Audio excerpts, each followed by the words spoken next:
This story originates in a small village called Fanjia. The landscapes here are very picturesque. A loud noise echoes throughout the village. A man knocks on the door and calls for Zhao Bailan to come out. The man continues to knock loudly, trying to break down the door. He keeps calling Zhao Bailan. A middle-aged man warns Zhao Bailan that if he does not repay the debt, he will no longer be able to stay in this village. A few moments later, a man comes out of the room. A lot of people were already crowded around. The woman was not in the best position, because now she doesn't even have money for food. She needed a little more time. When this woman's son didn't have money to study, she took out a loan of 1,000, and now it's 2,000 plus interest. This nasty and evil man was not going to give up. After a second he rolled up his sleeves. And now, a moment later, this bastard waved his hand and was preparing to hit a defenseless woman, thus collecting some interest. But, suddenly, a guy jumped out from the crowd of people. He rushed forward with lightning speed. The young man sharply grabbed this scumbag by the wrist, stopping him and preventing him from striking. The black-haired boy glared at this bastard, tightly squeezing his wrist. It was Fan Ling. There was anger and irritation in the eyes of the young boy. He continued to stare at the man. And now, just a moment later, the brave guy delivers a clear blow to the face of this scumbag. He's not going to hesitate. The entire crowd held their breath when they saw Fan Ling return. The young man hit Yang Wei, so now he will be in trouble. The scumbag was completely furious that this young man dared to do this to him. Now he won't have any problems. Just a couple of seconds later, the black-haired boy threw a wad of money. This wad of money flew straight into the face of Yang Wei, who clearly did not expect such a bestial attitude towards himself. Fan Ling repaid the debt that Yang Wei had so demandingly extorted.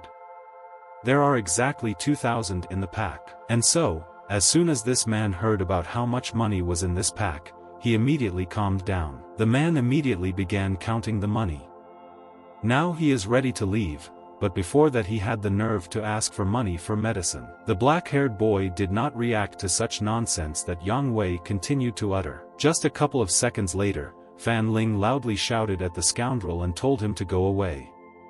No one is waiting for him here. The man made a very disgusting expression on his face and added that this was still not the end. A moment later, Yang Wei quickly rushed away, leaving dust in his wake. People looked after him. As it turned out, this brave guy is the son of an unfortunate woman whom this scoundrel dared to attack. The son invited his mother to enter the house and discuss everything there, but, unexpectedly, someone called out to Fan Lin. Soon, an attractive red-haired girl emerged from the crowd. It seems that this is Fan Lin's fiancée who has just returned. Fan Lin's mother kindly greeted the girl and invited her to enter the house. But after a moment, the girl pushed away the hand of Zhao Bailan, who was so kind and friendly to her. The woman stared at her daughter-in-law in surprise, because she didn't understand why she had such a rude reaction. She's a little stunned. The red-haired attractive girl came here to tell Fan Lin some news. They are no longer engaged. Hearing such unexpected news, the black-haired boy was stupefied. He didn't understand why things had turned out this way. An awkward silence fell between the young guys. There was a feeling that all eyes were focused only on them. At first the young boy could not believe what he had just heard from his girlfriend. Maybe this is a dream, but it seems that the girl was absolutely indifferent.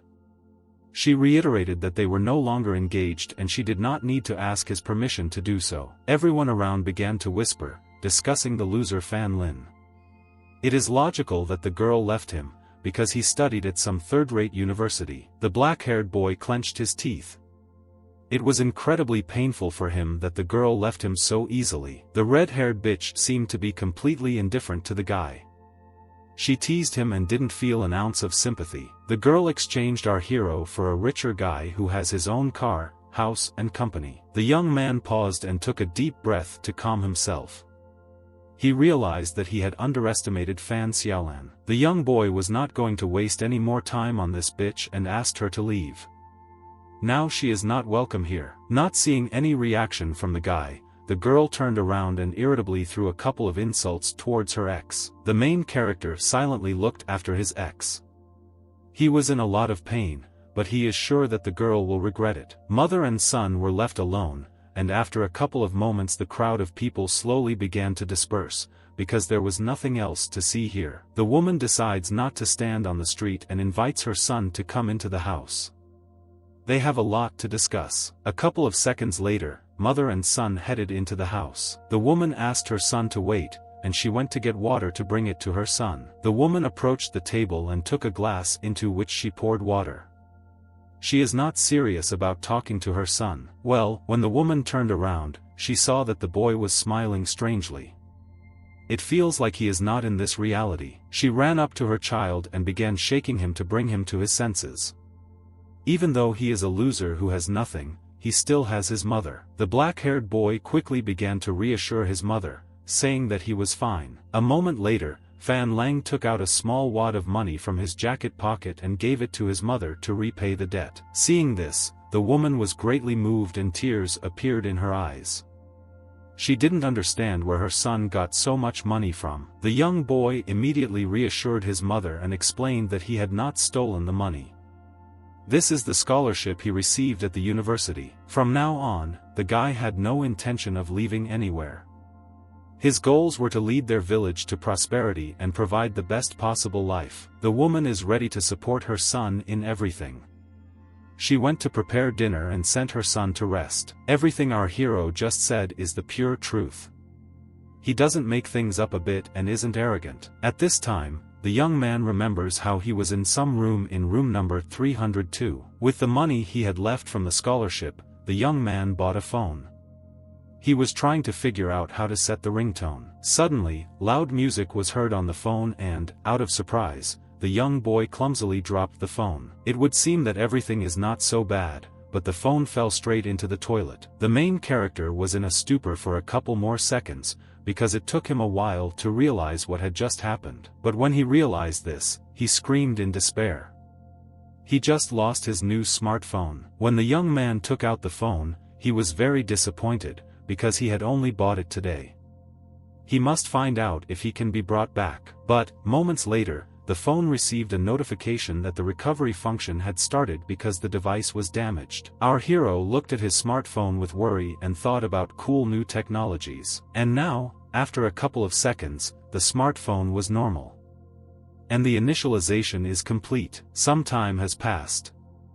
The weather was wonderful outside. The warm sun was gently hitting the window. Fan Ling comes to the conclusion that the phone works even after falling into the water.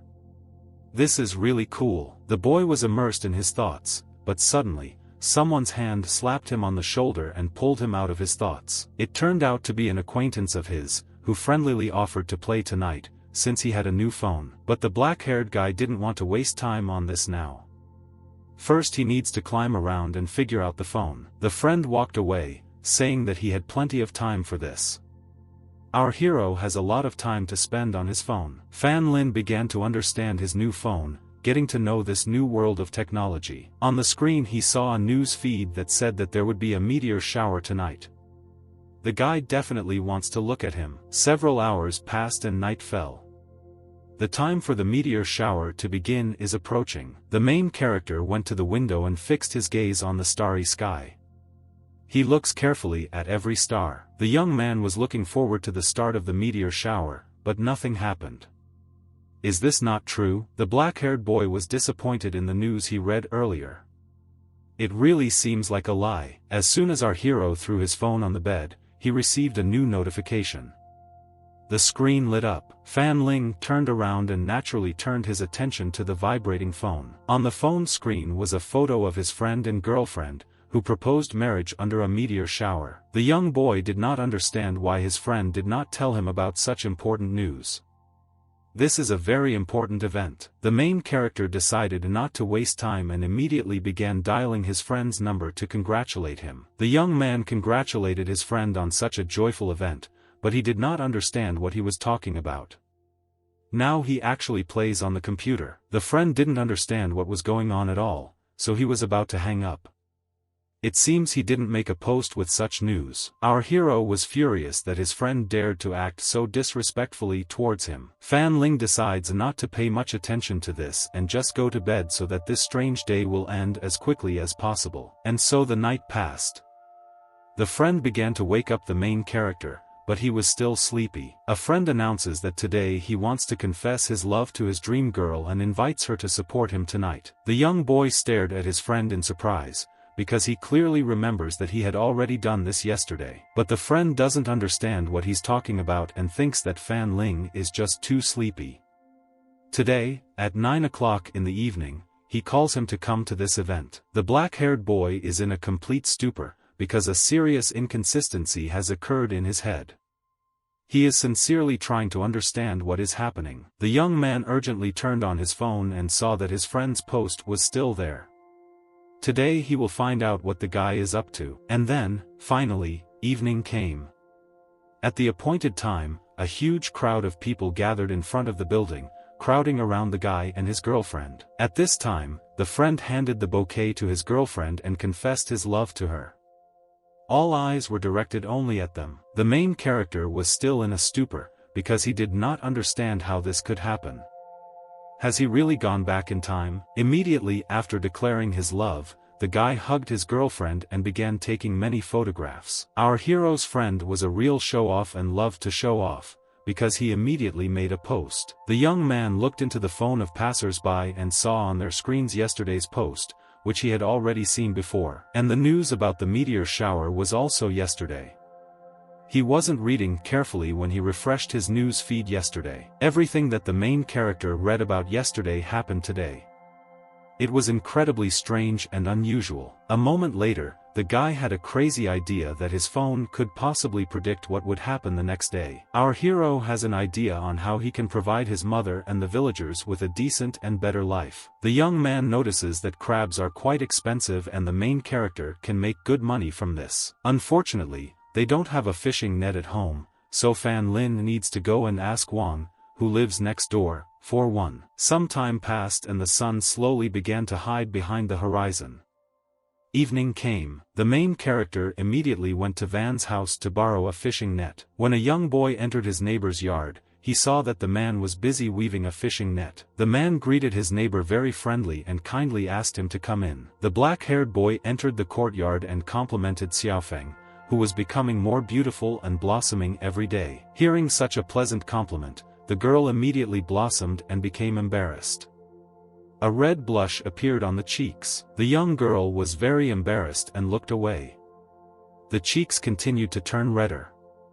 She was glad that Fan Ling returned home to the village again. It was clear that the girl was incredibly nervous and this was evident from the way she wrinkled the hem of her shirt. The young girl also heard rumors that Lan had left him. She was clearly worried about Fan Lin's condition now. But the black-haired boy immediately reassured the neighbor and said that there was no need to worry about it, because it didn't matter to him anymore. Then the main character said why he actually came here. A young man wants to borrow a fishing net to catch some crabs. The man warned him that now was not the best time, because if there was no tide, nothing would work. Fan Ling knows what he is doing. The neighbor did not object and stopped the young guy. Instead, he immediately handed the young man a fishing net. Night fell, but our hero did not sleep. He was busy getting ready to go crabbing soon. A young boy was preparing food to go and catch crabs. Everything was almost ready, and so, some time passed. Finally, our hero finished and now everything was ready. The tide will begin at 3 o'clock in the morning. There was a beautiful full moon in the sky, illuminating everything around. Billions of stars spread across the sky. The black-haired boy headed to the beach towards the sea, taking with him a fishing net and gear. Now he is ready to go fishing. As soon as Fan Ling approached the water itself, he threw the fishing net and buckets onto the sand. It's time to get started. The main character did not hesitate, because time was already running out. He immediately began securing nets for fishing. The first step has been taken and you can proceed to the second. Now you need to put on the bait. Some time passed, and our hero prepared everything for fishing. Now the trap was ready and all that was left was to wait for the tide. The starry sky was incredibly magical and mesmerizing with its beauty. The moon illuminated everything around. Fan Lin could only wait long and hard.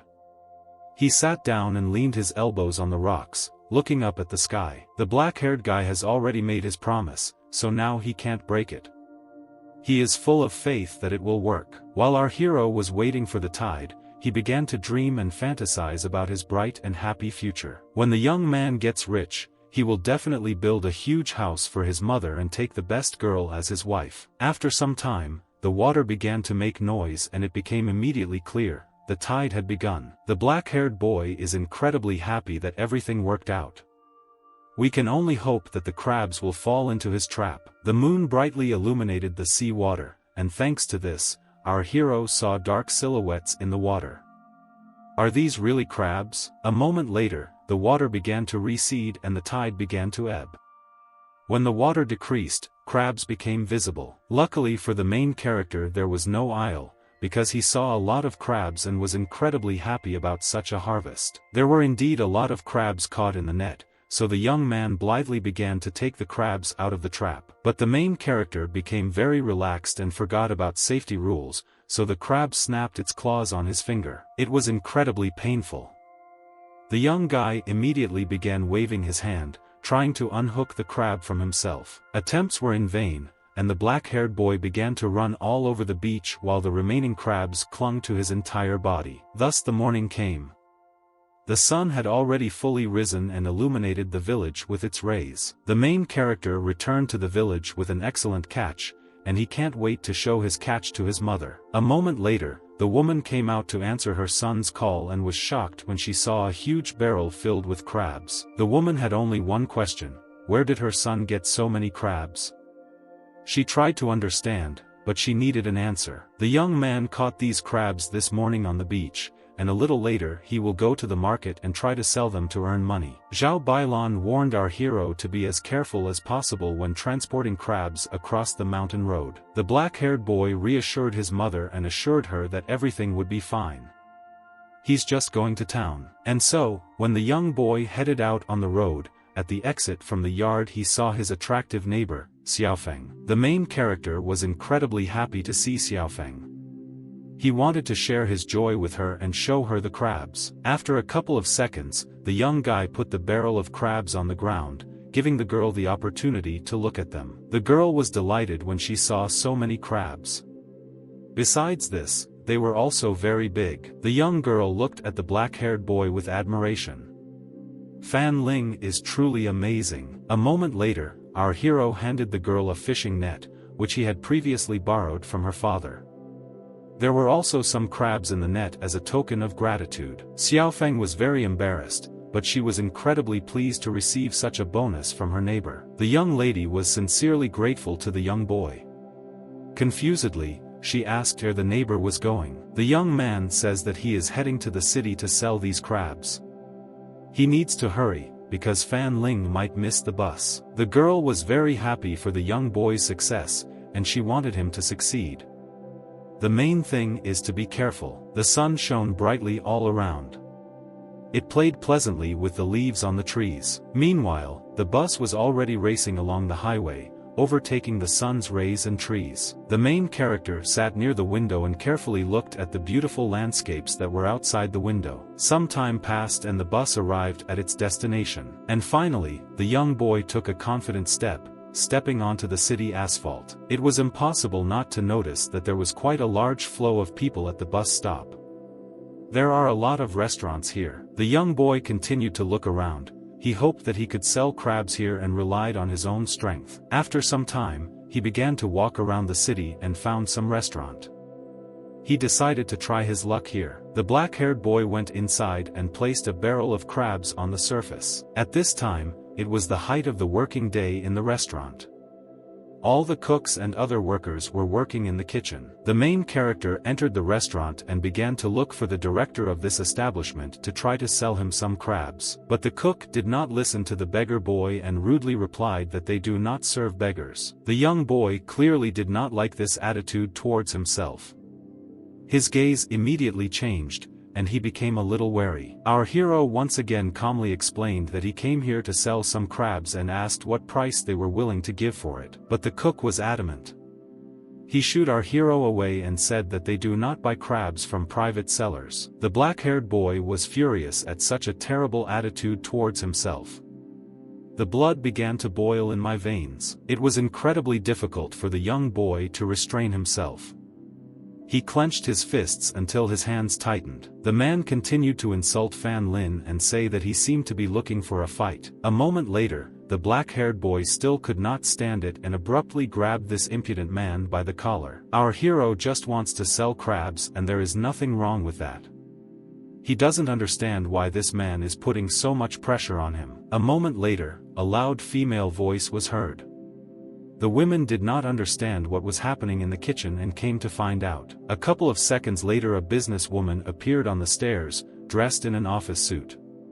She looked carefully at the brawl between the guys. At this time, the screams in Wameo's restaurant were still getting louder. Some woman came down the steps and headed straight towards our hero, because she wanted to find out what happened between him and the cook. The cook immediately explained the situation, saying that this young man would like to sell crabs to the restaurant. As soon as the black-haired woman heard the news about this, she immediately became interested and turned her gaze to the young man. The young boy looked at the unfamiliar woman with hopeful eyes. It seems all is not lost yet. The woman immediately approached the main character and shook his hand, because Taran also needs crabs right now. As it turned out, this woman was the boss of the restaurant. Our hero handed her fresh crabs that he had caught quite recently. The female director carefully examined the crabs and noticed that they were quite good.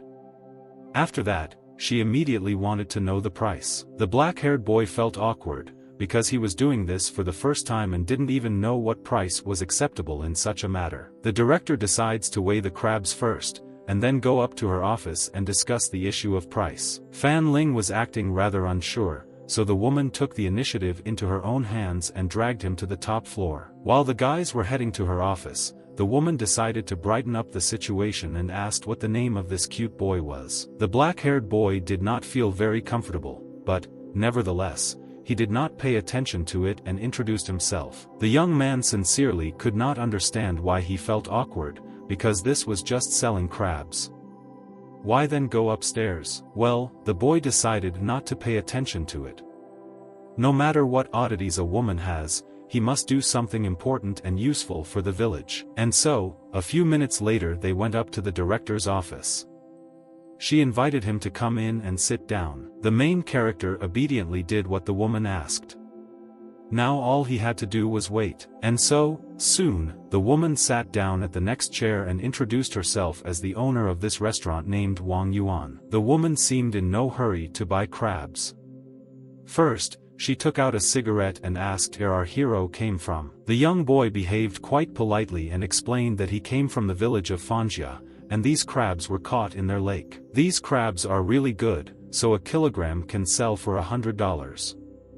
If the boy has even more, the woman is ready to take them at a high price. Hearing this news, Fan Ling was incredibly happy, because this was a good chance to get rich and provide a normal life for his mother and everyone who lives in the village. If a young boy has this particular type of crab, then the woman is ready to buy it at a high price. The young man is very happy, but it seems that that was not all. The woman stifled her cigarette and turned to our hero again. A moment later, the black-haired woman pulled the elastic from her gorgeous hair and let it down. An attractive stranger suggested that the young man exchange WeChat, because it could help them in the future. The attractive and mesmerizing brunette leaned forward, repeating that she liked his crabs. The guy was able to see her beautiful forms. The main character tried to change the topic and distract the director from himself, saying that with the help of WeChat he could predict her future. Hearing about such an unusual proposal, the female director was in full anticipation. She was eager to hear the prediction. If our hero still turns out to be right, then the woman is ready to buy his crabs for $120 per kilogram. The main character, having heard this, does not mind at all.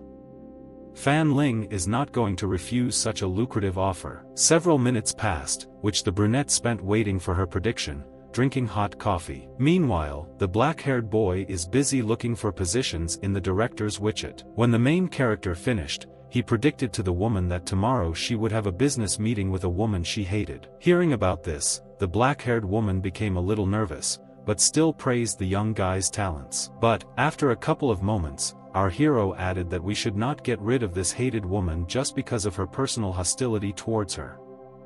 It seems like too much." As soon as the director heard about this, her face immediately changed. She was sweating from nerves and her eyes were darting back and forth. Some time passed and the director finally got around to weighing the crabs.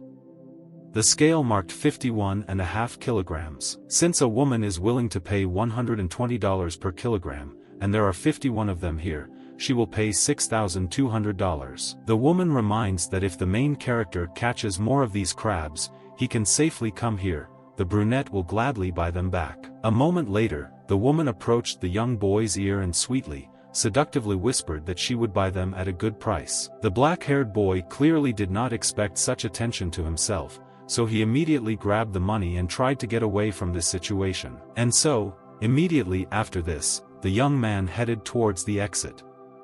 He wanted to leave as quickly as possible. Next time he will catch even more crabs. Just a couple of seconds later, the young man rushed away so that the woman would not start pestering him again. He said that he urgently needed to buy something. Some time passed, and the young boy had already arrived at the bus station, holding 2 newly purchased chickens in his hands. Our hero is about to return home to the village, but, unexpectedly, the phone begins to ring in his pocket. When the black-haired boy took out his phone, he saw on the screen another post made on WeChat. He sees a notification that he has received an achievement in the form of an enhancement potion. Fan Ling tried to understand what this meant, but this mysterious potion was located somewhere outside the village, so upon arrival in the village the main character immediately decides to go in search of it. And so, after some time, the young boy arrived in his home village and immediately went in search of the potion. The young man sees that the place he needed to come to is an old tree outside the village. It confidently spread its branches. Our hero carefully examined this tree and everything that was around, after which he found a sign at the roots, near which it was sprinkled with fresh earth. The young boy immediately thought that this sign must be a clue. The potion must be there, but, nevertheless, Fan Ling decides not to draw premature conclusions and first dig up what is there. Then he will find out. The black-haired boy dug up a small hole and took a stick, after which he began to check if there was anything underground at the excavation site. When he poked the ground with a stick, he felt something hard. There was a box with a WeChat sign on it. When the young man opened the box, he saw a small bottle there. Is this really the promised potion? The main thing is that it doesn't turn out to be some kind of poison. But, nevertheless, if the system told the guy the truth, then Fan Ling decides not to hesitate and take the risk of drinking this incomprehensible potion. And now, a moment later, the young man, without any doubt, turns over the bottle and drinks this unknown liquid. After a couple of seconds, the main character took a sip and drank this strange liquid. Fan Ling hopes that nothing terrible will happen to him after this. Immediately after our hero drank this strange liquid, he relaxed slightly, because it tasted like ordinary grape juice. The main character is full of passion and determination. He can't wait to see if his strength has really increased after drinking the potion. A moment later, the black-haired boy closes his hand into a fist and swings, wanting to strike. His fist touches the tree trunk with lightning speed. A loud crunch and impact sound is heard. Immediately after this, the boy's face changes dramatically. Tears begin to flow from the pain. The young man clamps his lips together so as not to scream. It was all a lie. The young boy quickly begins to run around the tree, waving his hand, trying to ease his pain at least a little. Just a moment later, another wave of pain pierced our hero. She made him freeze and not breathe. It was incredibly painful. Pain gripped the young man's entire body. It felt like his whole body was on fire. Only one moment passed, after which the young boy collapsed powerlessly to the ground. He didn't understand what was happening to him. The pain was unbearable and impossible to endure. With every moment the eyelids became heavier and heavier, the eyes closed. Will Fan Ling really die? Several hours passed.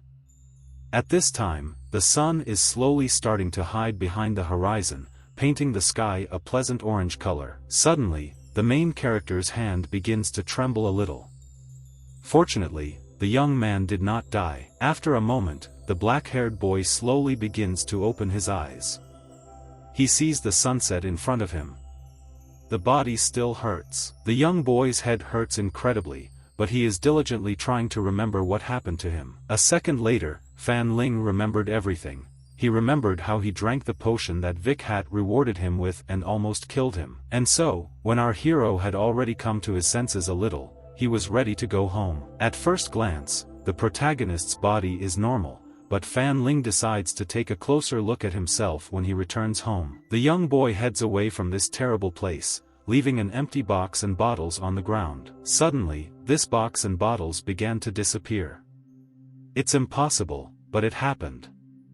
The objects slowly disappeared, leaving nothing behind. Meanwhile, the sun continues to hide further and further behind the horizon.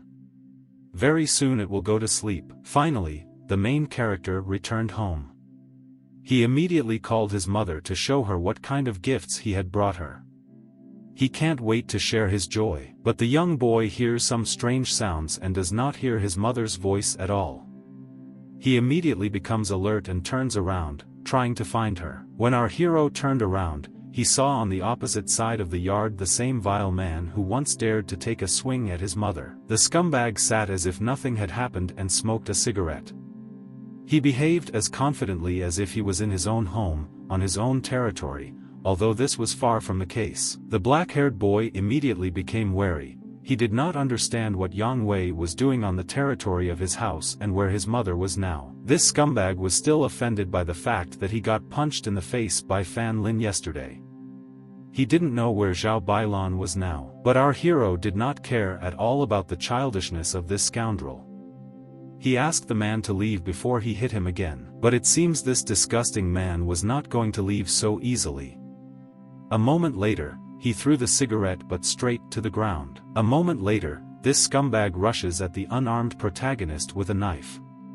Blood will be shed today. But, fortunately, the man does not rush at the guy.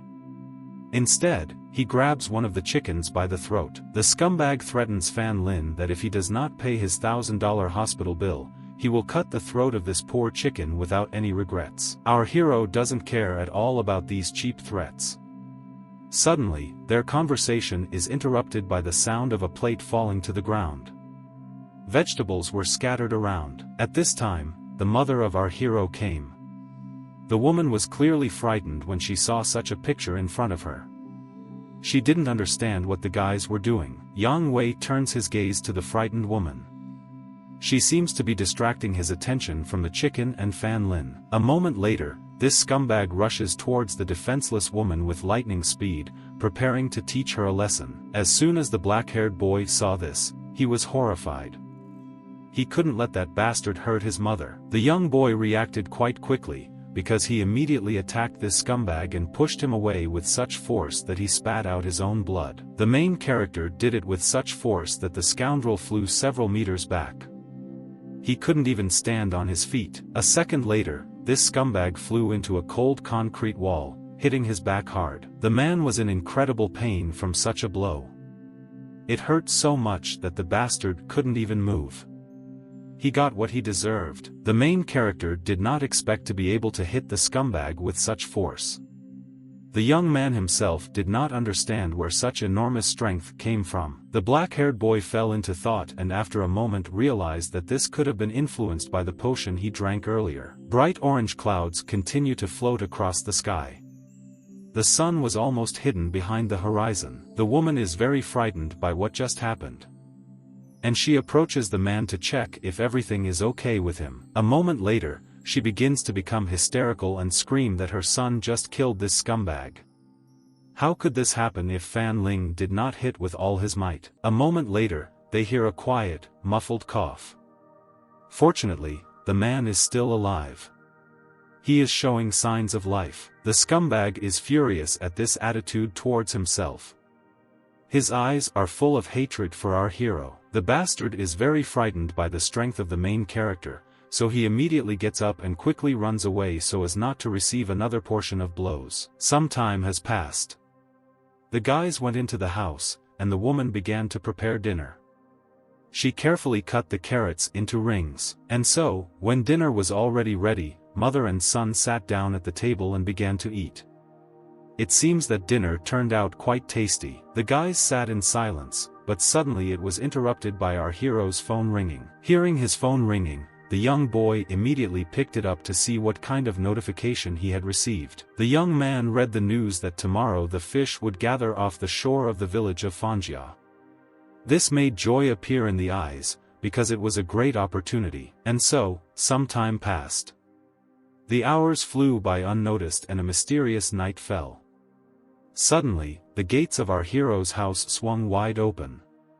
Someone called him to come out. At this time, the main character attacked the world, but a strong noise disturbed his sleep. His mother was talking to some man and asked him not to disturb her son. Judging by his voice and scream, the young boy immediately realized that it was none other than Yang Wei. The drowsiness disappeared as if by hand. The black-haired boy immediately woke up and ran toward the noise. When he opened the doors, he saw a lot of men and his mother, who was lying on the floor. The unfortunate woman immediately attracted his attention. Mom was lying on the cold floor and did not move at all. The black-haired boy was furious with this and was ready to tear apart anyone who touched his mother. But, unexpectedly, some scumbag approached our hero from behind and forced him to his knees, grabbing him by the hand. It was for beating Yang Wei. The scumbag calmly and grinningly replied that they didn't do anything with his mother and he should be calmer. But the young boy didn't even want to listen to this bastard. There was open hatred for this scoundrel in his eyes. A moment later, the strength of our hero burst out, and in one deft movement he turned over his offender, breaking free of his grip. Seeing this, the disgusting man ordered his friends not to hesitate and attack the unfortunate boy, who was completely alone. All his faithful puppies immediately obeyed and rushed at the young boy, and even with weapons. They were screaming and holding metal sticks in their hands. But, fortunately, the main character was not going to give up so easily.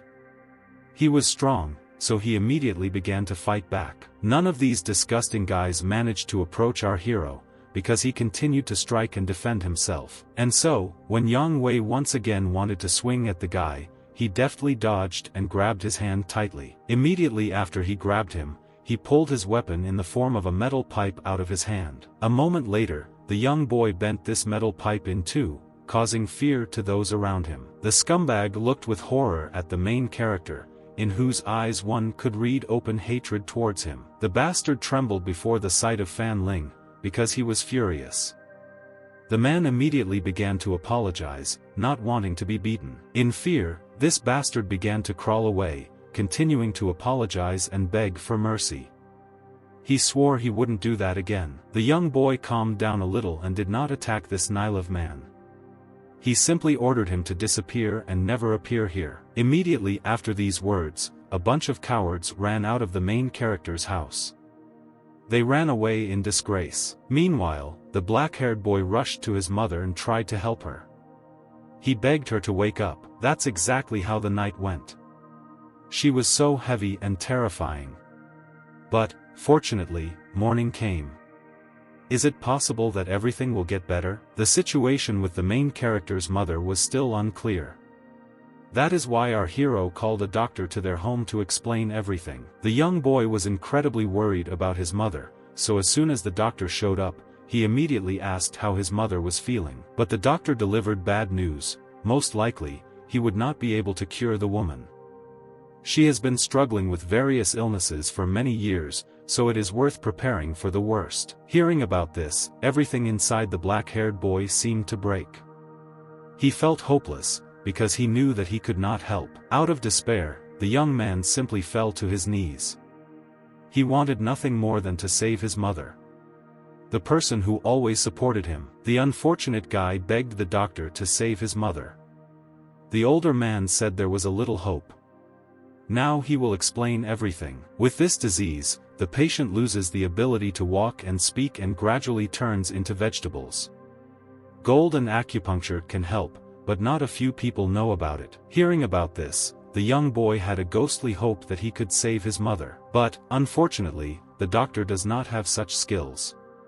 The only hope for our hero is to find the right person. Soon, the elderly doctor walked away and advised our hero to spend as much time as possible with his mother before it was too late. Naturally, the young boy listened to the doctor and immediately rushed to his mother.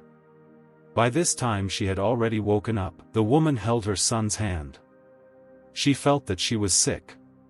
She was incredibly scared. The black-haired boy began to reassure his mother, saying that she just needed to rest, but the woman knew that she was seriously ill. She regrets that she will not see her son's wedding day. These words made the guy cry. The young man is not going to give up. He intends to find a doctor who can help his mother. A moment later, Fan Ling threw himself into the arms of his mother, who said that he should not spend money on her. A couple of seconds later, their frank conversation was interrupted by a loud and persistent knock on the front door. A voice was heard from behind the door. It was Uncle Wang. His arrival was very unexpected. What does he want? The man did not come himself, but with his daughter.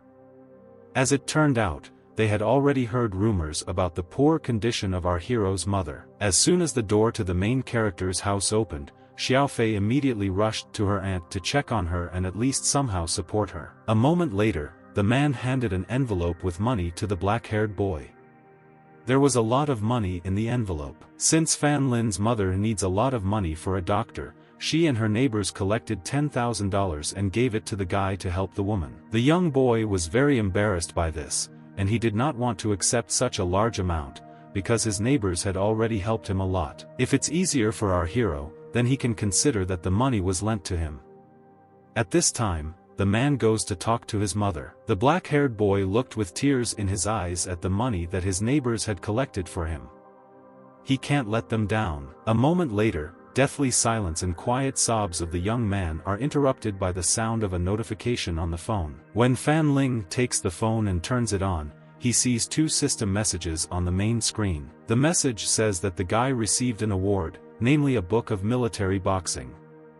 It also has a new feature available, the WeChat store. The young boy begins to hope that the book from the military store and the store can somehow help with his mother's illness. The young man decides not to hesitate and immediately follow the link to the WeChat store to see if there is anything useful there. There is a potion of strength, a potion of intelligence and a potion of healing. This is exactly what he needs.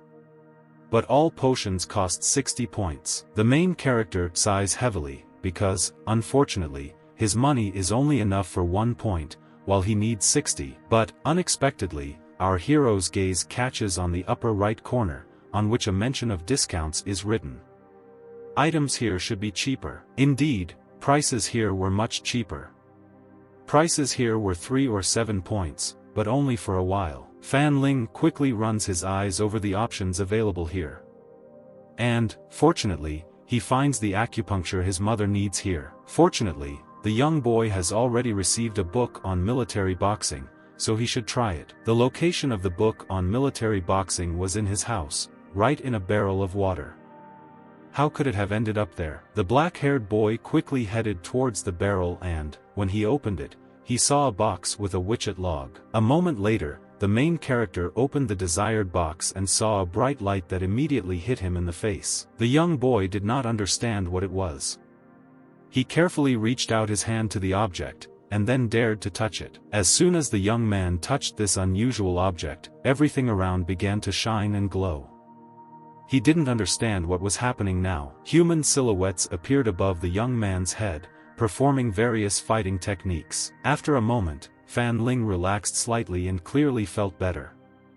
After what he saw, he felt much better. Immediately after receiving the information, the black-haired boy began to repeat the blows, which were now etched in his memory. The young man continued to practice his kicks and made a smell with his foot. At this time, Xiaofei appeared at the doorway. The girl carefully watched every movement of the protagonist with undisguised interest. The black-haired boy was incredibly happy and wanted to share this with his neighbor. He knows how to save his mother. The main character decided not to hesitate and immediately took action. He headed to his neighbor. Fan Ling is full of joy and confidence that he can save his mother. Now he goes fishing and asks to borrow his neighbor's boat. The man is worried that now is not the time for fishing, but our hero cannot be dissuaded. He is determined. The woman immediately began to worry, because her son had never fished before.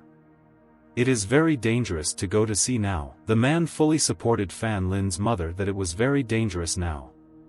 He shouldn't take that risk. But it seems that the young girl has some idea. She timidly turned to our hero's mother. The girl always fishes with her father, so she can go along with the main character and make sure everything goes well. The woman wants to object, but the man says that they can be released, because the children have already grown up. He asks the children to return before dark. The black-haired boy urgently needed to go fishing right now, because near the shore of the village of Fanjin there were a lot of fish gathered. The guys couldn't wait, because every minute counted. The girl grabbed our hero by the hand and dragged him outside. The man looked after the guys. He praised Fan Ling very much, because he was truly a wonderful child. The brunette smiled, because she was pleased to hear such kind words about her son. In turn, she complimented Xiaofeng, the man's daughter. And so, when the parents gave permission, the guys immediately went outside. Now they need to get ready for fishing. The black-haired boy puts on clothes that will be comfortable for fishing. He took a dark blue jacket. The young girl was very worried about her neighbor's mother. She sincerely hoped that they would be able to raise a lot of money for treatment. After some time, the guys changed into fishing suits, overalls. Now they were ready to go to sea. A moment later, the young man stroked the girl's head, trying to calm her down and relax her a little. The young man wanted to prove to her that they would definitely cope with all the difficulties and everything would be fine. And finally, they were ready. A moment later, they opened the door wide and went to the sea. And so, soon, the guys went to the sea. Seagulls soared in the skies here, coloring the silence with their cries. The guys went to sea on a ship. Today it was quite calm and there were almost no waves. The horizon was completely clear. The black-haired boy was busy throwing a fishing net. He did this with extreme concentration. As soon as our hero lowered the fishing net into the water, quite a lot of fish immediately fell into it, which could not be any good. The young man immediately called the girl to look at the catch. It is incredible that the fish got caught in the net in such a short time. You can already take it out. There was a lot of fish. The entire fishing net was filled to capacity with fish. The guys began to pull out the catch. The ship's mechanism creaked loudly as it pulled out such weight using a cable. The equipment here was not entirely new. The guys were happy when they saw such a huge catch. It's hard to believe that the fish got caught in the net so quickly. There were a lot of fish here. It wasn't easy to have a lot of it, but besides that, it was still quite large. The young boy was delighted, because he immediately realized that with the help of this fish he could earn even more money. The young man found the most aggressive fish and began to push it towards the girl. He played around and teased her, noticing how afraid she was of fish. But karma still works, because a second later the fish launched its massive tail right at our hero's face. The young boy began to threaten this fish with a pitchfork, because if it dared to hit him, it would now be on the stove.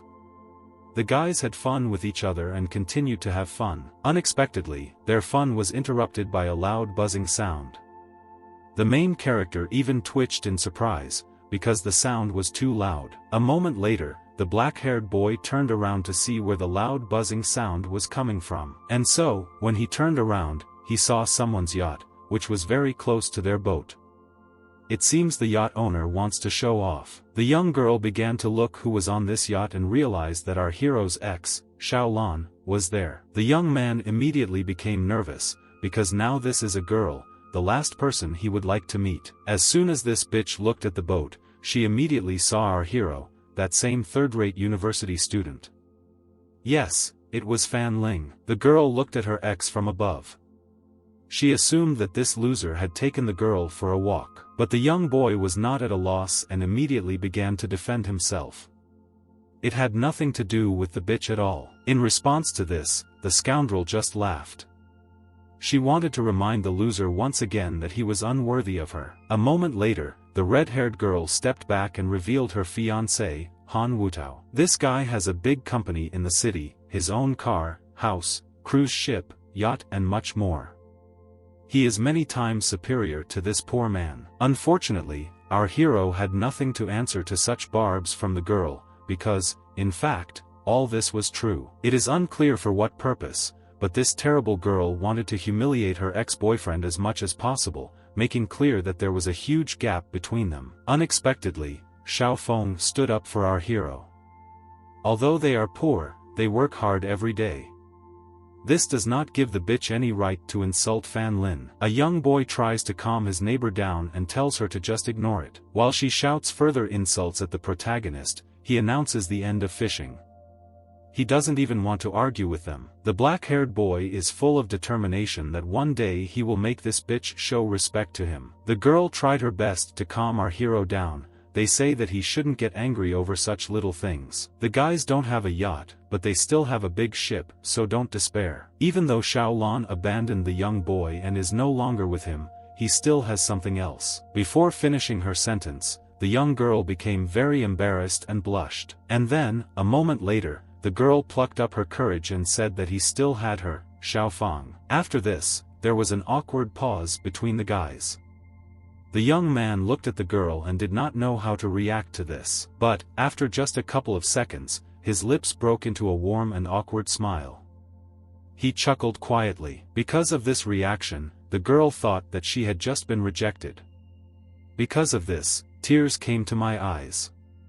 It wasn't like that. In fact, everything was completely different. The black-haired boy couldn't reject the girl, and in general, he's not angry about what happened. Unexpectedly, the main character took the young girl by the shoulder. The young lady did not expect this and did not understand what would happen next. Now, just a moment later, the young boy pulled the girl closer to him and embraced her in his warm and reliable embrace. In fact, the young man was extremely grateful to the girl for such warm words of support. She really helped him. Hearing her address, Xiaofeng also became slightly more confident and hugged the guy. The girl was as sincere as ever. She promised that she would never leave him under any circumstances. The sun continued to hide behind the horizon. A dark orange sunset came and enveloped the sky. But the working day was not yet over, so the men continued to lay out and pack the boxes. Suddenly, our hero's phone rang. As it turned out, Director Wang called him from the restaurant. She felt like Fan Ling was just thinking about her, but that was not true. If she continues to talk like this, she will spread unnecessary rumors. The young man tells the woman that he has half a ton of wild sea fish. For example, yellow croaker, cod and sea bass. The women didn't hesitate for a second and said that they were ready to buy everything. She wants to send someone to pick up our hero, but the main character assured her that this was unnecessary. He himself will come to her when everything is prepared. And the first thing the black-haired boy decides to do is send a car with the goods. And so, when the conversation was over, the young man hung up. The young boy thinks that the girl is tired and advises her to go home and rest, while he goes to town on business. The girl is very embarrassed, but nevertheless says that she wants to go with our hero. But the guy assures her that this is unnecessary. He promises to buy a lot of goodies when he returns home. And now, after some time, the main character goes to the city. It continues to get dark outside. Soon, the young man arrives at the restaurant where the brunette is waiting for him. A moment later, a luxurious red car drives up to this very restaurant. The black-haired boy needs to hurry up, because the discount on equipment in acupuncture will soon end. The boy decides immediately and enters the restaurant. During this time, he needs to get a good price for seafood. And so, a few minutes later, our hero enters the office and awaits the arrival of the director. The cook reports that the woman needs to solve a couple of matters, after which she will come right away. Fan Ling doesn't mind waiting. It becomes very awkward to be alone with the guy, so he decides to go back to work. In fact, the man is very annoyed by the guy's presence. He is so impudent, but why then is the director so kind to him? A moment later, the click of high heels is heard in the corridor. Someone is coming. As it turned out, it was a businesswoman in a black suit. The director went straight to meet our hero. A moment later, the door creaked open. The woman couldn't wait to see the young boy. The woman was trying to catch her breath, because she was in a hurry to get here. She had some difficulties, which is why she was late. The woman said that the crabs that the guy sold earlier were very popular with customers. She wanted to offer him a deal, but he himself came to her. The main character was interested in the question of whether she was ready to buy fish from him. The market value for such a product should not be low. But the brunette was not entirely positive about this, because she does not like haggling during a transaction. But for our hero there are exceptions. She will not set a bad price for him. In the end it may even be higher than the market price. A moment later, the woman had already transferred a large sum to the black-haired boy's account. He can personally verify this. It seems that this was really true, because after a couple of seconds a notification arrived on the young man's phone. The young boy immediately took his phone out of his pocket to check what happened. When he saw that he had received a bill of 140,000, he was completely shocked, because it was more than he had expected. His sick mother will be saved. The young man is confident that next time he can earn even more. The young man agrees that the price is quite good and he is completely delighted. Now he needs to go to the restroom. The main character urgently needed to leave, but the only thing he could think of was the restroom. So silly, but now that was the least of his worries. The black-haired boy quickly headed to the men's room. Now the guy has enough points to spend on technique and acupuncture. He also decides to take the basics of Chinese medicine. Unexpectedly, the young man receives a reward from Witchit. Very strangely, this item is located in the toilet tank behind him. The young boy immediately thought that this was quite unusual and that this item would not be easy to find. When he opened the toilet lid, he saw the box he needed and immediately opened it. As soon as he did this, his head began to pound with pain. It feels like a lot of knowledge is pouring into your head. A bright blue light appeared from the booth in which our hero was located. A moment later, loud splashes and splashes of water were heard in his cabin, which attracted the attention of a passing man. The hero is very embarrassed, because he just cheated. The stranger asked if everything was okay with the young guy, because he heard strange sounds from his cabin. When Fan Ling turned his gaze to the stranger, he was shocked by what he saw. When he looked at the man, he saw all the diseases from which he was suffering. Inflammation, liver inflammation and constipation. The main character was very happy to receive such an ability, because it clearly exceeded his expectations. Soon, when the young man received the award, he decided to return to the director's office. From there came screams and the clink of broken dishes. This immediately attracted the attention of the black-haired boy, and he decided to check what was happening there. The young boy followed the brunette, who was clearly annoyed. The main character did not understand what was happening here. He looked around and tried to find the answer to his question. In front of him the guy sees a lot of people in business suits who are clearly aggressive. They destroy everything around them. Some stranger says that today they will force Mrs. Wang to pay the bills. The black-haired boy was very angry with the stranger. How dare she just come and destroy the restaurant? The young man tried to intervene and defend the honor of the restaurant, but the woman told him not to do so. It's none of his business. The woman was furious that Fan Ling told them that what they were doing was shameful and wrong. Hearing these words, the woman ordered one of her workers to show some image. The obedient girl followed her boss's order and handed the phone into Ms. Wang's hands. The brunette immediately became nervous. She was the main character and looked at the phone screen with interest. On the screen was Miss Wang's post, which said that she wanted to get rid of the purple-haired woman. And they came here precisely for the purpose that the woman could accomplish what she wanted so much. The blue-eyed gaze was full of determination. She wanted this woman to prove everything in action, and not just talk. And now, just a moment later, this woman's workers rushed forward with loud screams and bad intentions. These thugs started destroying everything in the restaurant. They overturned tables of food. They also grabbed furniture and threw it on the floor, trying to break it. It was a terrible sight. Suddenly, one of the thugs rushed straight towards the defenseless brunette, who could do nothing. Fortunately, our hero was next to the woman, who warned her and told her to be careful. Youth, without any doubt, stood up for the woman and took her blow upon himself, blocking it. And just a moment later, our hero struck back at the offender, right in the chest. The young boy is ready to stand alone against this whole crowd of scoundrels. He behaves quite confidently. The man in sunglasses doesn't take our hero's words seriously. He is confident that he can defeat him. But, judging by the way the black-haired boy confidently destroys all these men, the man is no longer so confident in his abilities. One of Mrs. Zhang's employees began to insult these useless men who can't even resist this petty student. Hearing such offensive words addressed to himself, the man in sunglasses immediately begins to show aggression. Meanwhile, the black-haired boy continues to fight back, blocking the blows with chairs with his bare hands. Suddenly, he notices a heavy book flying towards him. Fortunately, the main character managed to react and caught the book right in front of his face with his bare hands. Such a blow caused serious damage to the guy's hands. It was quite close and dangerous. And while Fan Ling was thinking about this, a nimble girl appeared behind him. She was fast, like lightning. The young boy didn't even have time to blink when she appeared behind him.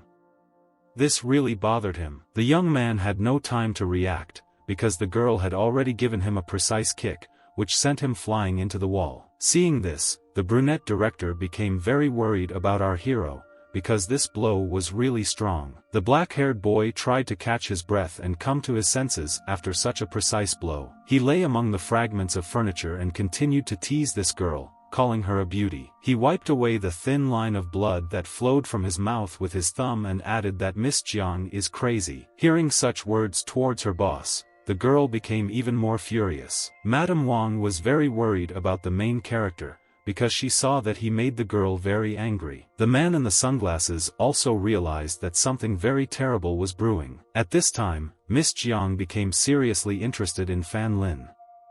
She carefully watched her piercing gaze. She was very curious, who the hell is he and why is he so unusual? I wonder if this shift worker realizes what he just blurted out. He called Mrs. Jiang crazy. The brunette stood up for our hero and said that he had nothing to do with it, because he was an ordinary fishmonger. But this did not bother her at all, because only this young man insulted her.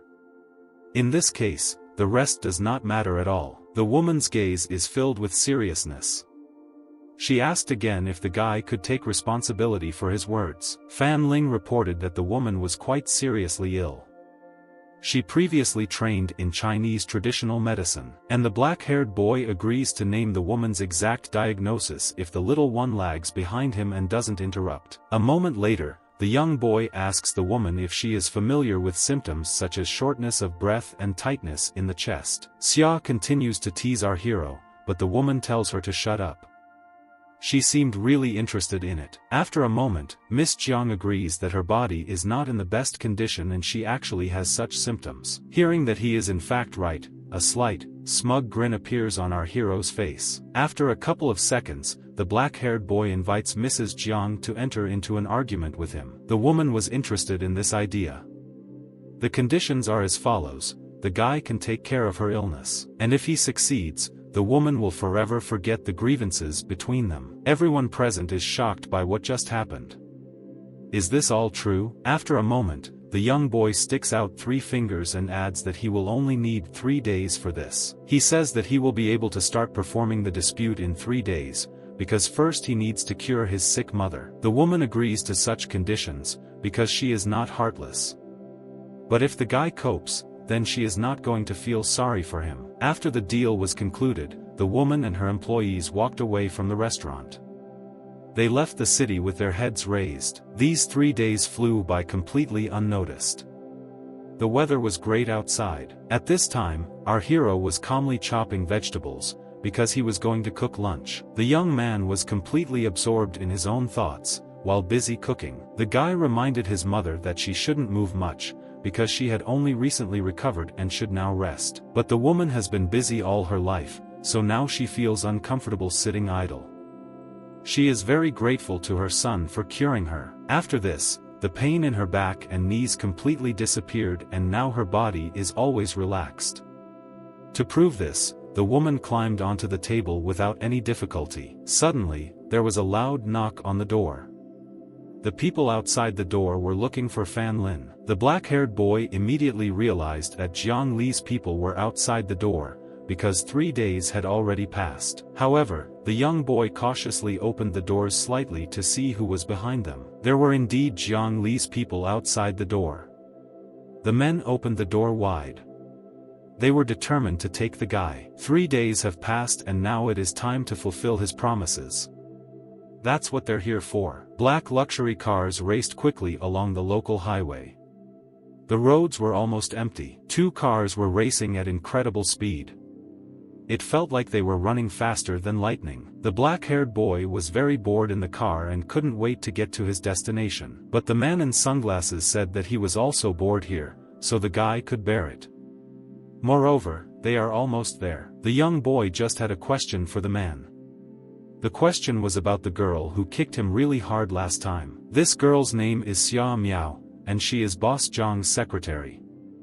The young man is surprised that an ordinary secretary could beat him so badly. The man is very surprised that the guy has not heard about their companies and what exactly their boss is famous for. The woman is interested in people with special talents, so her team includes the most unusual people. In fact, if the young man had not been distracted at that moment, it is difficult to imagine which of the two would have won the same fierce battle. A moment later, the man invites Fan Lin to join them, but the guy refuses. He is the simplest fish merchant and fighting every day is not for him. Deep down in his soul, the young boy understands that if he ends up with these people, he will never be able to return to ordinary life. Therefore, he needs to be more prudent. If he has more points, he must exchange them for useful goods. The guy feels his chest and realizes that it still hurts after that strong foam. He does not want to die, nor has he established life. Some time passes and the luxurious black car stops abruptly. It seems that we have not arrived at our destination. It turned out that our hero was brought straight to the house of this crazy woman. The black-haired boy was shocked by what he saw. In front of him he saw a gorgeous huge country house. It felt like this was the home of a real millionaire. The guys didn't hang around on the street for long and almost immediately went out to these luxurious apartments. He looked at everything around with interest. A few minutes later, the guys approached the desired room, and the man knocked before entering. A moment after the man knocked on the door, our hero entered the room. The woman was drinking wine at the time. The black-haired boy was very embarrassed that now they would be alone with each other. The thought made his cheeks flush red. But is one girl really not enough for him? Does the guy really want her secretary to join them? If guys are not interested, the woman invites him to come over and have a few drinks with her to brighten up the situation. But the young man refuses, wanting to start treatment.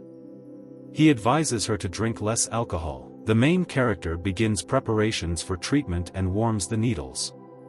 He understands that something is wrong with the woman's heart, but her other organs are not in the best condition either. In order to begin treatment, the woman must undress and go to bed in person. But, unexpectedly, the woman screams loudly that this behavior of our hero does not irritate her. Madame Jiang once again reminds that this is her territory and if Fan Ling tries to throw something out, it will come back badly for him. But he reminds them that they are just doing acupuncture here.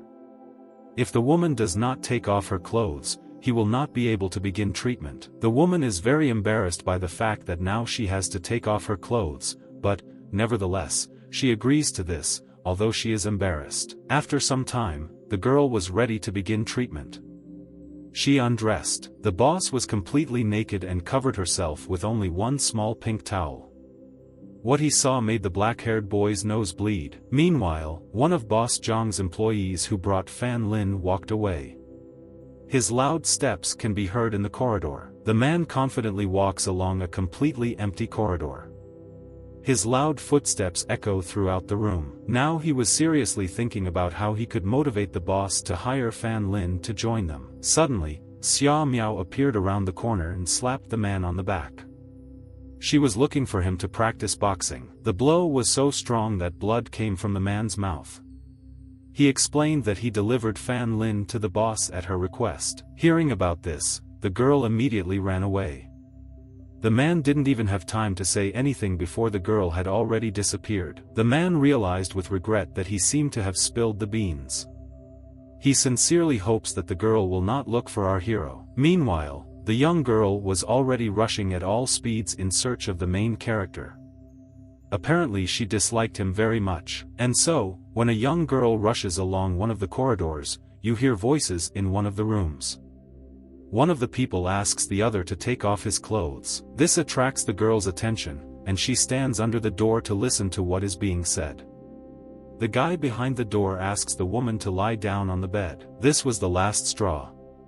Xia Miao's nerves completely disappeared after these words, and her eyes filled with rage and fury. Just a moment later, the girl kicked the door as hard as she could, breaking it in two.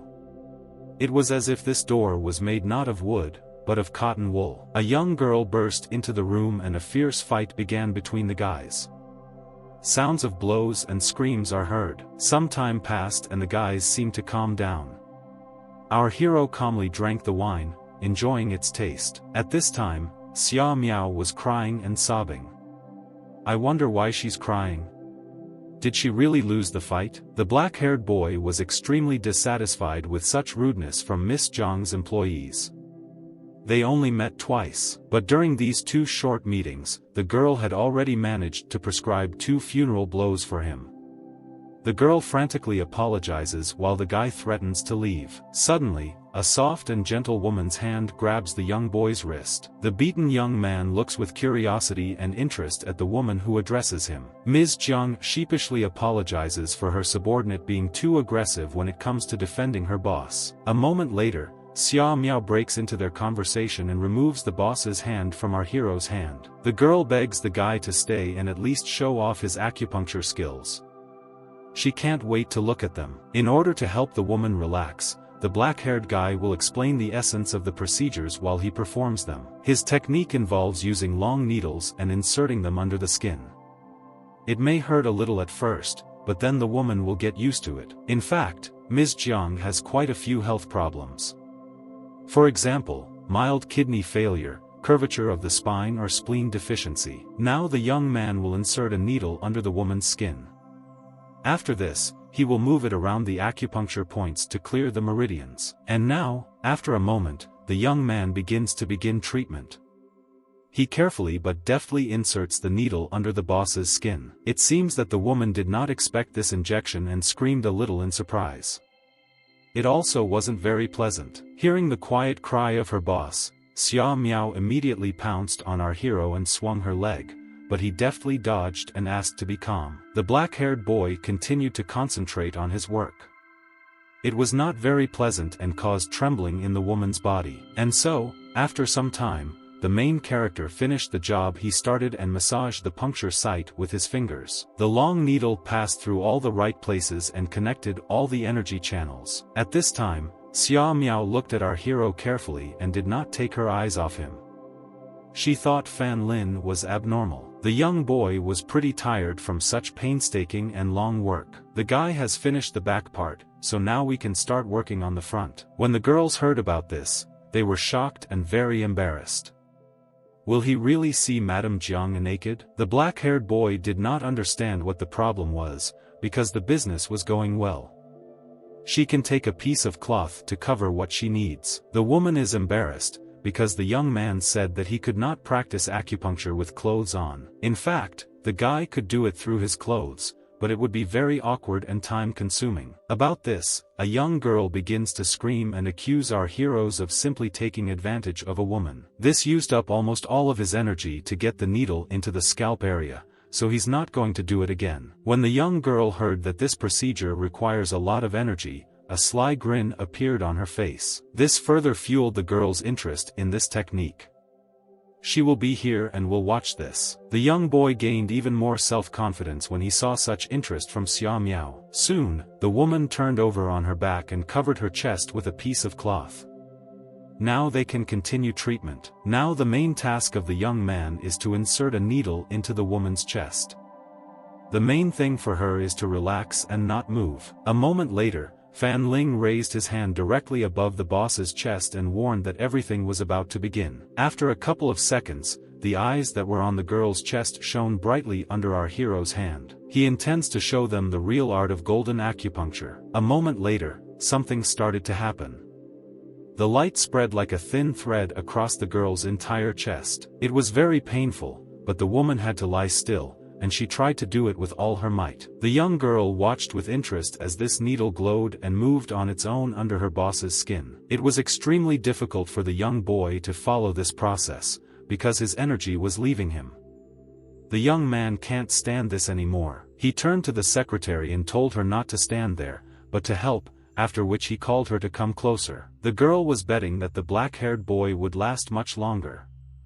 This amused her. A moment later, the girl approached the young man from behind and hugged him, hugging him tightly. She's going to restore some of his energy. He felt the girl pressed against him. Fan Ling became very embarrassed and asked not to stand so close to him. It won't last long. Xia Miao told the guy to shut up, close his eyes and just concentrate. And the main thing is not to resist. The young boy decided to follow the girl's advice and did everything as she ordered. After that, he felt a warm flow. A moment later, the young man found himself in some empty white space where there was no one else. The main character looked around, trying to find at least someone, but in vain. After a couple of seconds, he realized that he had no clothes on. Suddenly, a bright white light hit the guy's face. It seemed as if something unknown was coming out of his head. Moments later, something actually burst out of our hero's head. It was a strange creature with huge claws and massive jaws. It growled loudly. Such a terrible vision, the young boy screamed loudly and shuddered. This giant worm didn't scare him. A moment later, our hero opened his eyes and realized that for some reason he was lying on the floor.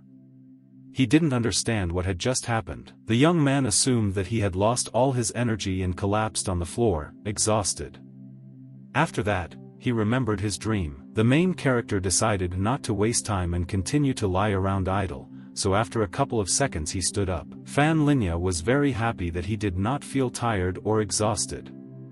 Has he finally mastered the art of golden acupuncture? But now the black-haired boy was only worried about how Boss Jiang was feeling and whether she felt better after the procedures. And so, when our hero was heading towards the woman, he accidentally stepped on someone's body, which he himself did not expect. When he looked down, he saw the secretary, who for some reason was lying on the floor, passed out. She looked tired. The young man did not dwell on this and immediately turned his gaze to Boss Jian, wanting to see how she was feeling. The guy saw that the woman was fast asleep and looked pretty good, which means the treatment helped. Realizing that the woman was fast asleep, a sly grin appeared on our hero's face. This was an excellent opportunity to quietly get Jiang out of the house, but before leaving, the young man remembered Xia Miao, who was lying on the floor. The main character pulled his hands towards the sleeping girl and clearly wanted to do something. But, as it turned out, our hero had no bad intentions. He took the girl in his arms and carried her to the bed, because lying on the floor was very uncomfortable. The young man placed the young girl right next to Boss Jiang, and then covered them with a warm blanket to prevent them from getting cold. The girls lay next to each other in an embrace and slept sweetly, because, it seems, they were no less tired than the young boy. Fan Ling doesn't feel the needles in Boss Jiang, which means he managed to finish the procedure before passing out. But before he left, the black-haired boy had a brilliant idea in his head. He took the marker and uncapped it. The young man decides to leave a small gift for Mrs. Jiang on his face before leaving. It was a little revenge, so to speak, and he puts the marker in Xia Miao's hand to frame her. Thus, he framed the girl and took revenge on Boss Jiang. And while the girls haven't woken up, the black-haired boy decides to take advantage of the moment and quietly sneak away before anyone notices him. After some time, our hero went home. He was again in that same black car. The young man was very grateful to the man for giving him a ride home. The man looks very tired because he couldn't sleep all night. The guys were talking friendly, but suddenly the car suddenly braked. The driver stopped because there were a lot of people on the road. Looks like some kind of incident happened here. The main character invites the man in sunglasses to go out together and see what is happening on the road. The guys did not hesitate and a moment later got out of the car, wanting to understand the situation. A huge crowd of people crowded the road.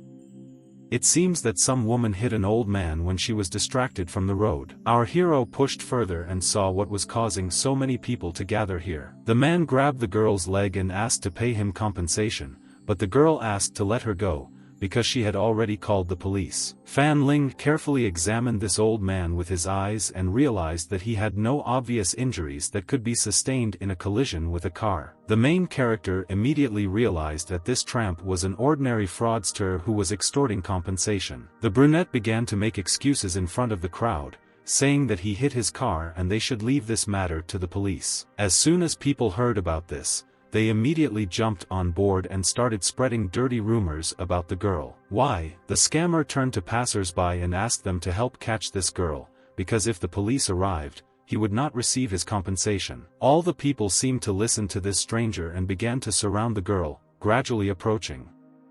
She couldn't even defend herself. The young boy turned to Borovic and said that they should help this unfortunate girl who had been brazenly slandered. At this time, the tramp fraud continued to hold the girl tightly by the leg, not allowing her to escape and hide. People, like animals, surrounded the unfortunate girl, who screamed and cried, "Ask yourself not to touch her."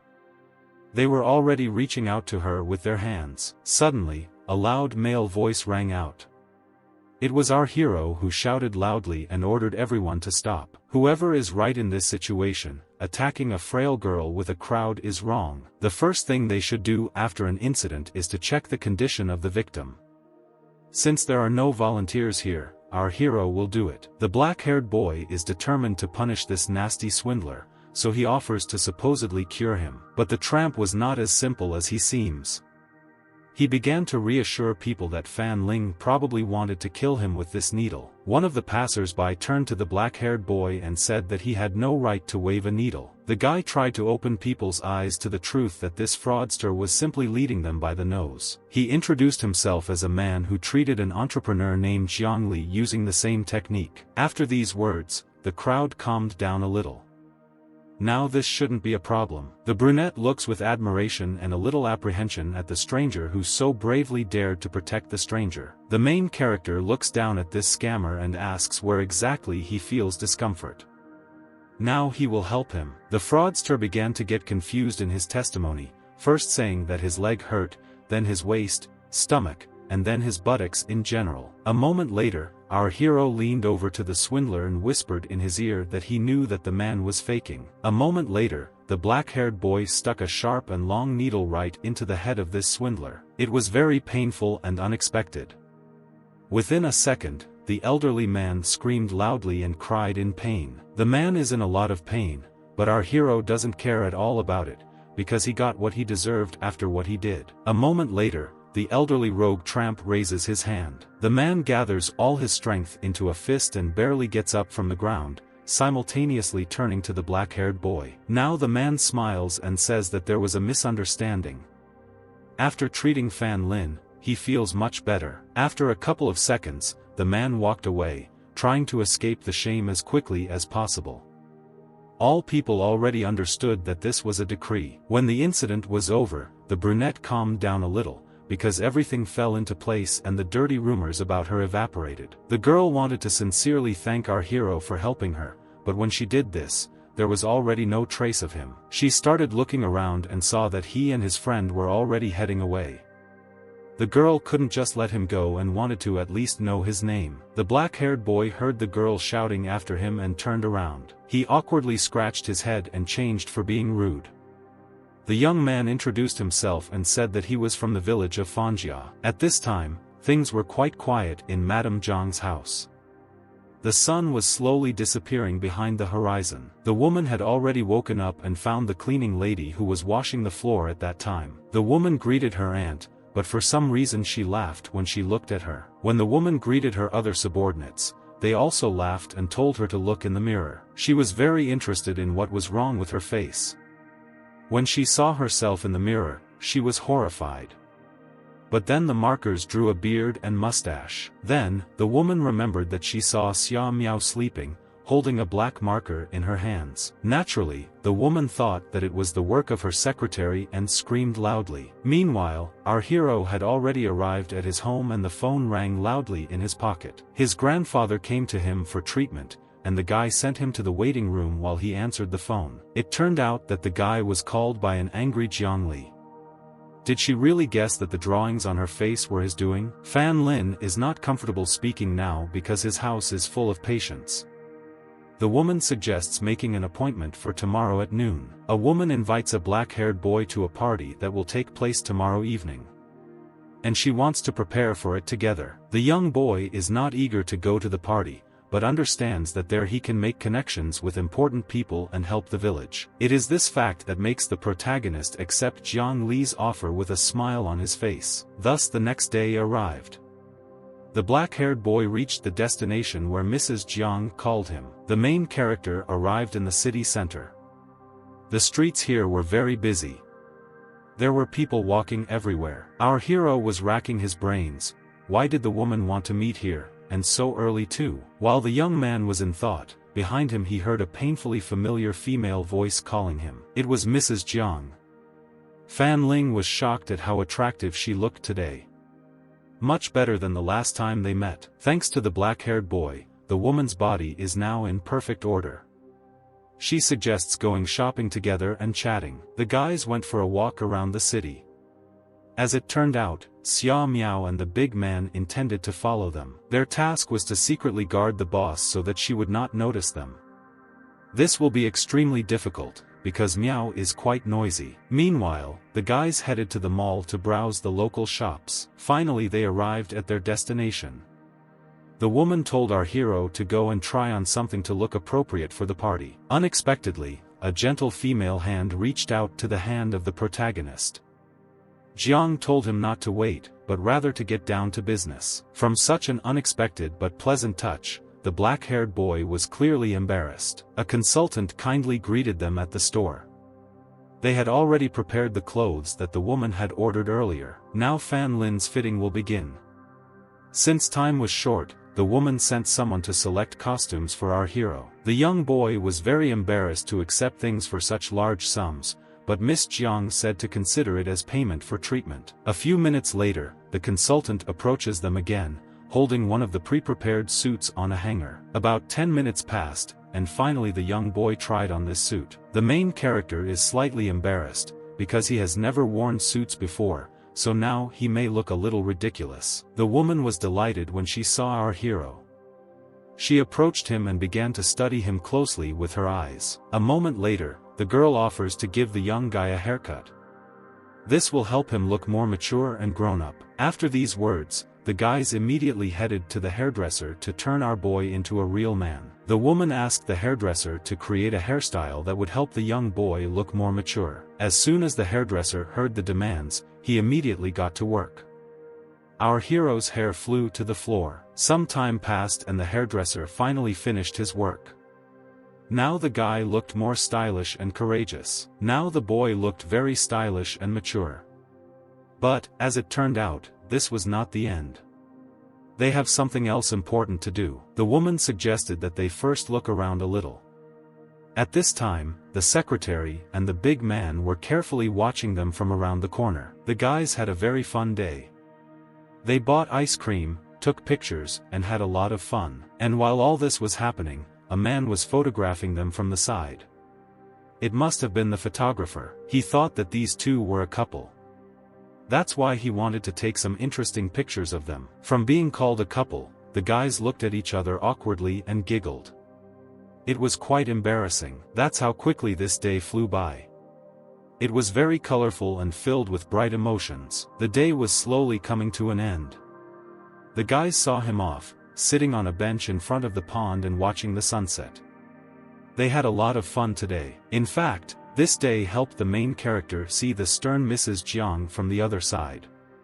Having said this, he threw the empty bottle into the bushes. This garbage hit the secretary right on the head and the guys immediately realized that they had been exposed. A moment later, she admitted that her parents had previously forbidden her to meet strangers, because she had to demonstrate the image of a successful lady in public. Having said these words, she unsurely touched the protagonist's hand with her fingertips, slowly approaching. It seems that the girl now wants to confess something. The guys are very embarrassed and their faces are flushed. With every moment the girl was getting closer and closer to the black-voiced boy. There was almost no distance left between them. Suddenly, a loud voice rang out, interrupting the entire unnecessary atmosphere. As it turned out, it was the secretary who turned on a loud song in order to deliberately ruin the moment for the guys and disturb them. Suddenly, the young boy grabbed the shy girl's hand. His grip was quite firm, but nice and soft. There was very little time left before the party, so the guys had to hurry so as not to be late. After a moment, the woman sighed heavily. She realized that the moment was already lost and nothing had come of it. You need to go with the flow. And so, forgetting about the awkward situation, the guys went to their destination. It was important to arrive on time. When our hero arrived at the right place, he looked around carefully. This is the first time he has been in such a prestigious location. If Fan Ling intends to raise a lot of money for his village, he must definitely perform well at this party in order to make connections. Before the guys went inside, the girl carefully adjusted Fan Lin's tie to make him look more presentable. Now Mrs. Jiang went to change into an evening dress, and our hero, at this time, went to look around. When the young guy entered the hall, he was shocked by how many people there were. They all looked absolutely amazing. The main character decided not to waste time and immediately took action. He wanted to make new acquaintances and approached strangers. The young man greeted them, but unfortunately, the two guys ignored him and simply walked away. But the young man reassured himself that establishing communication is not the easiest thing there is, so you need to try. Unexpectedly, the black-haired boy's gaze caught on some guys who were on the side. In the corner of the room, the young man saw his ex-fiancée Xiaolan and her fiancé named Han Wutao.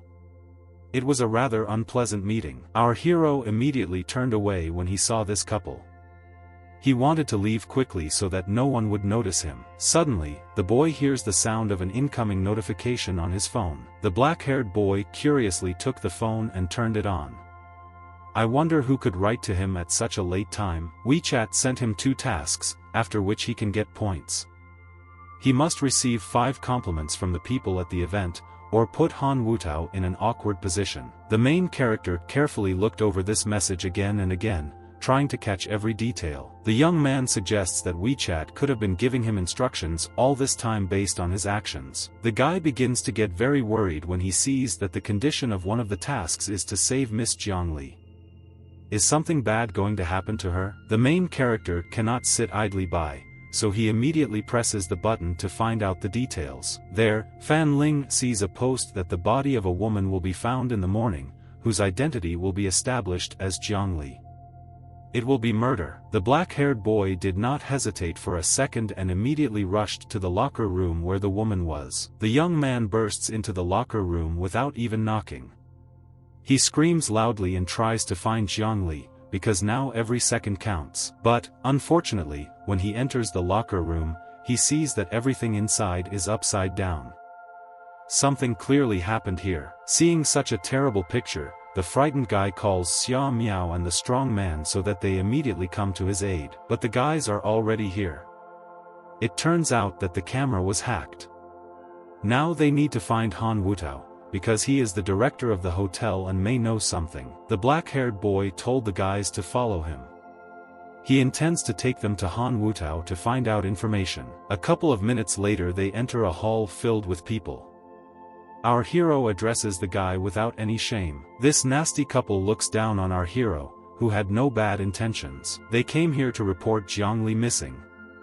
As the director of the hotel, he must send people to find the woman. Hearing this, the man immediately ordered one of his workers to send guards to search for the unfortunate woman. But the black-haired boy did not accept Mr. Han's offer of help. They will figure it out themselves. There are too many people in the hotel and the guys will not physically be able to interrogate everyone present. The black-haired boy begins to think that Miss Jiang's kidnapper must have some kind of transport. A young boy looks out the window and accidentally notices the tied-up Miss Jiang, who is in some kind of microbus. The main character screamed loudly and told the guys that he had literally just seen a woman. The brave young man, without any doubt or hesitation, jumps out the window, breaking the glass with his body. The glass shattered. Our hero was not injured at all, because he deftly landed right on the roof of this car, inside of which there was a kidnapped woman. The bandits immediately heard that someone had landed directly on the roof of their car.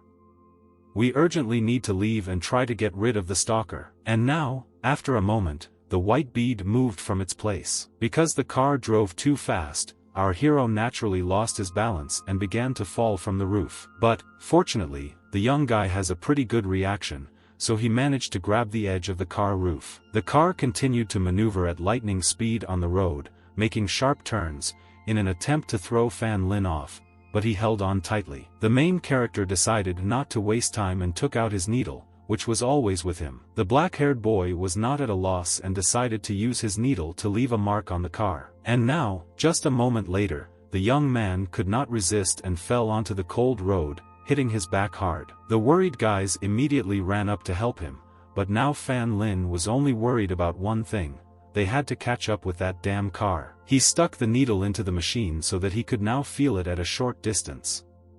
Thanks to this, they will be able to find the criminals. Meanwhile, the frightened woman was already in the kidnapper's den. She slowly began to open her eyes. At first, Zhongli had absolutely no idea where she was. Her head was pounding and she was very sleepy. Suddenly, in front of her, she saw a man's legs.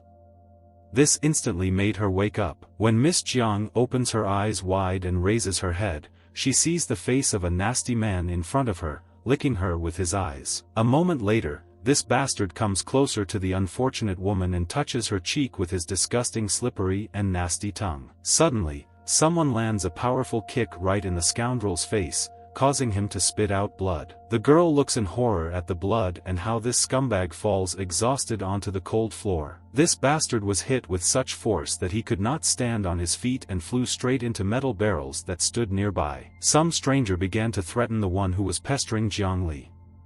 This was forbidden, because the girl was prepared for the boss. And now, just a moment later, the same boss for whom Zhongli was brought here entered the room. This unpleasant guy came closer to the girl. He was not alone, there were many more scary men here. As soon as the woman saw this scumbag in front of her, she seemed to recognize him immediately. Meanwhile, the guys and our hero arrived at the place where Fan Ling felt the car on which he had previously hung the needle. It seems that this was the right place, because a moment later several men armed with fittings came out to the guys. The guys were not going to give up. They were going to break through among these criminals no matter what and were ready for battle. A moment later, the black-haired boy took charge and rushed forward. He's ready to teach these scumbags a lesson. And so, just a couple of seconds later, Fan Ling entered into a fight with one of the scum. He immediately disabled it with one clear blow to the face. The main character is full of strength and energy. The young man continues the fight, making his way alone. Seeing such passion on the part of our hero, the rest of the guys also join in and enter into this fierce battle. They seem to work quite well together and made a great team, as the opponents became fewer and fewer with each passing minute. Meanwhile, the thugs finally removed the tape from the mouth of the woman who could not speak all this time. And as soon as the woman had the opportunity to speak, she screamed loudly. She knew her offender, it was He Ding Kun. But the man is not going to let her go. He is confident that no one will ever know what he will do to her. But the woman is not going to tolerate such treatment, so a moment later she hits him hard in the face with her head. All the subordinate men immediately became worried about his condition. The boss was bleeding from his nose. As it turned out, the man was unrequitedly in love with a woman, so he tried to win her over by any means. Even so dirty, it seems the man was serious. Moments later, his workers brought some kind of huge and strange syringe. Suddenly, a strange noise coming from the street interrupted the proud speech of this scumbag. One of the boss's subordinates entered the room and reported that some people were breaking in on them and they were confidently breaking through. The subordinate managed to finish his speech before our hero burst into the room. He tore down half the wall. The bastard realized with horror that his plan had failed, because he had been found. The male subordinates were also shocked and carefully watched the black-haired guys who had just arrived here. At this time, the woman was incredibly happy to see the main character, because he came here to save her. The main character arrived just in time. He apologized to the woman for being late. The bastard who kidnapped Miss Jiangli was shocked by how strong this young guy was who burst in here so easily. The scumbag blamed the unfortunate woman for everything and a moment later he hit her hard in the face. After this, the man ordered his subordinates to attack our hero and get rid of him. The young boy was not going to back down. Now he will definitely take revenge on him for daring to raise his hand against Jiangli. And then, soon, a fierce battle began. Our hero did not lose in it. Fan Ling deftly swung his fists and successfully struck at his enemies. With each blow there were fewer and fewer enemies. The black-haired boy almost reached the woman. The scumbag noticed the fact that the main character fights very well. At this time he was touching the woman. But before saving the unfortunate woman, the young boy must defeat one of the most important and powerful subordinates of the scoundrel. Mrs. Jiangli screamed loudly and asked the guy to leave, because there were too many enemies here and they would overwhelm him with numbers. The black-haired boy had no intention of running away. He wants you not to protect a defenseless woman. And now, just a moment later, the young boy rushed into battle. He didn't wait a second. His enemy also did not hesitate and began to attack. The guys are about to shed their first blood. The woman was incredibly worried about our hero. She didn't want him to sacrifice his life for her. At this time, the guys began a fierce fight. They struck at the same time, but also dodged them equally. They continued to squeeze all the juice out of themselves, but no one was yet able to land a single blow. But when the black-haired boy was a little distracted, he saw how his enemy almost struck. There was very little time, and the young boy realized that he could not evade. All that was left was to take the blow. That is why the main character decided to block his blow with his own hand. He took his foot with his fist. From this, our hero's opponent flew several meters back, but did not lose his balance and was tired on his feet. Fan Lin has a great idea in his head. He decides to use needles to quickly deal with this bastard, but the guy can't find them in his jacket. As it turned out, this scumbag managed to pull them out of his pocket. The black-haired boy is in complete shock, because he thought that his blows were at the same level, but, as it turned out, he was faster. But even despite this, the young boy is not going to give up. He must use brute force. A moment later, the young man is approaching his enemy with great speed. Scumbag is shocked by how crazy the main character is. Fan Ling delivers a strong blow, which the man manages to block. The scoundrel realizes with horror that the force of our hero's blows has unexpectedly increased, and this is bad. The young boy delivers numerous strong blows to his opponent. The man realizes with horror that he cannot block them. The bastard understands that he himself will not be able to cope with such a strong opponent. He's already coughing up blood, so he calls for help. He calls out to the same vile guy who had previously pestered the girl and was now lying on the floor. Hearing his name being called, the man suddenly opened his eyes, which were filled with madness. He grunted strangely. As soon as Mrs. Jiang saw that another enemy was entering the battle, she immediately worried about our hero. A moment later, this terrifying man took the barrel and threw it straight towards the young boy. The metal structure was flying at great speed, so the guy would not be able to dodge. The black-haired boy looked in horror as the barrel moved closer and closer to him. The main character did not know what to do, so he simply decided to block the blow. A moment later, the entire room was covered in smoke and dust. Visibility dropped to 0. Nothing was visible, but a drop of scarlet blood appeared on the cold floor. The black-haired boy was horrified by what just happened. He couldn't believe it. Xia Miao came to our hero's defense. She stopped the barrel with her bare hands and broke it in two, bleeding her fingers. The secretary will deal with this bastard, while our hero will try to save the woman. But in order to move on, the main character needs to get rid of this annoying enemy. Suddenly, the secretary enters the fight and in one deft movement knees this bastard in the face. Meanwhile, this huge, terrifying man with an animal grin finds a new victim for himself. As it turned out, he turned his attention to Health, who stood motionless to the side and rushed towards him. The man was ready to take on this crazy scumbag. The fight began. While everyone around them was fighting, the black-haired boy headed towards the bound woman and the one who kidnapped her. Ding Kun was incredibly scared when he saw our hero heading towards him. The man threatened the guy not to approach him, placing a syringe with an unknown substance to the girl's neck. But, just a moment later, the black-haired boy took the syringe from the enemy and put him down. The main character wanted to teach this bastard a lesson, so after that he stuck a syringe into him. The boss's main subordinate immediately became nervous when he saw that the boss was defeated. Because of this, he was distracted from the secretary. The girl took advantage of this wonderful moment and delivered another strong kick to her opponent. The blow was so strong that this scumbag could no longer resist and accepted his fate. The secretary with her head raised walked away from this bastard, leaving him lying alone on the floor. And finally, when it was all over, Fan Ling with his soul was able to free the girl and untie her hands. The young boy was very happy that the woman was not hurt. She's not even injured anywhere. A moment later, the mistress hung on the guy's neck and hugged him tightly. She had already come to terms with her death, but the young man saved her. The woman was sincerely grateful to him. If it weren't for him, she would no longer be alive. Some time passed after the incident and the police arrived at the scene. The woman's butler arrived here.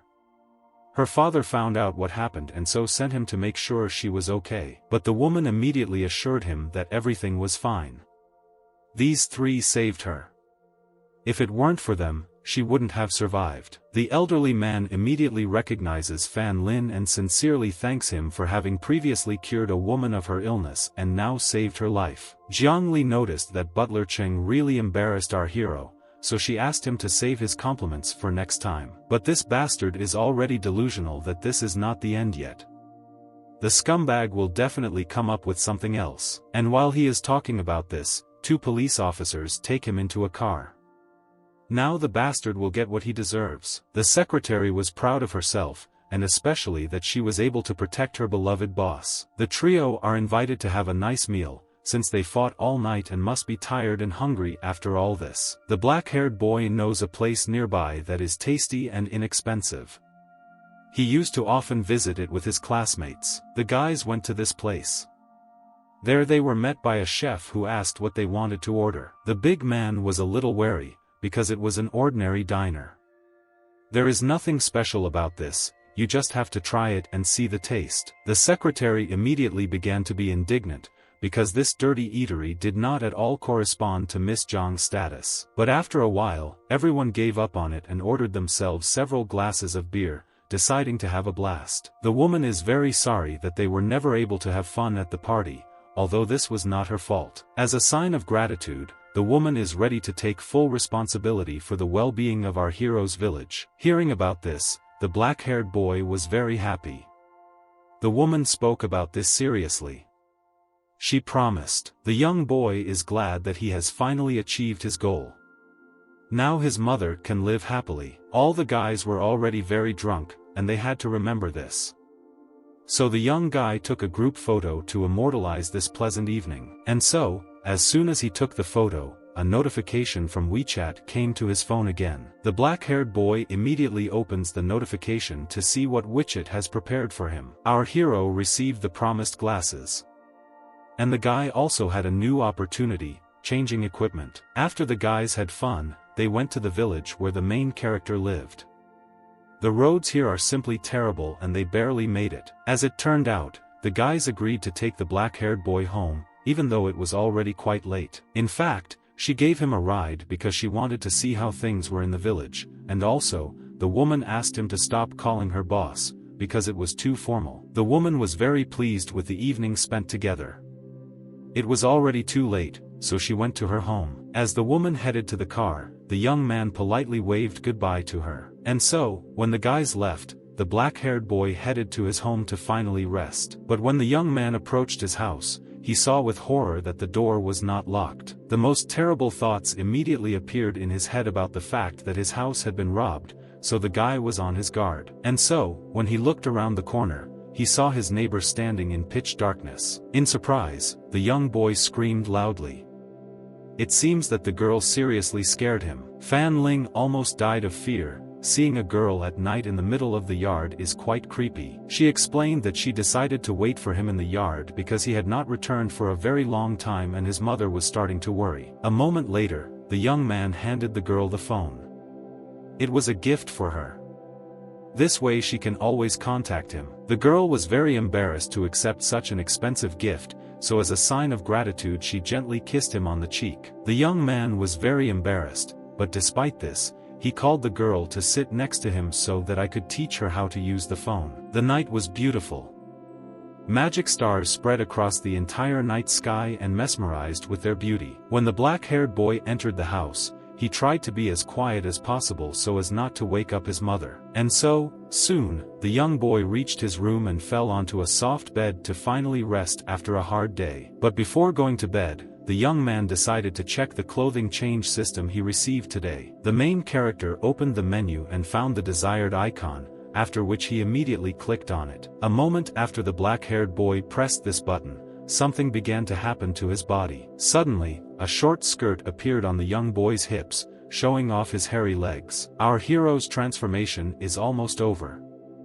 There were only a few steps left. And now, a moment later, the main character completed his transformation into a super beautiful girl. It was a terrible scenario that suddenly appeared in the main character's head.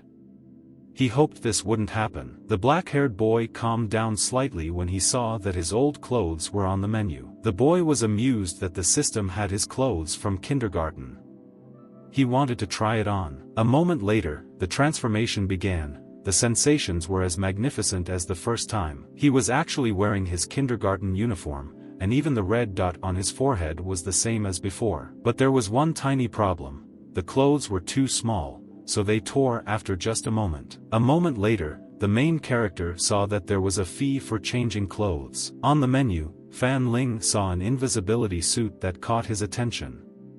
But if he buys it, he will have no points left. The young man decided not to dwell on it now, because all he wanted now was a good night's sleep. The night passed quite quickly and was replaced by a warm, pleasant morning. The guy woke up because someone was talking loudly on the street about the terrible roads in their village. The young boy immediately got up and went outside to check where the noise was coming from. On the street, the young man saw a crowd of people who were dissatisfied with the command of some little girl. The black-haired boy also wanted to look at this girl, so he pushed through the crowd. And he was shocked when he saw a familiar face. It was the mayor whom he had previously saved from the scammer. But it seems that all the villagers were aggressive towards the girl who was just trying to help them. The head of the village began to threaten the mayor with a weapon, telling her to get away. Unexpectedly, the brunette notices our hero in the crowd, who previously saved her from the scammer. The young girl who lived next door also looked excitedly at the black-haired boy. The young man does not understand why everyone attacked the mayor so much, because she is a guest in their village, and even more so, she is here to solve their problem. But in response to this, the scoundrel only laughed loudly, saying that the road had already been repaired. A moment later, this bastard directs all the villagers to attack the defenseless girls.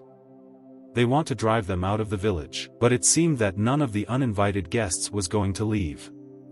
They were ready to take the fight with pride. One of Yang Ma's subordinates decided to convince the boss, having sensibly assessed his strength. He understood that they could not defeat the guests. But, as it turned out, this scoundrel did not care at all about the health of his subordinates. The main thing is to scare these people away. Fan Lin remembered that the previous mayor of the city squandered all the money that was allocated to repair the road in their village.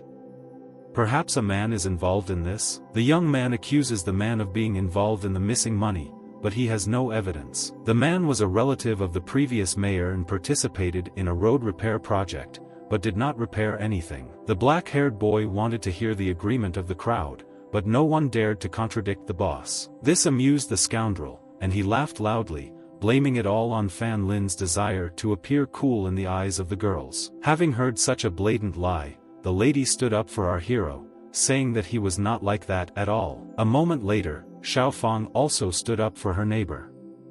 She confirmed the words that the guy is not like that at all. Unexpectedly, a thin female hand touched the protagonist's shoulder. It was the mayor of the city.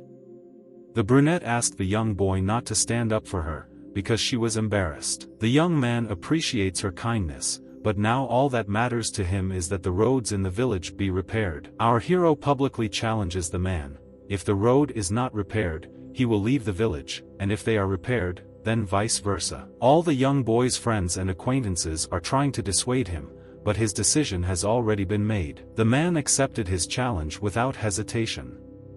Even if he loses, no one will dare to kick him out. The black-haired boy is full of determination to win. His eyes are filled with excitement. Soon, our hero led the workers to his room to discuss the further plan for building the road. It seems that Miss Jiang was jealous of our hero toward Xiaofang, because she was very worried about why she was so close to him. Meanwhile, the young girl was aggressively chopping carrots. Her thoughts were almost the same as Miss Jiang's. She was also jealous of the boy and the woman and wondered why they were so close. Finally, the hot dinner was ready and we could start eating. Fan Ling invited his mother to join them. The main character invited Xiaofeng to sit next to her, although she felt awkward. Jiang immediately noticed the young man's kind behavior towards the girl. Finally, the guys could start eating. Xiao Fang made delicious sweet and sour fish. As soon as the woman took a bite of the fish, she immediately grimaced, because it was terribly sour. Apparently the girl is jealous of her son. In fact, it was the girl's first time preparing sweet and sour fish, so no one dared to admit that it was too sour. Since everyone has gathered, the black-haired boy offers them a drink. He will bring the best wine in the house. Some time passed and Xiao Fang was already very drunk.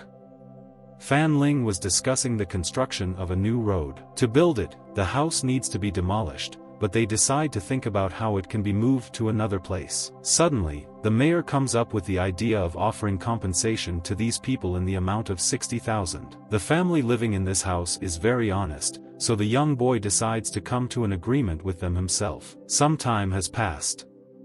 The young boy decided to immediately head to the Chen family's house to discuss everything. At this time, a little girl was feeding a baby goat in her yard. She talked to him cheerfully. Suddenly, the main character loudly called the girl's name, and she suddenly fell to the ground in fear. The young girl was very embarrassed that our hero found her in such an awkward position. A black-haired boy came to the girl's father. He brought him several bottles of good wine as a gift. The girls were very embarrassed. Luckily, her dad was home and she immediately ran to call him. The young boy was slightly disappointed with himself, because he thought that he had scared the girl terribly. Suddenly, the system gave Fan Lin a task, which was that he must persuade the Chen family about the road. The man seemed very pleased to see our hero and kindly invited him to come inside. The main character immediately handed the man several bottles of wine that he had brought especially for him. The man was very pleased to receive such a sudden gift and, naturally, he could not refuse it. After this, the man turned to his daughter and told her not to stand there, but to bring tea for the guest. Our hero began to explain to the man the essence of the situation, and he agreed without any problems to give up his backyard for the construction of a road. The man understood perfectly well that repairing the road was an important project for the village and should not be delayed. For the sake of the man's consent, the mayor even offered him compensation in the amount of 60,000, but he refused it. When the black-haired boy heard the agreement, he immediately headed away, because he still had other things to do. The girl had not yet had time to bring the tea when the guest had already left. The guy can't wait for the mayor to hear the good news. At this time, the girl was very excited and fear seemed to grip her whole body.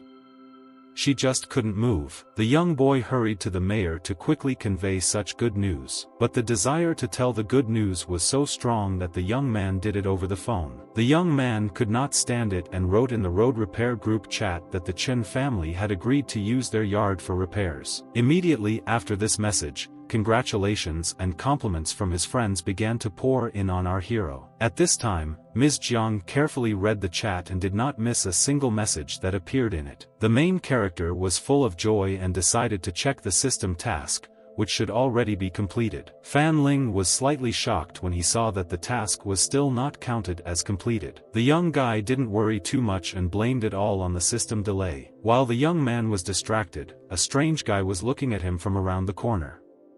There was a feeling that he was watching him. That's how quickly this day flew by. The next one came. The sun was shining brightly outside. It was early in the morning, but the guys had already started work. The work vehicle was heading to the backyard to clear it. But, before starting work, the builders warned the owner of the house about this. Suddenly, an angry man ran out of the house, shouting that they couldn't demolish his yard. Strange, but today the man was in a completely different mood. He couldn't let anyone tear down his backyard. In this case, the builders could not start work, so first they had to contact their superiors. Some time later, the worker called Mayor Lu and reported that the owner of the house did not give permission to work on his site. The brunette was completely shocked by what she heard, because only yesterday everything was fine. At this time, the black-haired boy was at home doing his morning routine. At this moment he was just brushing his teeth, but he was interrupted by a phone call. As it turned out, the mayor called him. The black-haired boy didn't understand what she needed so early. The girl immediately got to the point and reported the problem. She asked him to go to the station and sort out the situation. The young boy was shocked that everything they had planned did not go according to plan. The young man immediately went to the scene of the incident and tried to find out from the man the reasons why he changed his mind. Overnight, The man thought about his decision again and came to the conclusion that it would be wrong. The guy didn't understand what he was talking about. The uncle thought it over carefully and realized that compensation in the amount of 60,000 is not enough. The man hesitantly raised his gaze to the young man and said that he demanded 100,000. Hearing such a huge amount, the young boy was horrified and shocked. Where can they get so much money? But it seems that was not all. The man's lips trembled as he was about to say something else. A moment later, the man blurted out that he was demanding another 100,006 and not just 100,000. The total needs to be 160,000. And after these words, the man slammed the gate right in front of the nose of the black-haired boy, who was in a stupor. The young man was completely shocked by what had just happened. He didn't know if this was the Uncle Chen he knew. As the young boy walked away from the Chen family's house, he saw Jing Jing, who was in the yard with her father. A moment later, our hero loudly called out to the young girl, which instantly attracted her attention. The black-haired boy wanted to find an answer to his question, so he hoped that Uncle Chen's daughter could explain everything to him. The young girl was a little scared, but seemed to intend to explain something to Fan Ling. But as soon as the girl tried to start a conversation, her father shouted loudly and called her back into the house. The young girl had no choice but to obey her father's orders. She walked home silently. The builders did not understand what to do now. They asked for advice from a young boy who was also in a stupor. But the black-haired boy could not make such important decisions himself.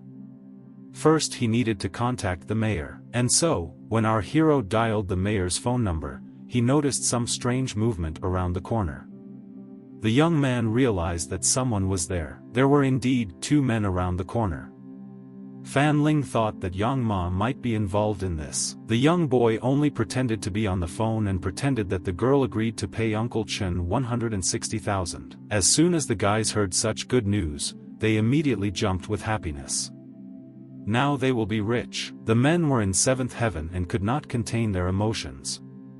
They high-fived each other. Then, the main character pretended to write a check to Uncle Chen. At this time, strangers around the corner are carefully observing his every action, thinking how stupid he is. The guys could not calm down and continued to dance. Now, finally, their lives will get better. But when the men looked around the corner again, they were surprised when they didn't see the black-haired boy. Due to the fact that the men were very happy, they relaxed, got distracted and lost sight of the guy. They urgently need to find him. Fan Ling hid around the corner and carefully watched those who were looking for him. He immediately realized that these were Yang Ma's people. At this time, a group of men gathered in the casino and were having fun playing games of chance. Yang Ma warned his friends that today was his lucky day and they should be careful. And then, a moment later, the man put 6 bamboos on the table. The men were glowing with excitement. The game completely absorbed them and they wanted to continue. But, unfortunately, they still failed to win. Yang Ma wins. He felt incredibly smug now. One of the scoundrel's acquaintances notes that he is quite lucky today and has already earned a lot of money. Unexpectedly, the same man 6 who had previously been watching Fan Lin bursts into the casino. He reports good news about the money. Men are in a state of euphoria when they hear about such wonderful news. At first they can't even believe it. The black-haired man noticed that today the money is flowing straight into Yang Ma's pocket. The bastard is very happy that everything went according to his plan and the visit to that old man was not in vain. At this moment, another subordinate runs into the casino with news about Fan Lin. The man calmly said that Fan Ling did not suspect them of anything. The young man just returned home. Having heard such good news, the scoundrel still did not relax and ordered his subordinates to continue spying on our hero. At this time, the young boy had already reached his home and was thinking about his further plan. The current situation really took him by surprise and he needs time to think. Yang Ma's subordinates are all over the street and even in the yard. It will be very difficult to fight them. But luckily, the fake phone call should have caught the creep's attention. And if the young man's guesses are correct, then in the evening the scumbag will visit Uncle Chen.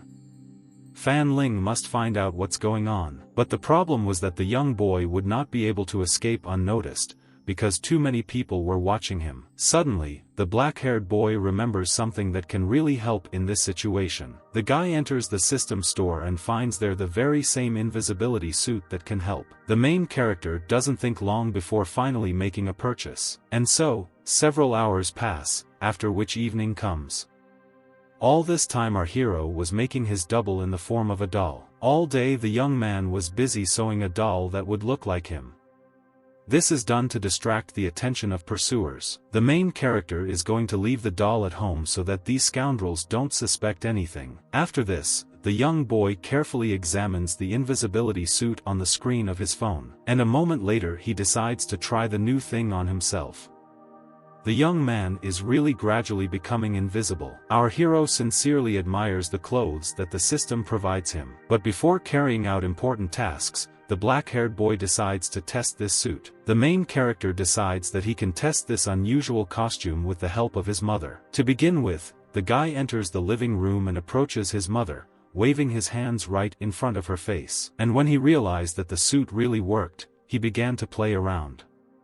Fan Ling started making stupid faces in front of his mother. The main character was incredibly happy when he realized that the suit really worked. When the black-haired boy looked at the TV screen, he realized that his mother was listening to a dance song. Unexpectedly, after a moment, our hero's mother silently stood up from the sofa. And so, after a couple of seconds the woman started dancing. She moved smoothly and rhythmically to the beat of the music. The woman begins to move faster and more freely than a couple of minutes ago. And after a couple of moments, she is already using the entire room as her dance floor. The woman swings her arms and legs, and Fan Ling, at this time, dodges her movements. But, unfortunately, the guy was unable to predict and avoid one of his mother's movements. The woman hit him right between the legs. The pain was as unbearable as possible. The main character mustered all his strength not to scream in pain. The woman felt her foot touch something, but did not attach much importance to it. Meanwhile, the young boy went outside to finally go on a mission. The main character was still writhing in pain after being hit between the legs by his mother. The young man slipped away unnoticed while observers thought he was still at home. It was an ordinary doll. Meanwhile, a crowd of thugs led by Yang Ma head straight to Chen's family's house. One of his subordinates asks if they will stop at 160,000 yuan. But after such a stupid question, the young man immediately gets a fist in the face from his boss. The boss explains that it's only some 160,000, and that's not enough.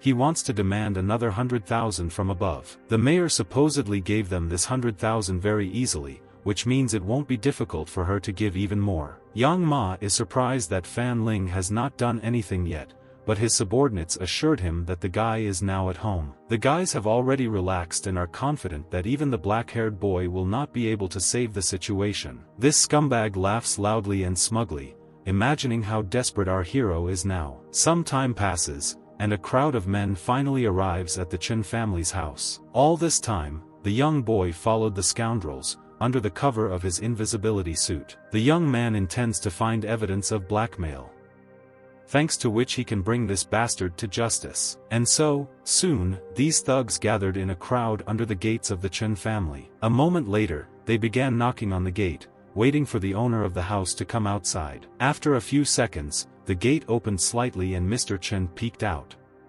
He was unhappy with this visit. When the man saw Yang Ma and his subordinates in front of his yard, he immediately became nervous. The man did not understand why these scoundrels came, because he had already done everything they asked. Yang Ma abruptly covered the man's mouth with his hand so that he would stop screaming and attract unnecessary attention to himself. The bastard calmed the man down and said that they would discuss everything inside so that no one would see or hear them. And then, a moment later, a crowd of men entered the courtyard of the frightened Uncle Chen, who was clearly not happy with the guests. The black-haired boy was convinced of his assumptions that something was fishy here. Uncle Chen led the uninvited guests into his house and waited for what they were preparing to tell him. The main character intended to film everything that was happening now on camera, so that later he could present evidence to the residents. A moment later, the black-haired boy begins recording. He captures a frightened Uncle Chen. Wang Ma has already heard rumors that the city mayor agreed to pay such a large compensation, and the check is in his possession. But, oddly enough, the man knows nothing about this, so he is very surprised when he hears about it. The scumbag loudly slams the table and asks Uncle Chen not to lie, because his people clearly saw everything. He knew that our hero called the city mayor, and she wrote him a check for 160,000 yuan. The man is disappointed in himself, because he understands that the mayor of the city in Fanling sincerely wanted to help their village and fix the road. He doesn't understand why these scoundrels came to him again if the mayor had already agreed. When Uncle Chen receives the money, he will immediately give it back. Suddenly, the bastard hit the man hard on the shoulder, placing his hand on him. If 100,000 yuan is a small thing for the mayor, then the bastard wants to ask for even more money. He ordered the unfortunate man to go to our hero and ask for another 100,000 from above. The black-haired boy hated Yang Ma for his disgusting actions, which he was now filming. The black-haired man fell into a stupor when he heard about such a huge amount. The scumbag begins to threaten the man that his subordinates have already been to prison and they are not afraid to serve another sentence. Uncle Chen is completely shocked and horrified when he hears threats against him. He simply has no choice. Suddenly, the man becomes ill due to stress and, unable to stand on his feet, falls into a chair. The man begins to cough loudly, and his worried daughter comes running at the noise. The young girl immediately runs up to her father and wants to help him and at least somehow support him. Yang Ma didn't see his daughter last time, which means Uncle Chen hid her from them. Suddenly, the bastard grabs the frightened girl by the hand and begins to pester her. A father, when he sees such an attitude towards his daughter, wants to protect her at all costs. He abruptly gets up from the chair and hugs his daughter, removing the hands of this bastard from her. But the man fails and receives a strong kick to the chest. From such force the man fell to the floor. He understood that he could not resist this bastard. The scoundrel continues to pester the frightened girl, who is very worried about her father and is crying. All this is observed by a black-haired boy, who slowly boils with anger from what he sees. The scumbag continued to pester the defenseless girl. His touch disgusted her beyond belief. The black-haired boy's patience ran out. Fan Ling could no longer watch Yang Ma bully the girl. A moment later, the young boy delivers a precise and strong blow to the face of this scumbag. Since the young man was wearing an invisibility suit, no one understood where the blow came from on the man's face. The bastard immediately shouted, because he didn't understand who dared to hit him. This needs to be clarified urgently. The man began to frantically look around, trying to find the culprit, but after a couple of seconds he no longer cared. The scumbag again turned his gaze to the unfortunate girl, who could not defend herself in any way. A moment later, the bastard again reached out with his disgusting lips to the frightened girl. Suddenly, the faces of all his subordinates were filled with intense horror and anxiety. But the boss didn't understand what was going on. The man continued to move his lips towards the girl. A moment later, the scumbag finally decided to open his eyes and see what had caused such surprise among his subordinates. The bastard is horrified when he realizes that he is in the air. He begins to quickly wave his arms and tries to get down. After a couple of seconds, our hero throws the bastard with all his might towards his subordinates. And he, like a bowling ball, knocks down all the pins. At this time, the girl stands in stupor and fear. The men look around frantically, trying to figure out who is to blame for all this. Suddenly, in the darkness, they see eyes that look wide and dangerously straight at them. The scumbag gets very scared when he sees a pair of eyes. He is afraid to see something terrible in front of him. As it turned out, it was the girl's father. He hugged his daughter tightly, not wanting to let her go. The man looked at the wall and thought that all this was the work of divine magic. The boss's subordinates were terribly afraid. So much so that tears of horror were already flowing from my eyes. This reaction was caused by one of them looking at the window. They looked at the glass in horror. On the window it was written, "What goes around comes around. No one can escape from retribution." As soon as the thugs read this phrase, they immediately burst into tears and screams of horror. They immediately ran out of the house like crazy. All they need now is to escape. It was so scary that they couldn't even turn around. Our hero was pleased with himself. The black-haired boy will continue to watch these scum very carefully and will not allow anyone to be offended. Fan Ling went to his home, thinking that this stealth suit was very useful. Now the main character had almost arrived home and passed by the Wang family's house. He came up with a funny idea to prank Xiao Fang. he decided to fulfill it. The young boy carefully looked into their window to see who was doing what at such a late hour. Our hero was upset when he didn't see Xiaofang in the house.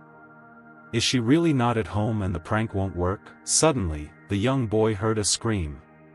It was a girl calling out to her father. The young girl asked her father to bring her shower gel, because this one had already run out. But the man did not hear his daughter, because he was screaming loudly and desperately rooting for the Chinese team. The main character had no choice but to bring her shower gel. It wasn't difficult. Fan Ling walked to the shelf where there was soap and shower gel. Taking the required bottle, he went to the shower. The young man hummed a song quietly as he approached the shower stall. Unexpectedly, the young boy slipped on the water that flowed out of the shower. Unfortunately, the black-haired boy was unable to maintain his balance and flew forward, dropping the gel. Fan Ling fell, and his head and hands ended up in the shower, and the rest of his body was outside the shower. The shower gel rolled right under the feet of the young girl. Our hero hit the floor very hard, so he didn't even immediately understand where he was. The young guy's head hurt incredibly badly. He opened his eyes. The black-haired boy did not immediately understand where he was. I looked around. The main character was shocked when he saw thin female legs in front of him. From this, his whole face was covered with a blush, and he did not confidently raise his gaze upward. The young man saw in front of him a beautiful young girl who was completely naked. This is Xiaofeng. Such a sight made the young boy's nose bleed. He was very tense. The young girl looked out slightly from behind the curtain, because she thought that it was her father who had fallen and asked if everything was okay with him. The father replied that everything was fine. At this time, the black-haired boy could not take his eyes off the girl. Hearing that her father was fine, the young lady's worries immediately disappeared. Then, the girl turned her gaze to the shower gel, which was still lying on the floor. The brown-haired woman sat down and reached for him to begin washing herself. And when the girl bends over, it allows our hero to see her gorgeous breasts. He can't tear himself away. Suddenly, the black-haired boy begins to emerge from his invisibility suit. This immediately attracts Xiaofang's attention, and she looks up, trying to understand what is happening. The girl looks straight ahead. The main character's face begins to slowly appear, but still not completely. A moment later, the young girl realizes that someone has been watching her all this time. This causes the young lady to scream loudly and furiously, which attracts the attention of her father. The young boy urgently needs to escape, but before that he needs to disguise himself. He grabs a piece of cloth. The young man wraps the cloth around his face and head so that no one will recognize his identity and runs away. At this time, the girl's father runs out of the house, who seriously intends to catch this dirty pervert. Our hero continues to run, but the man with the club is not far behind and continues to pursue him. At this moment, the main character thanks God for the fact that he can run quite fast. The man was already a little tired, so he stopped to catch his breath. Suddenly, he loudly shouts to the whole village that a thief is running down the street and urgently needs to be praised. All the neighbors quickly run out with frying pans and other items to help. A moment later, a massive chase begins for the black-haired boy, who is still trying to escape. And so, soon, our hero manages to break away a little from the crowd and turn the corner. He immediately throws off the sheet and straightens his clothes so as not to arouse any suspicion. Soon, the crowd approaches this corner, but the young boy is already ready and clears his throat. He comes around the corner and pretends he doesn't know anything, asking Uncle Wang what happened. The main character replied that he saw this pervert and pointed directly, showing where he ran away. A moment later, the entire crowd quickly runs in the direction where our hero showed them. The young man does not remember that the system warned him that the invisibility suit had a time limit. So he opened the system and looked at the stealth suit again. Suddenly, he saw a small inscription at the bottom. The black-haired boy is very angry, because these letters were too small to see them before. He waves the phone and wants to throw it away, but restrains himself, because he cannot do that. Fan Ling can't throw away the phone. He must control himself. Since there is nothing left to lose, the main character decides to click on this text and see what is written there. It turns out that the invisibility suit loses its effect if it comes into contact with water. After use, it will not be available for 24 hours. Finally, the black-haired boy understood why the effect of the suit was gone. all because he came into contact with water. Meanwhile, the young girl was very angry about this whole situation. She wrapped herself in a towel and was about to get out of the shower. The girl was completely furious that someone was spying on her. Suddenly, when she gets out of the shower, she notices the footprint of that same pervert on the ground. When she sees this print, she immediately remembers our hero and thinks that if he spied on her, she would forgive him. But, after a moment, the girl returns to reality from her fantasies. We need to quickly erase these traces so that father doesn't guess anything. This is how the night flies by. The next day arrives, early morning. Someone came to the main character's house and knocked on the door several times. The young boy immediately jumped up from his seat when he heard a knock on the door and threw his shirt on. As it turned out, it was his neighbor. She acted as if nothing had happened. The black-haired boy immediately remembered yesterday's fragment, which he had looked at so carefully. Because of this, the young boy becomes incredibly ashamed and experiences great embarrassment. The young man hits himself on the cheeks and tries to bring himself to his senses. He convinces himself that nothing happened yesterday. The young girl again asks to open the doors. She assumes that the guy must be shy. At this time, the young man prepares himself to open the doors. He takes a deep breath, and now, after a moment, Fan Ling finally decides to open the door and let the girl in. Soon, the black-haired boy opens the doors slightly, fixing his gaze on the young girl who stands behind them. As soon as the young man opened the doors, the young girl began to cry bitterly. She immediately rushes into the arms of our hero and begins to cry even louder. The guy is in a stupor. As she presses herself against him, he admires how soft and nice her breasts are. After a moment, Fan Ling coughs to compose himself and calms down. He strokes the girl's head and asks what happened. I want to know the culprit of her tears. At this time, the young girl wipes away her tears and prepares to tell the story that happened to her last night. After listening to the story from beginning to end, the young boy asks the girl not to worry. He promises that justice will be restored, because she never sleeps. Xiao Feng is very amusing to watch and listen to our hero, who pretends that he has nothing to do with it. Suddenly, the awkward moment is interrupted by a loud phone ringing. The ringtone is the song of the wires growing. The black-haired boy is happily distracted by the phone and says that he received a call from the mayor. The mayor happily reports that the police have found evidence to arrest Yang Ma, and Uncle Chen has agreed to repair the road. The young boy is very happy about this news and says that he will arrive right now. Unexpectedly, the main character grabs a young girl by the hands and tells her good news about fixing the roads. The young man grabs the girl by the hand and they run together to see it in person. Soon, a huge crowd of people gathered at the gate, who were also looking forward to the start of repairing the roads. One of the men who was standing in the crowd turned his gaze to the side and caught Fan Lin with it. He noticed that our hero had grown a lot. After that, all eyes were directed at the guy. Everyone trusted the main character and said that the future of their village lay with him. Suddenly, a loud clicking sound of heels was heard. The steps got closer and closer. As it turned out, it was Miss Zhang's secretary. She swung her fist at the young boy. The guy blocked the blow.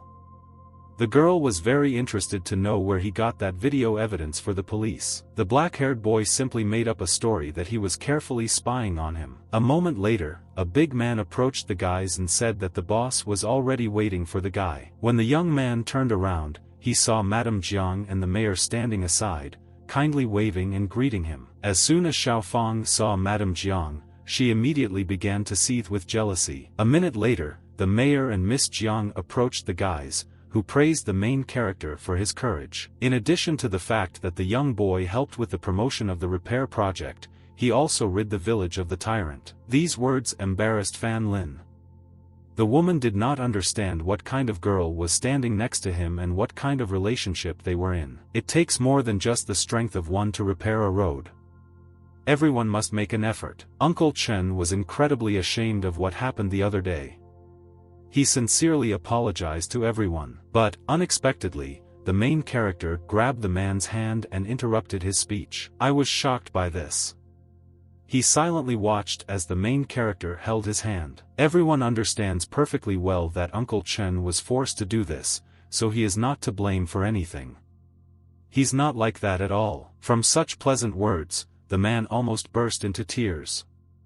The guys were very understanding and kind. The young girls seemed to have guessed that Brother Lin had helped them last night. Suddenly, a loud female voice came through the microphone and asked for a moment of attention. Everyone immediately fell silent and turned to the woman to listen to the announcement. Thanks to their teamwork, the project is running smoothly. The mayor brought the village residents up to date. Now the woman wanted to raise the morale of the residents. She hopes everything works out for them. A moment later, the joyful crowd started cheering and cheering for each other and the mayor. Some time passed and finally work began on building roads. The long-awaited time for renovation has finally arrived. Everyone around was in a great mood and excited. Suddenly, the phone started playing in our hero's pocket. I received a notification from WeChat. He looked and saw that a lot of glasses and all sorts of goodies had appeared. There are also new tasks and rewards for them. The guy had new equipment unlocked and was rewarded with 10 points and prestige. Soon, the black-haired boy returned to his home. It was lunch time. The main character was sitting at the same table with his mother, and they had a delicious dinner. But all this time the young boy was carefully looking at his phone. The young guy was in the widget store, and what kind of special items did he have here? The main character sees an inscription about a bright, titanium, dog eye and clicks on the icon. It turns out that this is a special item that can be improved, but it is on sale for 1 day. The main character decides to purchase this item, because time is limited. He starts eating quickly in order to get everything done. A moment later, Fan Ling runs away. Mom thinks cell phones are really addictive because her son hasn't even eaten properly. Now our hero has 30 points, so there is no need to worry about them. Therefore, the young boy decides to make a purchase, because later he may regret it if he does not. A moment later, something in front of the black-haired guy's face begins to shine brightly, causing him to immediately close his eyes. A shining box appears on the table. No wonder it's called a bright, titanium, dog eye. At first, the main character does not open the box, but simply examines it from all angles. But, after a moment, he still decides to open it and sees a box with lenses inside. It looks pretty interesting, but the young guy still doesn't understand what these lenses are for. The black-haired boy wants to test this in practice and wants to put on lenses. His hand is shaking incredibly. After a few seconds, Fan Lin still manages to put the lens on one eye. This caused a searing pain, causing tears to immediately flow from the other eye. Having overcome the pain, the young man opens his eyes slightly. Now they are white and glow brightly. He realized that with this lens the world had become clearer and now he could see everything. But, after a moment, it dawned on him that this was an ordinary contact lens. After a moment, the black-haired boy decides to try another lens. This lens was a different color. It was soft pink, but also glowed brightly. The main character closed his eyes, trying to get them used to the lenses. And after a moment, he slowly opened them, looking at everything around him. In front of him he saw the street and the people who were there. The young boy is absolutely delighted when he realizes that with the help of these lenses he can see through objects. This is just an incredible find. He runs around the room and looks through the walls. I admire these skills. But another question is brewing. How can he control it? The main character opens the menu and tries to find instructions for controlling these lenses. These individuals also have night vision capabilities. The guy notices the missed call and first decides to turn off his X-ray vision. He was so excited about these lenses that he completely forgot to check his phone.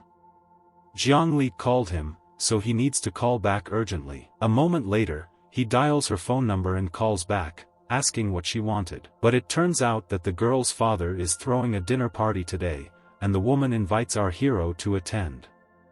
She's already sent someone to fetch him. The black-haired boy awkwardly replies that now he should prepare and think about whether he should give his heart to a woman. The woman is very glad that the guy accepted her invitation so quickly and easily. The main character is delighted with himself and the fact that the girl invited him to the party. A young boy looks at himself in the mirror and admires.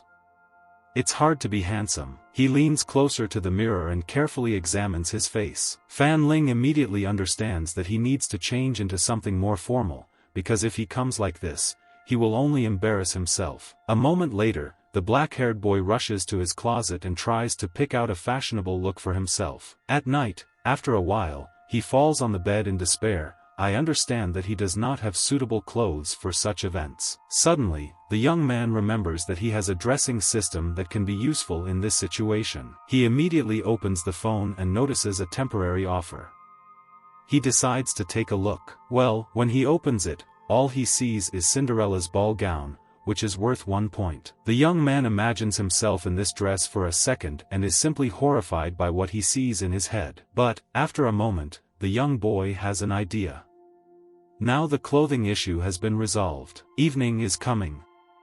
The party is already starting at Jiang Yujing Villa. The woman is very worried because our hero has not arrived yet. An elderly man approaches his daughter and asks why the guest has not arrived yet, but she assures him that it will not be long. And then, a moment later, a car stops near their luxurious house. The main character immediately emerges from it. He was not alone, he also had a secretary and a big guy with him, who kept him company. The woman introduces Fan Lin, saying that it was he who saved her earlier. The elderly man sincerely thanks the guy for saving his daughter, because this is really important to him. The woman watches the couple carefully and immediately understands that Chen was right.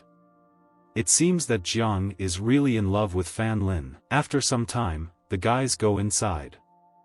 The guy carefully examines their luxurious house. They have a casual conversation and the main character says that he recently graduated from university and decided to start his own business. After this, the elderly man immediately asks questions about whether the young guy is married now. The man starts asking Fan Lin a lot of questions about girls, about his preferences and stuff like that. The woman tells her father to quickly start eating before the food gets cold. A moment later, all the guys happily clink glasses and start eating. Suddenly, the phone started playing in the protagonist's pocket again.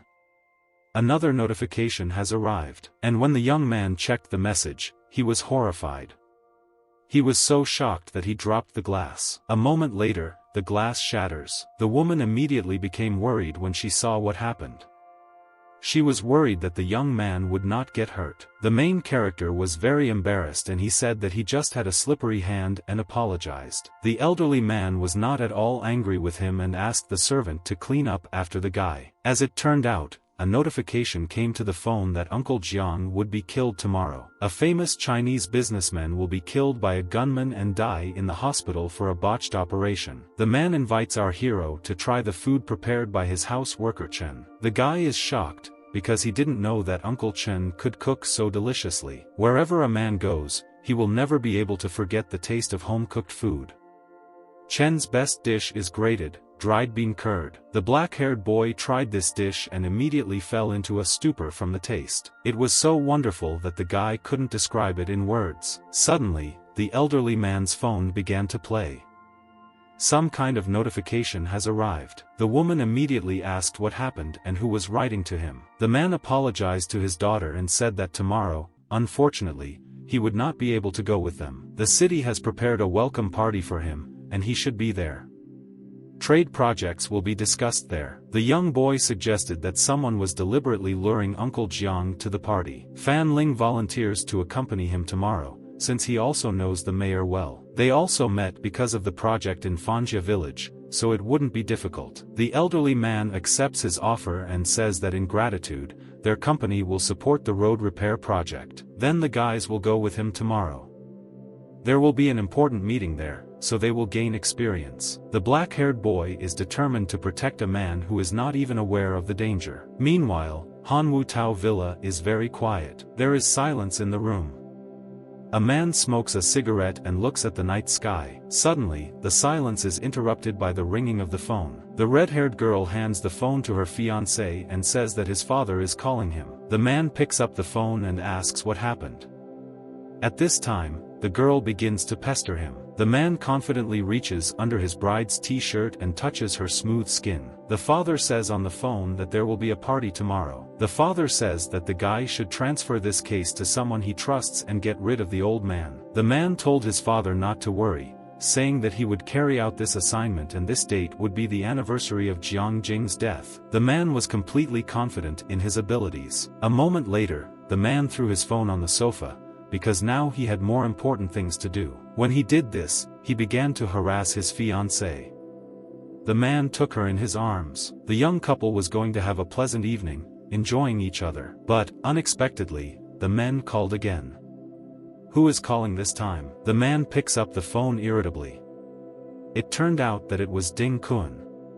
Wasn't he sent to prison? He asks for help in taking revenge on Fan Ling, who nearly landed him in jail if he hadn't pretended to be crazy. This only plays into the man's hands, because he was just looking for a suitable candidate for the dirty work. After a moment, he hangs up and returns to his fiancée, who is impatiently waiting for him. Some time passed and the dinner party finally came to an end. Jiangli got very drunk, so our hero personally drove her home.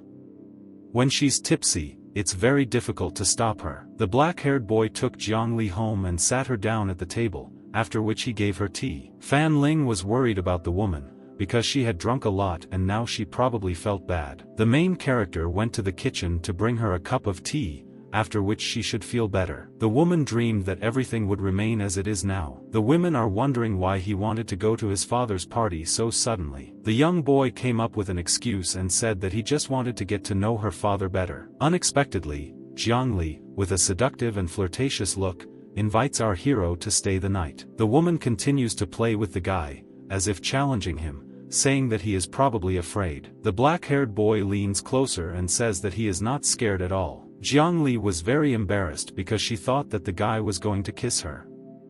At this time, he hoped that Xia Miao and the big man would return quickly. Meanwhile, the girl stood on her tiptoes, although it was very difficult. It was Xia Miao and the big guy who were spying on the guys through the window. But, unfortunately, because of the curtains everything was very difficult to see, but from the silhouettes it looked like they were going to kiss. As soon as the secretary heard about this, she immediately jumped on the big man's back to take a look too. The guys were very happy that their boss had finally found her love. Suddenly, the phone rang in our hero's pocket again.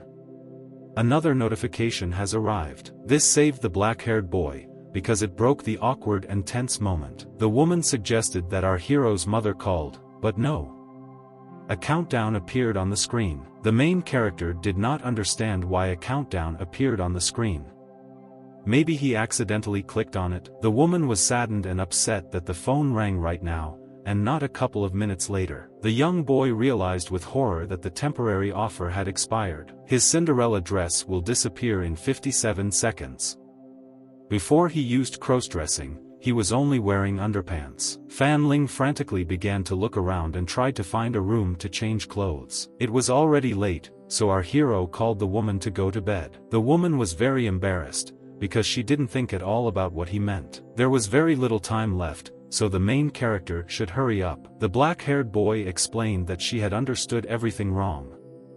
He just really wants to sleep. A moment later, the young boy rushed into the bedroom to hide. 3 seconds left before the fateful event. The young man ran with all his might. Finally, the guy found the right door.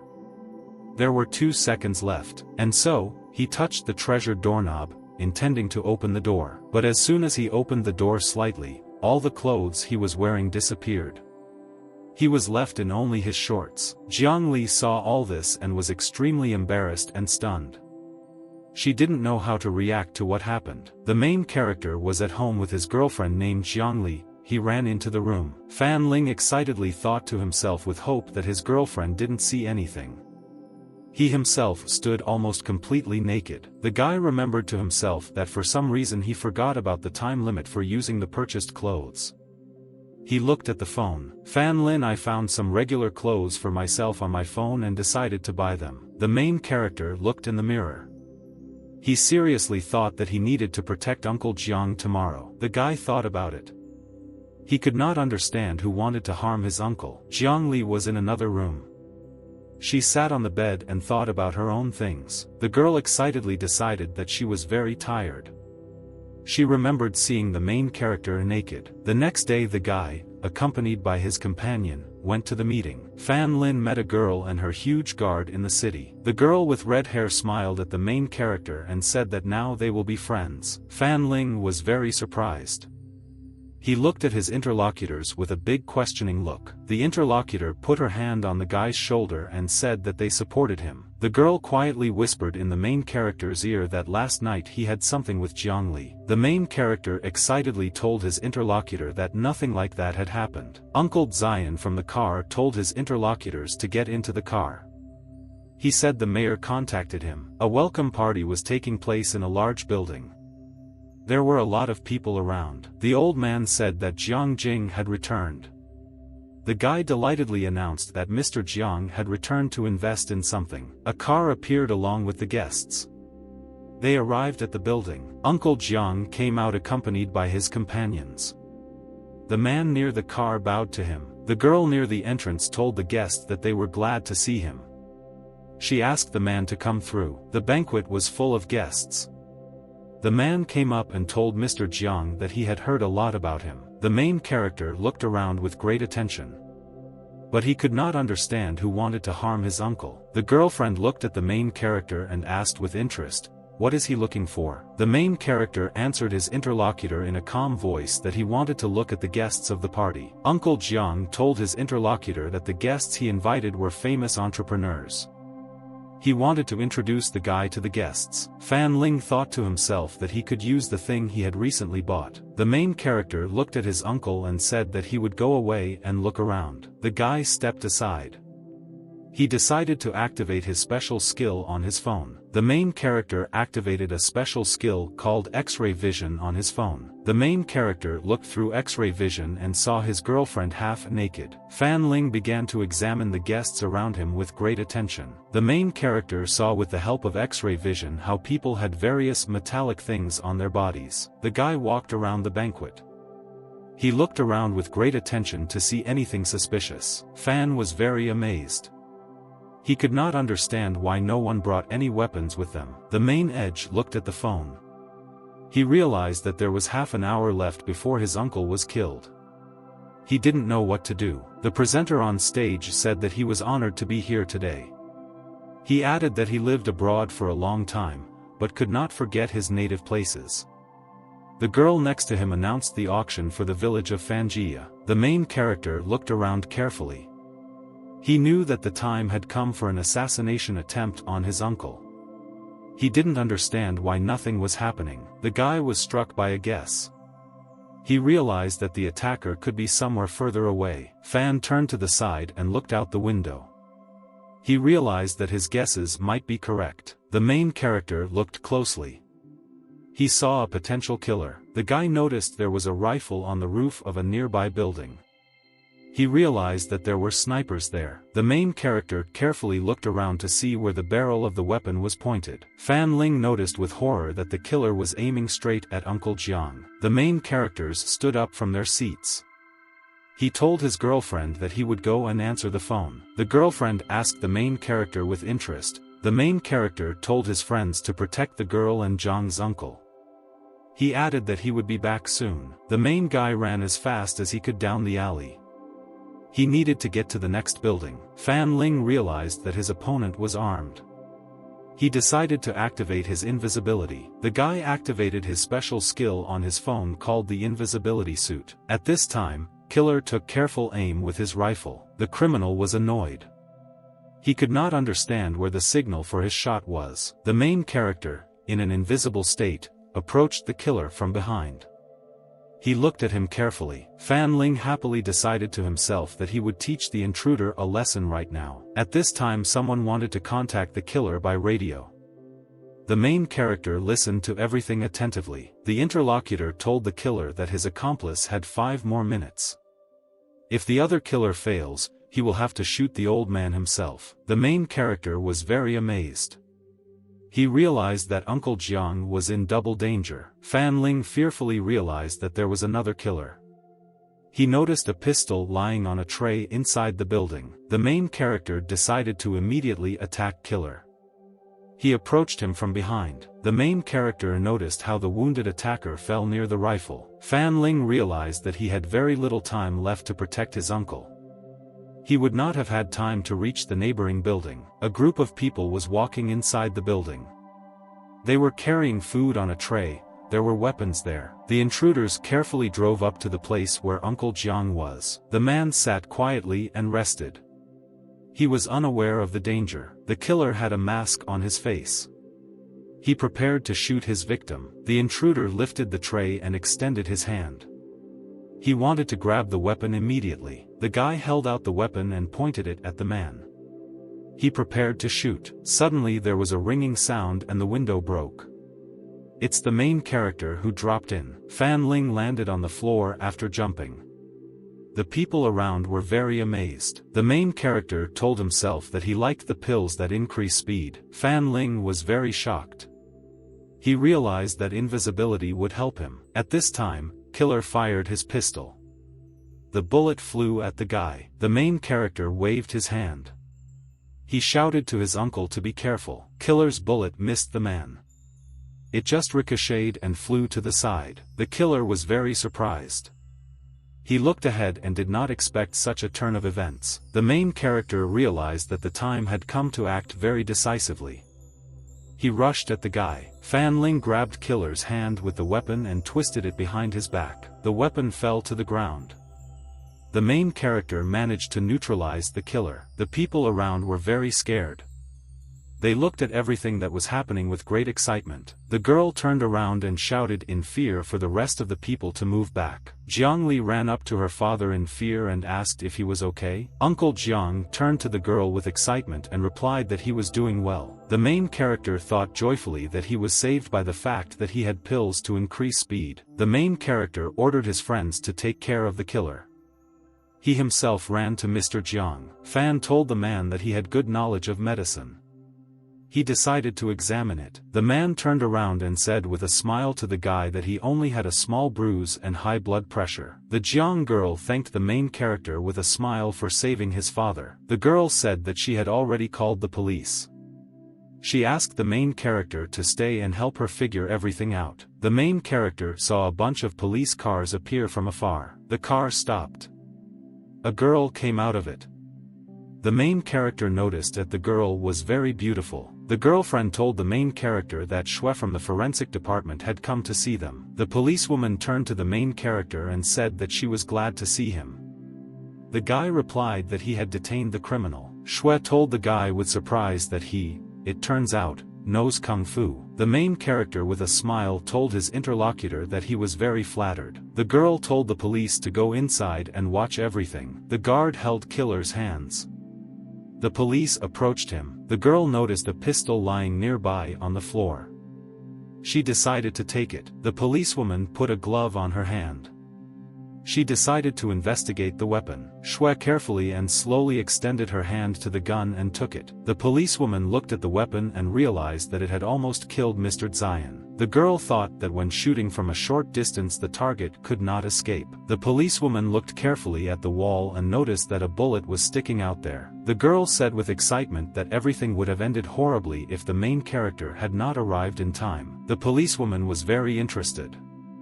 She was surprised that the main character was able to save the man. Fan thought to himself that the police might already suspect him of something. He remembered that he had already managed to pick up the silver needles. A subordinate came to Han Wutao's home. He talked about the failed assassination attempt. The subordinate brought the boss a lighter and said that it was the fault of the two killers. The leader said that the killers were professional. He added that it was very surprising that they were captured. The subordinate asked his interlocutor excitedly, what did he think?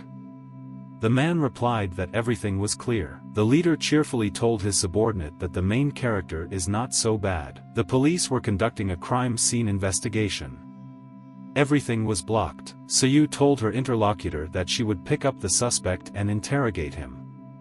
The girl apologized for the inconvenience caused. The policewoman asked the main character how could she contact him. Fan replied to his interlocutor that she could scan his barcode. The police officer told the guy he could go. She scanned his phone. The main character said goodbye to the policewoman and told her to tell him if anything happened. The girl stood and followed the main character with very long glances. The police officer told his supervisor that a civilian had spotted an armed man on the roof of the building. The girls were very surprised. They looked at each other excitedly. Fan was driving in a car and looking at his phone. He was glad that he managed to use WeChat. The system informed the main character that he had completed the task. He was able to successfully save Jiang Yujing and receive 20 points for it. The main character was looking at the phone. He thought to himself that the task was dangerous, but he received a good reward. Fan saw on his phone that mom was calling him. He decided to answer. The main character picked up the phone. The woman asked him when he would return. The son told his mother that he would be there soon and that he had just finished work. The woman told him that the head of the village was waiting for him. Fan Ling answered the woman excitedly that he would come to her now. The police went up to the roof and carefully examined everything there. The police told their boss that they had taken the criminal from the roof. They were holding a suspect. The criminal thought displeasedly to himself that he was caught because he had a needle with an anesthetic in him. The girl looked at the suspect. She realized that it was not an ordinary person who knocked out the criminal. Suddenly Shui noticed something very suspicious on the man. The girl saw how the criminal had a small needle sticking out from the back of his neck. Shui walked up to the criminal and pulled the needle out of him with her hand. The police officer carefully examined the needle and realized that it was not illegal. A policeman approached from behind. He told the girl that they had found very strange bullets in the banquet hall. The girl excitedly asked her subordinate to show her the bullets. The policeman handed his boss a bag with bullets inside. The subordinate said that the bullets had holes, as if they had been pierced with needles. They did not find the needles themselves. Shui pointed out to the policeman that he should find out exactly the size of the needles. She added that he should collect information about all the party participants. The girl was excited. She couldn't understand what kind of professional dealt with the criminals. The guy called his father and told him that Ding Kuan was to blame for everything. He was the one who ruined their plan. The interlocutor said that this time the old man was lucky. He told the guy to keep a close eye on trade in the city. The guy angrily thought to himself that the main character was always bothering him. After that, the guy decided to call his friend named Jin Yu. The girl said that she was a detective and asked who she was talking to. The guy answered her that his name was Han Wu Tao. The girl happily asked the Han, what could she do for him? Han asked his interlocutor to study one guy. He added that he would transfer the payment to her card. Jean told the other party that she would give him information within a few days. There were a lot of people at the main character's house. Someone said that there are always a lot of problems with road reconstruction. One of the men said that every time the situation gets worse and worse. The girl happily told the man that Fan Ling would definitely come up with something. At this time an expensive car drove up. People around were surprised. The main character came out in a suit. There was a huge guard next to him. The girl greeted the main character and said that everyone was waiting for him. Fan Ling explained to his interlocutor that he had business in the city. He asked how the repairs are going. The man displeasedly answered the main character that he could go and see for himself. People arrived at the repair site. They were unhappy that Bull Fan decided to appropriate this place for himself. The man explained to people that he took the place for his son. He demanded that people pay him for this territory. One of the people turned around and joyfully said that the main character is here. Fan Ling stood and examined with great attention what was happening here. The main character demanded an explanation from Uncle Beulah as to what was happening here. The man very guiltily answered the guy that he was really very sorry. The main character asked the interlocutor if he had any problems. The man demanded that people pay him 1,500 yuan per cubic meter of land. The man shouted displeasedly that such a price for the main character would be very far away. Bull stuck the shovel into the ground. He explained that until he was paid, he would not give up the territory. People stood around and talked to each other. They were excited. The main character told his interlocutors to calm down. He invited Uncle Bull to discuss everything. The man nodded. He looked at the main character with surprise and apprehension. The main character told Uncle Bull that he was a very noble man. He recalled that a man once paid for his studies at the university. The man looked at the guy with tears in his eyes and said that he had no choice. The main character told the interlocutor to explain everything to him.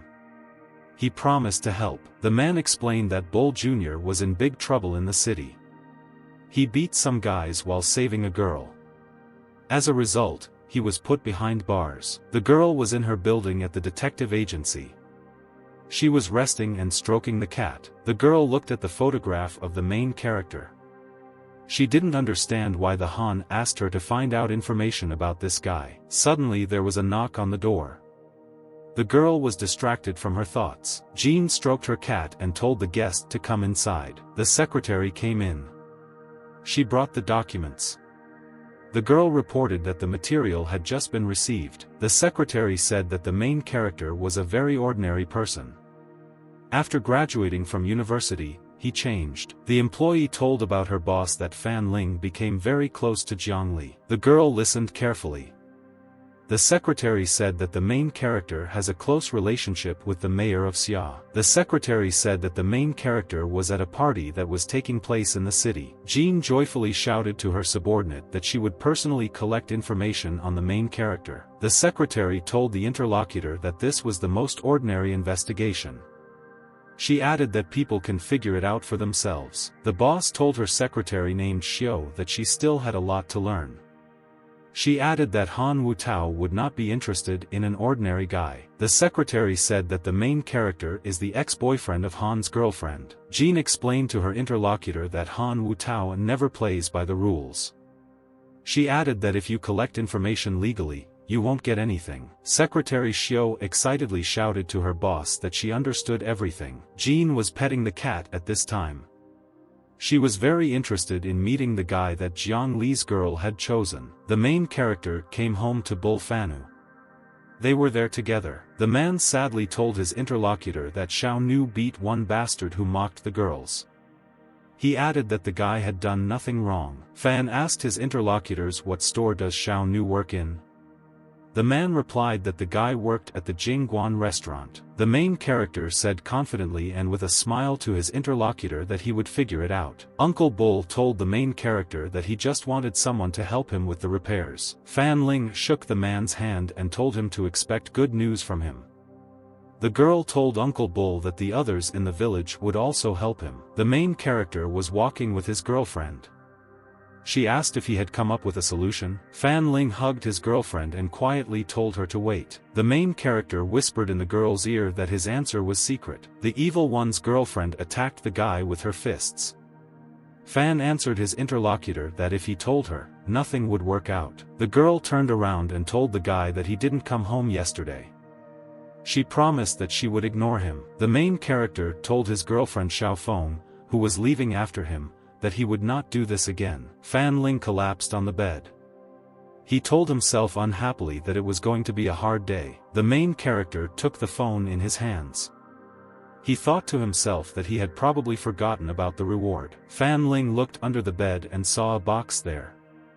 He realized that the reward was really there. The main character carefully took out a box from under the bed and placed it on the nightstand. The guy received gold soft and silk armor as a reward.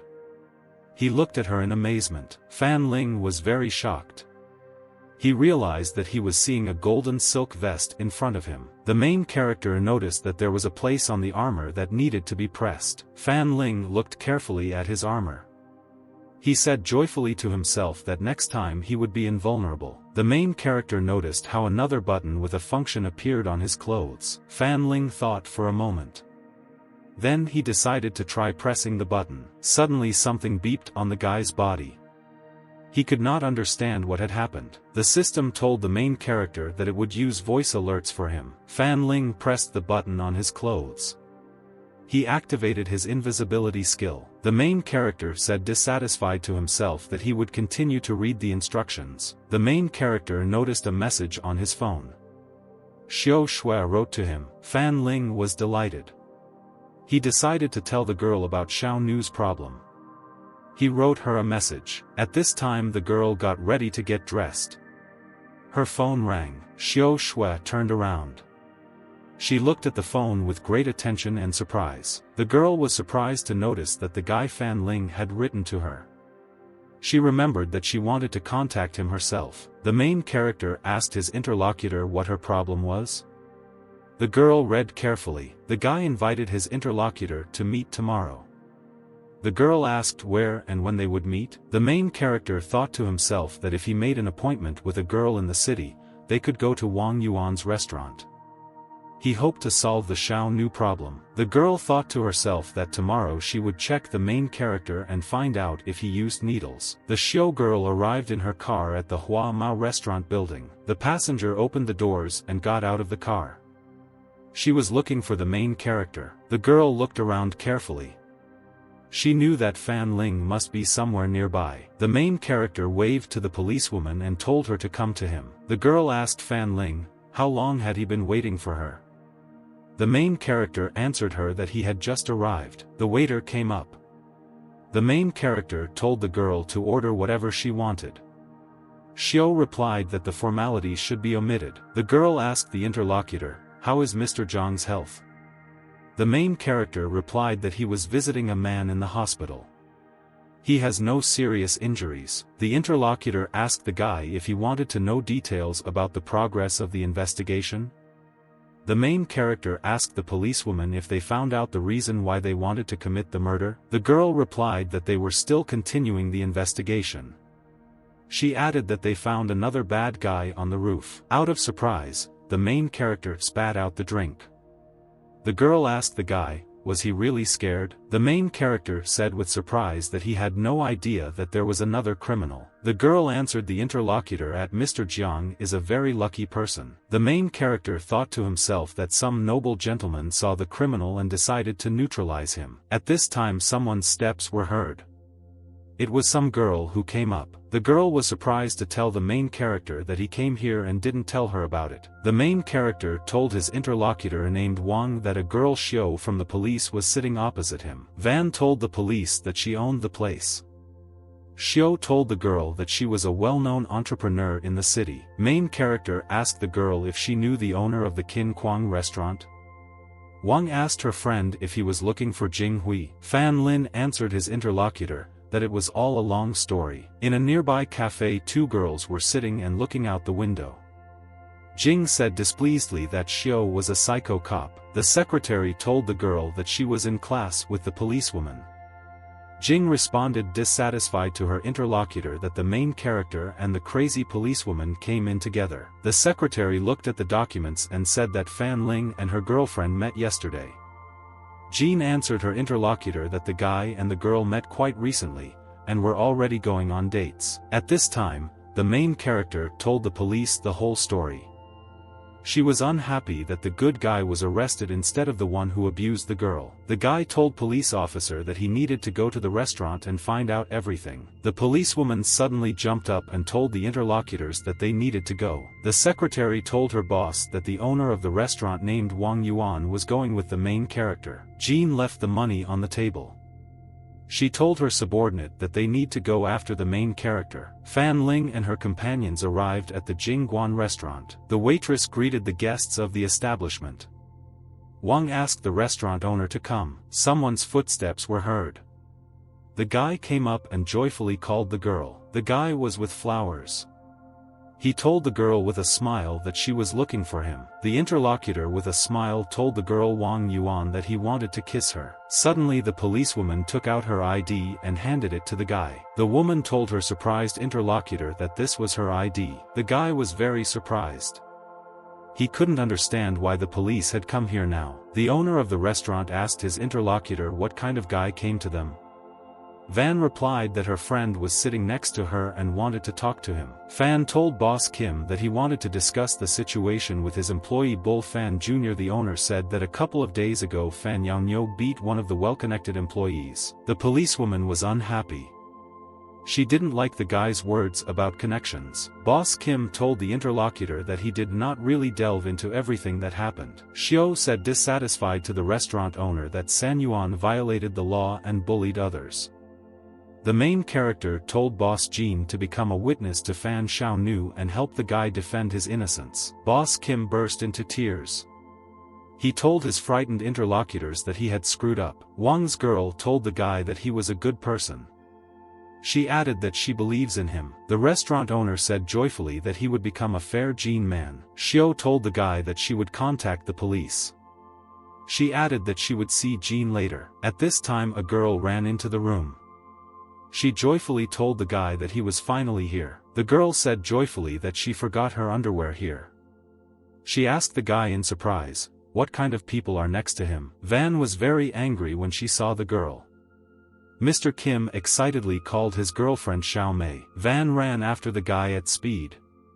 The restaurant owner shouted to the police officer to save him. The owner of the restaurant complained that girlfriend hit him very hard. The guy told his disgruntled girlfriend Van that there was only her in his heart. The main character asked the boss of Znia with interest whether he suffers from nightmares. The guy asked the main character in surprise, how did he know? Wang told her friend that the main character is a wonderful doctor. She added that he cured Jiang Li. The restaurant owner told the guy that he had been getting worse and worse since last month.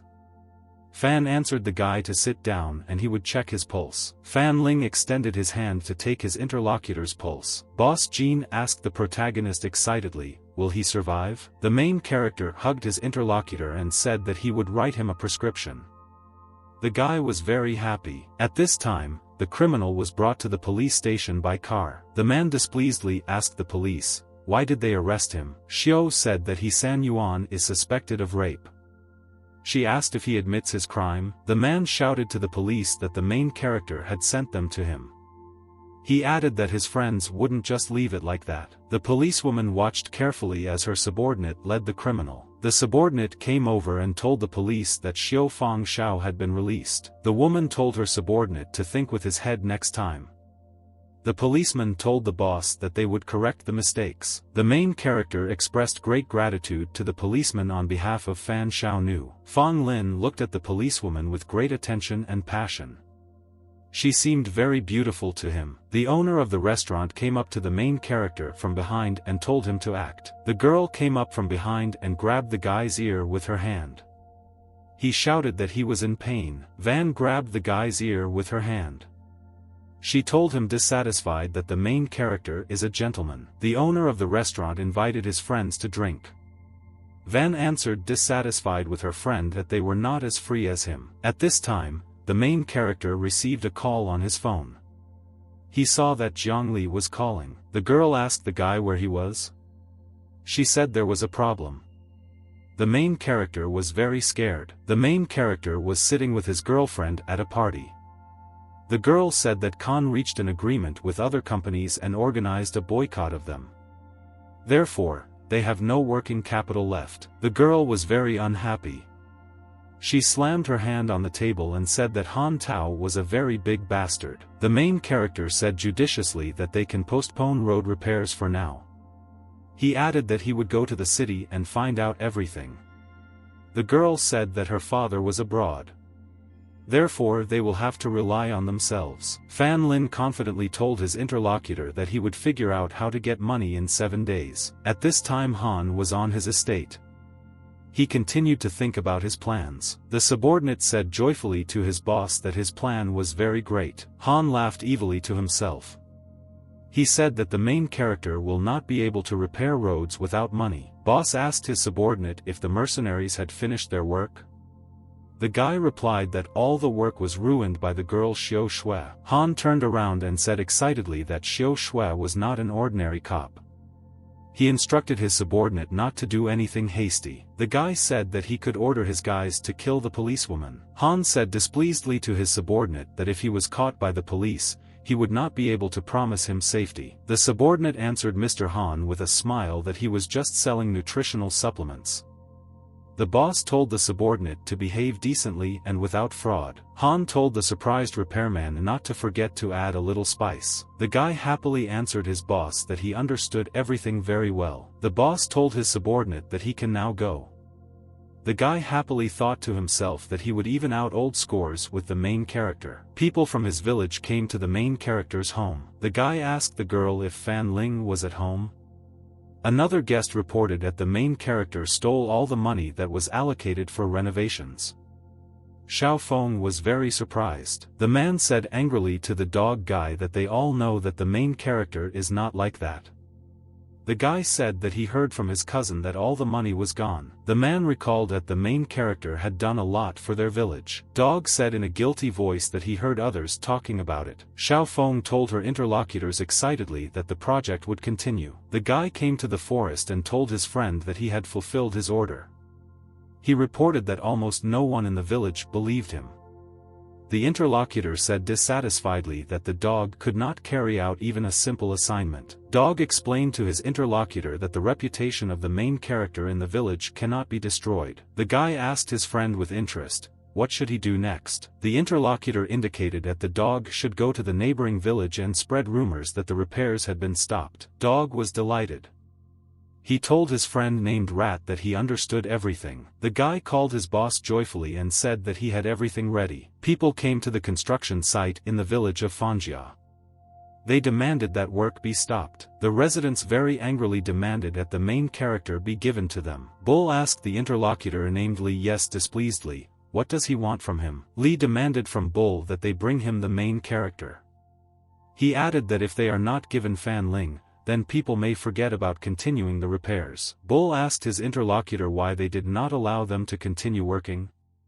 The man said that the main character stole the money they spent on repairs. Bull shouted dissatisfiedly that he would not give an opportunity to slander Fan Ling. He told his interlocutors that the reconstruction was completed for them. He added that they could forget about the renovation if they didn't give them the main character. The girl was in her yard. She hung clothes there. The door opened and a guy ran in. He shouted that they had a big problem. Xiao Feng asked the guest, what happened? The guy said that he brought a bunch of people with him and created chaos in their village. He asked the girl to call Fan Ling. Xiao asked in surprise, how could they not please the residents of the neighboring village? The guy excitedly said that the money for repairs could have been stolen by the main character. The girl told the guy to go to the rest of the people. She added that she would contact Fan Lin immediately. A guy named Rat arrived to visit his friend at the Quan Han Insurance Company. The boss, sitting at the table, told his subordinate that he had made a great move. The guy asked his guest if the man had arrived in the village. Yes. Rat happily said that he was already creating big problems. He will soon become a headache for the protagonist. The guy told the subordinate that the money was sent to his account. Rat thanked his friend Kun. There were a lot of people standing at the construction site in the village. They interfered with work. The main character asked the guests why they were stopping them from doing their work. Li pointed his finger at the guy and accused him of stealing money for repairs in the village. Fan Ling explained to his interlocutor that he wanted to build roads for the entire city, and not just the Fanjia village. Yes, he very angrily shouted to his interlocutor that the money was definitely missing. Li explained that the main character does not want to fix their roads. He asked the people if they agreed. The rest of the guests shouted that all this was obvious. Bull asked the main character if the money had disappeared. Fan Lin told his interlocutor that they really had problems with the fund.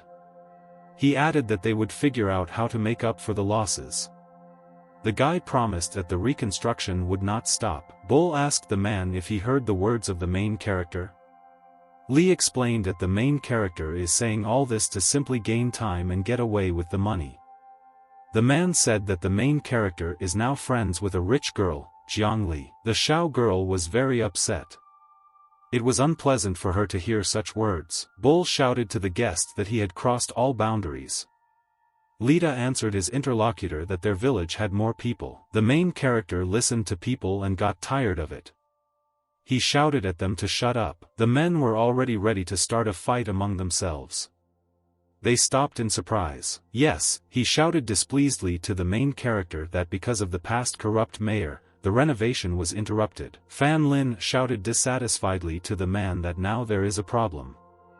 And everyone says that the responsibility lies only with their village. The guests thought. Li told his friends that for some reason they fell apart after the guy's answer. The man angrily demanded that the main character give him an explanation about the missing money. The main character explained to his interlocutor that not only they, but the entire district would be involved in the renovation. Fan Lin promised his interlocutor that in 3 days he would return the money. The man told the guy very angrily that he was giving him 3 days. Guy in Jean Huey's office was talking on the phone with a girl. He told her that he had everything under control. Jian told the interlocutor to check everything. The guy promised his interlocutor that tomorrow he would find the main character and visit. Jean Hui continued to draw on the glass. He said that he would give the guy a surprise. The main character was sitting at home. He reflected on the fact that he had problems. Fan Ling looked at his phone. He did not know how he could collect the required amount of money in just 3 days. The main character decided to participate in the lottery. He hoped that he could solve all his problems. Fan Ling read the messages on his phone. He decided he could try. Main character received a message that, according to the laws, this site is considered illegal. The guy was unhappy that he could not participate in the online lottery. The main character is stretched out on a chair. He decided that he would just wait until he was killed. Unexpectedly, the main character received a message on his phone. The news reported that a mysterious woman bought hundreds of millions of jewelry from an antique store. At this time, the guy noticed how he received a call from an unknown number on his phone. Jin Hui called the main character. Fan Lin asked his interlocutors what happened. Jin told the interlocutor that he had learned about his problem. He promised to help. The main character thanked the guy. Jin Hui told the main character that he would thank him for once curing him. He asked the fan to accompany him somewhere. The main character asked where they would go. The interlocutor told the guy that they would come to the antique market together. The main character was very happy. He shouted joyfully, which is what he knew. Jin asked his interlocutor with great interest, what could he know? Fan Ling joyfully shouted to his interlocutor that he would go with him to the antique market. The main character told his friend that he would definitely pick him up tomorrow morning. Fan Ling was very happy about the conversation. He turned off the telephone connection. The main character thought very pleased to himself that the treasure could now be waiting for him. Fan Ling looked at the antiques on his phone with interest. The main character looked at the phone with great attention. He received a message. A system notification informed the guy that he had received new capabilities for his titanium eyes. The guy went to the GNU detective agency to talk to the girl. Guest asked the girl why she thinks that the main character is an unusual person. The interlocutor held the cat in her arms. She told the guest that Fan Ling was a simple person at the university. After graduation he changed a lot. Jean said in surprise that he understood how the main character was able to cure him. The girl asked her interlocutor where he wanted to take Fan Lin with him. The guy looked at the girl slyly and said that all this was secret. The interlocutor asked the guy whether his girlfriends would want to communicate with him if they found out what he was sick with before. Jean begged and told the girl that he wanted to take his friend to the antique market. The girl put her hand on the guy's head and asked if she could go with them. Jean asked the girl with interest why she was so interested in the main character. The interlocutor told the guy not to talk nonsense. She added that she was just curious. The girl told Jean to introduce her tomorrow as his secretary. The main character left his house and prepared to leave on business. Girlfriend asked the guy if she could go with him now. Fan told the girl with a smile to behave well and wait for him at home. The guy saw that the girl was very upset. He asked Xiao Feng what happened to her. The main character excitedly and caringly asked the girl why she was crying. Xiao, with tears in her eyes, told the main character that she was very ashamed to be near him. The main character grabbed his hand and the girl's hand. He decided to calm her down. Xiao called the main character by name in a very excited voice. Fan Ling said with a smile to his interlocutor that as long as she is next to him, he doesn't need anything else. The girl was very overwhelmed with emotions. She had tears in her eyes. The main character gently hugged his girlfriend. She immediately calmed down. Fan excitedly told the girl that this was not what he meant at all. Xiao I asked the guy, what did he mean then? The girl suddenly stretched out her arms and grabbed the main character by the neck. Xiao kissed the surprised guy. Fan Ling was silent. He was discouraged. The girl with a smile told the main character that she was his main fan. Fan Lin was very flattered by such attention from his girlfriend. At this time, a large blue car suddenly drove up to the house. Fan Ling looked with great surprise at the guests who arrived to them. The door of the blue car opened and a young girl came out. The companion came and opened the doors to Jean. The guy was in a business suit. The guest happily told the main character that it was time for them to leave. Fan Ling looked at him with great attention. Jean said in surprise that there was a nice lady standing next to the main character. Fan explained that the girl Xiao Feng was standing next to him. The girl asked the main character with fear, who came to them. Fan explained to his friend that the owner of the restaurant named Jean had come to see them. At this time, the companion pinched the restaurant owner from behind with all her might. Jean told the main character that his secretary named Xiao Yu had come with him. The girl greeted the main character. Fan Ling happily answered his interlocutor that he was also very happy to see her. Jean told his friends that they needed to go to the auction. They can't be late. The main character and his companions arrived at the antique market. Jean asked the main character, "Does he like the market?" Fan Ling was very shocked. He looked around with great attention. Jean joyfully told the main character that everything interesting would be ahead. The seller happily told the guests that they could come up and choose the best product. Fan Ling picked up a small bowl. He decided to examine her with lenses. The seller thought that in front of him was clearly a stupid person. He thought that he would rip the main character dry. Fan Ling activated his special gaze. He analyzed the thing in his hands. The main character noticed that everything on the antique product was fake. Jean said joyfully to his friend that he could take whatever he wanted. He promised to pay. The main character stood up. The seller said that he was offering the guy an antique cup that was created for the imperial family. Fan Lin asked his interlocutor if he had anything else for him. The man cunningly refused to let his guests go with him to the store and take a look for themselves. The main character, together with his companions, went inside the pavilion of luck. The seller approached the shelf. He took out a box from her to show his clients. The man told his friends with interest that he does not show these precious objects to ordinary people. The seller opened the box. There lay an expensive and antique bowl. Fan Ling looked at the antique item with great interest. The man explained that he showed the guests a bowl called Sanskrit Qinghua. The main character carefully examined the bowl using his vision. He realized that it was a fake. Fan looked at his friends. He realized that the antiques business was full of lies. He decided to himself that he would not allow the Jin Huiya to be carried out. The main character told his interlocutor that his product had one small problem. The man was amazed. He thought that the client realized that his cup was a fake. The main character told the seller that the antique bowl was created no more than a century ago. The man was very surprised. He asked the client in surprise, "Who was he?" The main character told the man that he is the most ordinary guy. Fan Ling told his friend Jean that they needed to leave. Jean told his friend that he was very knowledgeable about antiques. Fan suggested that the interlocutor go to another store. The seller invited the guests to look at one more product. He took out a box. Jean turned around and told the man that he agreed with his proposal. The seller opened the box.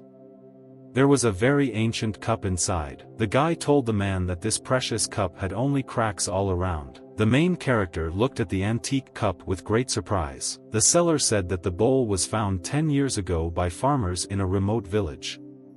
He doesn't know for sure whether it's a fake or a real treasure. Fan Ling looked at the bowl.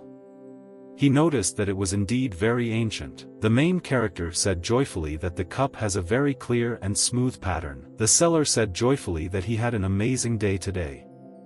Shui thought to herself that the main character should not be underestimated. Jean hugged his friend and said that today they witnessed a personal show. He added that a little later there would be an auction of ancient treasures. Fan thought happily to himself that they could find something valuable. There were a lot of people at the auction.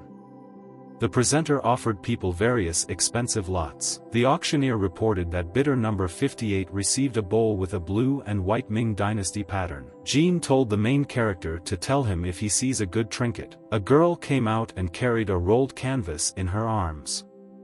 It was an antique. The auctioneer unfolded the picture on canvas and hung it on the wall. The host said that he was offering viewers a copy from Su Wei with a picture of grapes. The price starts from 10,000. People were unhappy. They said the auctioneer was giving them junk and fakes. The guests demanded real treasures. The main character carefully examined the picture with the help of special vision. Fan Lin realized that in front of him was a genuine canvas with an image of grapes.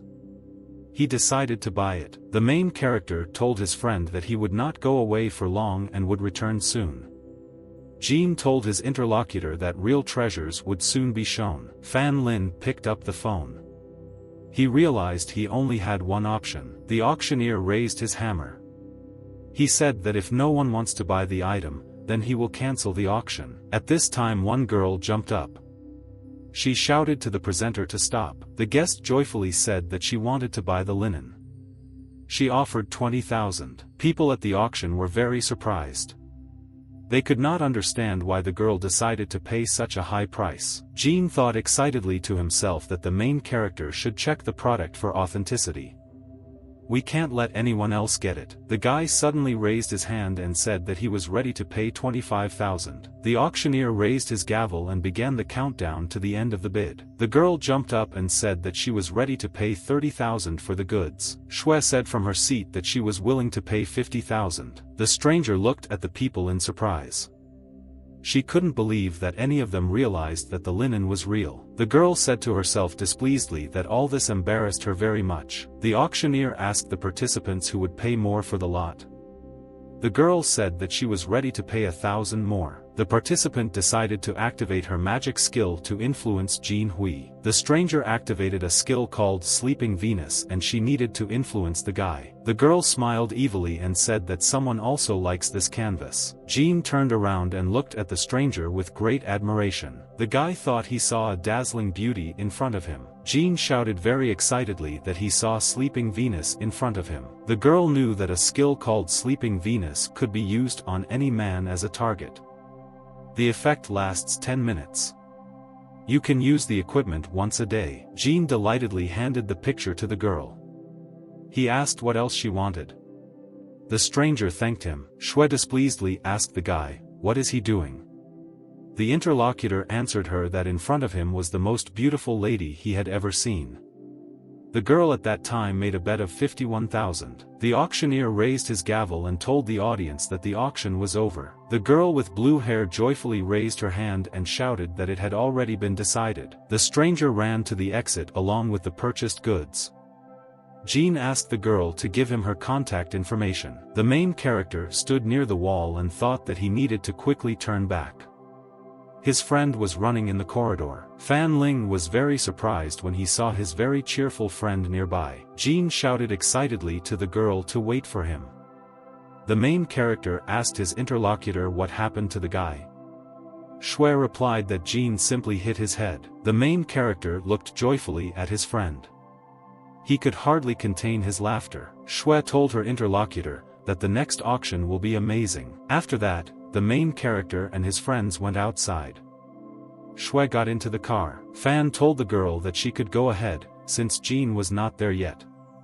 He added that he would look for a friend. The girl told the interlocutor that she would go to the hotel. She will see if the boss has arrived there. Shui moved from her place and looked at the main character in the mirror for a long time. The girl received a system message. She needed to keep a close eye on Fan Ling. The main character stood in the middle of the street. He decided to wait for the evening auction. This would help him solve his money problem. At this time, the little boy noticed how the hired killer was hiding behind a trash can. The main character became worried. He turned around and realized that he was being followed. Fan Lin decided to hide. He ran sharply and hid in an alley. Killer was surprised. He watched with attention as the main character ran away. The attacker realized that his target had disappeared into the alley. He decided to pursue the guy. The mercenary ran up the street at full speed. He needed to catch up with the main character. Fan activated invisibility. The attacker could not understand where the main character had gone. In the evening, many guests and participants arrived at the auction site. Han thought to himself, happy that Jiangli has a lot of problems. The main character does not have money to repair the road. Auction participants were offered a huge and large painting for purchase. The guy prepared to sit down in his seat. He thought that the auctioneer was ready to offer him a valuable item. The presenter greeted the participants. He said his name was Hukan. The auction has started. People began to bid for various items. The man offered the participants a painting of grapes. He added that it was a real antique. The presenter told people that the price of the painting starts at $1 million. People began to actively place bets. The guy raised the sign and said that he was ready to pay $1.5 million. People around realized that Mr. Han was sitting in front of them. Fan suddenly understood his sign and said that he was willing to pay 1,510,000. People turned around in surprise and looked at the guy. They were surprised by the large bet. Han became very unpleasantly angry. He couldn't believe what the main character was doing here. Han stood up and told the organizers that they needed to test the participants' bargaining ability. He couldn't believe that the guy could pay the sum of 1.5 million. The auctioneer sternly told the participant that all the people in the room could afford to buy the linen. The man sternly asked the guy, "Is he really questioning the viability of their organization?" Han said in a conciliatory tone that Mr. Su would not take his words to heart. The auctioneer said that if the participants had no questions, they would then continue. The main character offered a bet of 1,610,000. Han confidently shouted to the auctioneer that he wanted to pay 2 million for the lot. Fan Ling said loudly that he was ready to pay 2,100,000 for the painting. Han jumped up from his seat. He shouted angrily to the main character that he did all this on purpose. Fan calmly answered his friend that if he doesn't have money, then he can simply give up. Han got angry. He realized that he would have to continue to participate in the auction. The guy jumped up and shouted that he was ready to pay 2,600,000. The spectators were surprised. The guest did not believe that the young master could pay more than 2.5 million. The main character said that if the young master wants to buy the linen, then he is ready to give up. The auctioneer banged his gavel and said that the painting had been sold. The girl carried the picture in her arms. The man congratulated young Master Han. The auctioneer handed the main character a check in the amount of 2,600,000. Fan thanked the man in front of him. He realized that with that kind of money he could afford to repair 2 roads. The main character explained to the guy that he had put his painting up for auction for 2,600,000. Han asked the guy angrily, "Is he really so sick that he sells his own things?" Fan answered his interlocutor that he does what he wants. Han threatened the main character that he would not forget this. Fan answered the guy that they became enemies from the very beginning. His forgiveness makes no difference. Suddenly a guard appeared at the entrance. He blocked the exit for the guests. The man strictly told the Hanyu guy that there was no way to start a fight here. The main character handed the auctioneer his business card and told him to contact him. The guy came to Jin Yu's house. He said that he was waiting for the main character near the auction gate after they missed each other. He added that he saw the guy come out with a canvas in his hands. The girl asked what kind of cloth it was. The guest said that when the Han left the building, he muttered something about the lost 2.5 million. Jin Yu began to undress. She said that the day had finally come when Han Wutang was deceived. The interlocutor told the guy that there was no longer any need to pursue Fan Ling. Jin Yu took the phone. She said she would forward the results of the investigation to her client. On the site, various workers were busily engaged in construction work. Shui joyfully told the main character that he had solved all the problems. Fan answered the girl that he was just an ordinary person. Bull looked sternly at the man and asked who could have imagined that the main character would steal money for repairs. Whether Yes was very crushed. He didn't know what to answer the man. Fan Ling put his hand on Li Da's shoulder. He said that they should not be at odds. Shui said excitedly that if the main character wanted to steal the money, he would have taken the savings of the Fan village with him. Yes, he asked the main character for forgiveness. He added that he always keeps his word. The guests told the protagonist in a forgiving tone that they were wrong. Fan Ling told his interlocutors that they would now work together to successfully complete the renovation. People cheerfully and unanimously raised their hands and said that they would work together and fix the road. At this time, the phone in the protagonist's pocket rang. He decided to pick up the phone. Fan Ling looked at his phone and noticed that Jiang Li's girlfriend called him. The main character thought dissatisfied to himself that he forgot to warn the girl about the con. Fan Li asked his friend with interest what happened to her. Jiang Li told her interlocutor that she had good news. She asked the guy, "Will he be free tomorrow?" The main character asked his girlfriend, "What plans will she have?" Fan Lin excitedly heard from the girl that she was inviting him to meet on a private beach. At the home of the protagonist there was a meeting of the residents of his village. Bull happily told the guy that he had created a real miracle. There were a lot of guests sitting at the table. They had dinner and drinks together. The man told the main character that without him the repairs would have taken a long time. Fan Ling smiled and thanked his friends for believing in him. The man told the main character that his reputation is even higher than that of the village head. Bull said thoughtfully that the head of the village has held his post for a very long time. The man said that the village leadership needed to be changed. Residents can choose a new leader. The girls looked in surprise.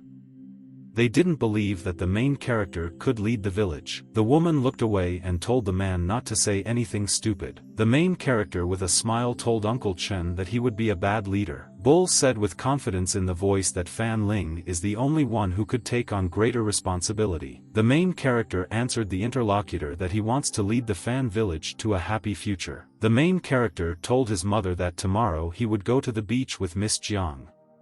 He will bring her some fish from there. Shui became very worried. She was interested in the fact that the guy would be fishing on a private beach. The girl was very worried. She realized that she wanted to go with the main character. The daughter told her father that they had not had a barbecue on the seashore for a very long time. The girl jumped up and shouted that if Chen Jing said that she would go, then she also wanted to go with her. The beach was full of different people. They were relaxing and having fun. The main character thought to himself that in order for the girls to have fun, they went to the beach. Fan Ling looked at the girls very carefully. He thought they were very hot. The main character felt excited. He turned away. Fan Ling excitedly looked to the side and saw his friend there. The main character noticed his friend named Li. He shouted that he could take her. Li smiled at her friend and said that she had arrived with Mayor Xia. The guest looked at the main character and greeted him by name with a smile. The mayor stood on the beach in a lilac outfit. The main character looked at her continuously. Fan Ling was very surprised and excited. He looked and repeated to himself the name of the mayor. The main character stood on the beach surrounded by his familiar girls. I asked the guy with interest, where did he get the money? Mayor Xia asked the hero, where did he get the large amount from? Fan Ling looked at his interlocutor and said that he had not broken a single law. The main character asked the girl how she was able to quickly get rid of the Han guy. The interlocutor replied that dirty tricks are nothing new to her. Li thought to herself that such things in the business world are not very pleasant. She realized that she needed to protect the main character. Chen pointed out to her friend that a beautiful girl was standing next to them. The main character, together with his girlfriends, looked admiringly at the police officer Su Yu. The policewoman took off her glasses and joyfully told her acquaintances that a great coincidence had happened. Mayor Xia happily told her interlocutor that she was surprised that she was also here. The policewoman said that officers also have vacations. The main character heard exclamations of admiration from the side. He turned his head. A vacationer on the beach excitedly pointed his finger to the side and said that there was a mermaid there. The main character looked to the side and noticed how his familiar girl with blonde hair was there. Excited Fan could not understand what his friend Yu was doing here. The policewoman was dissatisfied and asked the girl why she came here. Yu answered her interlocutor that she came for the same reason as she did. Su became wary. She looked at her interlocutor with disbelief. Yu smiled at the policewoman and said that she was currently on vacation. The main character said that Yu knows the policewoman. The girl said that she and Su were classmates, but their relationship was bad. Shui asked the main character, has he really forgotten about them? Chen Jing said that the main character decided as if they were not old enough for their conversations. Shui Feng shouted displeasedly that they were already big. Everyone around fell silent. The girls fell silent. They felt awkward after Shui's words. The main character turned around and looked at his girlfriends. They were still quite silent. The guy invited his girlfriends to go and play beach volleyball. They happily agreed. The main character, along with his companions, was busy playing on the beach. There were a lot of people around. Li jumped up. She prepared to hit the volleyball. Other girls rushed to try to return the serve themselves. The Shui girl raised her hand and said that they had just won 1 point. Immediately the girls Su and Yu lost by 2 points. They did not have time to parry the blow. The girl said that the main character and his girlfriend Jiang won the first round. Chen looked at the arguing girls and realized that they could not get a single point. Yu asked the girl Su Shui, did she really come here just because of the main character? The police officer told her interlocutor that she could ask her the same question. The policewoman jumped up and prepared to serve. She told her colleague that they should work together. The main character and his girlfriend were unable to return the serve. Lee asked the guy for forgiveness for the fact that she fell on him. Fan told his girlfriend that they needed to focus on the game. The main character was able to hit the flying ball with a very accurate and quick movement. Lee girl joyfully raised her hand up.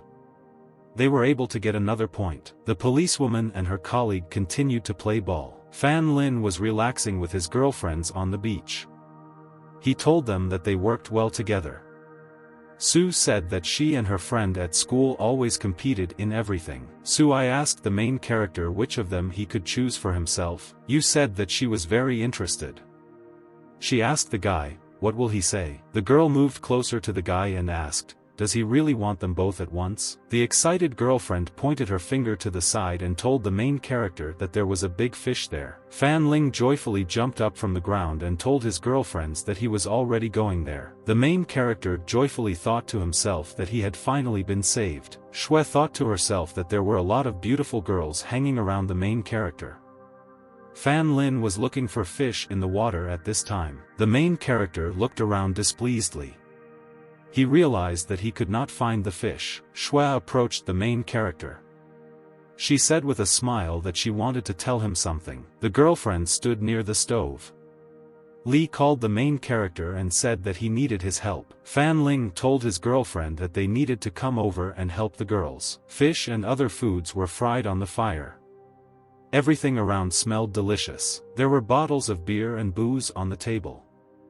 There were various other snacks as well. The main character handed his girlfriend a glass of lemonade. The girl thanked the main character for the wonderful memories. Fan Ling looked at his running girlfriend with an incomprehensible look and said that it was he who should have thanked her. The girlfriends, standing near the table, very quickly and greedily consumed bottled beer. The main character and the girl looked at this in surprise. The main character handed the finished fish to his friend. The other girls continued to prepare food. The main character returned home. He brought the finished fish to his family. The woman told her son to take a shower and start resting. The guy told the woman to go to bed. At this late hour there was suddenly a knock on the door. The main character became worried. Suddenly several suspicious characters entered the house.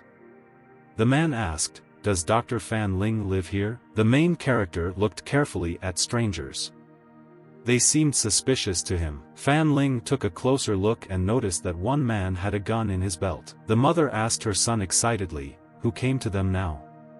The main character replied that a couple of friends had come to see him. Fan told himself that he needed to remain calm.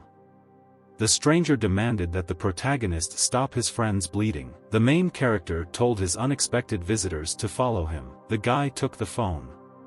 He realized that he now needed to discreetly contact the police. The main character read tomorrow's news. It was reported that several armed criminals were killed by the police. The main character realized that he could not inform anyone about the uninvited guests. The man sternly told the main character to just bandage his friend and inject him with painkillers. The main character was bandaging a wound. He thought the man was saying bad things to his accomplice. Fan Ling bandaged the stranger's wound and injected a small needle into it. The bandit told his leader Bao that if he died, he would not receive the money. He demanded that the leader sit and remain silent. Bao smiled at his accomplice named Li Lei and told him to put aside the issue of money. He added that they had a more important problem. The main character asked the guests if they really feel this way about the person who saved their lives. Li Lei angrily told the guy that it would be best if he died quickly at their hands. Fan Ling told her interlocutors that he would not have let them into the house if he was not sure that he would survive. Li Lei angrily shouted to the main character that he would definitely shoot him. The man tried to get a gun. He felt that his body was not moving at all. Fan Ling told his interlocutor that he did not need to move until all the needles were removed from the body. Bao was very angry. He took out a gun and pointed it at the main character. The man tried to pull the trigger. No shot was fired. He realized that there were blank cartridges inside. The main character swung his hand and hit the bandit with all his might. He was very amazed. Fan Ling angrily told his uninvited guest that strangers should not interfere with the healing process. The bandit excitedly said that he used an acupuncture needle on him. The main character angrily told the attacker that he would give him an acupuncture slap. Fan Ling looked at the unconscious bandits. He decided to tie them up and then hand them over to the police. The main character walked out of the building onto the street. It was night. There was silence all around. Suddenly, a branch cracked from the side. The main character realized that there was someone else here. Fan Ling thought to himself excitedly that there might be an accomplice of the criminals nearby. The guy quietly returned to his house. To hide, he decided to turn off the light inside. The main character noticed how someone stuck his hand with a weapon into the house. He thought it was Bandit Monday. Fan Ling stuck his hand out and grabbed the stranger sharply. He dropped his weapon. The main character grabbed the stranger. He demanded that he raise his hands. The girl excitedly shouted to the guy to lower his weapon. The main character realized that there was a young woman in front of him. Fan Ling grabbed the girl's chest with his hand. She felt that it was very soft. Sue angrily shouted at the guy to stop groping her. Fan realized that he saw a Sioux officer in front of him. Surprised police officers stood nearby. The main character waved his hands apologetically and said that it was all a mistake. Sue ordered her strictly subordinates to go and arrest the bandits. The girl looked displeasedly at the main character and said that she would deal with him later. Fan told his interlocutor in a serious voice that as compensation she could touch his chest. The girl was very angry. She did not like this proposal from the main character. The police arrested the bandits. Sue told the interlocutor that they received an order to arrest the armed drug traffickers from their superiors. Sue looked sternly at her interlocutor and asked him to explain how he was able to knock out 2 criminals. The main character told his interlocutor that the criminals came to him to bandage his wounds. He sneaked up and knocked them out. I asked my interlocutor if he knew anything about pulmonary fibrosis. Fan told the girl details about pulmonary fibrosis. This disease affects people over 45 years of age. The protagonist told the interviewee that the patient could be cured with acupuncture and quality medical care. The policewoman asked if it would be possible to cure his grandfather's illness. Fan Ling replied to his interlocutor that he definitely needed to see the patient in person. She wanted to test Fan Ling's treatment method. A policeman came in. He told Captain Sue that they needed to talk now. The policeman told the boss that he had a relative from the village of Fanjia. He was cured by the main character from a fatal disease. The girl told the main character that the day after tomorrow he could look at her grandfather. Fan replied that he would do his best. Sue happily told her interlocutor that she would pick him up the day after tomorrow. Fan Ling lay on the bed and looked at the phone. He decided to finally get some sleep. Suddenly the guy received a message. He read it carefully. The main character received an improvement in 1 skill as a reward. He was able to apprehend criminals and avoid police casualties. Fan Ling turned on his side. He decided to find out details about the update. The main character turned on the video. He realized that he could see today and tomorrow. Fan Ling saw a very exciting video. It interested him greatly. The girl was taking a shower. She told herself that the guys were already spreading rumors about her at the station. The policewoman said that if the main character cures her grandfather, he will be able to ask her for something. Fan Ling looked at the video excitedly. He could not understand who had filmed him. The main character looked excitedly at the video on his phone. He realized that someone had installed a hidden camera in Su Shue's house. Fan noticed with surprise that Jin Hui had just posted a video. The main character decided to watch the video. He pressed play on his phone. The guy stood near the mirror. He told himself that he could finally meet his destiny. The main character happily told himself that the camera in the toilet appeared after the update. Fan Lin thought joyfully to himself that all this is like a modern fortune ball. 2 days later, several cars with guests arrived at Su Shue's house. The girl happily and with a smile greeted her uncle and aunt as they got out of the cars. The woman told the girl that she was busy catching dangerous criminals. She asked, "Does Su Shue have time to return home?" The girl said joyfully that the case was closed. She added that she has a friend who understands medicine. She brought it with her. The woman told her interlocutor that they had also brought an expert. She added that the main character looks like an unlicensed trainee. Sue shouted angrily that her friend could show her the license. Fan Lin shyly replied that he did not have a license. The policewoman angrily asked her friend, "Why doesn't he have a license?" The man opened the door and an old man with glasses came out. It was a doctor. The woman told her interlocutor that her father is the most important thing now. Su Shui told the main character not to take the words of her relatives to heart.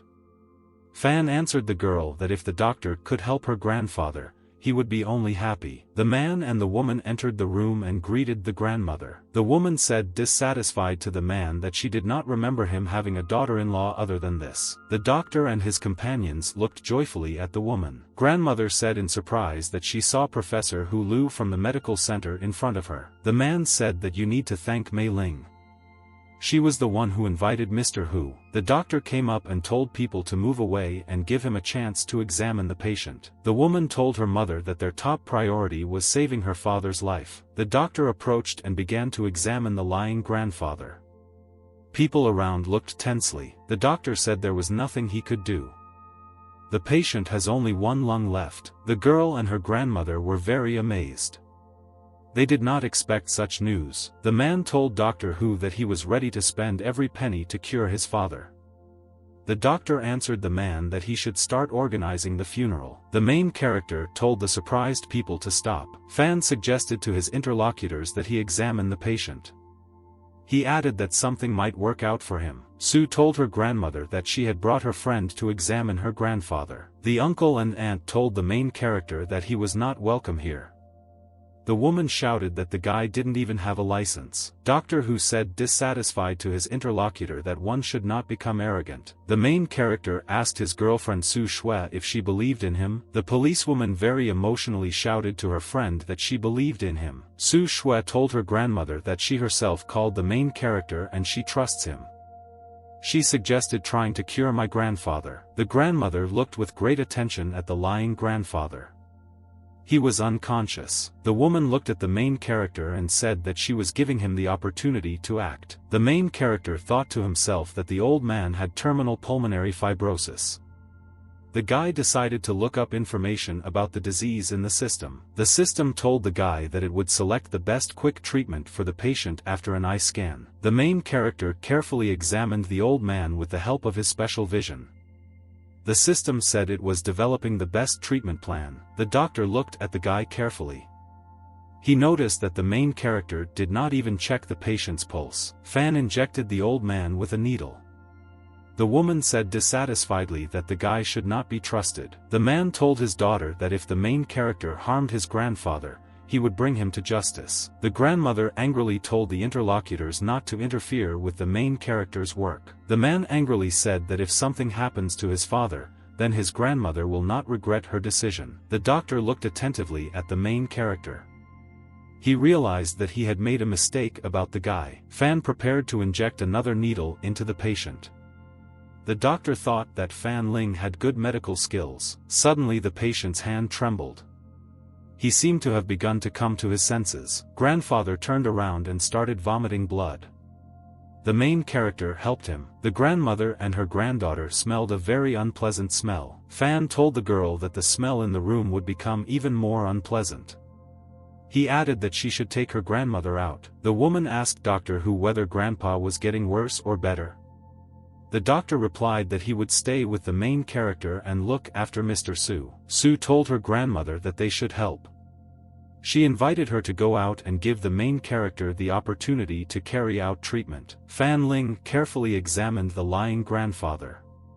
The doctor next to him watched carefully. The medical device showed an improvement in the patient's condition. Doctor Who said that the guy has amazing abilities. The doctor told the main character that he was mistaken about him. Fan answered the medic that he was just worried about old man Su. The doctor asked the main character what his acupuncture method is called. The main character thought. He did not know what he should answer the doctor. Fan Ling cheerfully told his interlocutor that his method is called the wild all-destructive 7 needles. The doctor was delighted. He said it was a very appropriate name for the unusual method. Doctor Who asked the main character why he had never heard of his method. Fan told his interlocutor that he learned the method as a child from an old man. The guy slyly thought to himself that he had just come up with the name of the method. Therefore the doctor cannot know him. At this time the patient vomited again. He was vomiting blood. Sue abruptly ran into the room. She asked the main character what happened to her grandfather. The main character smiled at his interlocutor and said that he met their expectations. Grandma was very surprised. She couldn't believe that her husband was cured. Doctor Who said that the younger generation still has something to surprise them with. The old man woke up and opened his eyes. He extended his hand to his grandmother. Sue and her grandmother were very happy that grandfather had woken up. The main character looked joyfully at his friends. He was pleased that he had not let them down. Sue hugged her friend and very happily thanked him for his help. The main character replied to his girlfriend that he was very glad that everything was fine with Mr. Who. At this time, the phone in the girl's pocket rang. She decided to answer. Fan thought the policewoman looked cute when she wasn't angry. The girl indicated to her subordinates to remain in place. She said she would be there soon. The policewoman said dissatisfiedly that if she didn't come to the station one time, something was already wrong there. Fan asked his interlocutor, what happened? Sue said displeasedly that a couple of detained criminals died at the station. The main character said that Bao and Li Lei were locked up. They couldn't suddenly die. Sue replied to her interlocutor that there was a car accident. She needs to go to the site to find out the details. The policewoman told the main character that she could not give him a ride home, but would drop him off along the road. The woman excitedly called the guy. The main character looked at Grandma Sue. The woman told the main character that if it weren't for him, everything would have ended horribly. Fan Ling answered the woman that he did what he knew how to do. Grandfather thanked the main character. He said that he no longer thought that he could live any longer. Fan Ling told the patient that his health was the most wonderful gift for him. Sue told her grandmother to listen to the main character and take care of her grandfather. The woman told her granddaughter to bring the main character to dinner after work. The policewoman got ready to get into the car. The main character carefully read the news on his phone. The news reported that on the evening of July 20th there was an attack on the street. The victim was a police captain. Fan realized excitedly that all this would happen to Su Shui today. Fan Ling demanded from his interlocutor that she tell him more about the case. The girl and the main character were racing in a car down the street at full speed. The police said that the bandits Li Lei and Bao behaved calmly in prison. They voluntarily confessed to the crimes. In the morning, unexpectedly, the criminals got angry and fought. They maimed each other and lost consciousness. Su Shui said that the car accident happened while the bandits were being taken to the hospital. The two policemen accompanying them were injured. The driver and the attackers died on the spot. The main character became worried. He was very interested in the news. The guy and the girl drove up to the scene of the disaster. There was an overturned car and there were police officers. Fan smelled a very strong smell of alcohol. The policeman greeted the captain. The policeman explained that the accident was caused by a truck driver. He could not possibly be connected with the two dead criminals. The girl asked her subordinate why the bandits started a quarrel among themselves. Captain Su shouted to her subordinate that she needed to watch the video of the incident from the surveillance camera. The main character told the police that there were a lot of oddities in the death of Li Lei and Bao. He added that it was a planned murder. The policewoman told the main character that they needed to talk in the car. Sui asked the main character why he decided that a murder had happened. Fan asked the girl if there was anything unusual during the interrogation. The interlocutor told the main character that after arriving at the prison everything was quiet, including the morning interrogation. The main character told his interlocutor that this was the first strange thing. If everything was fine, then why would the prisoners start a fight? The policewoman said that the prisoners could have raised some sensitive topic and because of this a conflict began. Fan replied that the second side follows from this. The main character said that the bandit Li Lei was very seriously wounded. How could he beat the Bao to such an extent that he ended up going into a coma? Fan told the girl that the trucker was also suspicious. Sue asked what was wrong with the driver. The main character said that an ordinary driver would hardly get drunk in the middle of the day. Moreover, a driver from a cargo transportation company would not have done this. Su Shui said in surprise that she had missed a very unusual detail. The policewoman suggested that her interlocutor go and ask about everything about Jing Yi. The main character responded with a categorical refusal to his interlocutor. The girl was surprised. The policewoman said judiciously that if Jing received a reward from someone else, then he would never tell them the truth. The main character told the interlocutor that he wanted to be present at the interrogation.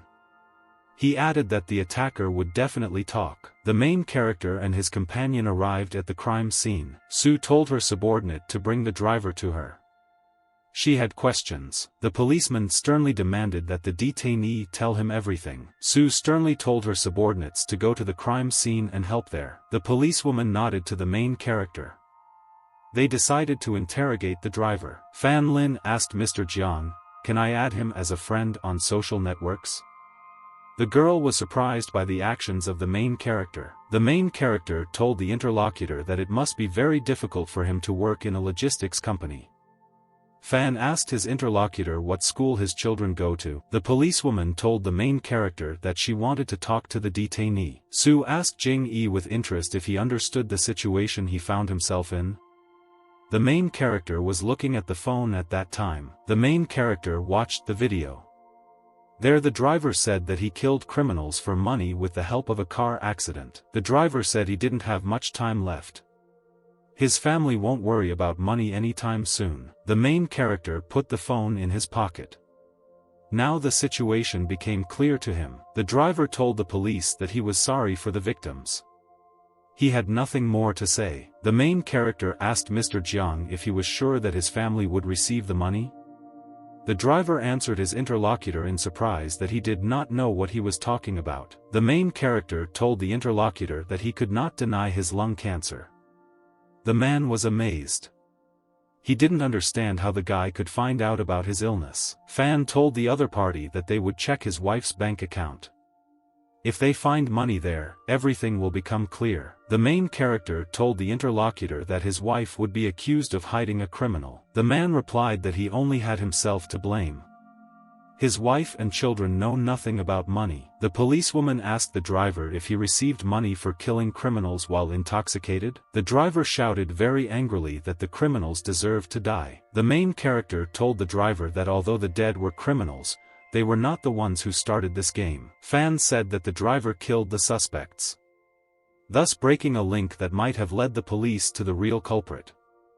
The driver told the main character angrily that they wanted to free the suspects. Sue said dissatisfied to the driver that if they wanted to free the criminals, they would not have spent so much effort on surveillance and capture. The driver asked in surprise, was it really the police who caught the criminals and not other people? Main character put his hand on the interlocutor's shoulder and said that he must tell the truth. The driver realized that he had no choice.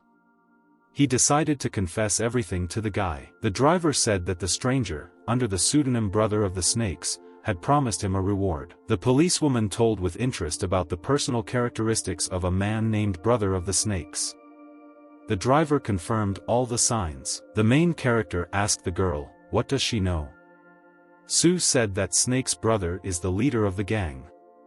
They have been following him for a long time, but have not collected the required amount of evidence. The captain ordered his subordinates to take the driver to the station and pick up his vehicle. The policewoman asked the main character to help her again. Sue explained to the guy that the snake would not have been able to find out the location of his subordinates without a tip from the inside. Fan thought to himself that there must be a mole in the police station. The girl excitedly told the main character to help her. She added that he is the only one she can trust. The main character thought. To himself he imagined the merchant and the mole as huge and predatory animals. Fan Ling fearfully thought to himself that if something happened to Su Shui, it would mean that his efforts were in vain. The main character asked the girl, what is her plan? Sue told her friend to go somewhere with her. The policewoman asked the main character how he knew that Jiang Yi received money. The main character jokingly answered his interlocutor that in addition to practicing medicine, he sometimes works as a fortune teller. Fan invited his surprised interlocutor to argue. She asked what kind of dispute. The main character told the girl that he can tell her one thing that only she knows. In return, he demanded that she follow his instructions. Sue told her interlocutor that if he proved that he was a fortune teller, then she would give him the opportunity to lead. The car where the main character and his girlfriend were stopped near a traffic light. Fan Ling told his interlocutor that on the 15th she would have the beginning of her female period. The girl was very worried. She realized that the main character was right about the 15th. Fan explained to his girlfriend that he meant what happens to her every month. Sue told the main character excitedly that she believed him. Sue explained to her friend that they wanted to do a very dangerous thing. The main character told his girlfriend that he would definitely help her. He added that because of the danger, he could not leave her alone. The policewoman thanked her friend. She didn't understand why he was doing this for her. The main character and his companion arrived at the building of a luxury hotel. Fan Lin asked the girl why they were here. Sue answered the guy that they wanted to rent a room at the hotel. The main character asked his interlocutor if it seemed to her that all this was going very quickly. Administrator Shah handed the police her key card. Sue told the main character that after they finished with the preparations, they would need to infiltrate the brother snake. The policewoman gave the main character a card. She looked at her friend and said that he needed to take a shower. Fan told his girlfriend that he would take a shower first, and then they would discuss everything later. Sue replied to her friend that she needed to go out and buy everything she needed. The main character was very excited. He walked around the room in a dressing gown and didn't know what to do. Suddenly there was a knock on the door. Fan Ling became very worried. Fan Ling opened the door and saw his girlfriend. She intrigued him very much. Sue was wearing a red dress. The main character thought that his friend was very hot. Policewoman asked her friend if she really looks bad and that's why he looks at her like that.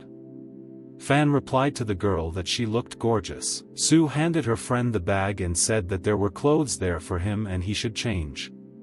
She added that they were going to a bar. Fan Lin asked his friend in surprise, did she really bring him to the hotel just to change clothes? The main character happily told himself that he had imagined a lot of things. Fan Ling and her girlfriend went to a bar called the Hunting Grounds. The bar was full of people. They were having fun. The main character said that people are most likely on drugs. Fan turned to his girlfriend. The main character told the girl that she has very bad taste in men's clothing. He examined the jacket he was wearing. Sue displeasedly told her friend that this was the first time she was buying clothes for someone other than her father. Unexpectedly, the main character suddenly grabbed the girl and pulled her towards him. She was surprised. Fan brought the girl's head closer to him and told her to stand still. Someone important was passing nearby. A guy was walking on the dance floor. He looked around at the people around him with great interest. The stranger noticed the main character with his girlfriend. He decided to approach them. The guy suggested that the main character buy a little thing from him that would enliven the atmosphere. Fan Ling asked the stranger with interest, what was he offering him? The guy put his hand in his pocket. The seller began to tell the interlocutor that he could get him anything, including methamphetamine. The main character asked the guy if he was afraid of being caught. The seller said that his boss, named Snake, has good connections in the government. He added that the police are only interested in money. Sue asked the stranger displeasedly, why did he decide that the police only needed money? The guy told the girl that he just spoke out like that. He asked why she was so furious. The main character told the girl that the stranger did not name names. He asked why she was angry. Fan told the stranger that one of his girlfriend's relatives worked for the government. The guy asked if the girl really wanted to rent him out to her relative. The main character assured his interlocutor that his girlfriend was not going to interfere in their affairs. Sue told her friend that she wasn't going to get involved in anything. She added that if something happens, then the main character should not ask for help. The seller looked at the main character and thought that he was lucky. The main character told the guy to bring his boss to him.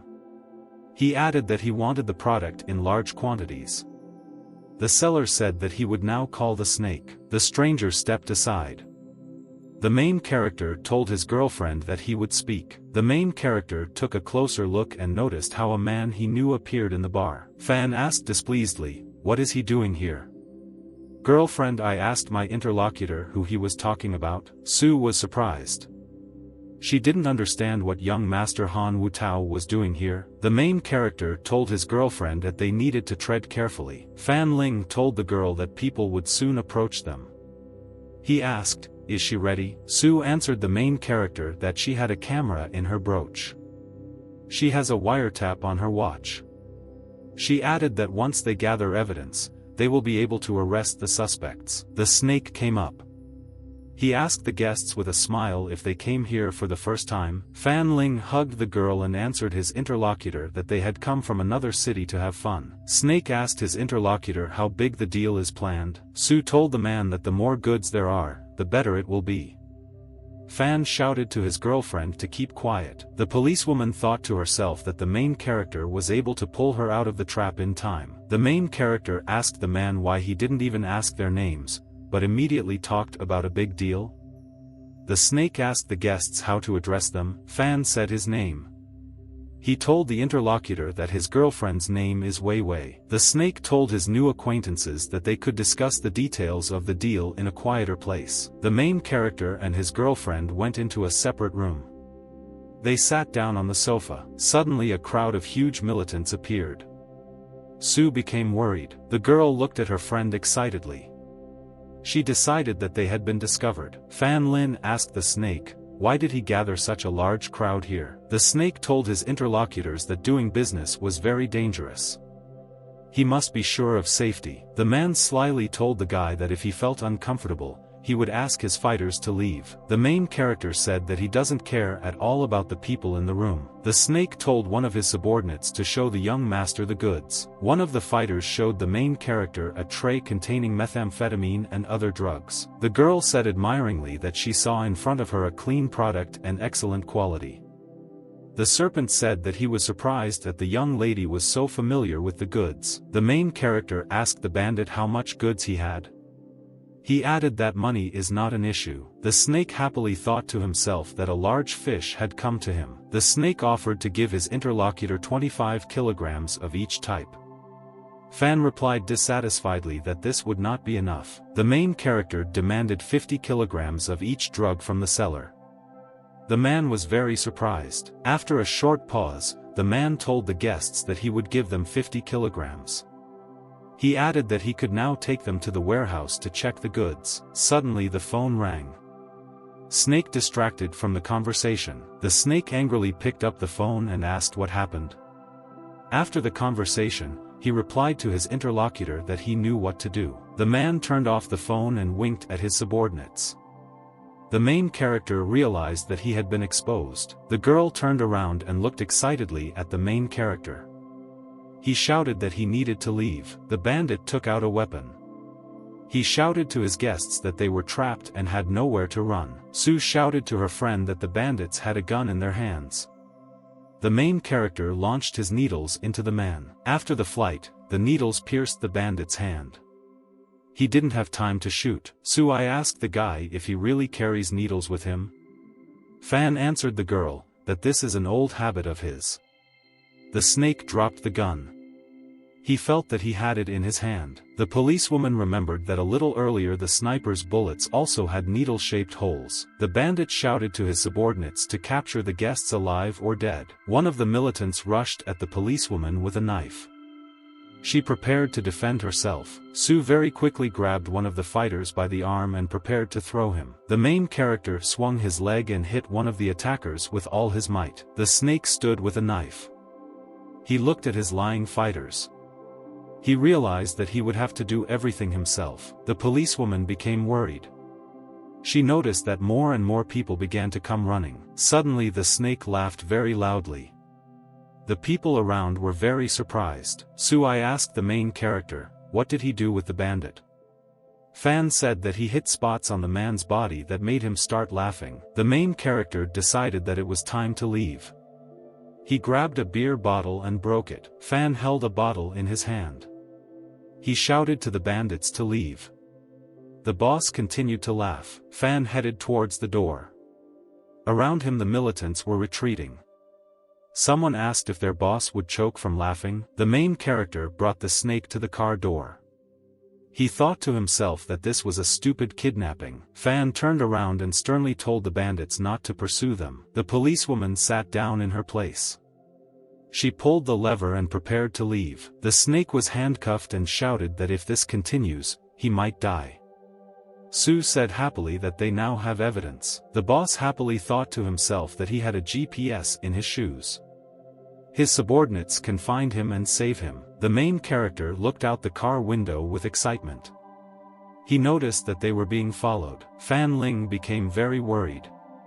He realized that they would have to run away right now. The main character called his girlfriend by name with great excitement. The main character excitedly shouted to his girlfriend to be careful. To reliably protect himself, the guy activated his special skill. An unfamiliar car at full speed rammed the car where the main character and the girl were. The powerful impact sent the car flying far to the side.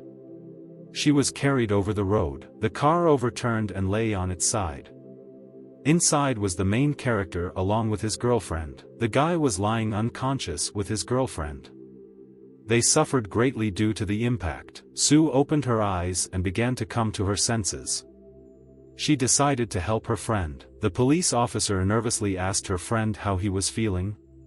Fan told the girl to open the door and go out first. I asked my friend if everything was okay with her. The girl helped the guy get up. The main character told his interlocutor that he should receive a good reward. Fan told his girlfriend that he was fine. He added that the police should go and check on the snake's brother.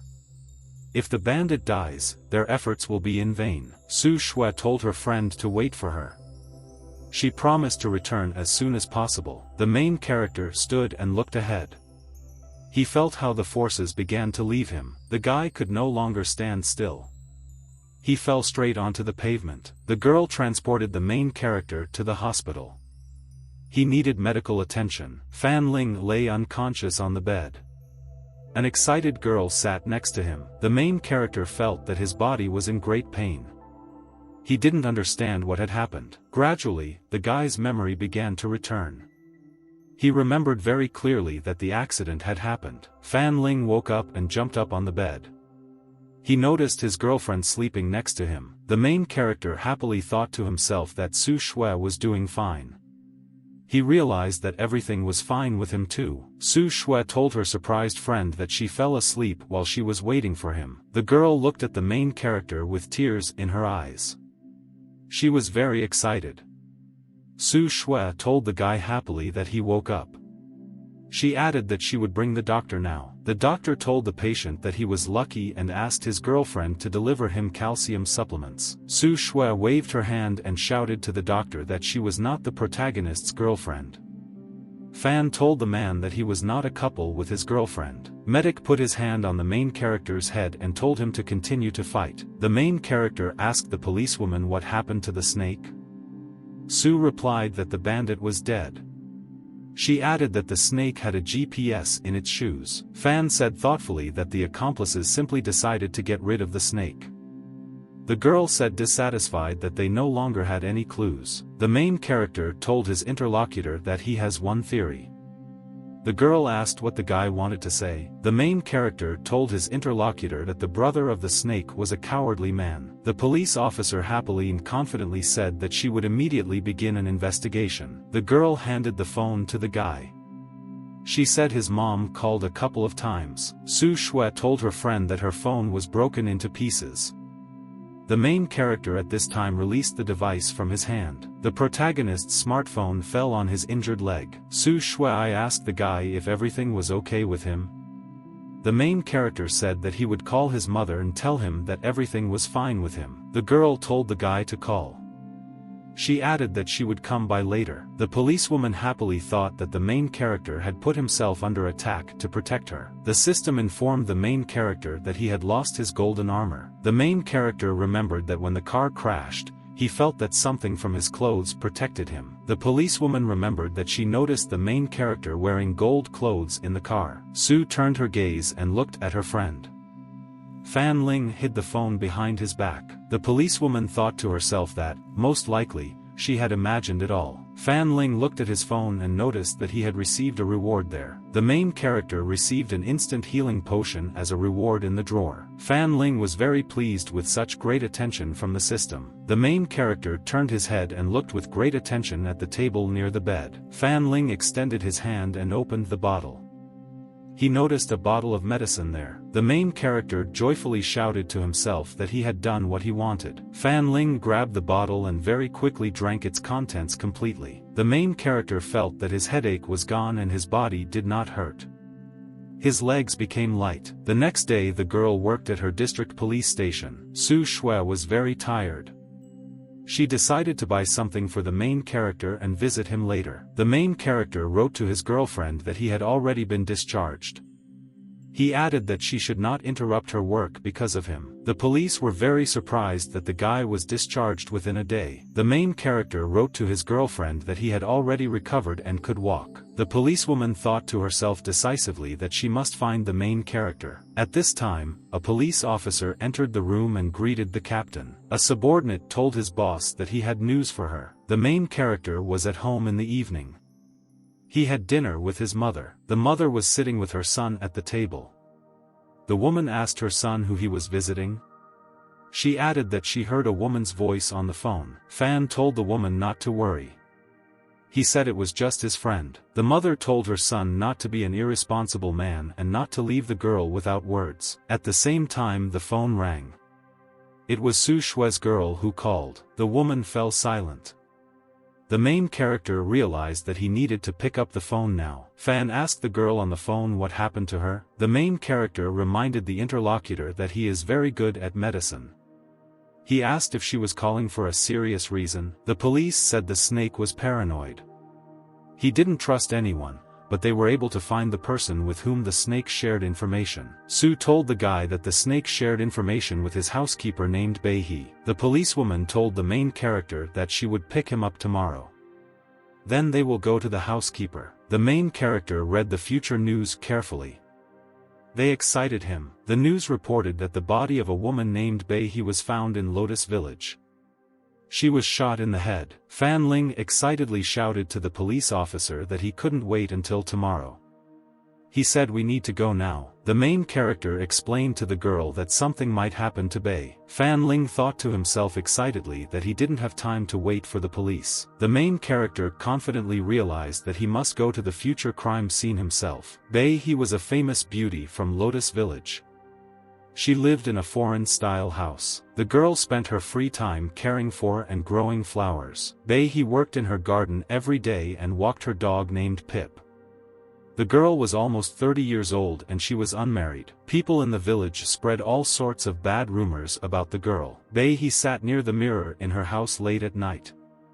She was alone. The girl looked in the mirror and thought that her friend had not appeared for a long time. Suddenly there was a very loud dog barking.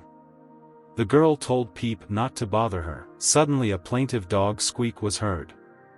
The girl jumped up and turned around in fear. Bei He opened the door and looked in surprise at the lying dog. The girl looked with excitement at the lying body of the dog. She didn't understand why the dog was covered in blood. The stranger appeared. He shouted to the girl that she was truly a rare beauty. Bei asked the stranger in fear, "Who is he and how does he know the snake?" The bandit said that he would kill the girl quickly and painlessly. The girl asked the stranger, was he really sent to kill her? She asked where is the snake? The stranger angrily replied to his interlocutor that she herself was in danger. He added that the snake was dead. Bei was very surprised and scared. She couldn't believe that her friend was dead. The stranger grabbed the girl by the hand. She shouted at him to leave her. The bandit angrily said that the house was far from the others. No one should hear them. The main character approached. He hit the bandit from behind with his hand as hard as he could. The girl looked excitedly at the main character. She didn't understand who he was. The guy told the interlocutor that he would not harm her. He told her his name and said that he was from the village of Fanjia. The girl asked the guy in surprise, is he really from the village of Fanjia? The guy told the interlocutor that he would help her get up. Bei remembered excitedly that her dog had died. She looked away. The girl looked with great pity at the dog lying in front of her. Fan Ling told his interlocutor that he could pull the bullet out of the dog and even save him. Bei asked the guy excitedly, will he really save Pip? The main character told his interlocutor to bring him scissors. Wan Ling carefully looked at the various items that were available on his phone. The main character realized that in order to convince the girl, he needed to buy the most expensive medicine. He decided to purchase an instant potion. The girl ran in and joyfully told the main character that she had brought everything. Fan answered his interlocutor that everything would be ready soon. The girl looked at the main character with very great attention. She waited to see what he would do. Fan Ling picked up the scissors. He decided to use them to treat the dog. The main character took out a bottle and poured the magic remedy into the dog's mouth. 10 minutes have passed. Fan continued to treat the dog. The girl happily thought that the guy could save Pip. Suddenly a loud dog barking was heard in the room. The girl was very happy. The dog was alive and healthy. The hostess joyfully called him by name. The dog ran joyfully into the arms of its owner. The girl was very pleased. Fan Ling told the joyful girl to be careful. The dog could stain it with blood. The girl hugged the dog. She told the main character that she did not know how to repay him. The main character told his interlocutor that in his place any decent person would have done the same. Fan Lin asked the girl if she knew Wu Zhu Nuya, who is better known as the snake. Bei asked the guy if the snake really died. The main character answered the girl that the snake died and they want to find who did it. Fan Ling demanded that the girl help them find the main criminal. Bei told the main character the sad story of her life. 7 years ago, a snake saved her in a nightclub. The main characters looked at the girl with excitement. She said the snake treated her well. Fan Ling looked at his girlfriend with attention. She looked good and innocent. The main character told his interlocutor that he completely believed her. He asked if the snake treated her like his own daughter. Fan told the girl that this was another reason to give them the evidence. Bei displeasedly told the guy that she promised the snake not to give it to anyone. The main character realized that the girl was overcome by emotions. He needed to talk some sense into her. Fan told his interlocutor that the evidence would help solve several large-scale crimes. The main character asked the girl if she would make the right decision. Bei looked at her cured dog. She realized that if she didn't give the evidence to the guy, then other people would have it even worse than her. Fan Ling told the main character that she would now bring him what he needed. The girl was coming down the stairs from above. She was carrying a box in her hands. The main character was sitting near the body at that time. Suddenly the girl in the shoes slipped and began to lose her balance. Bei realized in fright that she might not be able to resist now and would fall to the floor. The main character was scared and amazed. He realized that he now needed to help his friend. Fan Lin made it just in time. He ran up and grabbed his girlfriend with his hands. The main character asked the girl if everything was okay with her. Bei answered her interlocutor that everything was fine with her. At this time a policewoman appeared. She asked her interlocutors displeasedly if she was bothering them. The girl told the main character that he was good with women. The main character shook his hands in fear and said that it was all an accident. Fan noticed several officers enter the room. He asked who they were. The girl explained that standing next to her was a deputy chief named Xie. Su introduced the main character to her boss. She explained that Fan Ling was helping her with the investigation. The main character thought to himself that there might be a mole among the policewoman's colleagues. He needed to tread carefully. Su told the main character that he was able to catch the criminal himself. He asked him to provide details of what happened. Fan Ling realized with excitement that the officer somehow knew that he himself had neutralized the criminal. Su told the main character to tell the deputy chief what just happened here. Fan said, cheerfully, that all this is a long story. The policewoman was very angry. She shouted that the bandits would not spare even an innocent woman. The policeman demanded that the girl give him evidence. He promised that they would take care of her safety. Fan promised his interlocutor that he would not allow what happened today to happen again. Bei handed the box of evidence in her hands to Deputy Chief Xie. The man opened the box and looked into it carefully. There was a policewoman next to him. The man was surprised to notice how there was a computer flash drive in the box on a pillow. Fan said happily that the dead snake left important information on the flash drive. He asked Su Shui to bring him a computer. The policeman suggested that his colleague take the flash drive and look at everything at the station. Su suggested that the boss not waste time and find out everything on the spot. The man answered her that there would be many employees with them. Therefore, criminals will not be able to interfere with them. The policeman picked up the flash drive. He said you can't study information in a criminal's house. The main character told the policeman that he and Miss Bay would go with them. He promised to provide more evidence. Sue asked her friend with excitement, why didn't he say before that he had more clues? The main character told the policeman that they must first return to the station. The deputy chief smiled at his interlocutor and said that he agreed. The main character, accompanied by his companions, left the house to the police cars. Fan Ling put his hand on the policewoman's shoulder. He wanted to tell her something. The main character asked the girl what kind of person the deputy chief was. Sue answered the guy that the man was very careful and perceptive. Fan asked the girl if the deputy chief did anything special. Su Shui shook her head thoughtfully and said that the deputy did nothing. Sue asked the interlocutor if he knew the boss of Zhou Zhenghua. The guy replied that the boss is known for his straightforwardness and honesty. The girl explained to the main character that the boss wants to transfer his post to her. The main character asked the girl if she had her boss's contacts on social networks. He wanted to add his friends. The interlocutor handed over the phone. The main character looked attentively at the smartphone. He said that the boss is an amazing person. Late at night, police officers were working on computers at the district police station. The policeman was sitting and very quickly typing something on the keyboard at the computer. The main character carefully watched how the deputy chief worked. The system informed the main character that he received points. Fan thought to himself that he could try to scan the flash drive in the box and copy it. The policeman happily said that the flash drive contained information about where Wu Tsu Nui hid the money.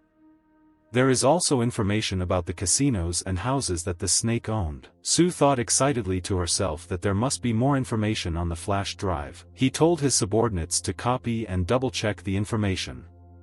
The main character asked the policeman if this seemed suspicious to him. Bei told her interlocutor with excitement that she had not touched the box or what was inside. The main character told the policeman that they should have questioned the suspect first. The officer said dissatisfied that the suspect was hurt and is now unconscious. Sei said that they now have a lot of doubts. He suggested waiting until the suspect woke up. Fan told the man that he had knowledge of medicine.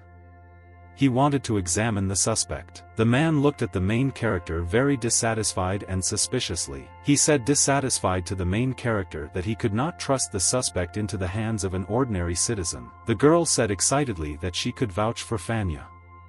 He shouted to his subordinate that she would stay at the station and tell them everything. At this time, more police appeared from the side. One of them took out handcuffs. The boss, accompanied by his subordinates, said angrily that enough was enough. The subordinates greeted the boss who suddenly appeared with surprise. The boss told his subordinate that he was in cahoots with drug criminals. He answered dissatisfiedly that all this was slander and lies. The man thought to himself that there was no evidence that would confirm his guilt. The main character said that he replaced the flash drive when the deputy chief had it. He took out a real flash drive. The main character handed a flash drive to his friend and told her to check it. He angrily shouted at the guy that he had done everything to slander him. Fan replied to his interlocutor that they would soon find out whether it was a lie or not. The policeman reported that the suspect woke up and told them that Xie Heng paid them to kill Miss Bei. Su said happily that the snake left information about the conspiracy on the flash drive. There is a video with all the details and addresses. The boss angrily shouted that he needed to check all the information on the flash drive. He was very excited and scared. He realized that the end had come for him. The boss sternly asked his subordinate what he could say in his defense. He pointed to the main character and said that he never thought that such a nonentity would destroy him. Fan answered the man that justice will always triumph. The chief told the deputy that he had once shielded an innocent man from being shot. The man answered very angrily to the boss that it didn't mean anything to him. The girl displeasedly reminded her colleague that he had forgotten about the oath he had taken. He said it's sad that when he tried to protect others, his uncle and aunt were killed. The boss very angrily and surprised asked the interlocutor why he decided that his relatives were killed. The manager told his subordinate that his uncle died at work. My aunt committed suicide after depression. The man told his deputy he was working on another case. He himself never spoke about his uncle and aunt. The subordinate became very worried. He shouted that this couldn't happen. Fan displeasedly asked his interlocutor, would Zhou really lie? He said in a frightened voice that this was impossible. The main character asked the man, did he really not know about his family? Xie Heng began to take off his clothes. He answered in a dissatisfied voice that he really didn't know. The officer said in a frightened voice that he had made an unforgivable mistake. The man threw his outerwear onto the floor. People around were surprised. Xie Heng took his pistol out of its holster. He shouted that he would do everything now. The policeman pointed his gun at the girl. He said he couldn't turn back. The main character scaredly shouted to his girlfriend to be careful. He said in a falling voice that people could live in peace only if he died. The main character looked at the man in fear and realized that it was time to act. The policeman presented a gun to his head. He shouted that the hero was returning victorious. The main character rushed to his girlfriend to protect her as quickly as possible. The boss, very frightened and angrily, called his subordinate by name. He shot himself in the head. The people around were very amazed and frightened. The main character thought. He could not understand exactly who exactly the man was talking about before his death. The Han guy was at home. He was talking to someone on the phone. The girl looked at her pregnancy test. She decided that she needed to tell her friend the good news. The girlfriend told the guy that she had news for him. Han was telling someone angrily on the phone that he needed to bankrupt Jiang Li's company. The guy looked at his phone with displeasure. He realized that his father was calling him. The father told his son that his aunt and uncle had just been arrested. Han angrily asked the man, who dared to do this to his family? The father told his son that the relatives had been arrested by Zhenghua. The guy got so angry that he let go of his cigarette. The father told his son that the problem should have been solved a long time ago. He added that Fan Lin is a difficult person. The girl was frightened to hear that the main character was involved. The Han was very unhappy because Fan Ling was constantly interfering with them. The father, in a frightened voice on the phone, told his son that their family was doomed. The guy was scared and heard through the phone how the police detained his father. Han hit the phone on the floor with all his might. He shouted loudly that the main character had destroyed everything. The guy told the girl to contact Ding Kun through her phone. Han said with an evil smile to the girl that she needed to kidnap Fan Ling's mother. The boss said in a reasonable tone that his subordinate was to blame for ending up like this. Fan, looking at the policeman's body, said that justice had been served. The police chief told the main character that he did the right thing when he told the truth about Xie Heng. Fan thanked the man for the compliment. Su told her friend that he would definitely get a reward this time. Fan was very pleased that his girlfriend remembered everything. The boss told his subordinate to take a couple of people with her and go on a capture operation. Su replied that she would do everything that way. The man told his interlocutors that they could now go freely. The main character told Chief Zhou that he had already encountered young Master Han. He turned out to be very cunning. The boss told the main character that he was an important witness who needed to be protected. Su told her friend that he should leave with his girlfriend Bei. The main character looked at the girl. He realized that she looked very shocked. Fan told his girlfriend that they would stay overnight at a nearby hotel. He added that she should call if necessary. Fan went out with the girl onto the street. He said that he would help her get home tomorrow morning. I asked my interlocutor excitedly, "Is this really all?" Fan answered his interlocutor that there was nothing to be afraid of anymore. The main character joyfully thought to himself that this was really the end. Fan Lin was resting at the hotel. It was already late evening and he was getting ready to sleep. The main character was lying on the bed. He carefully read the messages on his phone. Fan saw a message that his phone would be temporarily disconnected from the network. The main character thought to himself that he wanted to sleep. He knew that if he was needed, the girl would call him. At this time there was a very loud knock on the door. Bei shouted to the main character that he was not answering his calls. Fan Ling jumped out of bed. He was very excited. He was already getting ready to sleep. Bei excitedly showed the main character that Officer Su Shui called her. The policewoman excitedly informed the main character that his mother was now at the station. She added that the guy should come quickly. Fan Lin very excitedly asked the police officer why his mother was with them. The woman shouted excitedly that some stranger had kidnapped the Fong girl. The attacker came for her, but took the Fong. Su Shui told the guy on the phone that she would tell him everything when he came to her station. At this time, the main character received a call to an unfamiliar number. He became wary. Fan told his interlocutor that someone called him. He asked the girl not to speak yet. The main character picked up the phone. He listened very carefully and warily. Han angrily shouted at his interlocutor to speak into the phone. The main character immediately recognized the guy by his voice. Fan Lin heard his girlfriend call him on the phone. He became very worried. The girl said in a crying voice to the main character that she was fine. The main character demanded that the Han Wu Tao guy tell him what he wanted. The guy angrily told the main character on the phone that he had ruined his life. Fan Lin asked his interlocutor what he needed.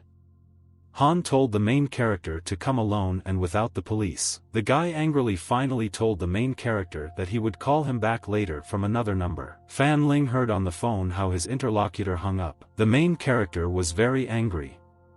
He was unhappy because the system was being updated right now. Bei looked at the main character with excitement. She realized that his girlfriend phone was very important to the guy. The main character excitedly grabbed the phone. He decided to call the girl. The policewoman shouted to the main character not to be led by emotions. Fan told the girl to send someone to pick up Bei He. He added that he would be leaving soon. The main character told the policewoman that she could ask someone to monitor him remotely. Fan Lin after the conversation, he turned off the phone. He realized that the time had come to act. Han kept his captive in an apartment in the house. He was waiting to meet the main character. The kidnapper angrily asked the victim if his friend would come to save him alone. The girl got angry and bit the guy's hand with all her might. He got very angry. Han hit his captive and shouted, "How dare she bite him?" The girlfriend approached the guy and said that he shouldn't take it out on the girl.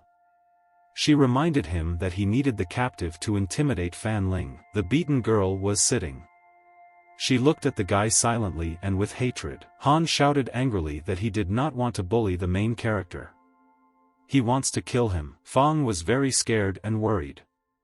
She realized that the main character was in danger. My friend was also scared. She did not expect such words from her boyfriend. Fong reminded her interlocutor, Do, that she grew up with the main character and they were like family. A friend told her boyfriend that she was pregnant. She reminded that if he kills the main character, he will go to prison. The Han told his interlocutor that the Han family was now finished.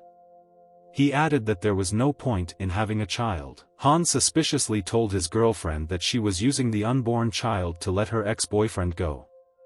The Do excitedly shouted to her friend that she was on his side. The guy very angrily shouted at his girlfriend to shut up. Fan received a call to his number. The incoming call was from an unknown number. Fan told his interlocutor to give him the address and he would arrive soon. The subordinate stuffed the kidnapped girl into the car. The Han answered his accomplice to go to the square. They should pick him up there. The main character arrived 20 minutes later to the square. It was full of people. They were having fun. Fan Lin dissatisfiedly told Han on the phone that he had not arrived. The kidnapper explained to the interlocutor that he should go to the traffic light at the second intersection on Fu Lin Street. Fan asked his interlocutor if he had given him the exact address. Han angrily told the guy that if Tom needs a girl, then he should listen to him. The main character said angrily on the phone that he would soon be on Fu Lin Street. The main character arrived on the desired street. There was no one there. He looked around. Han told his interlocutor on the phone that this time he had arrived at the right street. The attacker thought that he would now show the main character what it was like to be a loser. Fan Ling looked at the phone with excitement. He noticed that it was already 9 o'clock in the morning. The system informed the protagonist that the maintenance was completed. Unexpectedly, the main character noticed how the phone in his hand began to turn into a flower. Fan Lin was surprised to see how a small and pink girl appeared on the flower. The main character fearfully extended his finger to the girl and asked what it was. The baby opened her pink eyes. She looked at the man in surprise. Unexpectedly, the girl called the guy father and rushed to him with outstretched hands. Fan Ling decided that he was still dreaming about all this. The girl happily touched the main character with her hands and thanked him for waking her up. Fan Ling realized that he was definitely not sleeping. He asked the girl who she was. The little girl with a smile told the guy that she was the telephone operator. He had not seen her before because she was sleeping. Fan asked his interlocutor with interest, did she really appear from the phone? The main character fearfully told his new acquaintance that he had a couple of questions. The girl told her master that she would give him 3 gifts after system maintenance. The baby told the main character that only he can see and hear her. Cinderella's ball gown is now available for purchase in the WeChat store. The girl said that after the system update, all items were divided into levels. Various items became available. To purchase them you needed a different level and points. The baby told the main character that while he has limited access to items, he can buy things from level E to level B. The main character asked his interlocutor how he could unlock items at a higher level. The little girl replied that she had no idea. Fan asked the girl if she knew how she was created. The little girl said that she certainly knows. The main character began to ask various questions. The girl answered the guy that he needed special access so that she could answer such questions. Fan Ling realized with displeasure that the girl couldn't really tell him anything. The main character realized that he needed to save his girlfriend Fang. He asked the girl how he could buy things through her. The girl demanded from the main character that he first give her a name. After that he must touch her head. The baby continued to demand from the guy that he give her a name. Fan thought the girl was very cute. The guy very happily told his interlocutor that he would call her Mellow. The girl shouted to the guy that she liked the name Mellow. The main character demanded from his interlocutor that she call him Master. The girlfriend very happily answered the guy that she would do everything that way. Fan stroked the girl's head. Mellow informed the owner that he had successfully received the gifts. The main character received a short-distance portal as a gift. The kidnappers took the girl far out of town. It was located near the sea coast. Fang was tied to a tree. She was completely on her own and there was no one around. The girl was tied up and could not move. She was thinking about the main character. Suddenly the captive heard some noise from the side. She looked up hopefully. Mellow called the girl Mom. The main character couldn't understand why the little girl calls other people Daddy and Mommy. Fan Ling looked to the side with great attention. He noticed that the girl wanted to tell him something. Fang shook her head to the sides with all her might. She didn't want the guy to approach her. Mellow shouted to her owner to take her mother home. The main character scaredly told the girl that he was late. Fan untied the captive's mouth. She shouted at him to leave. At that time something hit the guy in the back with all his might. He began to fall. Han said angrily that didn't the main character think that this could happen? The girls were very scared. The guy told the captive not to scream. He shouted that the main character was already on the first flight in hell. At this time, unexpectedly, the main character woke up and grabbed his enemy by the leg. Han was very scared. In surprise, he even dropped his pistol. Fan Ling very quickly and professionally took the pistol away and cocked the hammer. The main character asked his interlocutor angrily, did he really think that he would come to him without preparation? Fang asked the main character with great excitement if everything was okay with him. Fan replied that he was fine. Han angrily told the main character that someone lent him a bulletproof vest. Mellow shouted joyfully that her master used armor that was resistant to fire and water. Han angrily told his interlocutor that the girl definitely did not have a bulletproof vest. The main character became worried. He realized that his enemy might have dangerous accomplices. A group of bandits approached. one of them pointed a weapon at the girl. The attacker demanded that the main character move away from the young Master Han. Fan Ling became worried. He realized that help had arrived for Han. The tied-up girl excitedly called out to the main character. The guy told his girlfriend not to worry. The main character asked Mello to use the portal and take the Fong away from here. The little girl replied that it takes a month to recharge this item. Han shouted to his accomplices to shoot quickly.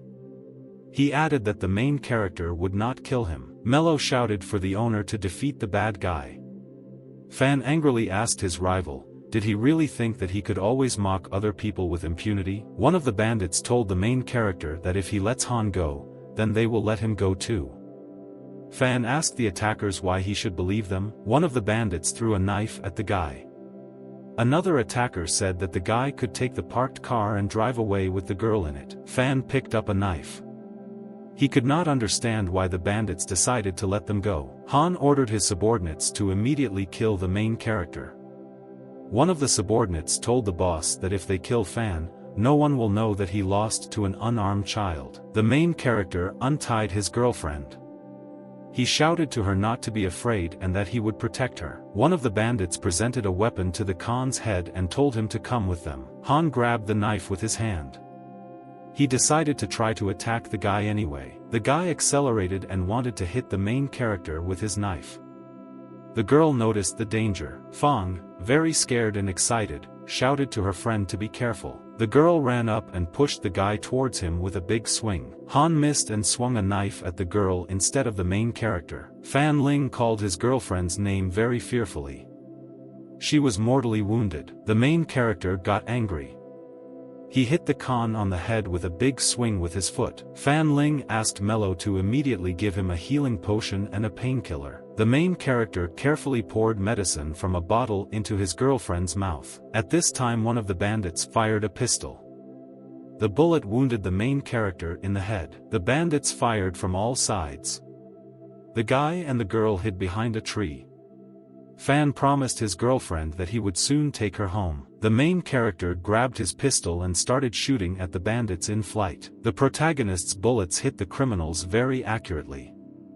They dropped their weapons. One of the bandits told a subordinate named K to take the master to a safe place. K fearfully told his leader that he could not move.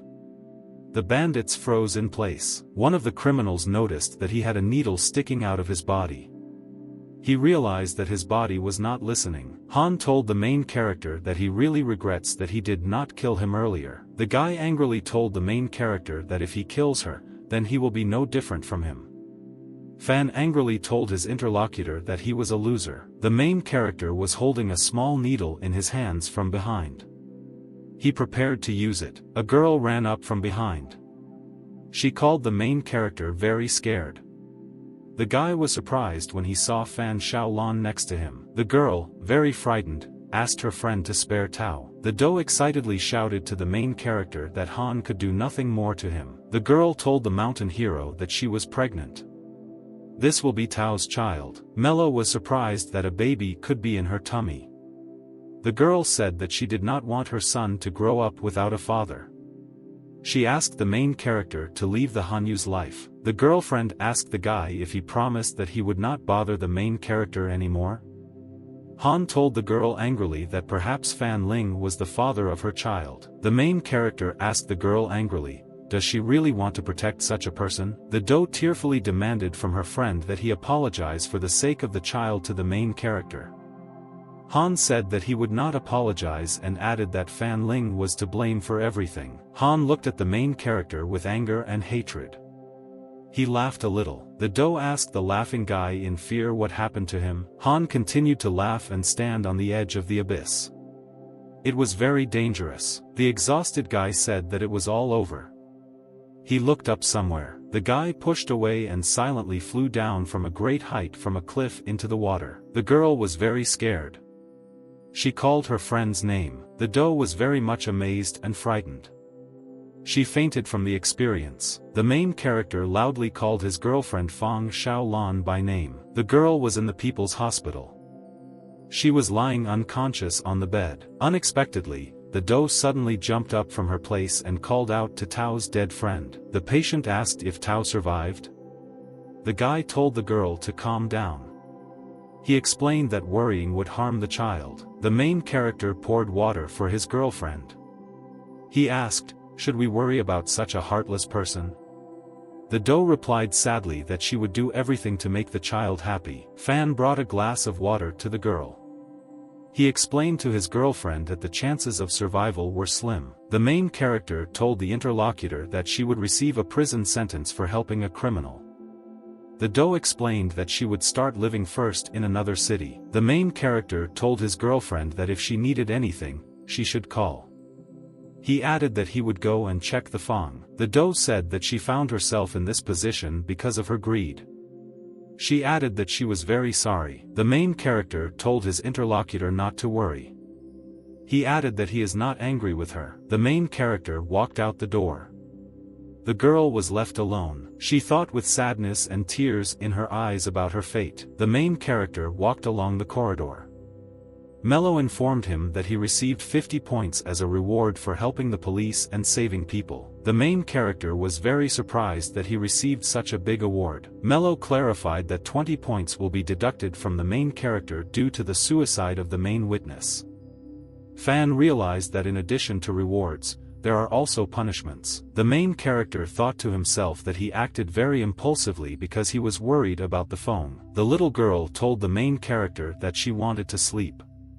She asked him to hold out his hands. The main character noticed with great surprise that his little girlfriend had turned back into a telephone. The police wrote to the guy that they still haven't found the 3 guys who were with the con. Fong happily reported that the doctor said she was fine. The main character was happy that his girlfriend woke up.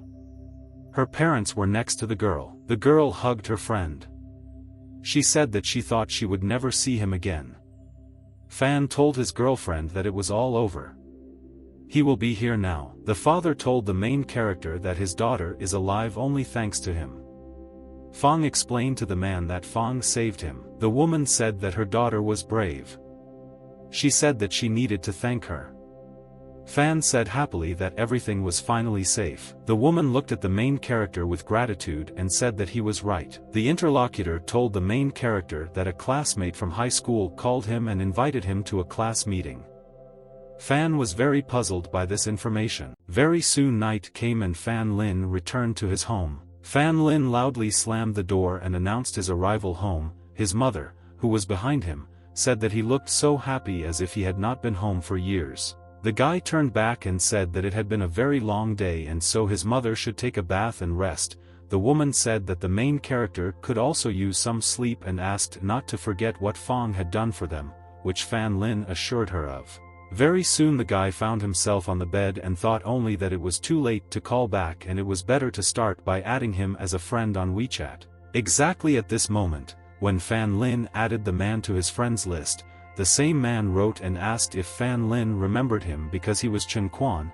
Fan Lin instantly remembered the man because despite the fact that he never had close friends at school, he had quite a lot of common interests with him. Fan Lin said that he simply could not forget him and the man replied that tomorrow they were having a meeting of classmates at the Grand Donggu Hotel and he simply had to come. The man scratched the back of his head and wondered if he really should go there because he had never been close to any of the guys. Immediately after this, Chen Quan began to tease the main character, saying that they had not seen each other for 4 years, and as a result, the guy finally agreed to go. Ultimately, he wrote about his desire and closed the chat. Very soon the day of the appointed meeting arrived. Someone met the main character right at the doorstep.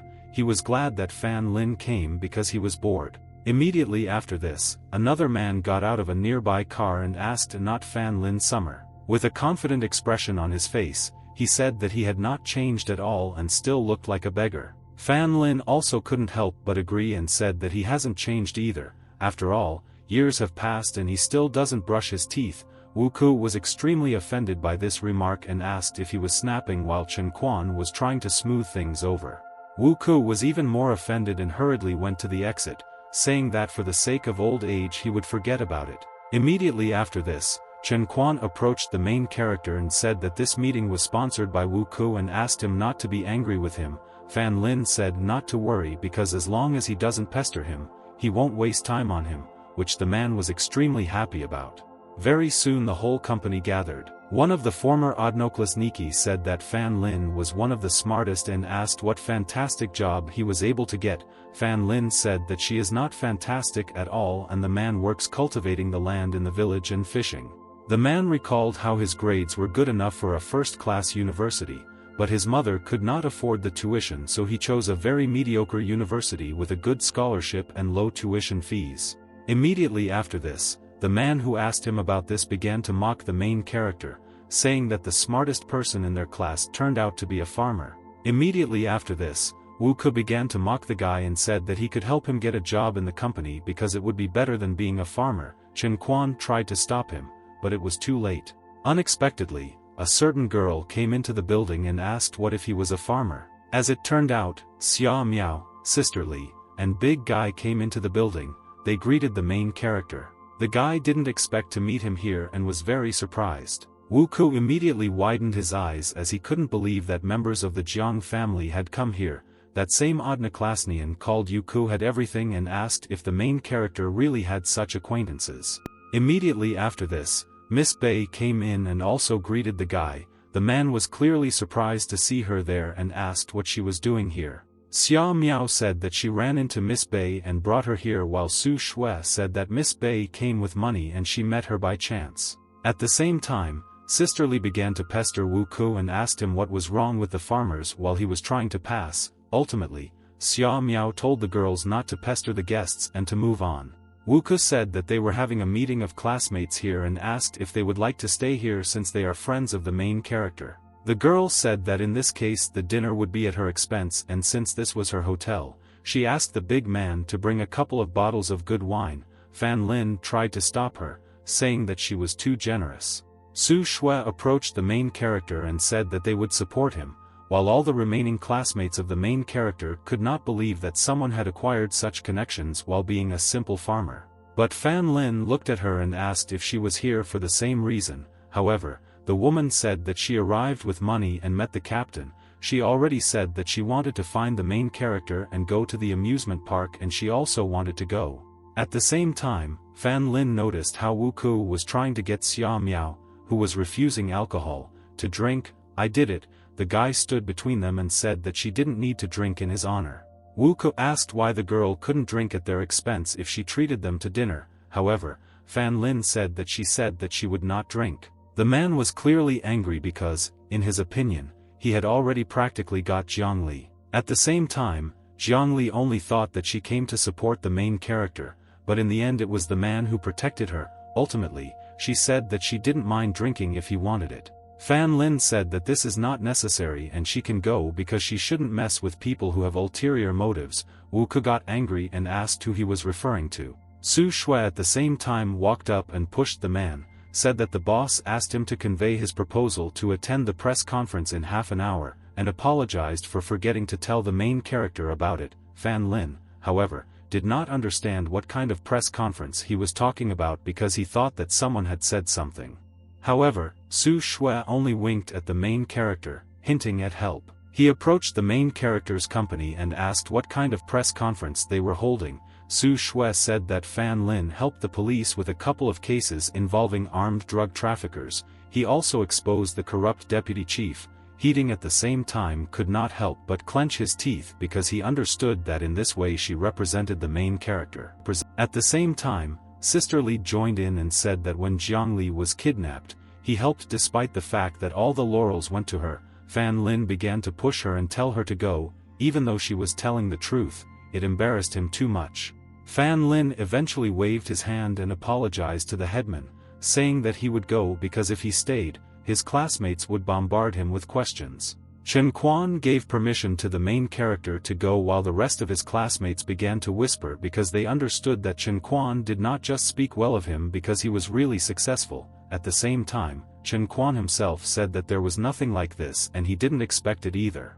At the same time, Wu Ke began to literally chew a napkin out of anger, talking about how jealous he was, while another classmate tried to support him by saying that he would become better than him. Su Shui very soon found herself next to the amusement park and said that there is an even bigger port in the city center, but they simply don't have enough time. so they should have so much fun where they can. Jiangli said that they say that there are a lot of attractions here, and Miss Bei said that it is also good. Fan Lin sighed with relief because he was glad that Miss Bei was getting better, and most likely she simply couldn't have fun on the street before. Very soon they did not approach the stone that said that Swan Lake was ahead. Eventually, Sister Lee started laughing at one of the birds that stood out from all the others. The big guy also said that the bird was very strange, while Fan Lin said with embarrassment that it was not a swan but a duck.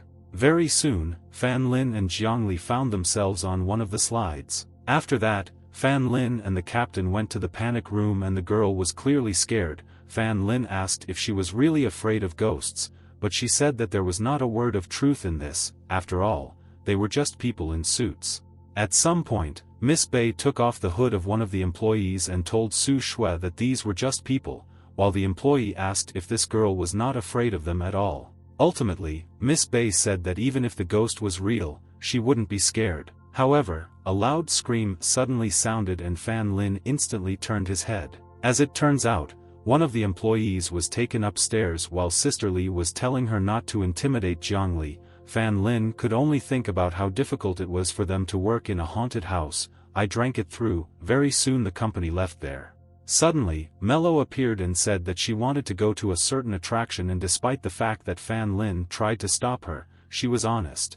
Jiangli obviously didn't see that fairy and asked if Fan Lin really said something. Fan Lin tries to justify himself and asked if she would like marshmallows. Very soon she got up in the evening and Mello thanked the main character. As Fan Lin began to disappear, he could only think that he was almost burned. Very soon, the main character's mother asked the man to help her with crabs, and she said that they would stew them for dinner. However, at the same moment, it dawned on the main character that most likely his mother would notice Mello eating sweets. However, looking to the side, he sighed with relief because he realized that people don't see when Mello is holding something in her hands. Very soon Fan Lin began to help his mother and Mello watched him with rapt attention. She was so captivated by the actions of the main character that she even stopped eating her weakness. At one point she threw away the cotton candy stick and said Mello wanted crabs. Fan Lin agreed to her request, but asked her not to throw them away and said that he would no longer throw away food.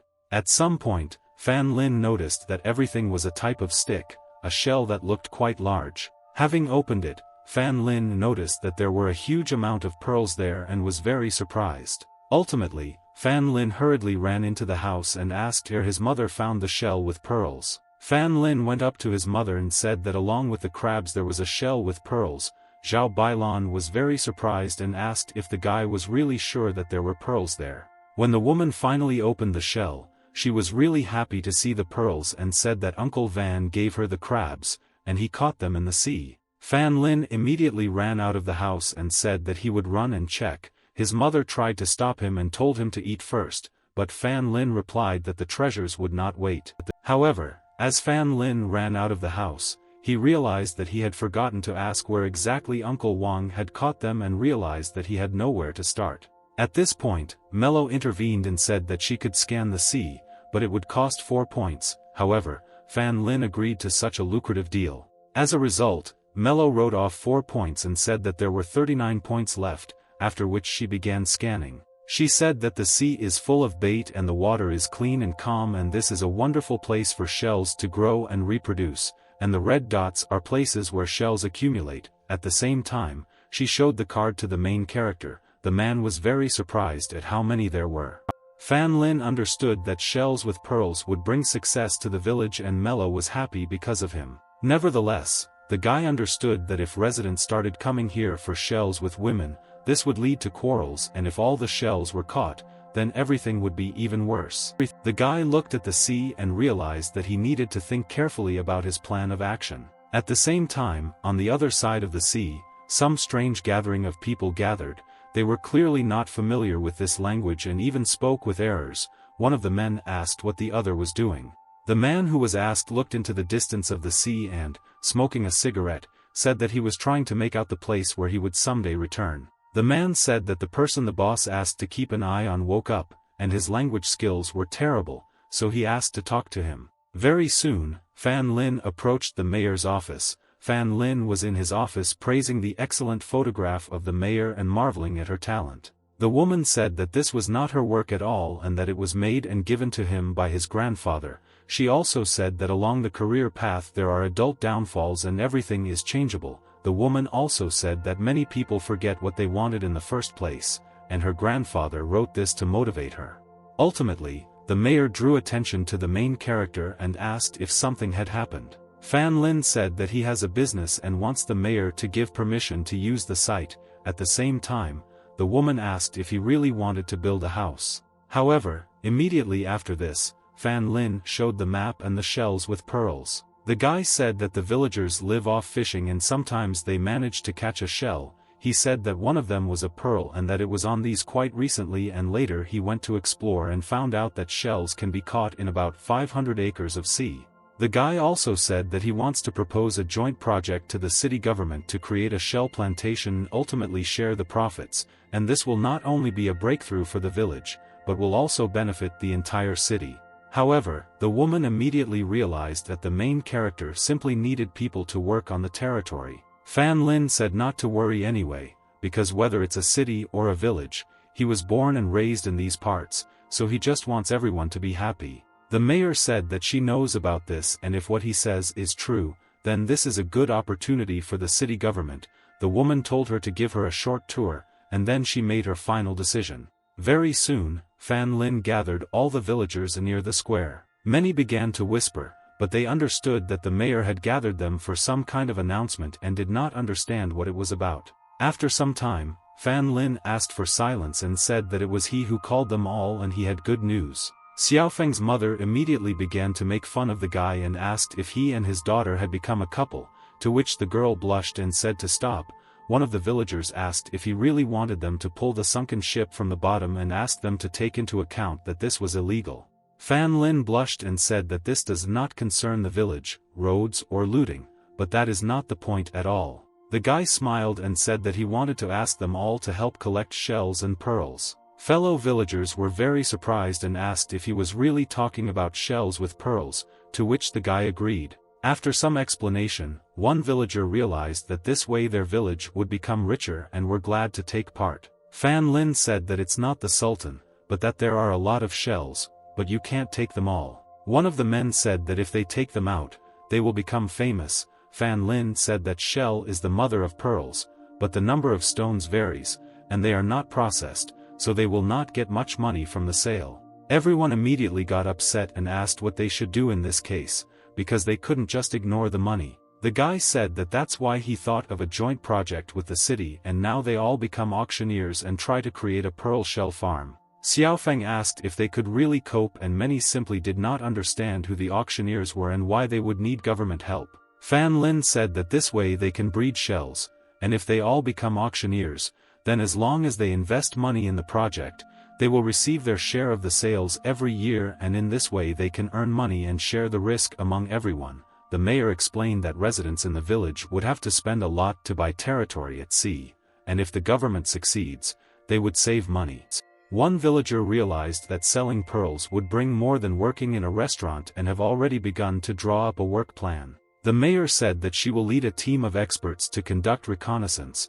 If everything is as Fan Lin said, then she will submit a petition to transfer the territory to the village. Fan Lin continued that in this way, when he receives permission, he will take them to the site, and the first batch of shells will become the initial promotion, and asked what everyone thinks about this. At the same time, many fellow villagers were happy with this idea. Many had the thought in their heads that if they took some pearls for themselves, this would not become a problem. Very soon, Fan Lin went home and told Mello that he showed everything to the mayor, and she said that tomorrow he would bring a team that would not study the place. And naturally she asked if they were going home. Why? The guy agreed, because he needed to rest before meeting. I saw Xiaofeng coming towards me and was very surprised. The girl said that she was helping with preparing the boats and saw an ant who was leading several people along the coast, and most likely she wants to catch shells. The guy instantly realized that this would disrupt all his plans and asked to take him there. At the same time, a large team of people were gathering near the sea, and that same ant was hurrying them up because she said that they couldn't be noticed. Very soon Fan Lin came there and asked what was happening here. They began to make excuses, saying that they were simply fishing. Fan Lin immediately saw through them and said that the number of shells was limited and asked how they could build a company if everyone thought about themselves. The woman responded by saying that not only they did this, but other families too. Fan Lin was about to ask these particular families, but the villagers quickly ran away. Fan Lin looked after him and just hoped that his aunt realized everything. The next morning, Fan Lin woke up from a huge noise and asked the fairy what time it was. She replied that it was only 6 in the morning and Fan Lin said that it was very early. Fan Lin sleepily opened his door and saw his mother there. Having not calculated her strength because Zhao Bailan had been hammering on the door all this time, she naturally hit her son. The guy asked what she was doing, to which she said that all the residents ran for shells and she just wanted to ask him if it was good. The main character was clearly not happy about this, and he said that he was going there. As soon as Fan Lin left the house, he saw a crowd of people with nets rushing towards the pond. Fan Lin asked what Uncle Boom was doing here. The guy was clearly unhappy and asked why he was with him while Mello called them all thieves. The man said that there were a lot of ergo yesterday and everyone is now running to the sea, so if he doesn't go too, then all the pearls will be taken away, and despite the fact that the guy tried to stop him, it was in vain. Fan Lin threatened the way to one of the men and asked if he had decided to wait for permission to enter the territory. However, Ergo did not hesitate to say that he simply did not want to be left behind. Xiaofeng noticed Aunt Li running after everyone else with an evil smile. The woman told her to call her father and the strength of the whole shell, because otherwise it would be too late. She realized that everything was very bad and asked him what to do. Fan Lin was out of breath, trying to stop people although it was useless. The guy understood that they all crave immediate profit and they do not think about the future profitability of the farm, not understanding what he should do. Ultimately, Fan Lin ended up at home and Zhao Bailan asked how he was doing. Fan Lin said that everyone is busy fishing and no one listens to him. Exhaling, Xiaofeng said not to be sad because it is not entirely their fault because most of them do not have enough education to think about long-term profit. Zhao Bailan said that Xiaofeng was right and even she did not quite understand how the company would work and how it would bring in money. Fan Lin said that not all children his age had the opportunity to study at the university. They don't talk about the older generations, and the villagers have little opportunity to interact with the outside world. Fan Lin immediately realized that it was August and looked at Xiaofeng. He said that the entrance exam was good there and should have already received an admission letter and asked why he didn't know anything about it yet. Zhao Bailan confirmed that Fan Lin received confirmation around this time. Xiaofeng was stunned and said that she had not received it yet and would check it when she returned. The guy looked at the girl and said that she shouldn't be careless about this, because if she didn't understand something, he could help clarify. However, she said that she would find out everything herself, and now the most important thing is to convey to people the benefits of the farm. Fan Lin understood that it was impossible to change the opinion of the residents overnight, and if they could only show what the farm would be like when they built it, then their opinion would change. Xiaofeng exhaled and realized that she couldn't let her brother find out the truth. Xiaofeng said that everything will be as Fan Lin said. After all, this is not some kind of dream, so she wonders what could make them think about the future. And then the guy seemed to have an epiphany. He looked at Mello and asked if there was some object that would make everyone see a certain dream. Mello said to wait a little while she looked for him. Very soon, Fairy said that there is an object called a kaleidoscope that can show people a certain dream if they see fireworks. Fan Lin immediately ran out of the house and said that he needed to go to the sea and told no one to worry because he would completely figure it out.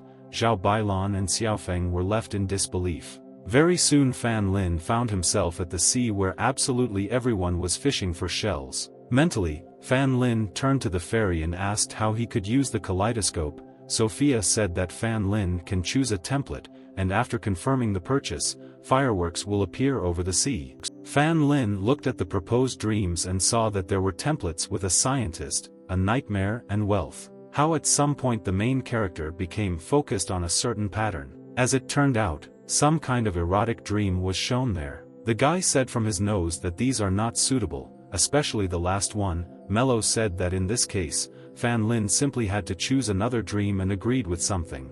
One of the villagers understood that a few more shells had fallen into the net and they would be rich. His wife agreed with this. However, at the same moment they turned their heads upward as fireworks suddenly sounded. No one understood who was smart enough to set off fireworks in the middle of the day and could only notice that they were somehow strange. The fellow villager, however, immediately stopped looking at them and said that there was nothing special about it because while they were distracted they needed to hurry up and collect even more. Very soon, many families were returning home with a rich catch. The villager lay next to his wife and said that tomorrow he would sell everything in the city, while the woman said that she was too excited to sleep. 10 minutes later they were sleeping like the dead. At the same time, the man began to dream about something. In the dream, he went to the seller and asked how much such shells would cost. The man said that untreated pearls are quite cheap and they can get no more than 2 grands. The villager was outraged because there were real pearls inside. The seller said that in any case, everything is his will, because he is the only one who wants to sell the shells. His wife in a dream said that she saw how her aunt sold them even cheaper, so she said to agree to these 2 grands, because there are still so many shells in the sea, so they can receive 2 grands every day. Very soon the money was handed over to the man, and he was already inspired by how he looked like more shells. However, very soon, when they came back to catch shells, they noticed that there was a real farm there. The man did not understand what was happening. These people were clearly not from the village. At some point, the man asked Uncle Wang what they were doing. I asked why they were taking so long because their salaries were due to you being late. They all didn't understand what was happening and asked if they were on a farm, working, and he told you that they not only have a salary, but even dividends, and after retirement you won't have to worry about money. That man's wife asked her husband if she had really forgotten that they were working on a farm, while her husband remembered that they were working here, and the salary they received was much more stable than selling shells. Very soon the man opened his eyes, realizing how wrong he was. He started bothering his wife and saying that he had something to tell her. The wife also got out of bed and said that she also had something to say. They literally didn't immediately say that they should return all the shells back. At dawn, Fan Lin was already by the sea and making circles drinking beer. He was very worried. Apparently it was all that they would appear, because in the end it was just a dream. Fan Lin thought about it, because he understood that his dad died when he was little, and his mother was in poor health, and for as long as he can remember, the residents took care of him and his mother. In his memories, moments surfaced when his aunt gave them eggs despite the fact that they only had 2 chickens. The guy understood how she always took him to her house for dinner, and there was always meat on the table, even though people could only afford it on important holidays. At some point, even the aunt's own son began to envy the main character, because every time he came, she cooked something delicious. He couldn't forget how his aunt gave him food and clothes, and his uncle took him fishing because they always encouraged him to learn more about the world around him, especially ergo. The guy understood that he didn't know much then, because he just thought that since his uncle cared so much about him, he should simply take him out of the village. Ultimately, the main character received an acceptance letter, but his family was too visible to make the payment. At some point, Fan Lin stooped to lie to his own mother, because he understood that she simply would not bear it. However, he will never forget about the time when the residents lent him money so that he could study again. When Fan Lin left, literally the entire village said goodbye to him. The guy understood that without their help he would not have become what he is now. You have to understand that no matter what, he will bring residents to a better life, and he simply keeps his word. Mello eventually noticed crowds of people approaching the sea. They whispered to each other whether they, too, had come to return the shells, to which they agreed from you,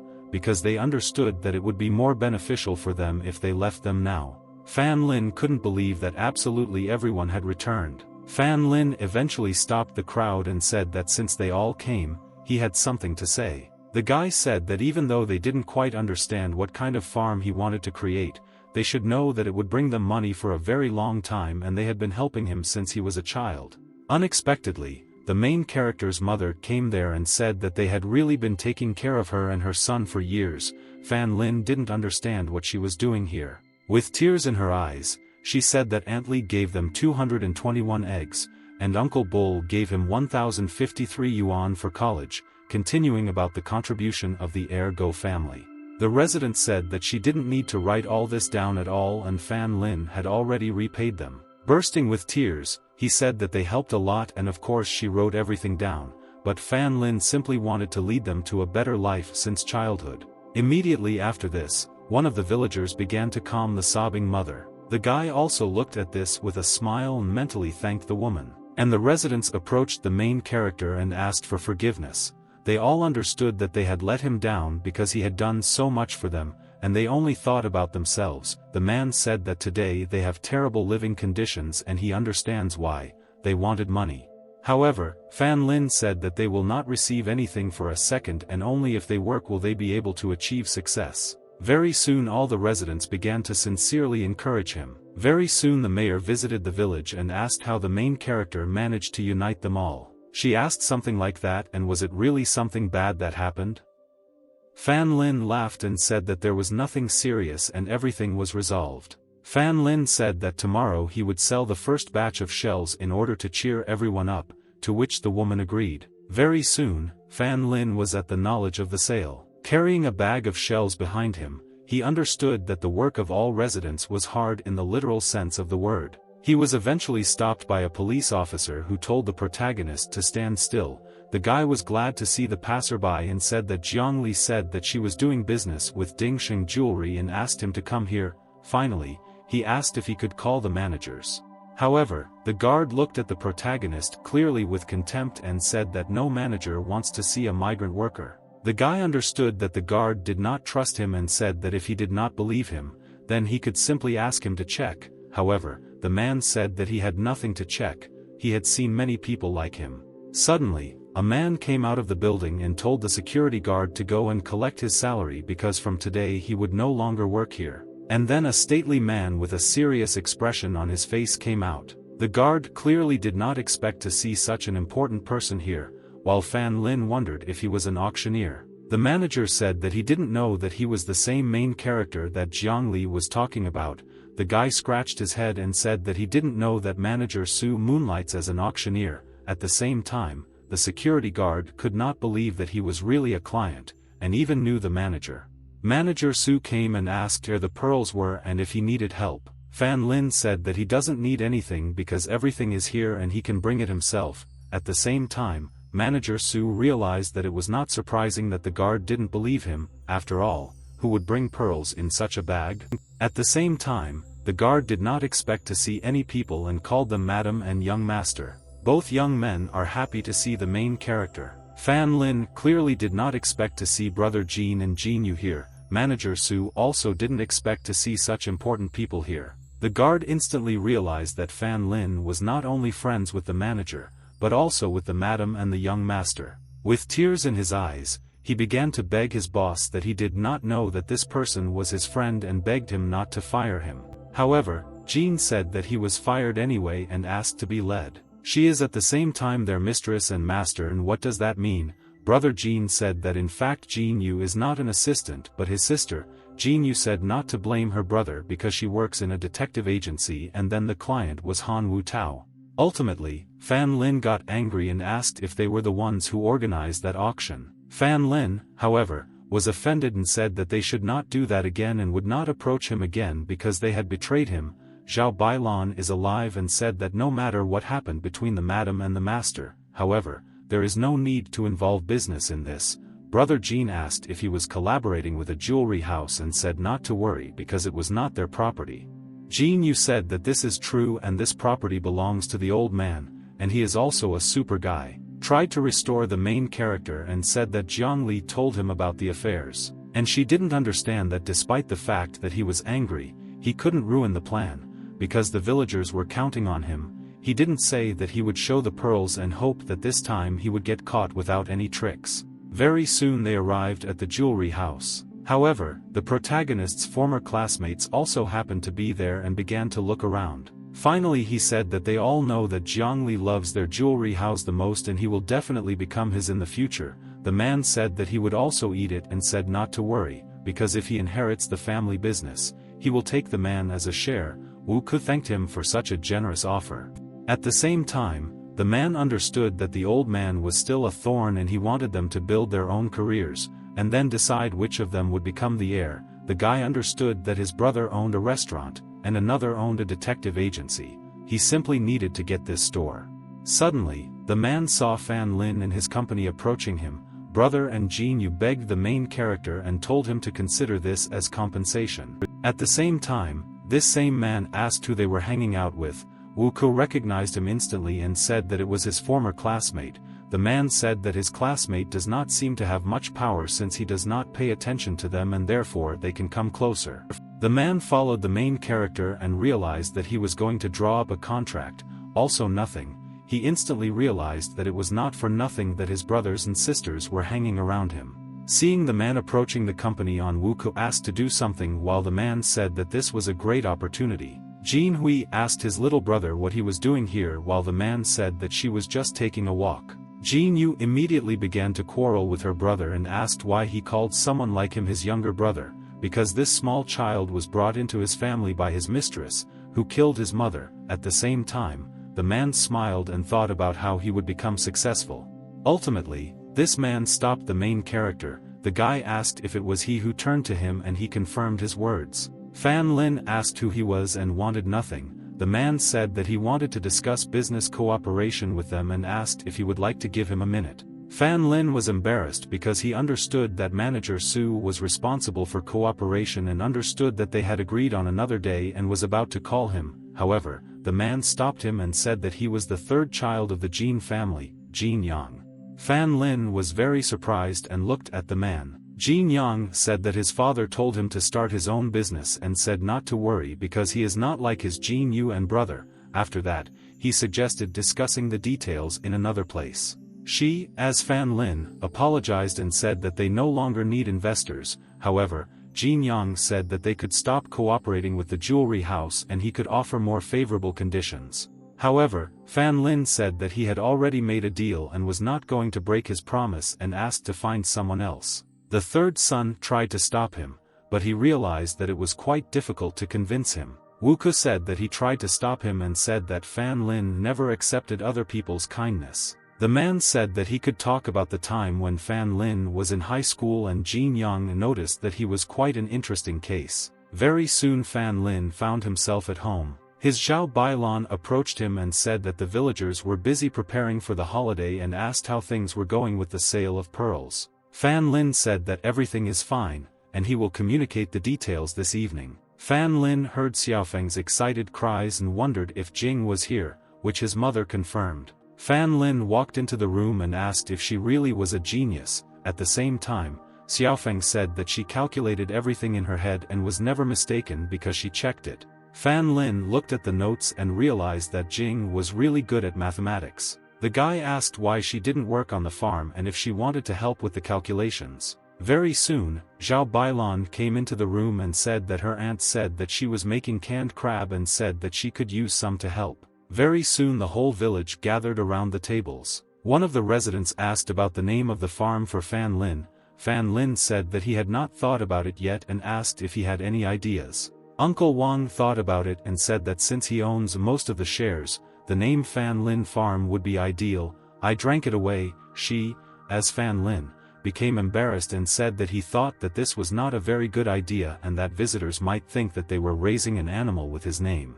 The guy thought and said that since they are all shareholder residents, they should be called Fanjia Farm and many agreed with this name. Fan Lin raised a toast and said that since they all agreed, he was ready to declare. The guy said that today the Fanjia Pearl Shell Farm was officially founded. The uncle said that the development of the village was now in the hands of the next generation and realized that they had all aged quickly enough while the guy tried to dissuade him. The man said that Fan Lin is not only skillful, but also honest and fair while Fan Lin said that he will remember his words. Very soon the canned crabs were ready and Xiaofeng called the guy to try them.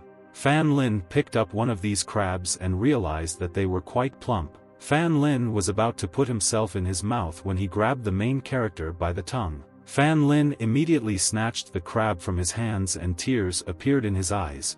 At the same time, the rest of the village began to laugh and make fun of the main character.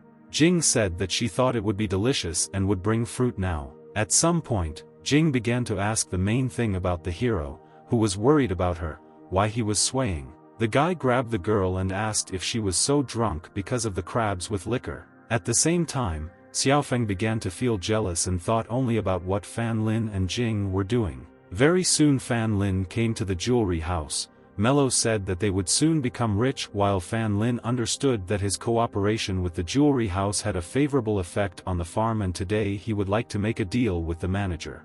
Right before leaving, he was greeted by Jin Hui, who was glad to see him. Fan Lin asked the young master why the president needed him, while Hu said that he would know when he would see him. Very soon the office of the head and Jin Hui announced the arrival of the main character. The mayor of the city was already there and Fan Lin announced his arrival. The president turned around and said that Fan Lin was quite young. The man said that the main character probably had a lot of questions, but he always thought that someone was an impressive young man. Fan Lin was discouraged and asked if they had ever met. The president said that although they had never met in person, they owned the painting that he had put up for auction, and Fan Lin was surprised that it belonged to him. Jin Yu said that her father asked for an auction and he thought highly of it, so even though they lied to him, however, they did not mean anything bad, and the president asked not to blame their children. The president asks him not to show that he is still offended. Ultimately, he said that they should talk about cooperation and continued his reasoning. At the same time, Jin Yang was at the entrance to the office and manager Su was at the threshold and would have restored it. The man said that the president had done it for her right now and asked him to wait. Jin Yang asked who he was doing business with, to which he said that he was doing business with a client, and his friends were waiting for him in the hall. Angry, Jin Yang pouted and said that he was leaving. Suddenly, the man heard how the president began to praise the main character in front of his offspring. He instantly realized that those clients were Fan Lin and most likely you two were there too. He clenched his teeth. This is dissatisfaction, and I realized that he refused his offer for a reason, because he is at one with Jin Hui in Jin Yu, and since such a thing will make him suffer. When they finished their business, brother and sister Jin wanted to see him off. However, Fan Lin said that it was not worth it and said goodbye to the young master. Jin Hui instantly realized that since Fan Lin was still calling him young master, he was still angry. Jin Yu turned to her brother and told their father to go because she would take the main character, which Fan Lin began to refuse. Ultimately, Jin Yu said that when their Zhao Bailan died, a woman with a third son entered the family, and since then she and Jin Hui are rarely at home. Jin Yu said that she doesn't want this woman and Jin Yang to take advantage of their family's position, so she and her brother are trying hard to make up a family business. Fan Lin realized that most likely life was not so easy. Ultimately, the woman said that he was probably wondering why she was telling this. Ultimately, she said that maybe she and her brother would like to be friends with him. The guy smiled and said that he understood everything. You and them are formally addressed, which means their reconciliation. Very soon it became night. At 2 in the morning the fairy began to wake up the hero and told him to get up. The guy didn't understand what was happening. It was literally the middle of the night. And she said that some man was trying to get to the fairy, and the man was very surprised. She showed him a screen with a picture of a man with some kind of barrel. Mello said he was not from the village and she had never seen him. The guy understood that he needed to hurry as soon as possible. She literally began to pray to the Chinese gods and thank him for the idea of asking the fairy to look after the farm since the villagers wanted to collect the woman for themselves. Fan Lin trotted to the shore and began to worry about the invasion. Mello said she scanned the barrel and found out there was poison in it. Fan Lin asked who he was and why he was going to pour poison on their farm. Nevertheless, he realized that it was too late for him to give up and hastily threw the barrel away. However, what no one expected was that Fan Lin would be nearby and managed to catch this barrel before it fell. The man was clearly surprised that Fan Lin was so fast. After placing the barrel on the ground, Fan Lin turned back while Mello said that the intruder was running away. Fan Lin began to lie down after the man. He grabbed him and told him not to even try to escape. I drank it through. However, at the same moment the wife had a knife in her hand. Fan Lin was able to dodge the knife. However, at that moment the man began to beg. At that moment, Fan Lin felt something was wrong and did not understand what the meaning of this throw was. As it turned out, this knife fell into a barrel and some kind of black slurry began to flow from there. Fan Lin said that he also wanted to buy decomposing superbugs and said to use them. Mello said that an item called decomposing superbugs was obtained and there was instant use. Ultimately, the main character had 9 points left. Very soon all this black slurry began to disappear. Fan Lin grabbed the man by the collar and asked who he was and told him to pour it here. The man told him not to accuse him because he had no evidence. However, at the same time, Mello said that the video and audio recording was perfect. Fan Lin appeared on camera to say that everything is not so simple and he had better spend this time talking about who persuaded him, otherwise his sentence would be much harsher and he would end up in prison for several years. The man was very surprised by the presence of the camera because he had checked them in advance. The man folded his hands in supplication and said that Jin Yang forced him to do this. At the same time, Fan Lin was strong. He still wasn't this man's enemy, so why did he need to send someone to poison his farm? Very soon, Fan Lin found himself in the police station. He apologized to Su Shui for being so late. The woman said that even if he had not called her, she would still have come because of such a big matter. She asked the main character if you are sure that the suspect blamed the third gentleman for everything. Fan Lin said that you really are like that. He has never encountered him, except for the time when he refused to visit him. Fan Lin said that Jin Yu is Jin Hui, but Jin Yang is very similar to a playboy and always brings problems there. The guy couldn't believe that he did this simply because he refused to invest. He told Su Shui that she thought that even though he was a very petty person, he would not stoop to do anything with this farm. The president said that he brought Jin Yang here and therefore he can deal with him legally. Jin Yang said with tears in his eyes that he didn't do it and asked why his father didn't believe him.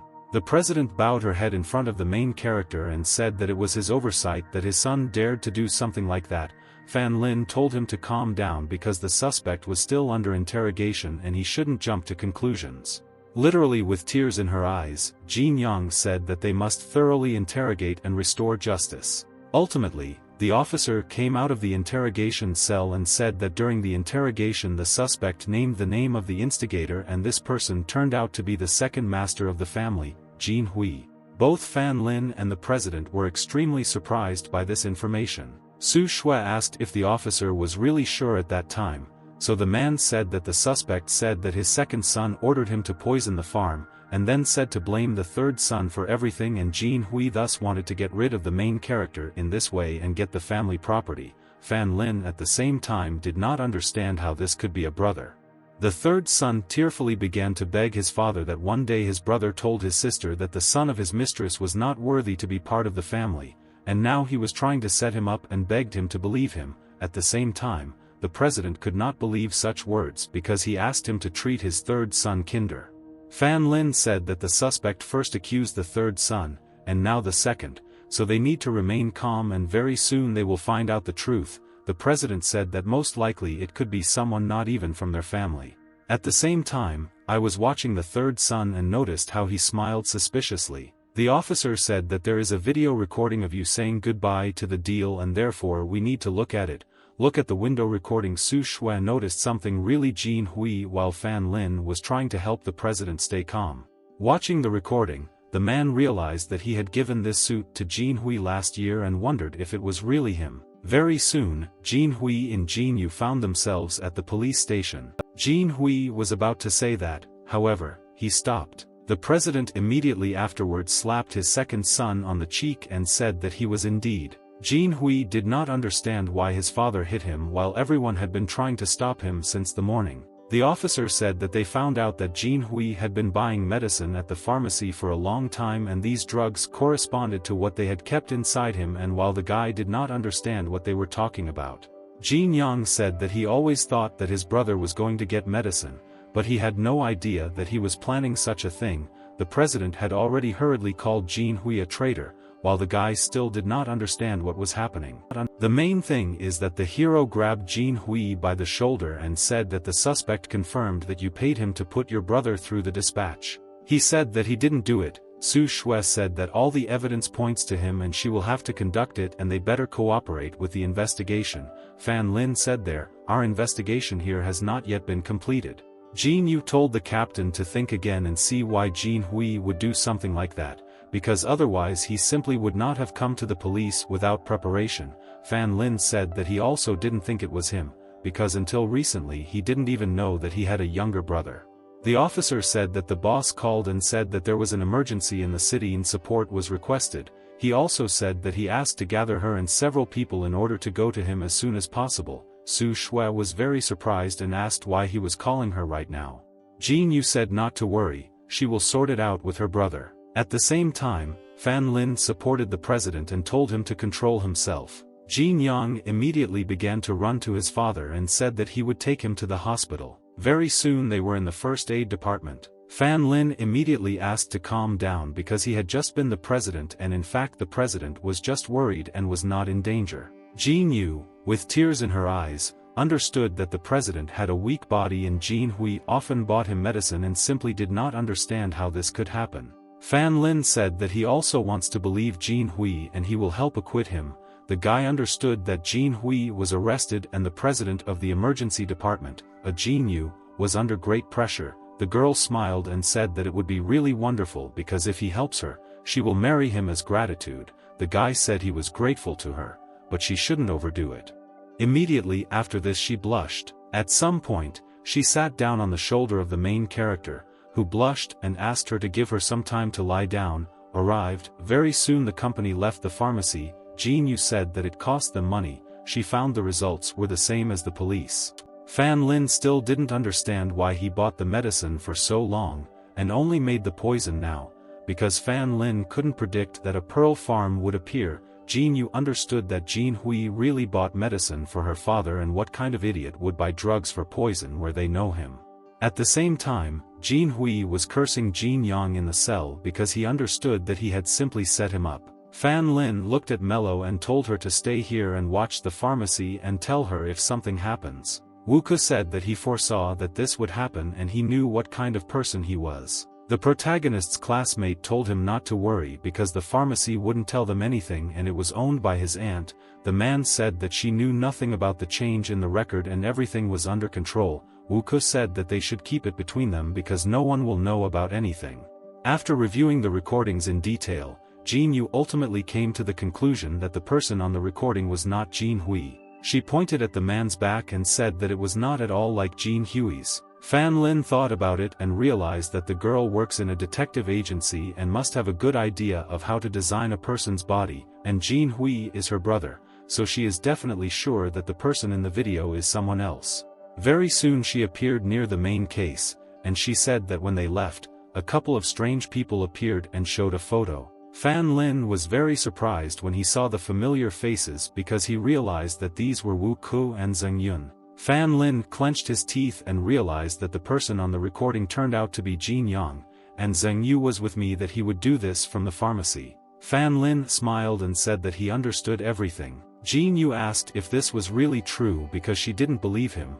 The guy said that they needed to find out more about the pharmacy and was about to continue his thought when he was interrupted. The one who interrupted was a phone call from a girl she didn't expect. After listening to the call with a serious expression on her face, she said that she understood everything. Fan Lin asked what was happening, to which she said that she was asked to come to the hospital, and she herself began to worry. Very soon, Jin Yu found herself in the doctor's office and asked why he asked for the video to come. The doctor said that they found her father had lung cancer and she simply had to know about it. This news shocked the girl. Fan Lin was also amazed because he didn't understand how he couldn't notice it. The doctor said that the patient had been trying to suppress the disease on his own for a long time and the best time for the operation had been missed. The whole party began to cry and wondered why he didn't say anything. Fan Lin asked if the operation was now useless. The doctor said that he needed to conduct another examination before drawing any conclusions. Fan Lin told the girl to stay in the hospital with her father and wait for Fan Lin to take care of everything else. Jin Yu said that Jin Hui and Jin Yang do not know about the disease, but her brother needs her. Fan Lin with a confident face told her to stay here and said that he would definitely get her brother out. After some time, Jin Yang was released from the detention cell, and the man was glad to see how reliable Wu Ku was. The officer also said that his Jin Yu had just called and said that his father had been diagnosed with lung cancer. The man was extremely surprised by this. With his eyes wide open, he couldn't believe it and tried to stop the officer. The man said that he should tell this news to Jin Hui and it would be better to go to the hospital there right now. Lost in his thoughts, Jin Yang finally realized that there was nothing strange about Jin Hui buying medicine for his father. Clenching his fist,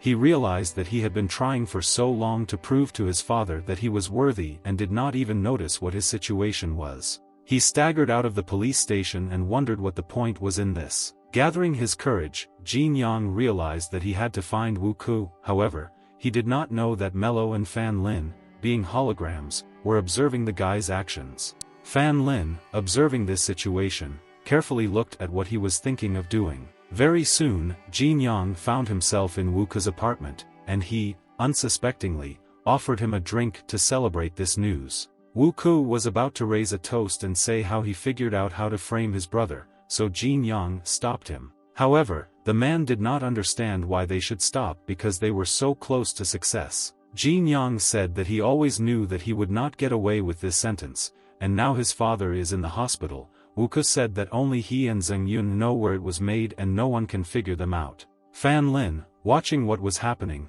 understood that Zheng Yun was really behind all this, but did not understand why he needed this. Jin Yang still couldn't understand why Wuke helped him and why he brought the main thing into all this. The man said that if he helped, he would gain more power and have a bright future ahead of him. However, when it came to the main character, he felt sorry for the glass in his hands and said that it was a long story. When Fan Lin heard this, he finally realized that Wuke poisoned his farm in order to take revenge on him, but he did not understand why he needed all this. Wuke said that his plan was perfect and asked the young master not to be afraid now. Jin Yang at the same time stammered and said that he would think about it and make a decision. Fan Lin realized that Jin Yang was still able to think clearly.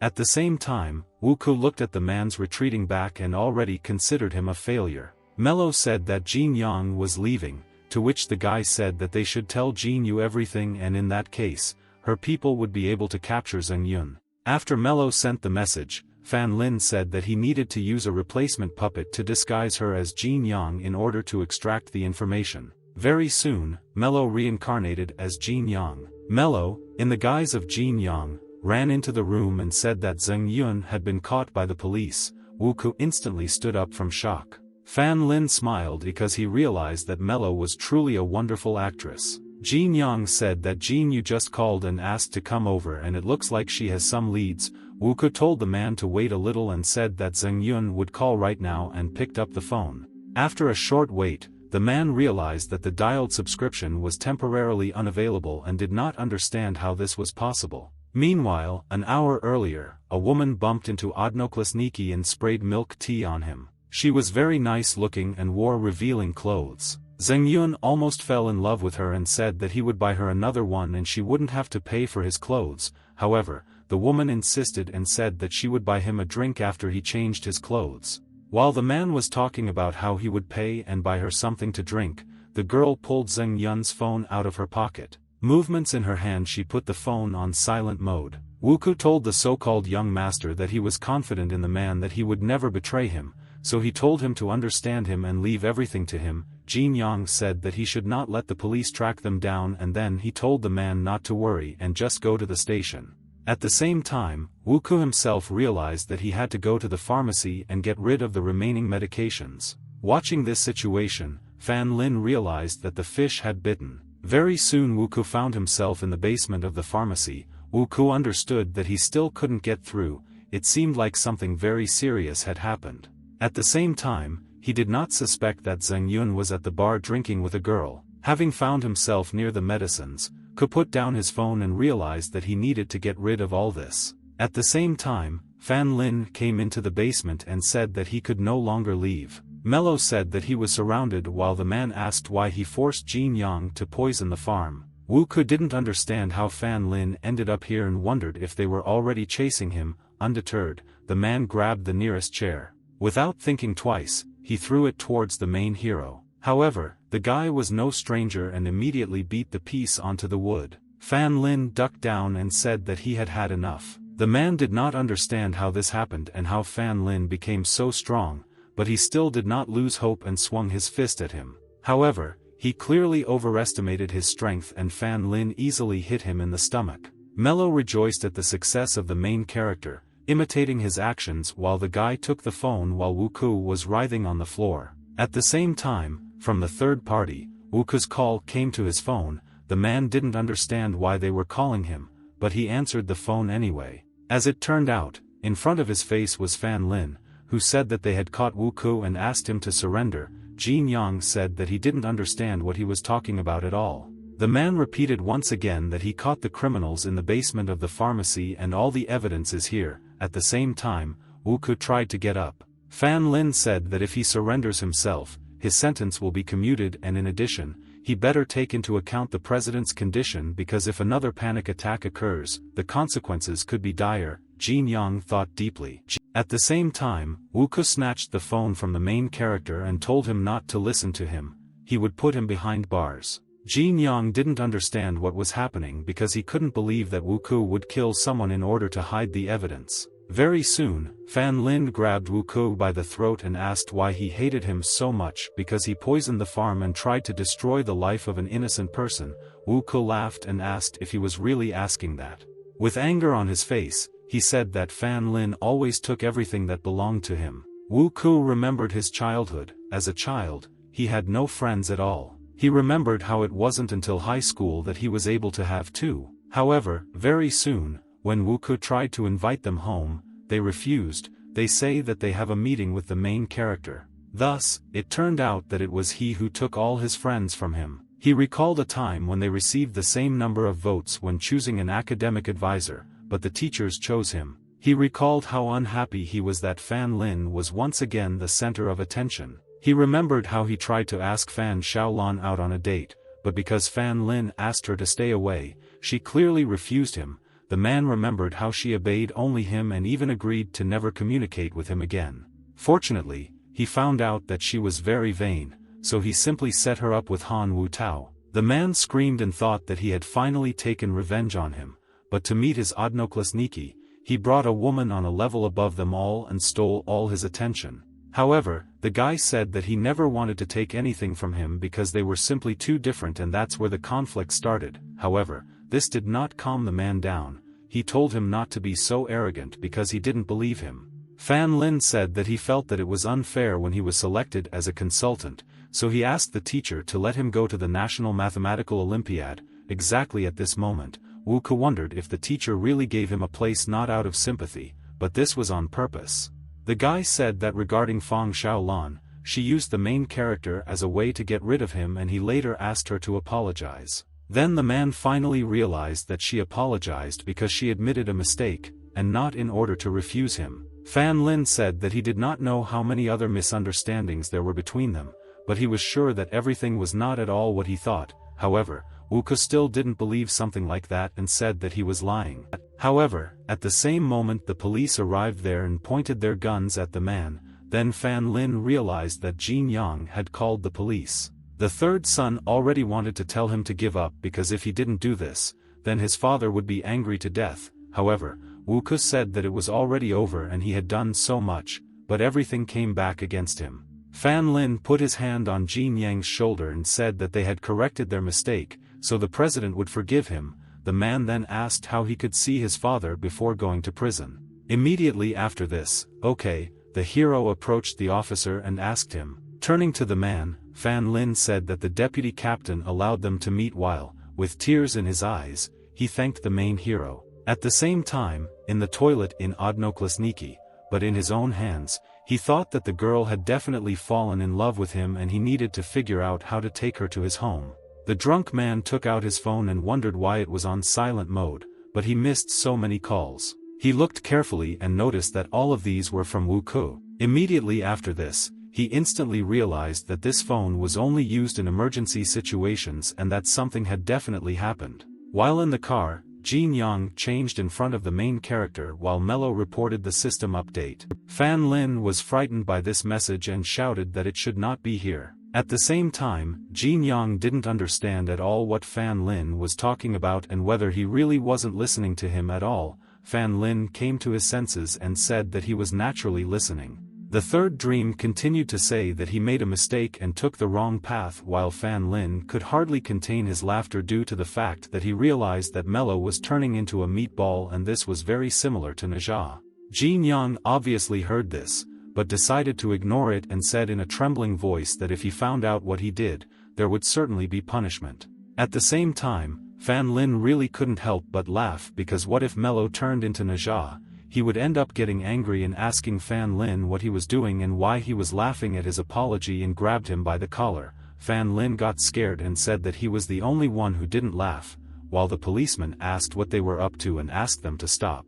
Very soon they went out into the street and the policeman began to swear at them because they were impudent to start a fight in a police car. Fan Lin said that Jin Young started first, and the man replied that the guy laughed at him. Very soon, Mello announced that the update was completed and showed her appearance. Fan Lin couldn't even believe at first that she had grown up. New appearance of Mello appeared before us and politely greeted us. At the same time, Fan Lin waved to the policeman and Jin Young, telling them to go first while he went to the restroom. Mello said that the 4-leaf clover item was given as a gift for the upgrade and was also of high level. The meaning of this clover was that it increased the likelihood of success of something by 40%, and the location was inside Mello. Fan Lin saw the last line and blushed as he tried to reach for that clover. However, Mello slapped the main character on the arm and said that he was simply misunderstood. The blushing guy asked how to get it in this case. Mello said that he just had to think about the clover and it would appear in his hand. The girl blushed and said that if he wants to return him, then he can simply devour her hands. And immediately after that, Fan Lin placed a 4-leaf clover in his hand. Thus, some kind of seed, which apparently was the same clover, ended up in his hand, while the guy was delighted with how it looked like magic. However, Fan Lin thought that if the system upgrade changed the fairy from the appearance of a Lolita to a child, then next time it could go even further and also unlocked higher level skills with the upgrade, which is really good. Immediately after this, the guy looked at the fairy and asked how he could update the system. Mello said that the owner must collect good deeds to gain enough experience along with points, and as soon as he collects enough, the system will begin updating.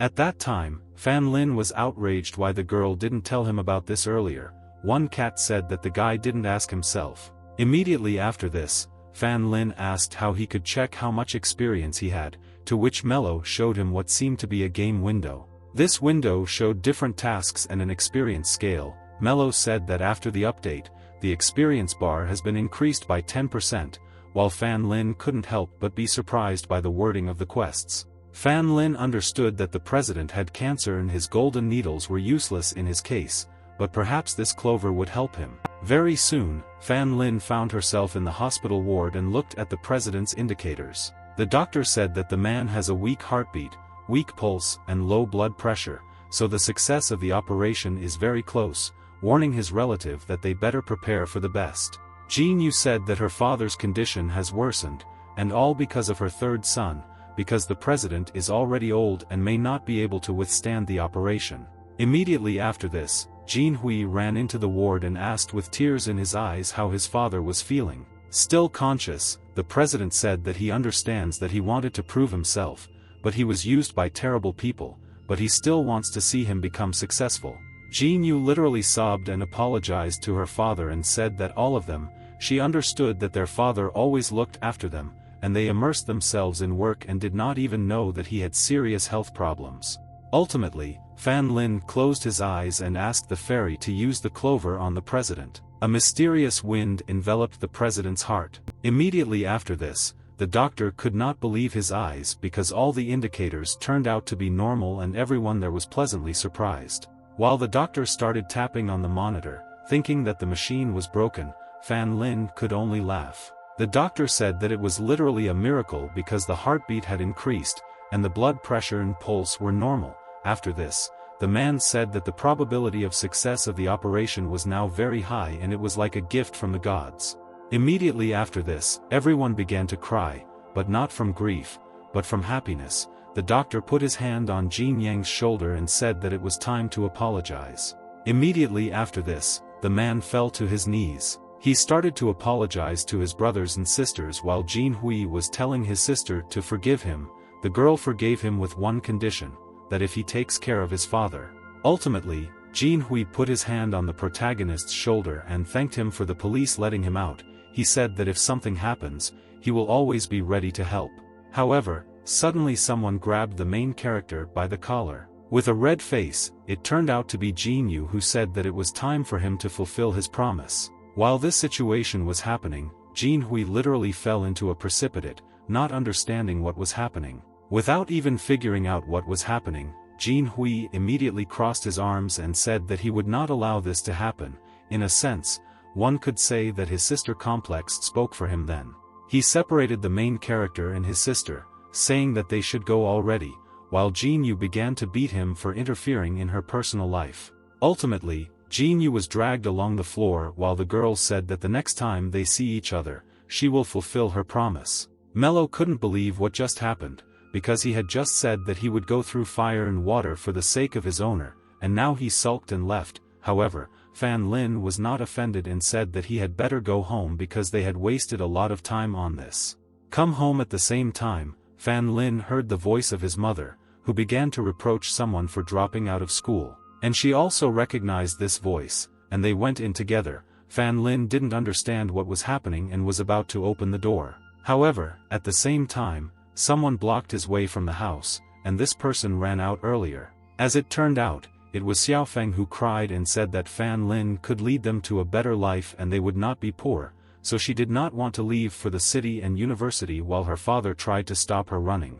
Fan Lin looked at the man and asked what was wrong with the girl. Uncle Wang said that she received an acceptance letter to the university, but since she thinks that the city is too far away, she doesn't want to go there. When Fan Lin heard this, he couldn't believe it, but he immediately realized that she had opened the letter, so the girl looked excited when he asked her about it. Fan Lin said to the man there was no innovation because he was talking to her, and he told you that if she listens to anyone, that's why he asked him to explain it to her. She asked if Fan Lin knew where she was now. He said that they grew up together and there is one place where Xiaofeng will go when she is sad. Sitting behind a tree, watching the sunset, the girl was indignant at why the letter arrived right now, because she would have to go to the city in order to continue studying. With tears in her eyes, she understood that there were always a lot of girls next to the main character, so it was likely that he would choose someone else. Very soon Fan Lin came up, handed her a loaf of bread and asked if she was hungry.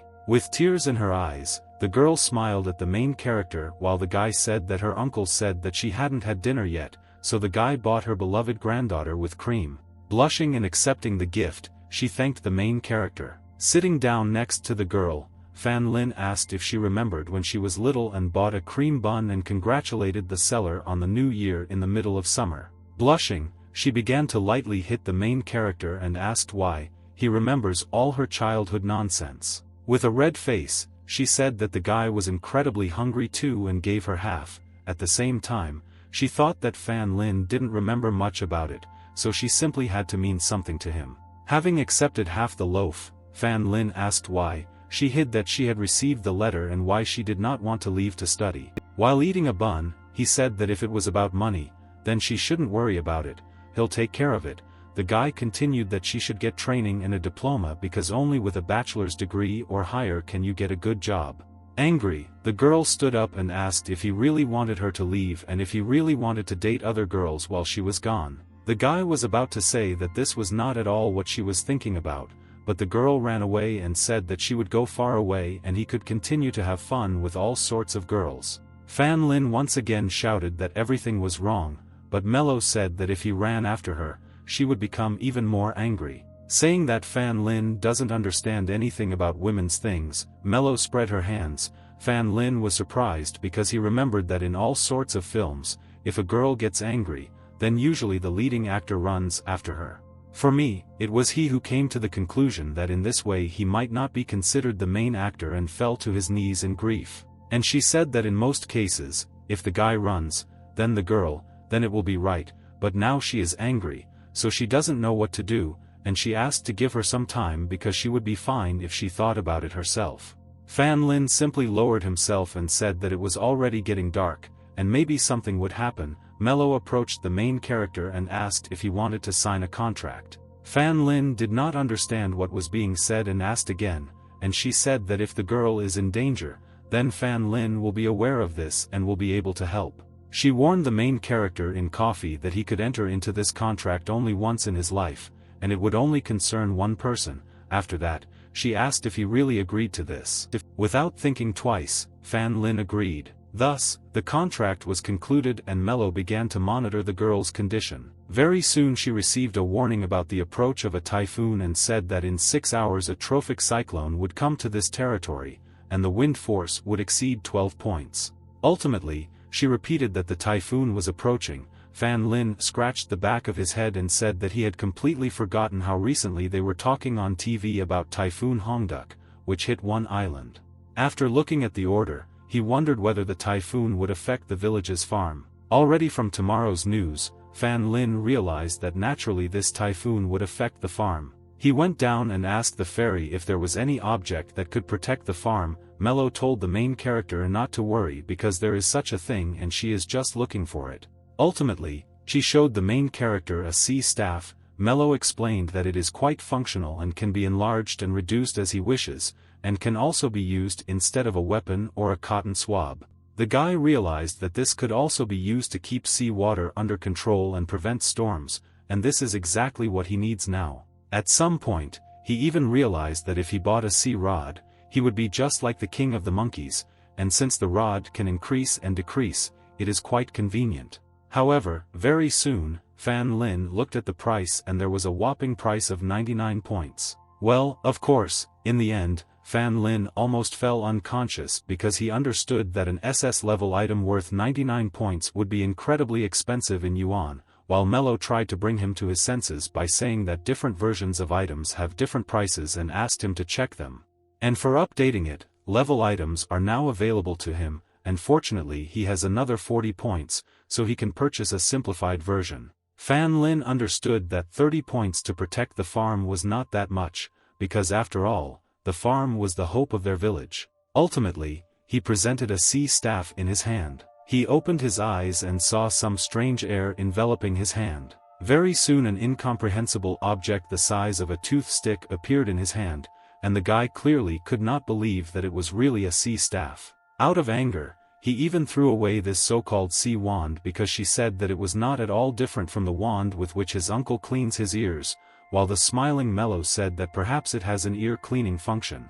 Angry, Fan Lin thought about it and thought that he had simply summoned him incorrectly. With reddened eyes, he tried to make this sea rod larger in size, but nothing helped. Mello covered her eyes with her hand and said that screaming was useless. Mello said that the owner bought a simplified version of the original, so it is quite natural that it has all the functions, but the simplified version has the function of controlling the sea and cannot prevent storms, and you can also clean your ears with the wand. She also said that he needs to do more good deeds in order to get more points and buy more good items.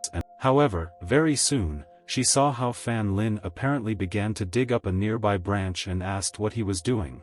With tears and despair in his eyes, he said that the rod is very small, so if it grows in nature, it will turn into a prize. Mello eventually couldn't stand it anymore and literally sat on his neck, drying his hair. One said not to waste his time and do more good things and earn points, after which the smooth hero stopped. Of course in the end, Fan Lin asked does he just need to throw him into the sea, but what did she say that it was true? In the end, he threw this little thing and said that despite the fact that this is a simplified version, he hopes to protect the farm very badly. Very soon the rod began to sink, while Mello said that now they need to go home because it is starting to rain. At the same time, the stick sank lower and lower. A day later, the rain was still pouring, and Fan Lin was next to Xiaofeng's father. Her father could not find a place for himself because of why she ran away because today is a typhoon, and if something happens, he simply will not forgive himself. Fan Lin, who was next to him, said that it was his fault and he could not stop her and he did not even think that the girl would run away. In the end, Fan Lin said not to worry because he has a friend who keeps track of whether they reported or anything not in the news, and when the typhoon ends, he himself will go look for her. Very soon, but the phone received some strange call. Father Xiaofeng picked up the phone and asked who you are. Very soon he opened his eyes and asked if his daughter was really visiting her mother right now. When Fan Lin heard about this, you were very happy. Uncle told her to bring her, and he wants her to turn home, because it doesn't matter what she thinks there and what matters is what he thinks. However, very soon she was hung up on the other side of the phone, while her uncle could not believe that she had hung up. Fan Lin said not to worry and asked to let the girl stay with her mother for a couple of days and when he secretly passed, he would go for her. At the same time, Xiaofeng's mother hung up and said that he was too old to catch up on movie drama. One of the players at the table asked if she had really quarreled with the girl's father again and said why they were doing this because they had already divorced.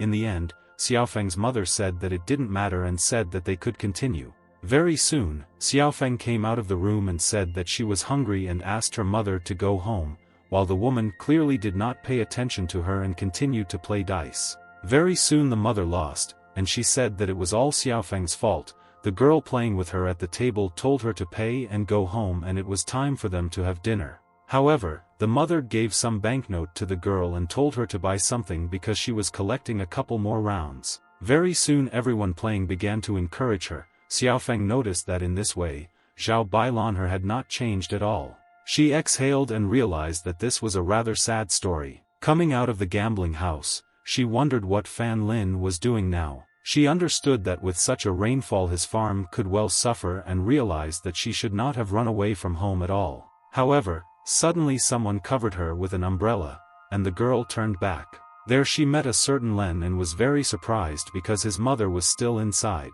However, the guy said that it was raining now and said that he would take her home. Very soon a call came to the phone of an unknown person. That same brother Len said that he did everything and the girl is the daughter of her mother's tenant and he guarantees that in a couple of days she will be crazy about him.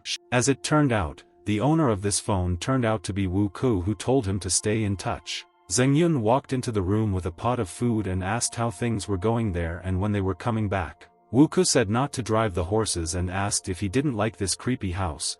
The man said that his father bought it in case he needed to unexpectedly leave the country and as soon as everything calmed down they would return. Nevertheless, the man said that he should thank him because if he had not appeared, he would have already become food for Pisces.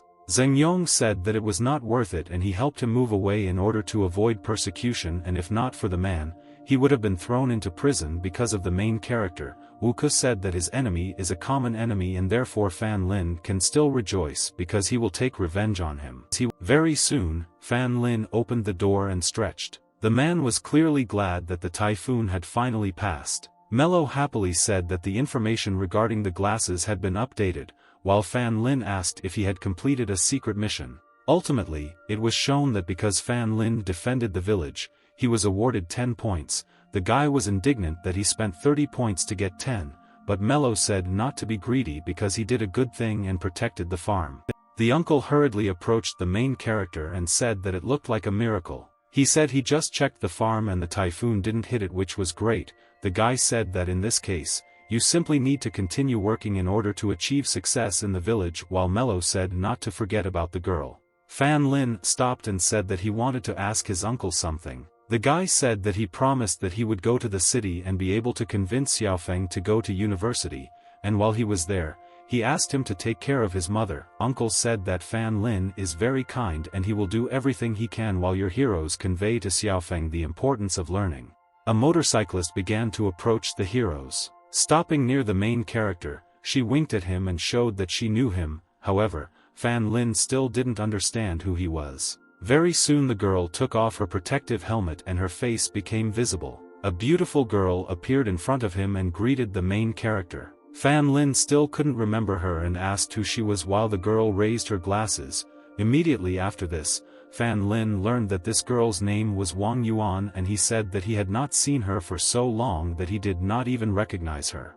Ultimately, Fan Lin blushed and asked why she was here while Mello said that Fan Lin was staring in the wrong place.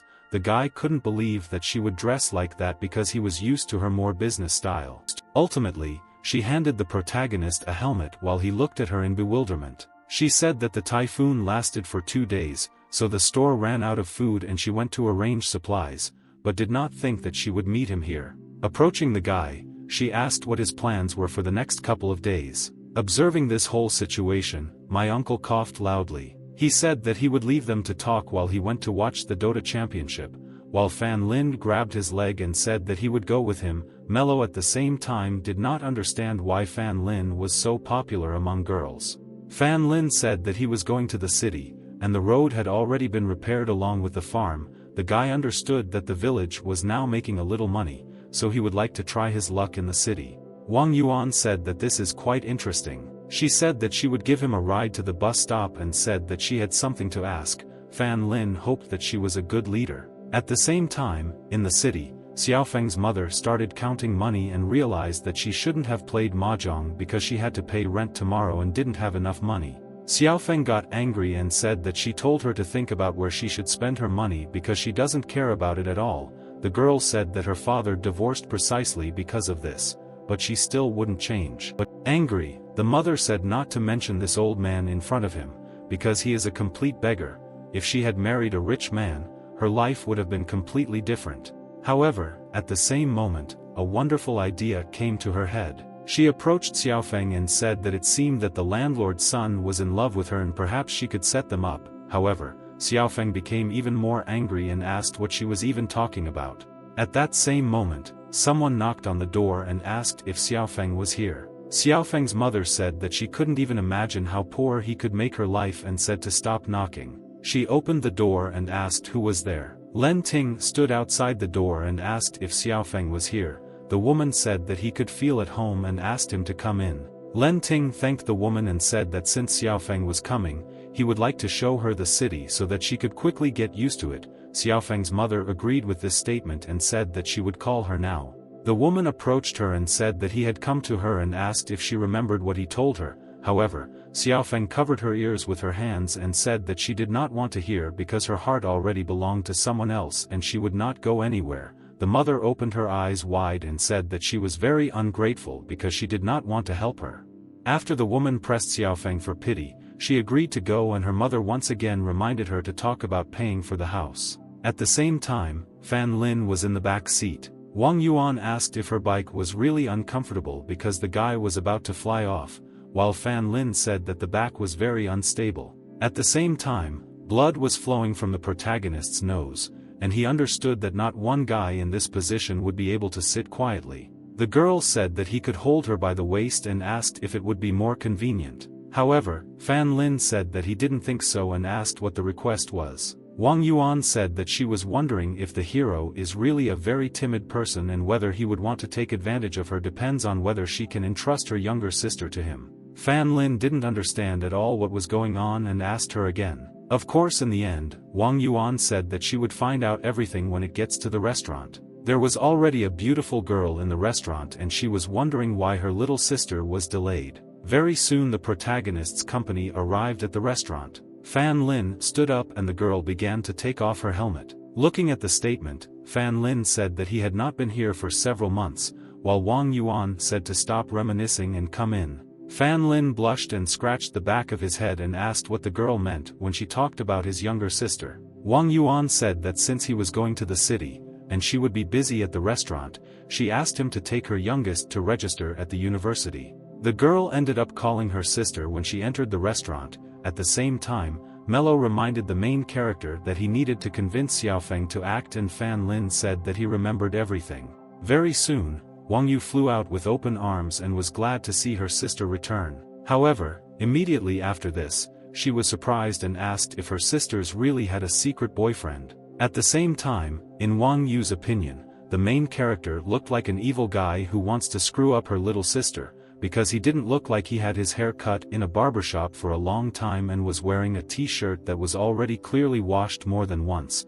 At the same time, Fan Lin extended his hand warmly and said that he was her sister's friend. The girl hid behind her sister while introducing the main character and said that she asked him to take him to the university. Little sister said she didn't want to be led by a hillbilly. She also said that in fact her university is big enough so she will find it herself. However, her sister does not agree with this opinion and said that the city is big enough for her and asked what she should do if she gets lost. She ended up pushing her sister towards the protagonist and asking him to take care of her. At the same time, Fan Lin heard the name of the university and said that it sounded quite familiar. Ultimately, Mello reminded the main character that Xiaofeng also enrolled there. The guy finally remembered that Xiaofeng would also study there, and he should take this chance and help her register. Fan Lin realized that he also needed a base for the university and he would take her sister with him. At the same time, at the border, two people were literally struggling to make ends meet as food supplies stopped due to Wu Ke's father using counterfeit money and getting caught. However, Wu Ke did not lose his despair and told him that they were talking nonsense because it was all because of the typhoon and it was not just necessary to hold out for a few days. However, at the same moment a dead mouse landed on the table. They couldn't even believe that even a mouse died of starvation. However, looking at this mouse, an incredible hunger awoke in both of them, instead of literally starting to fight for the body of a dead mouse. However, it was not the hut that was visited by people in suits. They opened a book and asked which one was Han Wu Tao. At the same time, the main character arrived at the railway station. Su Shui asked why she was called in such a hurry, to which the officer said that Wu Ku had escaped and they had just been informed that he was working with a snake who was a drug dealer. However, they caught something on Su Shui, who heard voices and liked them. The girl turned and saw the main character there. She officially told her that if she had an urgent body, then they could go because they would watch the place. Su Shui told them to continue working and she would be back in a minute. Of course, in the end, Wang Yu couldn't stand it and asked how many chapters she was going to look at the map while the guy was complaining about the fact that there was no taxi. Su Shui approached the main character and asked if the main character had a new girlfriend. After all, only a couple of days had passed and she said that she shouldn't date the child. By Bell, Wang Yu said that she was not a child and was not dating this evil one, calling the captain an old woman, while the woman was offended by the fact that she called her old. Ultimately, they began to verbally argue and Fan Lin began to separate them. Of course, in the end, Fan Lin realized that he found himself in a rather awkward situation. He realized that his hands were actually touching the girl's breasts. However, suddenly someone called the main character from behind. It was Jiangli who asked what he was doing. Ultimately, the main character got scared because Jiangli asked him what he was doing in the end. However, suddenly Fan Lin heard someone shouting to clear his way and ran as fast as he could. The guy turned around and told the boss to be careful. Ultimately, the man pushed Jiangli, who did not have time to react quickly. At the time, officers were chasing the man and told him he wouldn't leave. Ultimately, the man realized that he simply needed to take hostages. He grabbed Wang Yu's hand and told her to come over. Snatching a knife and bringing it close to the unfortunate woman's throat, the man said, "Don't come any closer." The man had already begun to threaten, but an unknown hand appeared from behind him. As it turned out, Fan Lin hit him in the spine and knocked him over. Su Shui took out a gun and said not to move. Ultimately, the officers arrested the man, and Fan Lin began to help the boss and asked if she was okay. The woman said that everything was fine and she simply fell. While the man's body, when he noticed that everyone was shaking with fear, slapping her on the back, she told her to relax and everything would be fine. Turning back, everyone stood with tears in her eyes and called Su Shui an old woman. However, the woman did not tolerate this and pulled her cheeks. Ultimately, when everyone calmed down, Su Shui asked not to forget about the submissive old friend of women just because he made another one. Fan Lin said that now is not the best time for jokes and asked who it was. The girl said that they recently learned that Zheng Yong is in cahoots with Wu Ku and Zheng Yi is also involved in their affairs. The woman said that their team attacked him in the garden, so they want to find out if the man remembers this position. Fan Lin asked if we were talking about the guy with curly hair that Jin Hui helped set up. The guy said that he heard that he behaves very well with technology and if he runs away, he can definitely do something serious. Su Shui said that he shouldn't worry about it and asked him to simply forget about these two. Ultimately, the main character said that they would go and Su Shui wished him good luck. Ultimately, Fan Lin asked what Jiangli was doing in a provincial town, but said something that she was here for work. Xia Miao should already be here because she was simply late due to business.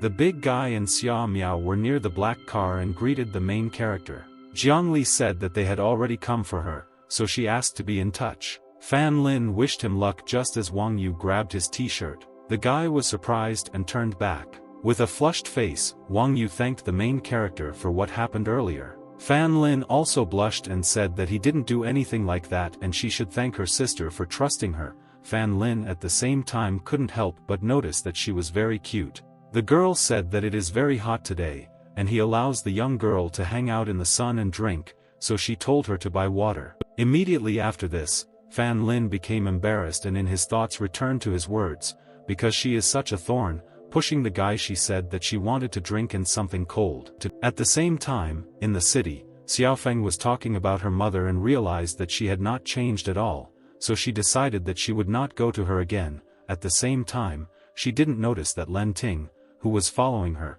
couldn't keep up with her at all. The girl was only thinking about where Fan Lin was.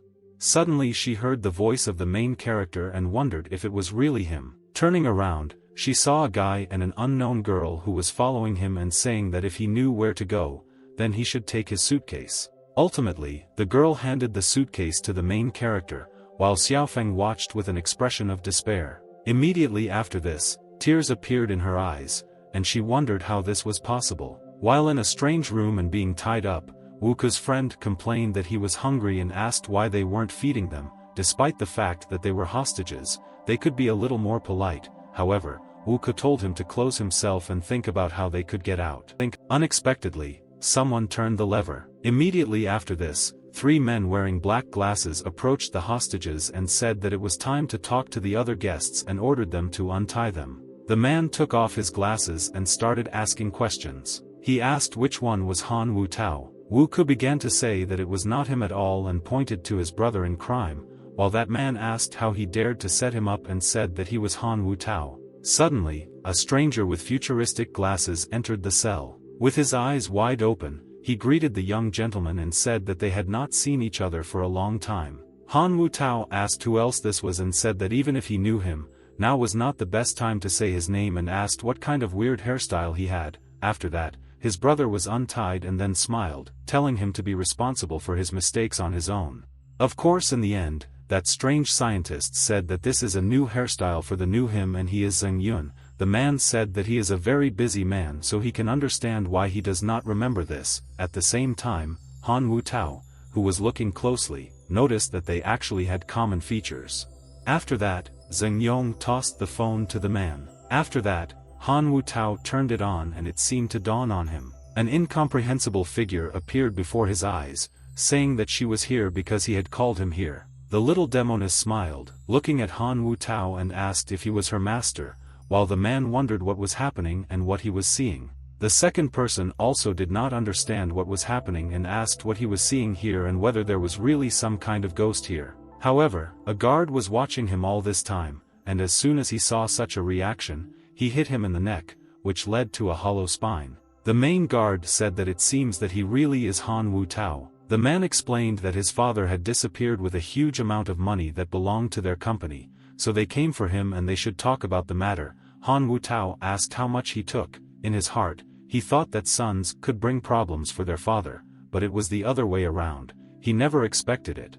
Seeing the outstretched palm, he wondered if they meant 50 billion. However, the man smiled and said that it was only 5 billion, and judging by the man's reaction, he had that kind of money. However, Han Wu-tao began to frantically shake his head and say that he did not have that kind of money. The man said that he had only 2 options and the first one was that he would pay them and was about to say the second one, but did not have time to do so. Han Wu-tao interrupted him and asked him to give him the opportunity to guess that this matter is connected with the main character. He said to stop walking around and said he was in. After Han Wu-tao picked up the phone, the men in black told him to take the main character's mobile phone. At the same time, Fan Lin was next to Wang Yu and handed her ice cream, for which she thanked him. Suddenly, Mello approached the main character and said that her Zhao Bailan was there. Fan Lin looked at the running back in confusion and realized that she most likely thought something wrong. He started chasing the girl while Wang Yu didn't understand what was going on. Suddenly, a beautiful woman with a katana, apparently a warrior, appeared from behind the girl. She asked if you were the loser she was trying to get close to, and the girl confirmed it. Looking at her, she asked if she had learned anything about the main character. Looking with her strange vision, the familiar said that he owns a system that is capable of updating, and among other experiments, this one seems to be the most special because its compatibility between the user and the system is already at a very high level, which is an amazing and terrifying result.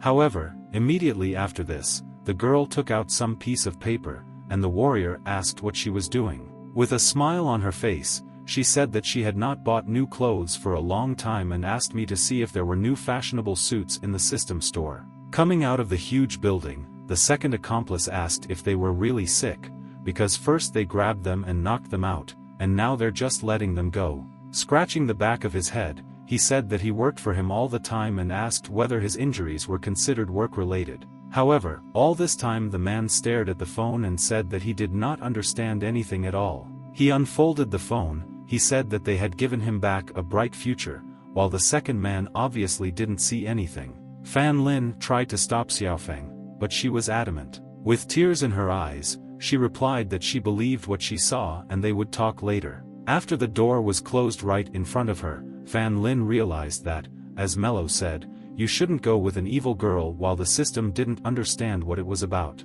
Sitting outside the door, she only thought that she should have guessed that the man was not reliable. He will come. At the same moment, her father's call came to her phone while Fan Lin was trying to write her messengers. The girl picked up the phone and said she was fine. Ultimately, the girl told her father that she decided that she would stay in the city and continue studying and told him not to worry because she could take care of herself. Coming out of the entrance, Fan Lin met Len Ting. The brothers apologetically said that he was outdated and why was he in such a hurry. Fan Lin did not understand that he was being mocked and asked what they were talking about while he said that he would find out when the time came. Wang Yu, standing near the entrance, asked how she could be made to wait for so long and asked if he had sorted out his problems. Fan Lin scratched the back of his head and exhaled, telling her to forget about it. The guy said that first he would go to the hotel and tomorrow he would take the video to the university. Walking along the road, Wang Yu asked if she also knew Fan Lin that gentlemen don't leave girls alone like he did recently and then continued with questions about whether he had met that girl and whether I really had many girls. However, Fan Lin was only silent. Entering a certain room, Zheng Yun was asked how everything was going. It's like a mad scientist. He said that the task this man gave him was his priority. Suitable for a man. He said that I had to warn him that the two systems they had made recently would be very different from their new products. The man also said that since they are just copies, they are not completely similar to the main character's system. The man closed his eye and said that the candidates they had selected would most likely not be successful. The man told him not to worry about the candidates, but to just do his job, because he raised Wang Yu himself and trusts her abilities. The man also said that Han Wu Tao is simply rich and hates the main character. Thus, he remembered his evil face, which was already planning a further attack. The man said that even if their systems are imperfect copies, he is confident that these two will be able to take the real one from the main character. However, Odnoklasniki didn't understand why he couldn't wait, because very soon he would hone his skills and, if he had been given a few more years, he would have done much better. However, the man got angry and got up from the table. He said that he invested 20 years in creating the system and he himself knows how much he lost, and now, when 20 years later the system returned, it fell into the hands of some boy. He opened his eyes wide. He asked if he really thought that he could wait even longer. Meanwhile, the main character was in the hotel. Before going to bed, he decided to check his phone for messages. Exhaling and turning in the other direction, he realized that she still had not answered and it looked like he would have to explain himself in person. At the same time, steam began to flow from the bathroom and Fan Lin asked what was happening. At the same time, a pair of legs came out of the bathroom. Immediately after this, blood began flowing from the protagonist's nose and he turned red. Wang Yu came out and covered her private parts with towels and told the main character not to look. The girl said not to look and turned away, which the excited Fan Lin did. Blushing, he said he wasn't looking and told her to just lie down. She told her sister that she would not be here with him if the hotel had another free room, cells. She lay down in the nearest bed. Everything calmed down and Fan Lin only thought that he, too, would not want to stay in the same room with her. However, Fan Lin remembered Mello's warning, who said that when Fan Lin approached her, she began to feel anxious and Fan Lin began to suspect something. Wrapping herself in a blanket, Wang Yu asked what the main character's plans were for the future. The main character said that he doesn't know if you would like to try your luck in the city. When the girl heard such an idea, she invited the main character to do cosmetics with her. The guy didn't understand what was going on and asked again. Wang Yu said that she could help develop her specialty, precision chemical engineering, and in the cosmetics industry it is very profitable. Fan Lin said that he would think about it and she should save her for now. They will register her tomorrow. Realizing that the guy was not going to really think about the decision, she begged him to listen at least and promised that they would get a lot of money without any risks. Very soon it was deep night. At this time, Wang Yu was still awake and looking at messages on her phone. There she saw a message from a certain Mr. Cheng telling her not to forget about her goal. The girl wrote that they do not sleep in the same room and now will be a big step to implement the plan.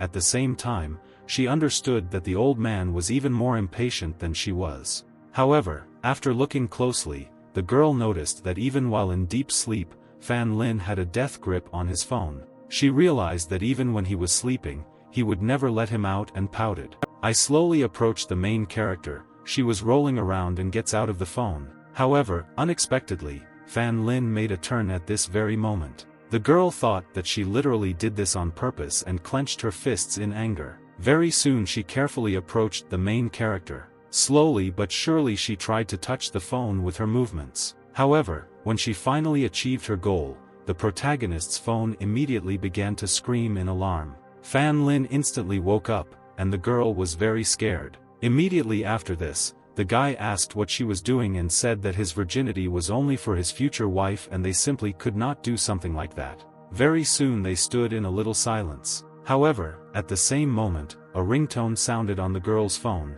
Without coming up with anything better, she began doing ballroom dance moves. Having done the splits, the girl literally jumped onto her bed. With a flushed face, she pulled back the blanket and began to sleep. Thus, she tried to pretend that she was a lunatic. However, Fan Lin only smiled and wondered how long she could pretend. Very soon a new day arrived and Fan Lin and the girl found themselves at the registration desk. One of the workers handed Wang Yu sheets of paper and asked her to fill it out, for which the girl thanked him. While filling out the blitz, Fan Lin watched her carefully. At the same moment, Fan Lin heard the name Xiaofeng and was very surprised. Fan Lin grabbed his friend's hand and asked if she had come to register. Fan Lin said that he was going to go get her and bring her here a little later. At the same time, Wang Yu appeared behind him and asked what he was doing. Xiaofeng, looking at the main character, did not understand why he was here with that woman.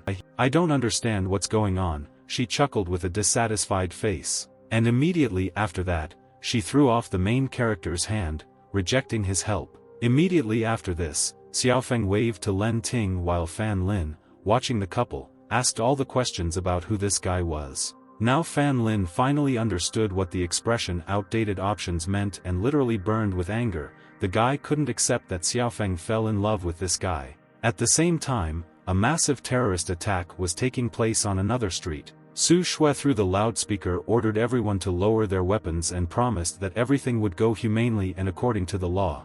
If they do not comply with their demands and decide to start a fight, then they will suffer significant punishment, so they must serve their hands and raise them up voluntarily.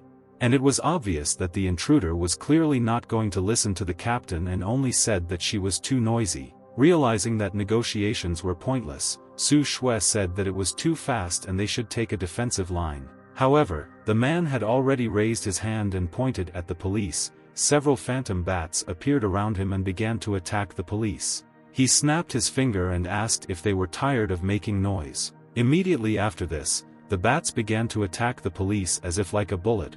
One of the officers asked Su Shui what kind of weapon he had while she had no idea and told everyone to be on guard and shoot him as soon as possible. The police began emptying clips of bullets into the man. Nevertheless, the intruder, or rather Han Wu Tao, dodged all these bullets like Neo. The officer couldn't believe that he had dodged all those bullets and wondered whether he was a man or not. Su Shui said to call for reinforcements and asked the police armed with heavy weapons to come. At the same time, watching the distribution of commands, Han Wu Tao realized that most likely that woman was their leader. Looking at her, he told her to die first and one of the bats attacked again. Thus, this shot hit the girl, and the officer immediately became worried about her. However, the police continued to shoot while Han Wu Tao tried to enter the building. Throwing something behind him, he asked his brother how much. He collected the money. However, his partner asked not to use his real name when they are busy doing something like this because the camera might record and there will be problems. As it turned out, what Han Wu Tao threw was a shield point. However, after his partner's expression, he asked him if he was talking about one of the cameras that was right in front of her. As it turned out, he was attacked and did not notice her at all, and when Han Wu Tao pointed at her, he screamed and got scared. However, Han Wu Tao was not afraid and stood right next to the camera. He shouted into the camera so that everyone would know that the fallen god of the city had returned and he was angry and was bringing retribution. Looking at the demoness, he asked her how much money he received. The demon said that causing major accidents added 15 points to him, while robbing a bank added 30 points, giving him a total of 90 points. Han Wu Tao's eyes widened and he said that if he only got 90 points, then he needed to play big. Very soon, Fan Lin found himself near a certain building and wondered if the rented apartment that was provided by the president was located here. Fan Lin knocked on one of the doors and asked if anyone was home there. It turned out that someone had finally discovered the main character, and the guy said hello, blushing. A certain woman in underwear asked who Fan Lin was. The man said that he was renting a place and Jin Hui told him to come here. After that, he introduced himself and asked if her name was Miss Du. At the same time, the news on the TV in the room said that today Han Wu-tao, who wields dangerous weapons, appeared in the city, and he caused terrible incidents, and Su Shui was injured. Fan Lin was literally amazed as soon as he heard this information. Fan Lin rudely threw the woman aside and said that he needed to look at the TV without asking her opinion. On TV, he saw a recording from a camera where it was shown how Han Wu-tao said that he was the god of the new world. However, Fan Lin could not recognize him, but he had a feeling that he had already seen him somewhere. Fan Lin turned to the ferry and asked for a titanium dog eye. The TV said that the police were now holding the criminal in the area near the port. While Fan Lin activated the item, he was extremely surprised by the fact that Han Wu-tao was there and could not believe that he was still alive. The news show said they contacted a reporter for more details and showed the scene. Fan Lin climbed onto the window frame and said that it was him. The man had an extreme tooth and called the name Han Wu-tao. After that, he jumped out of the window while the woman tearfully told him not to do it. Very soon, Fan Lin sank to the ground and broke the asphalt from his landing. Immediately after this, he began to run to the scene and asked the ferry to check what items were currently available. Mello named several items and asked which one he needed. At the same time, the police surrounded Han Wu-tao with iron shields and coordinated attacks. The count of 2 sounded, which meant readiness for action. After that, the count of 1 sounded and the commander said drop it if they brought gas. Immediately after this, several devices were thrown at the guy, so that this makes at least some difference, but many do not even particularly result from smoke. The commander wondered if they really couldn't stop him, but no one understood this. From the fog I heard a cough, which meant that the man was still there. As it turned out, Han Wu-tao simply put on a respiratory mask during this attack and called something like that a small trick. Ultimately, due to a lack of understanding of what was happening, the commander ordered to shoot at him.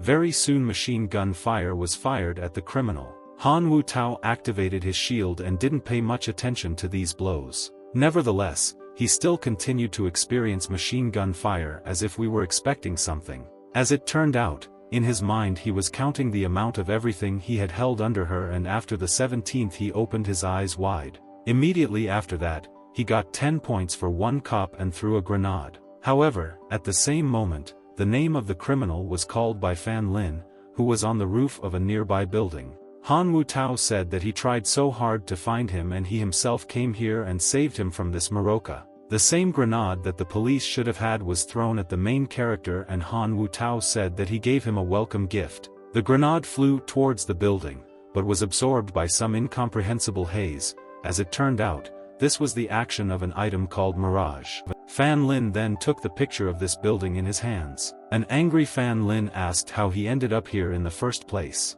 The police said to cease fire because a civilian was running to the scene, and Han Wu-tao realized that he was not doing well. Fan Lin did it, but I can't, which fortunately was stopped by the shield. However, this was not for long at all, because a second later this shield was broken through. Han Wu-tao could not believe that his immunity shield was so easily destroyed. Han Wu-tao realized that he had simply broken the bulletproof shield, and a bead of sweat appeared on his forehead. Immediately after this, due to the inertia of the attack, he found himself at the other end of the street and thus let go of the phone from his hands. Fan Lin immediately noticed a strange thing that glowed red. Mello said that this phone believes in the same disturbing atmosphere as last night. However, very soon Han Wu-tao stood up and said that they had not seen each other for a long time. Then it dawned on the guy that he simply couldn't afford for Han Wu-tao to take the phone. Having made a desperate dash there, he tried to pick it up on his own. However, exactly at the moment when he practically had it, the phone moved from its place and flew into the hands of its owner. Han Wu-tao grabbed you and said that he had always wondered why he was so strong and asked if someone wanted to arrange another duel. Most likely, Han Wu-tao did not even know that they were using a pirated version of the system.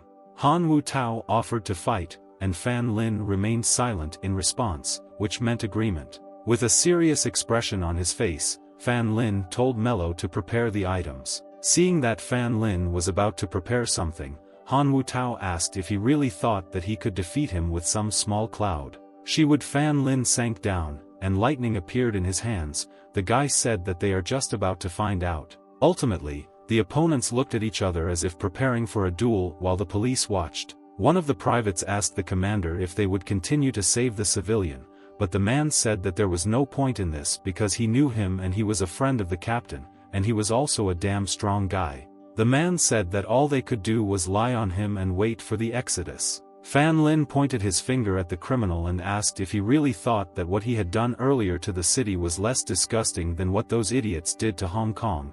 Referring to the Hong Kong crisis of 2019, the man said that it was not for him to judge himself.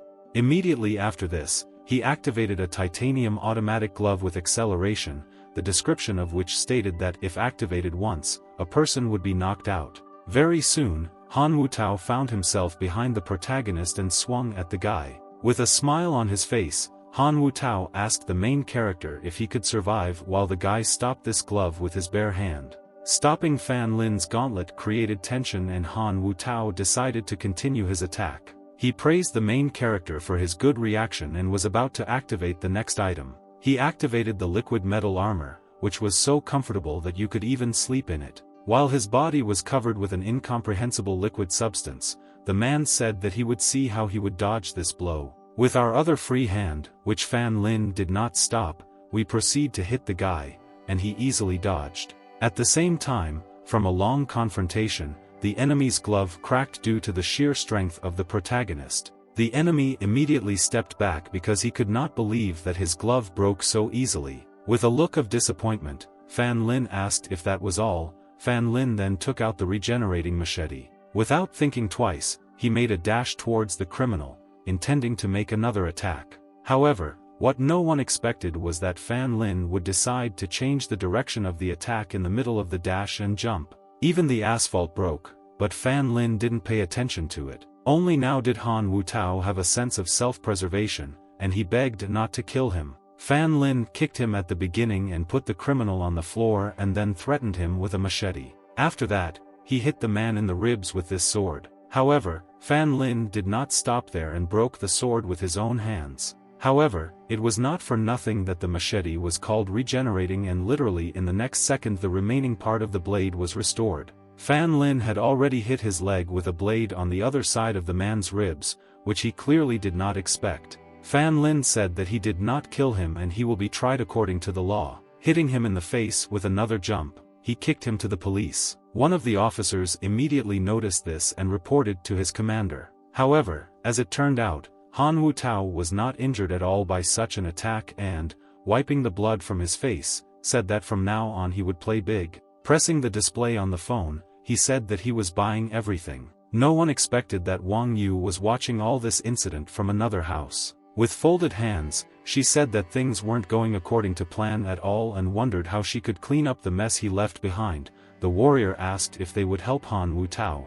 The girl asked how they could do this, and even with a pirate system, she asked if the warrior really didn't know what Han Wu Tao's situation was now. The familiar looked at the man and said that he still had some strength left. However, Wang Yu said that he had already lost so they could leave. At the same time, Han Wu Tao was frantically buying everything he saw on his phone. Immediately after this, his phone literally caused a small explosion and reported an error and uninstallation. Out of anger, throwing the phone, he wondered how the system could have been covered and was it really a pirate, while the police surrounded him and asked him to freeze because he was surrounded. The phone continued to talk about the error and summoned a familiar demoness who, nevertheless, did not look particularly correct. Han Wu Tao couldn't believe what he just saw and wondered if she had risen from the dead. As if a broken system, the image said that the day the installation had started, it seemed as if there was a black hole. Immediately after this, Han Wu Tao began to be sucked into this very road.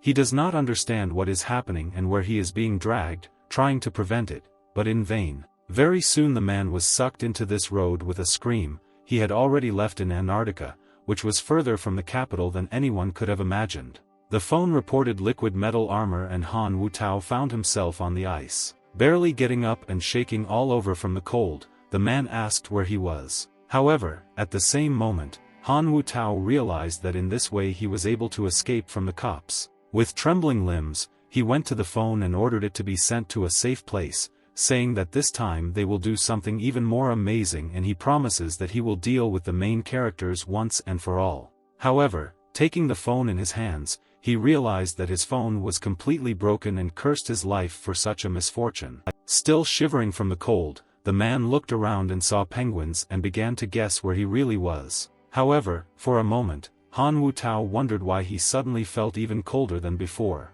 However, at the same moment his body turned into an ice block and the phone itself ended up on Earth. There appeared a message about the completion of the uninstallation, and after that the phone turned off. One of the officers asked how Su Shui was going to report this, while another officer wondered if Fan Lin was an alien. However, very soon the officers began to realize that the dark cloud was not going to get smaller and began to fear what would happen next. One of the officers noticed that during this haze, Fan Lin, who was fighting the criminal, disappeared. The commander began to guess what was happening, but could not believe it. However, as it turned out, the commander simply could not understand his subordinate because of the cough and, pushing him, asked him to speak in human language. As it turns out, Fan Lin used secret gunpowder, which forces people to keep a secret that they know. Very soon Fan Lin found himself in the city hospital. Running quickly along the corridor, Fan Lin was indignant at the fact that there were so many chambers and begged the captain in his thoughts to hold out.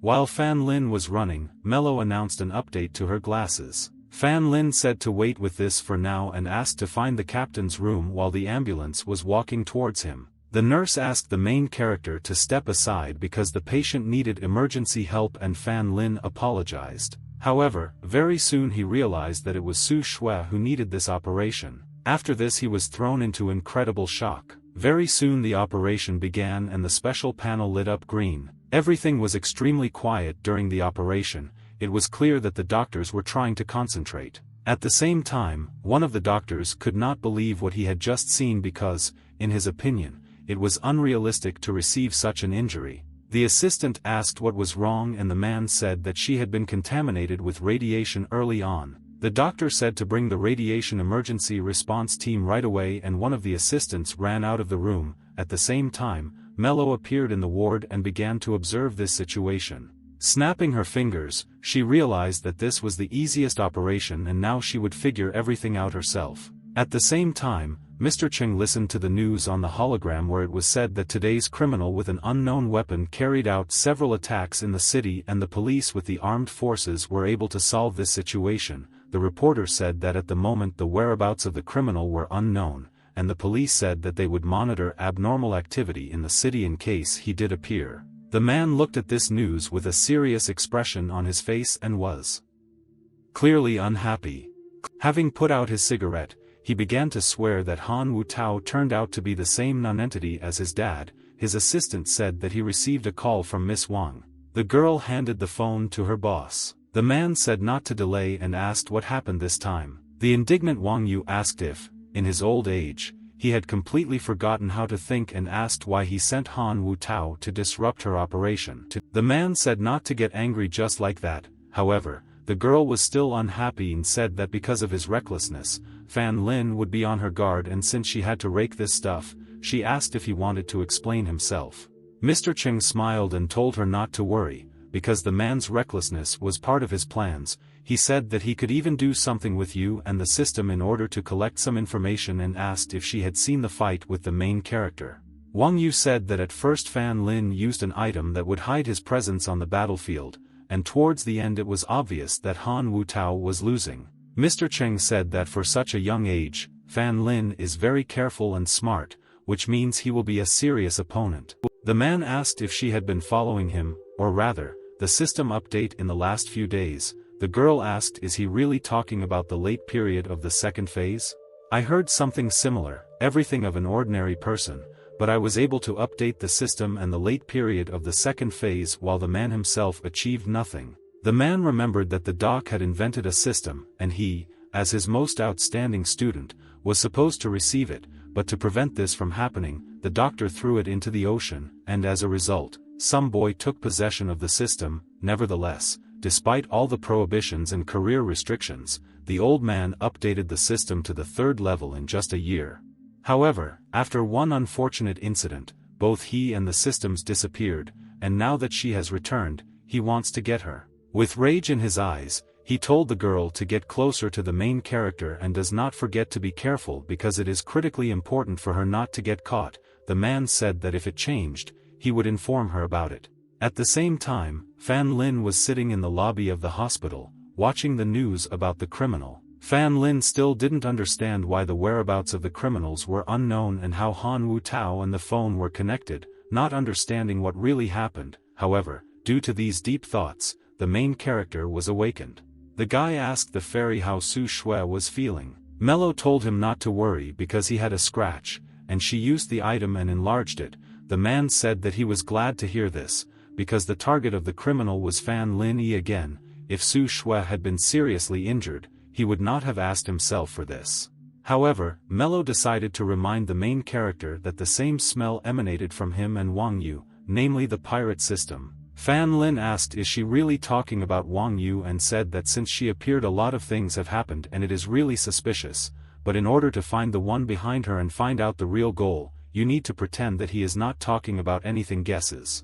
The guy's face turned purple and said that he had to find out what they were up to. At the same time, Mello reported Xiaofeng's post from the future. After Mello showed the post to the main character, which showed a broken door, Fan Lin was surprised. As it turned out, it was at that moment that the robber burst into Xiaofeng's room. Stuttering, he said that he was a robber and told him to give the money. I understand that they are not paying attention to him at all, he told Xiaofeng and her mother who were there not to stare and asked if he was too handsome for a criminal. Xiaofeng also didn't expect to see a familiar face at home. The robber threatened the girl with a wrench and asked where the money was. The girl did not understand what was happening and asked what he was doing here, while her mother was confused and asked why he needed a wrench if he came to visit. The angry robber said to stop talking, otherwise it's nonsense, and asked why he couldn't be here. He said that the villagers always treat him badly. With a finger on Xiaofeng's cheek, he said that she has a pretty good face and it's no wonder that Fan Lin is so obsessed with her. However, unexpectedly my parents grabbed me from behind. I think Fan Lin saved her. Her face beamed with happiness. However, as it turned out, it was not Fan Lin who was hurting her, but Len Ting. Having tied up the robber, he began to interrogate who he was and what he was doing here while he was complaining. After that, Len Ting told him to leave as soon as possible because they would call the cops. Realizing that the man was helping him, the robber nodded his head and smiled. He deliberately pushed Len Ting and asked who he was and asked to get away from him. After that,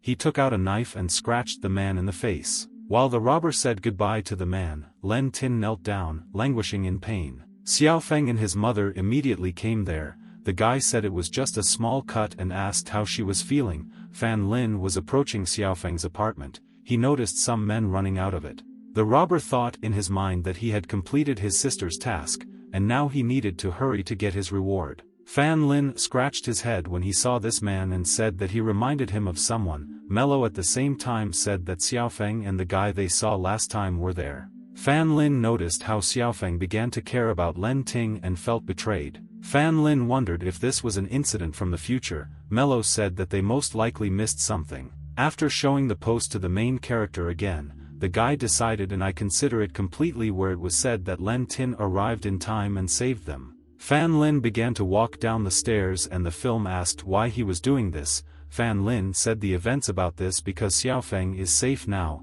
and they can go. Very soon Fan Lin found himself in the apartment again. Opening the door, Fan Lin entered the apartment, and he immediately began to look around and was very surprised by what he saw. In the apartment was the same girl who was doing morning exercises while watching the news, and Fan Lin couldn't help but feel embarrassed by this. Fan Lin apologized for forgetting to knock and said that he did not see anything while closing his eyes. The training girl took a breath and pulled down her clothes. Getting up, she poured a glass of water and said that he could let go of his hands because he had not seen anything like that and told him not to panic. After that, she told the main character to sit down. Fan Lin thanked the girl for the glass of water and sat down. After that, she immediately took out some sheets of paper and said that now they should get down to business. Having blocked the guy's escape route, she found herself right next to him. After showing him the papers, she said that even though the young master had told her about him, she still had a couple of demands of her own.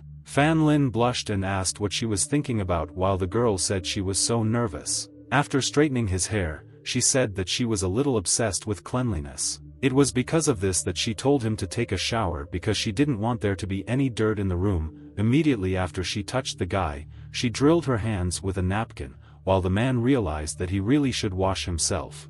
Fan Lin looked at the back of his head and said that he forgot to ask who she worked for. She said that this is quite unusual because it is the most trivial thing you can ask about your landlord. The girl said that she is an online celebrity and ranks 18th in the top, and if they were short of money, she would not rent out the room. Fan Lin blushed and said that they all have their own problems and asked her for plans for the future. Thoughtful, the girl said that she had recently been offered to star in an advertisement for a face mask in the city, so in a couple of days the financial problem would be solved. The guy asked what kind of face mask was that. The landlord took a sample out of her bag and said that it was made from pearl powder and asked if Fan Lin would like to try it because it would be a great gift for a girl, and the man couldn't believe that you can really make face masks from pearl powder.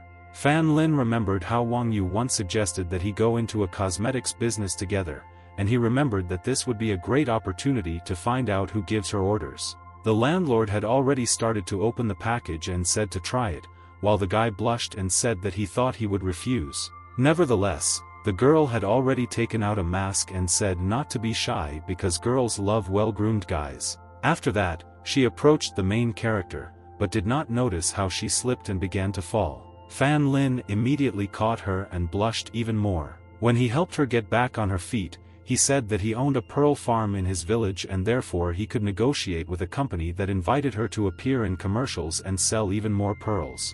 The girl said that the CEO of the company also knows Jin Hui and if he wants to talk to him, she can arrange a meeting because she will go sign the contract tomorrow, so he can go with her. Fan Lin thanked the girl and said that it was not worth it. After that, she blushed and said that from now on they should discuss the rental price. At the same time, a calm atmosphere reigned in the university's judicial dormitory. Wang Yu was in her room painting her nails when she received a call on her phone, and the phone received confirmation that the mission was completed and Len Ting saved Xiaofeng and her mother. The girl was happy about this because she was finally able to get rid of the girl that Fan Lin cared about so much and realized that she needed to bind the main character to you. At the same moment, the phone received another call and this time from the main character. He picked up the phone, she asked what happened and whether he was already bored. However, the guy was extremely serious and said that now is not the time for jokes and there is a conversation. Fan Lin asked if she remembered the night when she asked him about cosmetics business. Ultimately, the girl asked what was wrong with him and the guy began to explain his problem. Fan Lin said that he was meeting with the boss tomorrow and asked if she would go. The girl said that she had classes and invited him to go himself first, and tomorrow evening she offered to discuss everything. Fan Lin agreed to this and hung up. At the same time, everyone thought that Fan Lin had finally fallen for the knife. Very soon the main character found himself near the company's office and entered the building. Having put on official clothes, Fan Lin could not understand which office the head of the company was in and just wandered aimlessly around the company. From one of the doors he heard a voice that threatened that he would start screaming. The guy instantly realized that it was the voice of his landlord and got angry. As it turned out, the director put his hands on the girl and offered her to have fun before signing a contract. However, Fan Lin immediately knocked down the door and entered the room. Fan Lin entered the room, which the director clearly did not expect. "I'll try it." Angry, he asked who he was while the landlord immediately recognized the guy. Fan Lin divorced and asked what the director himself was doing and told him to move away from her. He grabbed the girl by the hair. He asked the guy if he couldn't see that he was busy and told him not to meddle in his business and get out. The girl had already started crying and tried to say that it was Fan Lin. Fan Lin did not even listen to the end and uncoupled the girl and the director. Taking her hand carefully, he told them to leave from there. However, the girl turned back and noticed how the director was swinging his hand at the main character and told him to be careful. The man had already begun to threaten the main character for interfering with him, and he would pay dearly for it. However, Fan Lin easily caught his fist. An angry Fan Lin asked if he didn't understand what she didn't want to give and bent his hand to the director. The director told Du Lin that if she left like this, he would not sign the contract. Smiling, he said not to blame him if she loses her chance. Fan Lin said that everything was fine and that's why he didn't leave. The director was offended and wondered how he could go there. After this, the man contacted a lawyer by phone and told him to cancel the landlord's participation in the advertisement and asked the security person to identify the person who had just evaded him. Fan Lin very soon, together with Du Lin, they were walking along the city street. Well, okay, the hero looked, but then from the future where Xiaofeng showed a photo with Len Ting, and he was upset. Du Lin looked at the main character's phone and asked what he was looking at. He will come. Fan Lin said that he was not looking at anything and hid the phone. Du Lin asked if he had quarreled with the girl. However, Fan Lin, with a serious expression on his face, said that he was not with his girlfriend and peace had not yet reigned on the planet, so he did not have time for a relationship. Du Lin exhaled and said that she was unable to conclude a contract, so she would not be able to share cosmetics so that he could show off in front of the girls. Nevertheless, she smiled and thanked the main character for today. Fan Lin said in all seriousness that this ugly manager Su is just a disgusting man and asked if she had signed any contracts with him. Du Lin said that she had not yet made it and she had heard about the manager's bad reputation, but she did not expect that things would be so bad. She said that she was ashamed because she had involved him in this showdown and now he would not be able to sell pearls to his company. Fan Lin said not to blame himself because he didn't want to get involved with such a person anyway. Eyes get with me, it is a certain place, and asked for dinner or that one. The girl said that since she was no longer at the night market, she would buy him something to eat. Du Lin said not to worry and said that tomorrow she would decide everything herself. Fan Lin said that there was no need to explain to him and he had already made his decision. It's as if the naive guy Fan Lin said that these are just face masks and he can make them himself and invite her to star in his advertisement because that's how she can make money. Looking at the main character as a dreamer, the girl still smiled at such a proposal. Du Lin corrected the protagonist's caller and said that he was too naive. However, she was glad that he thought of her. At the same time, Wang Yu was also at the night market and repeated the main character's lines. Hang up, she asked if he really had no progress, and she had already done so much. Suddenly, she heard the main character and saw him practically kissing the landlord. Clutching her head in indignation, she didn't understand what kind of setup this was because she spent so much effort to get rid of one girl and he immediately found another. Very soon, Fan Lin and Du Lin sat down at the same table for dinner. Wang Yu came to this table and spread her arms. She slapped the main character on the back and asked what he was talking about, which made him pour out all the water he had in his mouth. Wang Yu specifically said that he found a new girl and then they forgot because they were supposed to have an evening date, and he was already having dinner with someone else. Fan Lin said not to put on a show and sit down. Fan Lin introduced Du Lin and said that she wanted to introduce her to the manager who owns a mask-making business. Du Lin also introduced herself and said that she was the servant of the main character. Wang Yu asked if they were living together while renting felt very awkward. The girl said that this is not entirely true, because the roof is the same, but the rooms are different, and upon hearing this answer, Wang Yu immediately hit the main character with an alcohol bottle and asked if he was a stalker. Fan Lin asked her to sit down because he would tell her about the masks. Fan Lin said that, in short, Tolstoy's company is better off having nothing to do with it, and he thought that they should start their own company to create masks. All means said that she agrees with this idea because it also seems to her that starting her own business is a good idea because this way they could avoid unnecessary disputes. Nevertheless, in her head she understood that even if he wanted to work alone, she could tie him to her. My sister kept asking if he had any ideas about the recipe, location for the plant, employees, finances. She said that she could help with finances there and also knew someone who could get it. Fan Lin said that he could figure out the recipe and the location for the factory was easy to find. Only now did Du Lin realize that Fan Lin was serious about his intention to create a mask-making business. I asked if the girl really had an opinion on their abilities, while it was already late and she needed to go, so she would discuss all the details in the chat. Moving further away, she asked the warrior if she had taken photographs where she was close to the main character, but she agreed on something.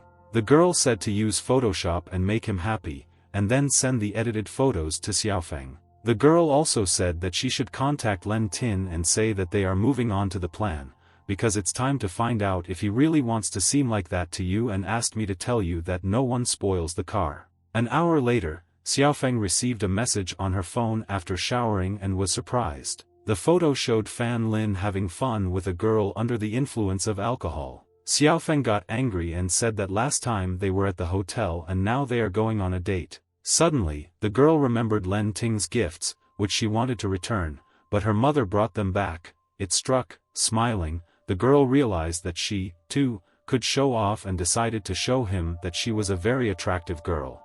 After that, she made a post about Len Ting's gifts. The girl lay down in bed and wondered why she and the main character were so far apart. She realized that since they arrived in the city they had only seen each other a couple of times. Suddenly, a call came on the phone, and she wondered if he was calling himself. The girl immediately got up in bed and asked what it was. Fan Lin said that he thinks that they need to talk because there is some kind of truth about the guy who is caring for her, and was about to continue, but the girl stopped him and said that she knows very well what kind of person he is. The guy said that life in the city can be complicated and he just wanted to clear up some things. Xiaofeng almost cried and said that this was enough. The girl said that if he called to lecture her, then she'd better switch off because she herself knows very well who is good and who is not, and what she didn't expect was that he would change so much. Fan Lin didn't understand what she meant and asked what was wrong with him. Literally bursting into tears, the girl said that he himself knew what he did with her. Immediately after that, she hung up and started crying even more. Suddenly, someone knocked on the apartment in the middle of the night and the mother came out to ask who it was. Seeing that she was back behind the door, she asked if it was too late to visit the girl. The guy said that she had just arrived and he just wanted to make sure that she was doing well. After that, Len Ting said that he was asked to remind that everyone was already waiting for the woman for today's game of mahjong, and she realized that she had completely forgotten it. Having hastily collected some things, she said that she was leaving them alone. The guy thanked her and asked Xiaofeng to leave. While the mother called Xiaofeng and said goodbye, Len Ting put down the champagne pill. Fan Lin put down the phone and was lost in his thoughts. Supporting his head, he still doesn't understand what's going on, because according to Xiaofeng, she doesn't really want to record with that guy.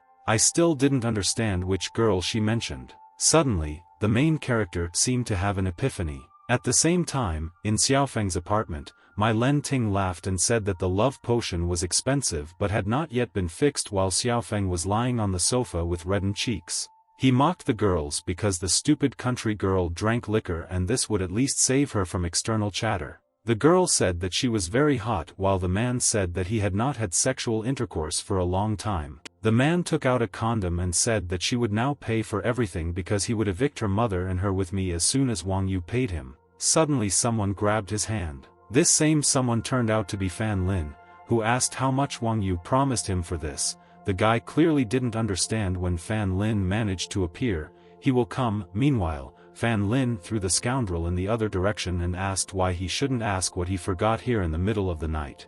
Fan Lin immediately appeared behind him and stabbed him in the back. After that, he will hit him in the stomach and he will choke. Backing away from the main character, he said that he was too young to commit crimes. However, with a serious expression on his face, he asked if he really had the nerve to tell him this. After this, Fan Lin asked the fairy to give him the prepared healing potion. Having drunk the guy, Fan Lin said that since he knew Wang Yu, he knew the effect of this potion and said that you weren't worried because there wouldn't be a scratch on it. Fan Lin smiled evilly and said that they still have plenty of time and he will drag out the pleasure. Very soon, Fan Lin began to bombard the guy with blows while he begged to talk. Half an hour later, Fan Lin calmed down and said not to tell anyone what happened today. The guy said that if the girl asks about him, then they shouldn't talk about the main character, or next time their lesson will be delayed. Pushing the guy, he asked if that was all. He understood what he agreed to. Very soon, Xiaofeng woke up and noticed the main character, who immediately began to take care of her. At the same time, Len Ting understood that if he found out that he had drugged her, he would definitely kill him. Approaching the nearest window, he realized that it was time for him to get sick. After that, he literally fell out of the window onto the officer. He caught him like a princess without any problems. Trembling feverishly, the man asked if he was a policeman, while the officer himself did not understand what was happening. The guy burst into tears and said that he was very glad that he was here and asked to take him away. The officer asked him to calm down and asked what he could do to help. Punched, the man was about to tell what happened when the image of the main character appeared in his memory. Immediately after this memories, he realized that he needed, on the contrary, to remain silent. They began to gnaw, but that was all.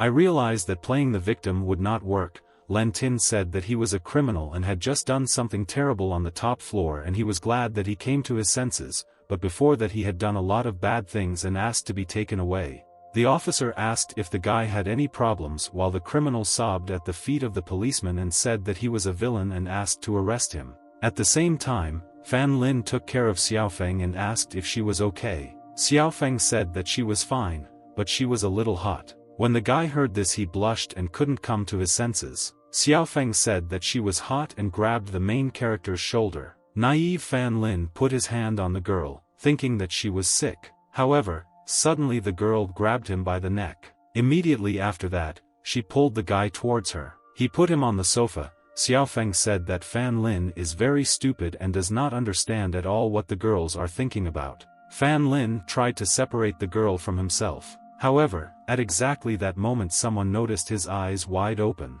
He scanned the girl with a titanium dog eye. He realized that the girl was not drunk. While Xiaofeng was trying to seduce the main character, he took out 3 golden needles. Immediately after this, he stuck them into the neck of the girl who did not understand what was happening. Immediately after this, she vomited the entire contents of her stomach, and the main character tapped him on the back and said that as soon as she vomited everything would be fine. The blushing girl looked at the main character and the guy asked if she was feeling better. It's clear, now the girl came to her senses and did not understand how she ended up in such a situation. Fan Lin gently grabbed the girl's waist and hips and called her name. The guy said that there was something he had to tell her. Ultimately, Fan Lin explained the whole situation with the phone, and the girl asked if this was true.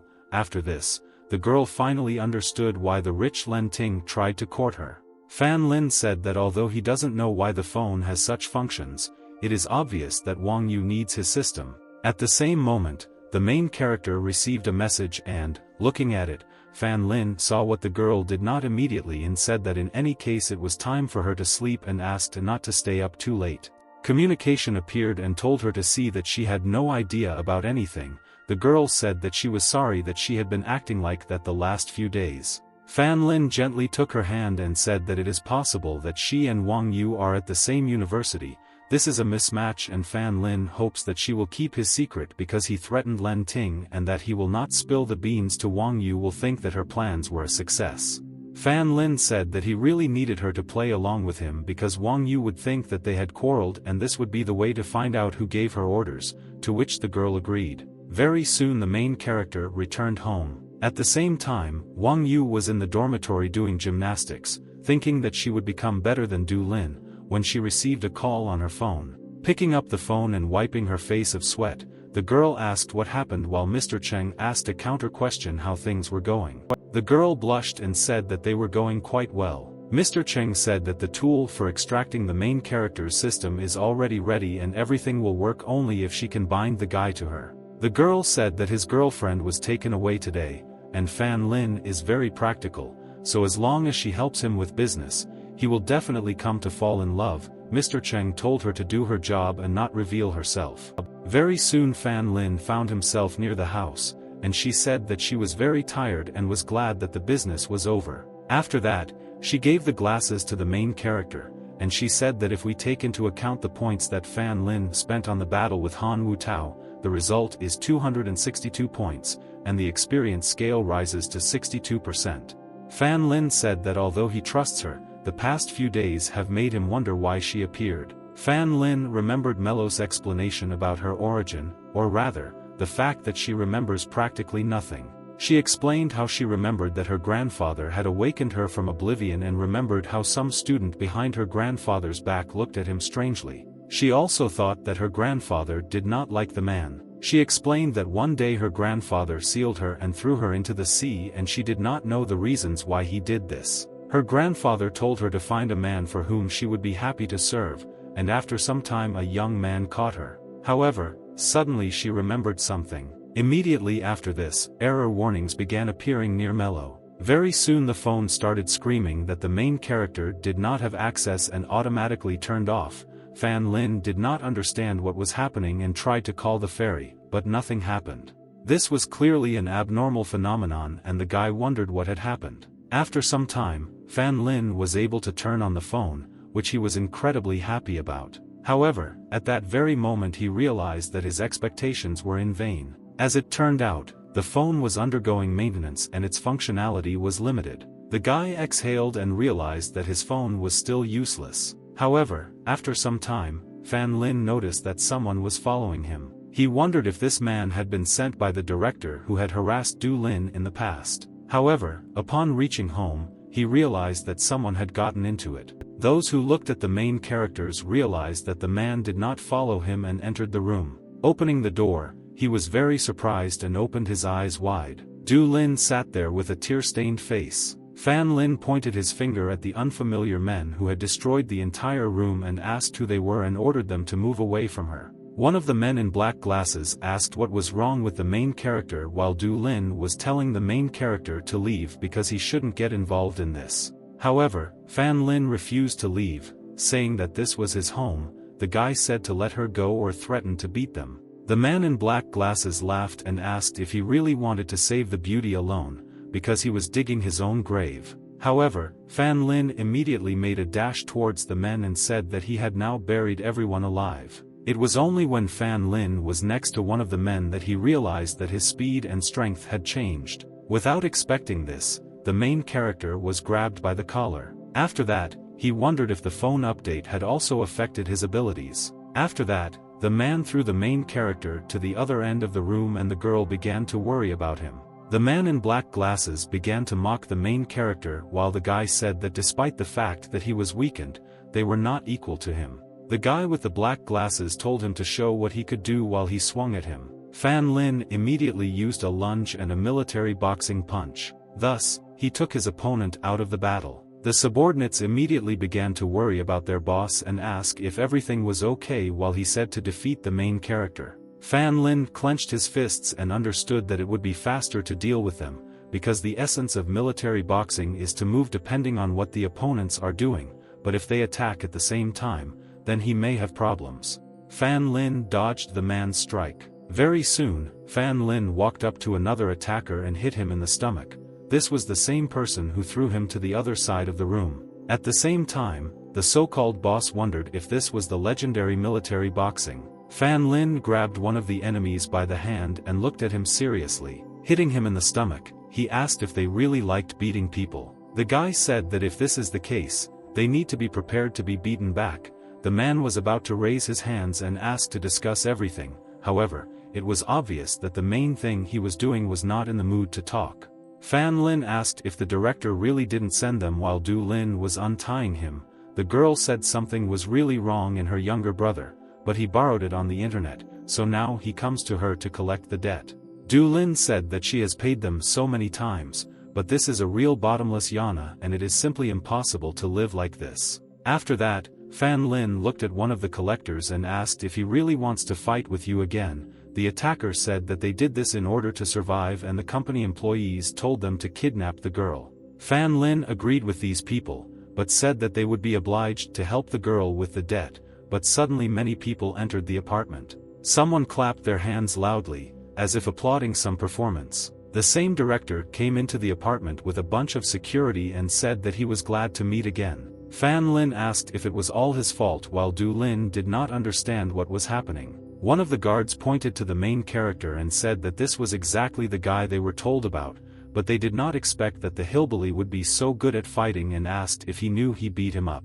Fan Lin pointed to the beaten people and said that if today's fights weren't enough, then he could arrange another one while the beaten people greeted those who entered. The director asked if he was sure he could handle it as more and more armed people entered the room. The director approached the guy and said that they live in a society and they can't solve everything with their fists because they are civilized people. Where you were about to say the purpose of why she came here, when Du Lin approached the man and said something that happened last night, it was her fault and Fan Lin had nothing to do with it. However, the man pushed the girl and asked whether he was talking to her or not. Immediately after this, Fan Lin grabbed the man's hand. Fan Lin said that everything can be resolved with words and there is no point in using assault because, as he himself said, they are civilized people. The director smiled and said not to be nervous, because he is a businessman and it's better to talk about the deal that exploded yesterday. Fan Lin asked what kind of deal we are talking about. I did it. The man said that he heard that his village has a farm and it supplies good quality pearls. The director said that he would be generous and forgive him and even help him develop the farm in addition to forgetting what happened today, and Du Lin's contract would be restored and asked if he was satisfied with such conditions. Fan Lin asked what he would get out of it. The director said that he would acquire his company, and the corporation would invest in it, which would allow industrialization of production and speed up the processing of pearls. The man said that he would receive a share of the dividends, and under his leadership, the village would also receive a share of the income. Nevertheless, everything was going too well and I didn't understand what I was thinking. Fan Lin said that there is no need to purchase anything and he has an idea. The guy said that he could provide the materials and recipe for a face mask and they would help produce the product and he would give him a fair share of the profits and asked what he thought about it. The director adjusted his glasses and immediately laughed. Fan Lin was about to hit him, but she stopped him while the director was cackling. He pointed to the main character and began to laugh at the rednecks who were offered to donate masks and said that he would be able to provide materials with a recipe. Fan Lin asked if he was really worried that this would affect his business. The man still continued to laugh until Fan Lin could not stand it and said to stop all this. Okay, the heroes said that they can do this, but if the sales of their products do not bring their own, then he agrees to sell the farm. The director patted the main character on the shoulder and asked if he would give his word for this. Very soon they discussed the details of this and the deal and it was late night. Punched, the director smiled and said that everything had been decided and if he did not keep the agreement, he would not like the consequences. She said that Jia Gui is a very cunning person and she hopes that Fan Lin will not fall into her trap. She didn't tell her not to worry about killing. By digging for someone else, he survived his own grave. Punched. Immediately after this, hugging the main character, which he clearly did not expect. Du Lin kissed the main character on the forehead while the forgotten minor characters sat in the corner of the room, showing no signs of existence. Fan Lin blushed deeply and said that first they should deal with her brother's debts. He looked at the beaten guys and told them to find out the address of the company and the name of the owner. The man in black glasses said that when they all come out they will need to work on their project with lubricants and Fan Lin said that everything will depend on their results of work. The battered collectors thanked the main character and said that everything would be at the highest level. Fan Lin took out his phone and told his uncle that they had done a good job. The guy said to deliver nothing to the city and he has a big business with which they can increase their income tenfold.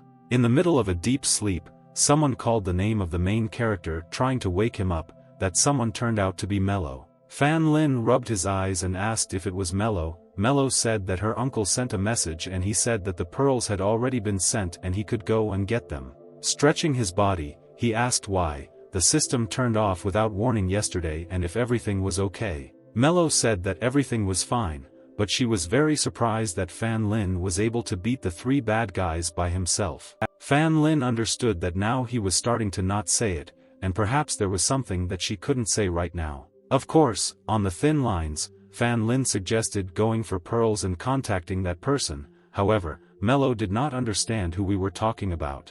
A certain figure was bathing in the shower when her phone received a call. The girl carefully took the phone with her hands and the ringtone continued to ring. This person turned out to be Wang Yu, who was confident that Fan Lin would call. Picking up the phone, she asked what was wrong and when she heard the situation, she said that he had contacted the right person. The girl said not to worry because she had an idea through which they could make a fortune. Very soon the goods were delivered to the main character's room, and he asked if that was all. The man said that in addition to the pearls that they supply to the jewelry house, everything is located here. Ultimately, the delivery man asked where the main character got so much goods, and the guy explained that he wanted to use it for cosmetics and start a new business. Fan Lin said that he must be tired after a long journey and could rest in the living room, but he scratched the back of his head and said that it was not worth it. He answered that he had already done too much for the village and this man admired him.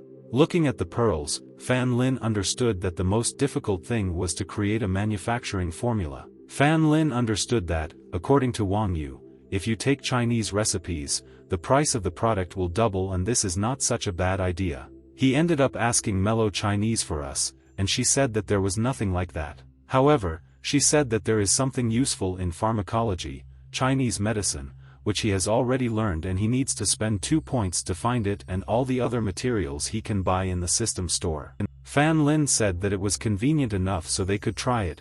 Mellow said the search had begun and there were 3 minutes left. I offered tea to the delivery man and just thanked the girl. Hearing an incomprehensible sound from the side of the main character's room, Du Lin wondered what Fan Lin was doing. The delivery man said that he doesn't know because Fan Lin is very secretive, but his actions are always for the benefit of the village.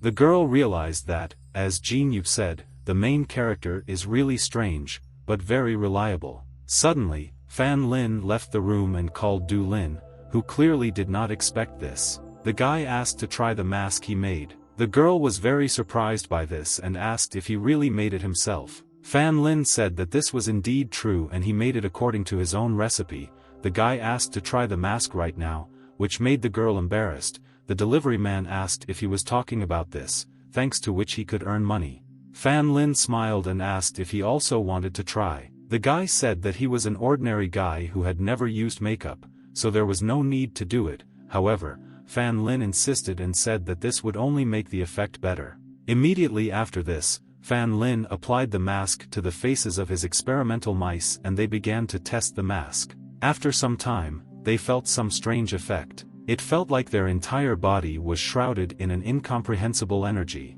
After 15 minutes, Fan Lin said that they could wash off the mask. When they went to wash off the mask, he wondered what the effect would be, while she said that the guy was too impatient and there would be almost no effect after the first use. Du Lin was the first to leave the bath. With a smile on her face, she turned, but most importantly, to the hero and asked what he thought about this. Looking at the girl, Fan Lin realized that the mask had a really good effect. After that, the delivery man came out with the bathroom and asked if he had changed. When they saw the man's appearance, they instantly contorted their faces in disgust. However, it's not quite that disgust, and from how disgustingly good the mask was, the whole guy was literally transformed beyond recognition. Very soon, collectors were delivering masks through the city streets talking about their benefits. They advertised and had huge sales while everyone passing by thought they were scammers. Behind this bravado, a person was presented who had to completely prevent the advancement of their business. It turned out that they themselves were doing an excellent job of it. Nevertheless, the man understood that since he was here, he needed to do at least something and he called the city inspector. This day would have been wonderful if not for the whole atmosphere of the house. Fan Lin couldn't believe that they only sold 3 boxes, but then they were almost caught by the city inspector. The man with a hoarse voice said that they did everything they could, but he himself even lost his voice, and they never found any buyers. Another man said that people are now very careful about scammers and they do not buy goods that are transported on carts and asked how the meeting with the intermediaries went. Fan Lin said that there was no way he had gone to 5 or 6 stores and they all said the same thing. He remembered how one of the entrepreneurs said that he saw a lot of village entrepreneurs who didn't seem to exist, while Fan Lin realized that he didn't even look at the proposal. The man said that he was crying so that they would invest in him, and then they put the label natural, without preservatives on a low-quality product, and because of the small size of the enterprise, no one checks anything. The man said that this does not work in the cosmetics industry because without any permission and without a brand guarantee, his products are garbage, which are worth nothing. Fan Lin still tried to resist and said that if he was so worried, he could try his product himself, and Fan Lin was sure that if he tried it, he would immediately change his mind. Nevertheless, the man, without hesitation, threw off the flask with the mask and said that he would never put something so suspicious on his face. Coming out of the office, he told the security guard that next time he should watch out for the heads and escort the main character out. Fan Lin understood that their product was better than others, and the price was reasonable, and did not understand why they could not sell anything. Suddenly Mello intervened in the conversation and said that since business was not going well, why not contact professionals, and Fan Lin thought about this proposal. Immediately after this, he shuddered and finally understood what was being said. The collectors realized that Fan Lin was back to his own business and talking to himself and that their boss was really strange. At this time, Jiangli was at the conference and presented her work. During the presentation, her phone rang. The girl smiled awkwardly and apologized for forgetting to turn off the sound. Looking at the phone, she realized that Fan Lin was calling her and was immediately happy. Jiangli left the office and called back and said to tell her what happened. Fan Lin said that he had and asked if she was not in a very good mood. Jiangli asked if this was really so, because she always says this, while realizing that she would not be happy in any case, because he had not contacted her for so long. However, Fan Lin didn't even notice and told the target why he was calling. Jiangli asked if she understood everything, and the main character said that this is really so and they have already prepared them and the effect is simply amazing, only a few people bought them, so he would like to gain experience from her and learn something useful.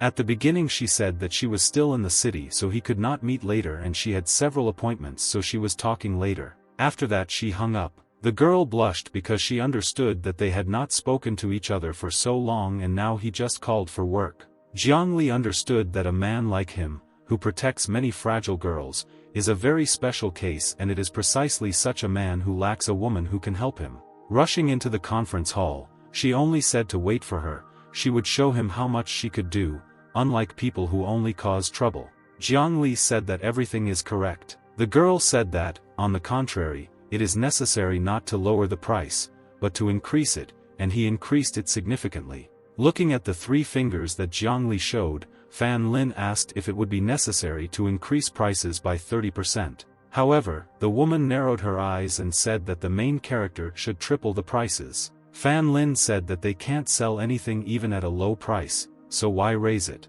Jiangli said that now people have changed a lot, and if we talk about a high-quality product at an affordable price, then they will more believe that a low price means low quality, because for the most part, a product with a high price tag is perceived as much higher quality.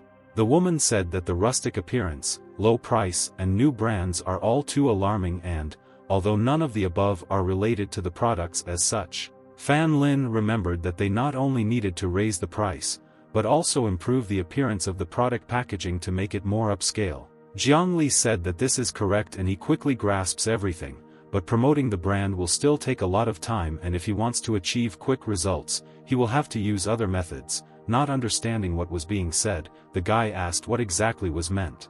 She looked at Du Lin and said that they would need the help of his friends. Very soon Wang Yu showed up in the room and said that she was here. Looking at the girl, Fan Lin asked what she was wearing. She said that since she would be his partner, she had better dress formally and asked what happened. The guy said that young people these days must love live broadcasts and asked if it would help them. The girl asked if this was all why he called her, because she thought that he called her to help in a matter where only one could cope. Jiangli came into the room and asked if she was the assistant and reminded that child labor is illegal. Wang Yu was offended by this statement and said that she was already an adult, while Jiangli said that because of her body, she thought that she was underage, and in response, the girl said that she was simply jealous of her youth and beauty. Fan Lin tried to separate them and said that they were on the same team and they should not quarrel. The girl asked what was wrong with the live broadcast and Fan Lin said that they need to use a mask during the live broadcast. She said that she and Du Lin would be their hosts and asked to advertise the product. Wang Yu said that she didn't really want to act in the advertisement of the main character. However, Jiangli began to tease the girl about what she had just said, that people were jealous of her beauty and youth, and asked where this confidence had gone. So 5 minutes later the post was released. Very soon, a live broadcast began where Du Lin and Wang Yu were advertising the mask. By clumsily spreading the liquid on their faces, they received more views. Fan Lin said that they advertise face masks, but he gets the impression that only guys are watching. Jiangli said that even if they still look, he shouldn't think that the guys won't buy this. She asked if the effect was obvious because they didn't even use any filters, and Wang Yu said that if they bought this mask, they would look exactly the same. At the same time, quite an embarrassing comment appeared in the literal sense, and it was obvious who it came from. They can purchase this mask by clicking on the link at the bottom of the screen and you are now the first buyer to receive a discount. Wang Yu said that if they forward the link online to friends or upload photos of their products, they can enter a raffle to win a gift certificate. Immediately after this, a message came to the main character's phone that the guy had a new order, but he was disappointed that even though they placed the order, no one bought anything. However, very soon his phone literally began to burst with calls. The man greeted his guest kindly and said that he was really looking forward to his arrival. The man put high-quality oolong on the table and invited the guest to try this drink. Mr. Fan looked at the man and was confused by what was happening, because the man behaved completely differently during their first meeting and was not so kind. The girl reminded Mr. Zhou that last time he said that Fan Ling's goods were trash and nothing more, then why was he now pretending to be happy to see him? The man tried to convince her that it was a mistake, and if he had known earlier that Fan Ling was her friend, he would obviously have behaved differently. But Miss Li began to rudely explain that the quality of the guy's goods had nothing to do with their relationship, and she wanted to add something else, but the young man stopped him and asked him to forget about everything. The young man showed the man that the masks were actively being bought up, people were very happy with them, so he already had a middleman in the city, and Mr. Zhou immediately volunteered to be him. He owns most of the stores in the city, and promised that they would do the best advertising for the product. The young man thanked him for his efforts and took a bowl filled with high-quality tea. After taking a sip, the guy offered to offer the product at a 40% discount, to which the man immediately seemed to turn pale. He was completely dissatisfied with such a huge discount. According to the guy, this is the lowest price he can offer, and, according to him, he has not yet decided on an intermediary. But Mr. Zhou immediately said that 40% was quite suitable for him. He asked to become the young man's mediator. Fang Lin shook hands with the new employee in hopes of fruitful cooperation. Soon the young man and the girl were driving in a car and discussing the meeting. She was delighted with these negotiations, since the guy was already making progress. The young man was glad to see such kindness from his sister, but he clearly still had a long way to go. But he was embarrassed by the fact that the price in the store was higher than on the internet, and he was worried about whether people would buy maxis in a regular store. But the girl explained everything to him in detail, and the guy realized that the price in the online store was better. The guy looked out the window and thought about how the business was developing. The supply of raw materials is in full swing, production has been established, and sales have finally appeared. Their brand has gained its place in the market. All that remains is to wait 3 months. After some time, the man was yelling at his employee because he was doing practically nothing and was useless to him. He kicked the guy in the stomach, shouting that he told him to watch this fan, and last week he said that no one buys his masks, and now his product is among the best-selling. He showed the guy on his phone a place where fan pearl masks were sold, and once this place belonged to them, but the young man took it. The guy didn't understand how this happened. According to rumors, someone pulled Fan's strings and helped him develop his business. He adjusted his glasses and angrily said that he had completely underestimated Fan Ling, but compared to him, the guy was still a beginner. The man with a crazy look added that he would prove to him how everything worked here. The next day, the main character slept soundly in bed. In his sleep he kept saying the words when he was selling masks and thanking the client for the purchase. Even in his sleep he remembered how much he sold in one day. Suddenly, his phone rang at full volume. It was a call from Wang Yu. The guy answered the call and asked what happened there, since it was so early and it was very strange that she was calling at such a time. Suddenly he heard information that simply amazed him. The girl said that his online store started receiving bad reviews, and the young man immediately jumped up to check it out. On the site, the guy saw an anonymous review with a photo, where a woman claimed that the quality was poor and the price was inappropriate. She also claimed that the mask harmed her face. But the guy was sure that one bad review would not change anything since they had many good ones. But Wang Yu explained that even because of one bad review, the place in the recommendations would fall. The young man even checked the account and found out that this user had been registered recently. Most likely this person had written a review on purpose, but before he could finish the conversation, his brother burst into his room and began to explain something in a panic. He said that employees from the production and commercial department came to their factory. Fang Lin and his brother immediately ran to the office building to find out what happened there. And while the main character waited in rage for an explanation, his brother said that he was very fast and, in turn, tried to catch his breath. A policeman approached the guy, presenting his ID and said that they had received a serious problem about the poor quality of the goods, so they demanded to be allowed inside and inspect everything. The young man explained that he, too, would like to sort this out, because since their product appeared on the market, their reputation has always remained good. This incident was clearly caused by competitors.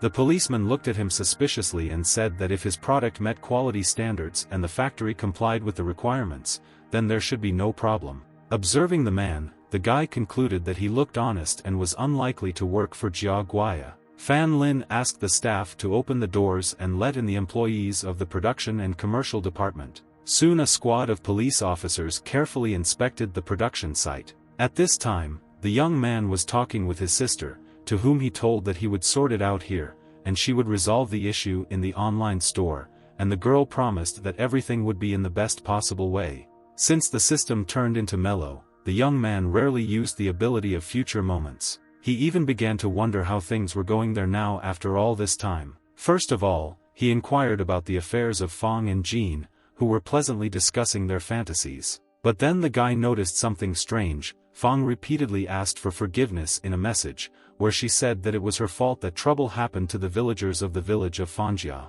Looking beyond the walls, he realized that he had seen tomorrow's WeChat moment, which means bad news. Fan Lin went to the toilet to think about everything alone. He knew that something was wrong here, and if Jia Gui set it up, then the problems would be through the roof. The ghost of the girl tried to calm him down. He ordered Mama to immediately check the composition of the goods in this shipment, and as quickly as possible. She soon announced a problem. This batch contains an overdose of hormones, which can cause skin allergies. As it turned out, everything that was done that day was spoiled, which is 15% of the total, and once the inspection has begun, they cannot stop them. Fan Lin immediately ran out of the toilet with the hope that there was still a chance and they needed to prevent them from checking the damaged goods, and for this he activated the invisibility suit. At this time, one of the workers complained about Deputy Director Dai, who got them up to work so early. Suddenly, the guy's phone, which was in his robe pocket, vibrated. The guy reacted very surprised to the message that he received. He walked away from his workplace and was completely focused on the phone, and for Fan Lin this is the time to act.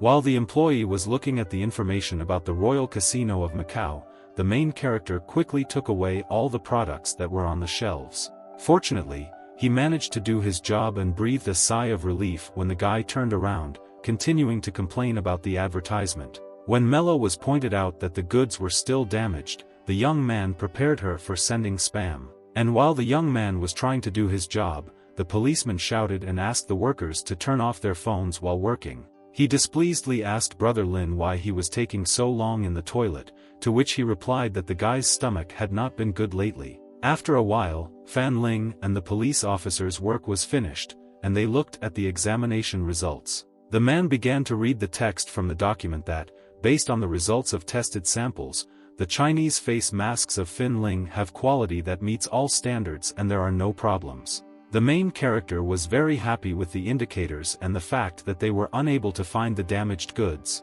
The policeman was pleasantly surprised and told the young man that he hoped to continue to do quality work. He also said that if it was really a setup by competitors, he would definitely catch whoever was responsible. While seeing people off, Lin thought about the fact that he wanted to win fair and square, but who knew that the enemy would play dirty. Taking out his phone, the guy mentally said that Jia Gui brought trouble upon himself. That same evening, in a space company called Beautiful Youth, a man was talking. He was sure that Deputy Director Dai was an honest person who would not allow injustice, and could destroy Fan Ling's business if he had a low-quality product, but now he can't even imagine what Fan did to avoid getting caught.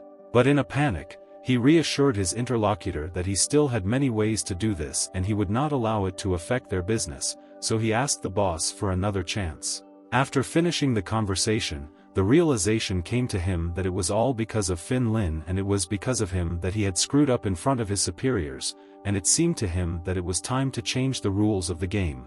Suddenly he saw that the lamp on the ceiling began to blink. But despite this, the entire building of the space company was illuminated by light from the windows. For some reason, the lights turned off in this particular office, and the man thought that it was just a blackout and went to explain the situation. Then he heard a familiar voice that infuriated him terribly. he was spoken to by Lin, who asked if Mr. Jia had called him. Seeing the guy behind him, he couldn't find words because of his surprise that he was in his office. Lin recalled the words that Jia Gui had once told him, that one cannot stick to only light or darkness, and this turned out to be true, although the guy usually does not use such methods, but sometimes he has to do this, but he received evidence.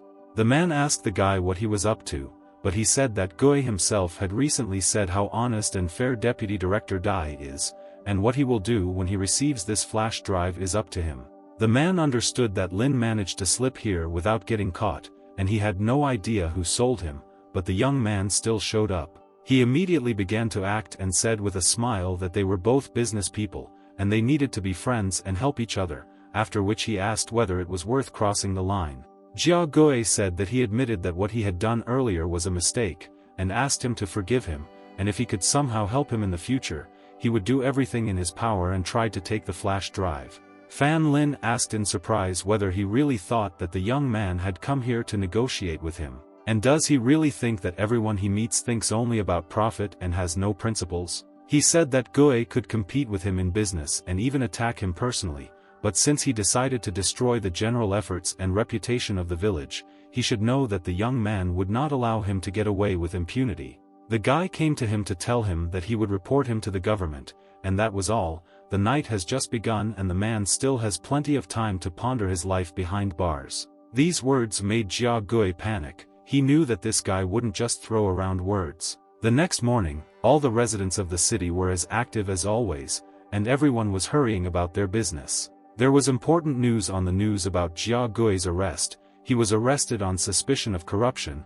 conspiracy with armed groups for money laundering and similar groups. The girl was having breakfast and watching the news, and as it turned out, this mercantile weirdo lived across the street from them. The main character, drinking juice, said that it was good that he was finally arrested. The girl with a kind smile and suspicious words asked if he was involved in this situation, but the young man turned away with the words that she might not even look at him, since he still had no idea about it. Plus, the comment from that account has been deleted, so Lin can celebrate the happy future of their business, for which they clinked soft drinks. Suddenly, the girl received an incoming call and went out briefly to answer the call. The guy expected her to do something like that, but the girl seemed to behave decently. At this time, not only ordinary people, but also those who knew Jia Gui were watching the news. The man turned to the girl who was lying on the sofa and asked if they should get Jia Gia out of prison, because many rumors had appeared. But, according to her, there is no need,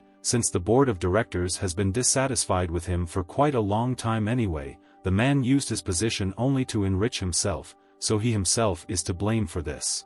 But now she is very interested in the man who managed to send him to jail, and this is a very good opportunity. She looked at Fin Lian's photo and wondered if she should meet the young man in person. When it was already deep night outside, in one of the multi-story buildings a girl expressed her dissatisfaction. She was very upset that the old man called her at a very inopportune moment when she was in a cafe with Lin. Then the girl moved away from the guy and told her interlocutor that she was a little busy right now, so this was not the best time to talk. But the man said that he had already seen all the news and asked if Miss Wang had gotten along with that guy. The girl, as if with some hint of lies, said that the guy completely trusted her. But the man reminded her not to forget which side she was on, and these words sent chills through her body as she had to realize the gravity of the situation. Out of anger, she clenched her hand into a fist and said displeasedly that she understood everything and did not need his reminders. The man also asked her to postpone the plan for a while, as he came up with his own. He was confident that this time he would not only get what was rightfully his, but also make Fan Ling pay in full. The girl lay in her bed and did not stop thinking about these words. How the spirit of a woman appeared here. The author asked her mistress if she really had feelings for that guy. But Miss Wang immediately began to freak out and try to convince herself that it was just a pretense and she didn't feel anything for him. But still, she understood that this was unlikely to be true. The girl was lying even to herself. The next day, the main character came to one place in the city, where there were a huge number of people. The assistant pointed to the stage and said that apparently there was a welcome party here, but this surprised the guy, since Fong didn't tell him anything. After all this fuss with business, he finally had time to visit her. The girl also notifies her master that his future wife has sent him a message asking him to look at the scene. On stage, the presenters announce the entry of this year's newcomers with their modern dance. After her words, a crowd of girls in identical costumes confidently walked towards the stage from behind the scenes. But as soon as the participants were in full view of everyone, Lin looked closely and saw a familiar face. Fong stood on stage. She was in the very first row of all the participants. The girl looked very beautiful and was already in the initial dance pose. But this event hit the guy very hard. He didn't even understand when she learned this, since he didn't know about Fong's hobby before that. Fong did not take her eyes off Lin. She was very pleased that the young man was looking at her. After which Lin began to clap loudly for the girl with a big smile, which pleasantly pleased Fong. After the performance, the presenters thanked the girls for their performance and announced the end of the show. As soon as it was over, Fenno immediately ran joyfully to Lin. But suddenly the guy felt a tap on his back, after which a female voice was heard asking about the show. Turning around, Wang Yu stood in front of Lin, whom the young man did not expect to see at all. Fong immediately recognized that this was the same girl in front of whom Lin asked her to pretend that she was still barely angry, but this time she was not going to put up with her antics. Wang Yu began to pull the guy by the hand into the cafe and ask her to treat her business partner to dinner, but the young man clearly had other plans for that evening. Suddenly, Fong hugged him tightly and said that she had been waiting for him at this show for a long time. The girls cast dissatisfied glances at each other while the guy tried to get out of this uncomfortable situation. After such an awkward meeting, the guys were still at the location of the show. Fong distracted Lin with her questions about whether he liked her performance. He said with an awkward smile that he didn't even suspect that Fong could do that. These words made the girl very happy. She said that there are still many things he doesn't know about, but she will show everything soon. How then? She asked the guy who the girl was, who was standing with a dissatisfied expression on her face behind him. Lin introduced her name and wanted to add something else, but Wang Yu interrupted him and stepped forward saying that she was his friend and business partner. Wang clarified her name and asked that she was probably that close sister from the village, but Fong corrected that they were more likely childhood friends. Although the girls pretended to be very kind to each other, each of them tried to take on Fan Ling. While they were figuring out who would leave, the guy asked Mello for advice, but she only said that in this case it was better to remain silent. The girls continued to call each other names even though it was time to introduce the esteemed graduate. According to the presenter, this girl graduated from business college many years ago and became the youngest member of the management of a famous company. Fan Ling himself heard that this man had just mentioned Duo's company. The graduate has won many world-class prizes, and this young lady has excellent results in art, financial management and other fields. There was a very beautiful girl standing on stage who was admired by many guys in the crowd as she gave her speech. The main character listened to the girls in the crowd talking about how this graduate's name is Mu Qing and it seems that every second person wanted to be like her, go become as beautiful as her. Fong angrily turned to Lin and asked him to decide who he was with, but the guy didn't even hear them because he was completely focused on something else. The girls were amazed that while they were quarreling over him, he was staring at the other and not even listening to them. They decided that there were too many people in this place and dragged the guy to another place, but he was just interested in hearing about Duo's company. As they dragged the young man to an empty place, he tried to catch his breath, wondering where they got such power from. Fong suggested that Lin go to a restaurant nearby and eat pork feet. Wang Yu supported this idea, but it seems they continued to hold a grudge against each other. But Lin didn't seem to notice and wondered why they got along so quickly. But suddenly they were interrupted by the voice of a girl calling the guy by name. It was Mu Qing. She knew the guy as a creator of face masks based on the Chinese fan recipe and wanted to talk to him. But she needed a one-on-one conversation so that no one else was present nearby. But the girls immediately stood in front, saying that today he was on a date with the two of them, so she would have to choose another day to talk. Fan Ling stepped forward with a serious face and said that he was glad to meet Miss Do and would like to hear what she had to say, but since he had his close friends with him, he would have to speak at this place.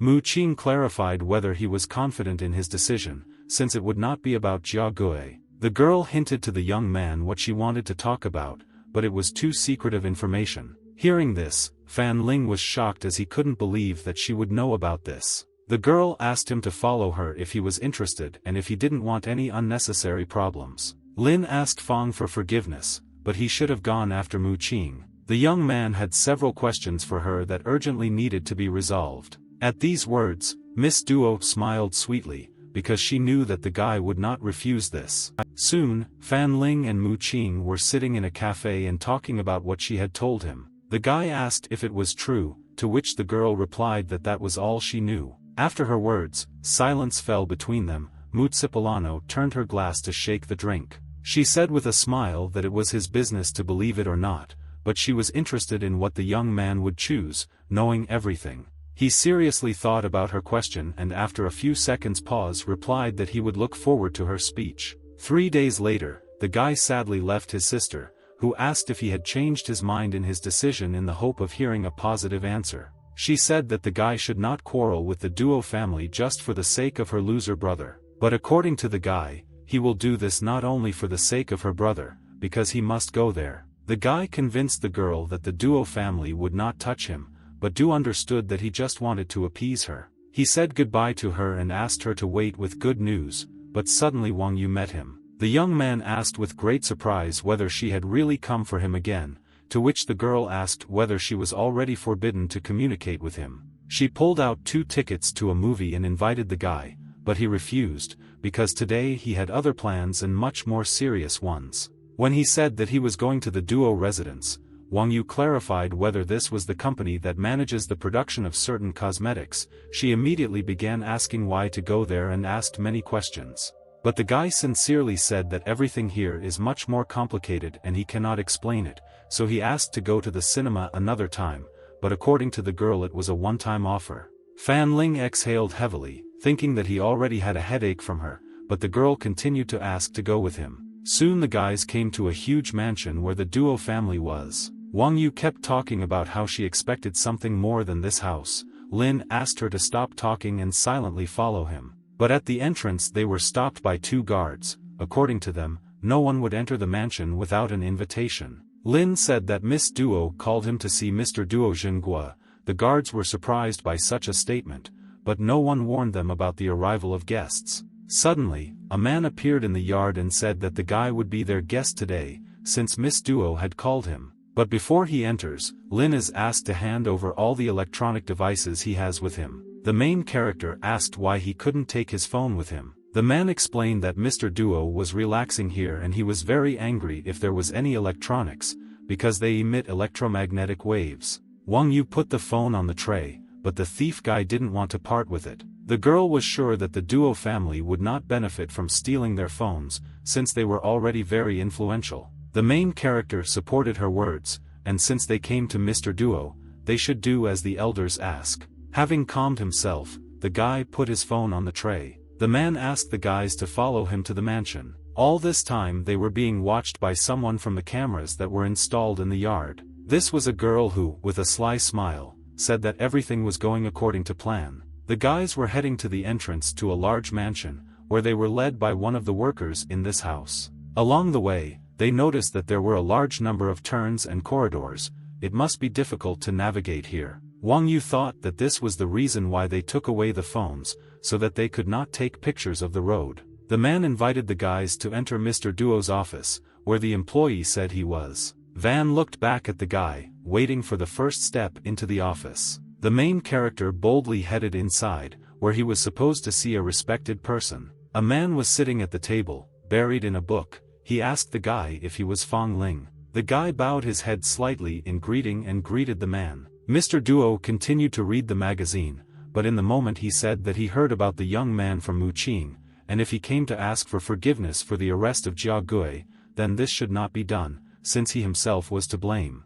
But the main character rejected his thoughts and said that he was here because of Du Jiting's equal loan. Lin hoped that the man would share his point of view on this matter. The guy did some research and discovered several illegal peer-to-peer loan applications that were spreading among college students. Such apps have a negative impact on young people. But the strangest thing is that the government agency involved refuses to look into the case. Lin pulled some strings and forced some information. After thinking it over, he realized that the evidence points to the presence of a manipulator, and he is Mr. Duo and his company. After his words, the man aggressively closed the book. His gaze showed obvious aggression toward such accusations. He stood up and walked around the office a bit, saying that their family has a long history, and the business is expanding into more industries every year. According to Mr. Duo, he has no idea what the guy is talking about, but he is still interested.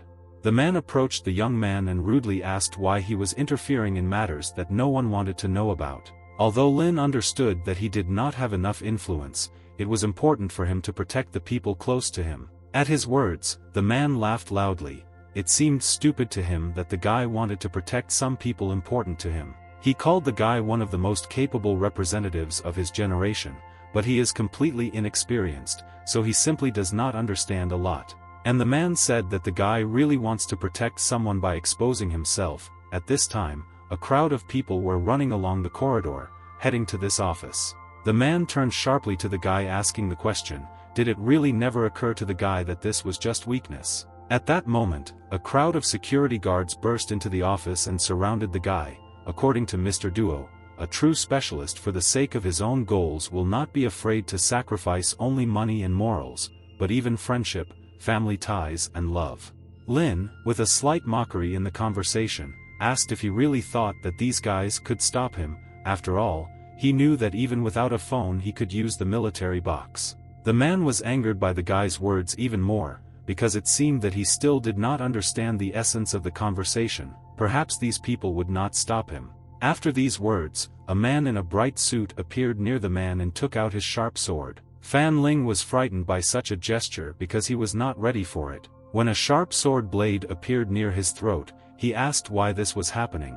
But this girl ordered him not to move, and if he moved his head, he would immediately be left without her. Mr. Duo sat down in a chair and said that a very interesting show was brewing. Lin thought to himself that he now understood Mr. Duo's choice. It was Wang Yu, and all this time she was only friends with him for her own benefit. All those present stood in the office waiting for the next developments in the event. Mr. Duo asked what it was like to be betrayed by a close friend and then asked Lin if he had anything to say. When one of his subordinates approached him with the news that a seizure was being carried out right now and the results would soon be available, then Fan Ling realized that they needed his phone, but he realized it too late. If it weren't for his magic phone, they wouldn't even have had a personal meeting. And as it turned out, it was he who controlled Han Wu Tao and all for the sake of the phone. But is Sister Du also involved in all this? But the man did not tell him the answer because he decided that he no longer needed it, they just needed his phone. After which he ordered his people to destroy the guy and send him to burn in hell. Wang Yu immediately shouted that the order was being carried out, but the main character asked them to stop. The girl said that Fan Ling is the authenticated owner, so her boss still needs him and they can decide what to do with the guy. Mr. Duo looked at her with displeasure, and after a pause said that in this case she should take the guy. Turning, she ordered the young man to go forward and not make unnecessary movements. Mr. Duo looked at the leaving guys with aggression. Soon the girl was leading the guy in a direction he did not understand in complete silence. She walked behind and carefully watched that he did not do anything unnecessary. How then came the voice of a guy who was addressing the girl, but she immediately angrily asked him to close his mouth and silently go forward. Soon she asked to stop at the place where he was standing, and the young man obeyed the order in surprise. Suddenly, Wang Yu hit the guy in the center of the neck with great force with the other side of the sword. Lin immediately fell to the ground unconscious. The girl asked for forgiveness and said that she really didn't want to do this. Tears immediately appeared in her eyes. She was truly sorry, but this was the only way to save him. If the girl screws up in her task, then the old man will send someone stronger for the young man, and if Lin himself falls into their hands, then he himself will beg for death. Wang Yu sat down on her knees next to the guy and asked in tears why their relationship had to be like this. She reached out her hand to the young man to touch his face. The girl said that if they had met before all this started, she would not have done anything like that. Suddenly, someone from the bushes aimed a machine gun at the girl and at that moment there was a loud explosion. The bullet flew straight to where the girl was sitting and where it would hit, you just had to wait. Wang Yu was sobbing a lot next to the guy. She wanted to tell him a lot of things, but because of the hysteria she did not have the strength to speak. Suddenly the guy jumped up and ran towards the bullet to prevent it from hitting him. He hit the bullet with all his strength with his sword, and it hit a tree post. After which there was silence between them. The girl, in a shocked state, turned to the guy. She called him again. The guy, in turn, sighed heavily and said that he knew that now she had a lot of questions. But now was not the time for explanations, since there were more serious matters. They were surrounded by a large number of snipers who were following the orders of their superiors. Wang Yu and Fan Ling became one team to face their enemies together. The guards couldn't understand what had just happened and why Fan Ling was still alive, because they definitely saw him touching the bullet. One of the guy's main leaders recalled that Mr. Duo asked them to act mercilessly, after which he shouted for them to open fire and many people began to carry out the order. The main character shouted to the girl that the area was opening up here, so they urgently needed to hide behind the trees. They ran to some nearby shelter while bullets were flying around and there was a battle. The leader of the team ordered to grab the guys and not waste a second on it. A crowd of armed men began to search every bush in the forest. And while they were looking, they were suddenly attacked by Lin, who was waiting for the right moment on the tree. The young man began to wave his sword around himself, spreading rays of light that had a painful effect on the person. The leader watched as his people could not cope with even 2 people and called this bunch of losers. But he didn't even suspect that Yu was standing behind him at that moment and was preparing to attack. When she started moving, he heard it and looked back in surprise. The girl was already very close to him and was about to strike him, but he had the strength to resist. The masked man took his sharp knife and pointed it at Yu, and as soon as he swung at her, the girl managed to avoid a direct blow because she managed to duck and move away. Yu firmly grabbed the handle of the sword and pointed it at the enemy. There was confidence in her eyes. As soon as she swung, the girl pointed the tip of the blade at her face to throw off the mask, and as soon as she saw the face that had been hiding all this time, the girl was amazed. The man pointed a weapon at her, shouting that the master's mission must be completed and wished her to go to hell. He was already ready to destroy the girl, who could not fight back at that moment, but a sword began to quickly fly in his direction. The sword flew through his hand, cutting it off at the wrist. The man immediately began to scream loudly. Wang Yu took advantage of the moment and kicked him with her feet. They looked at the man's body and reasoned that these people were clearly sent by the Duo family. Fan Ling looked carefully into the girl's eyes, asking why she didn't want to believe in the truth, which she already understood. Those people wanted to destroy not only him, but also Yu. These words shocked the girl. It seems that she simply did not want to admit it. She fell to her knees trying to understand why this was so, because they were allies and Do Zhenguo promised that he would do something as soon as he received the phone. The young man explained that in their eyes, she was the same as Han Wu Tao, just a pawn that could be sacrificed once she became useless. No matter whether the plan would have worked or not, she would have met the same end. She asked in confusion when he managed to find out everything, or did he know everything from the very beginning? Lin admitted that he understood everything from the moment she took out her phone in front of him for the first time. The spirit of the phone. The young man felt that something was wrong. She grabbed the hem of his t-shirt and aggressively asked why he took the risk and walked straight into her trap. Did he really want to find out who the girl was working for? Fan Ling took her hand and rejected the girl's assumptions. Looking into her eyes, the guy said that he was just sure that he should wait until a certain moment. Namely, wait until she makes the right choice. These words struck the girl. The next day, loud screams were heard in the Duo family's estate. Mr. Duo yelled at his subordinate because he said Fan Ling's phone was fake. The subordinate explained that they first had to decrypt the information using special equipment, but as soon as Fan Ling left, the phone stopped working.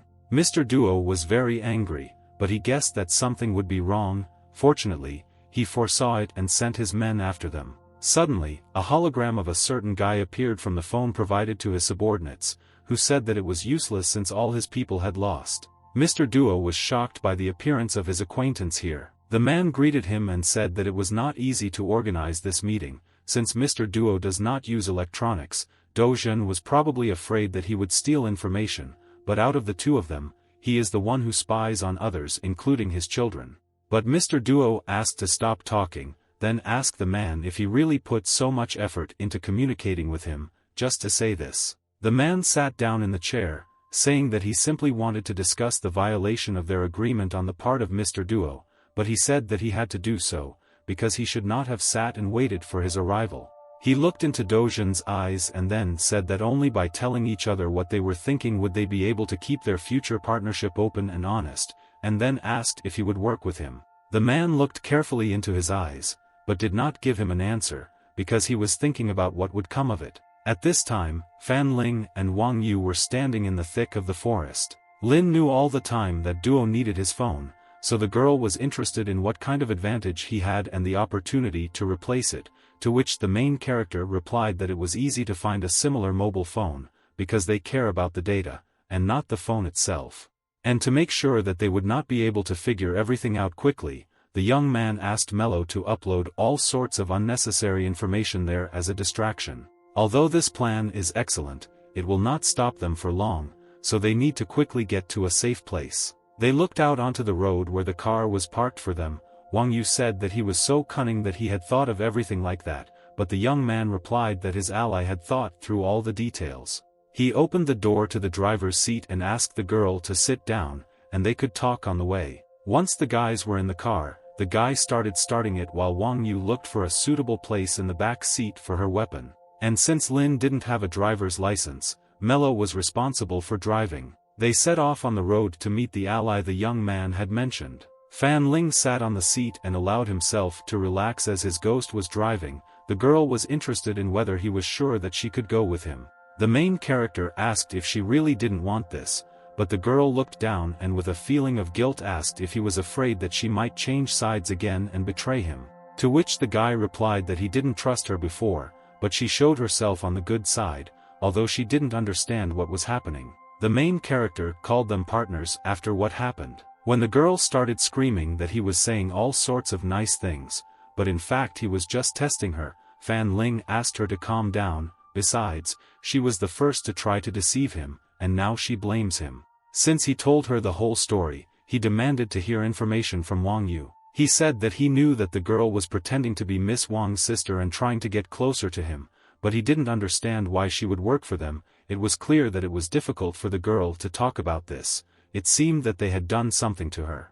With a blank stare into space, she said that there was something that she wanted to say, but couldn't because she had to keep it to herself. She took the guy by the hand and said that she would tell him everything she knew. Wang Yu took out the phone from her pocket, which was beaten. She also wanted to say something about the person who was trying to steal Fan Ling's phone. But suddenly her phone began to emit red lights, as if it wanted to prevent this conversation. Suddenly, red rays filled the entire interior of the car, but the girl did not understand that this was happening. Wang Yu suddenly began to wrap himself in a kind of net, but none of the guys could understand what was happening. The main character tried to touch the strange thread to pull it back, but as soon as his hand approached, the girl felt pain, which means it was almost impossible to remove it ourselves. Her phone began to actively repeat a failure warning. It detected abnormal brain waves of the user, so the system will forcefully delete the memory. The guy also received a small burn due to the touch. He decided to ask Mello if she knew what was happening now. She didn't have an exact answer to this question,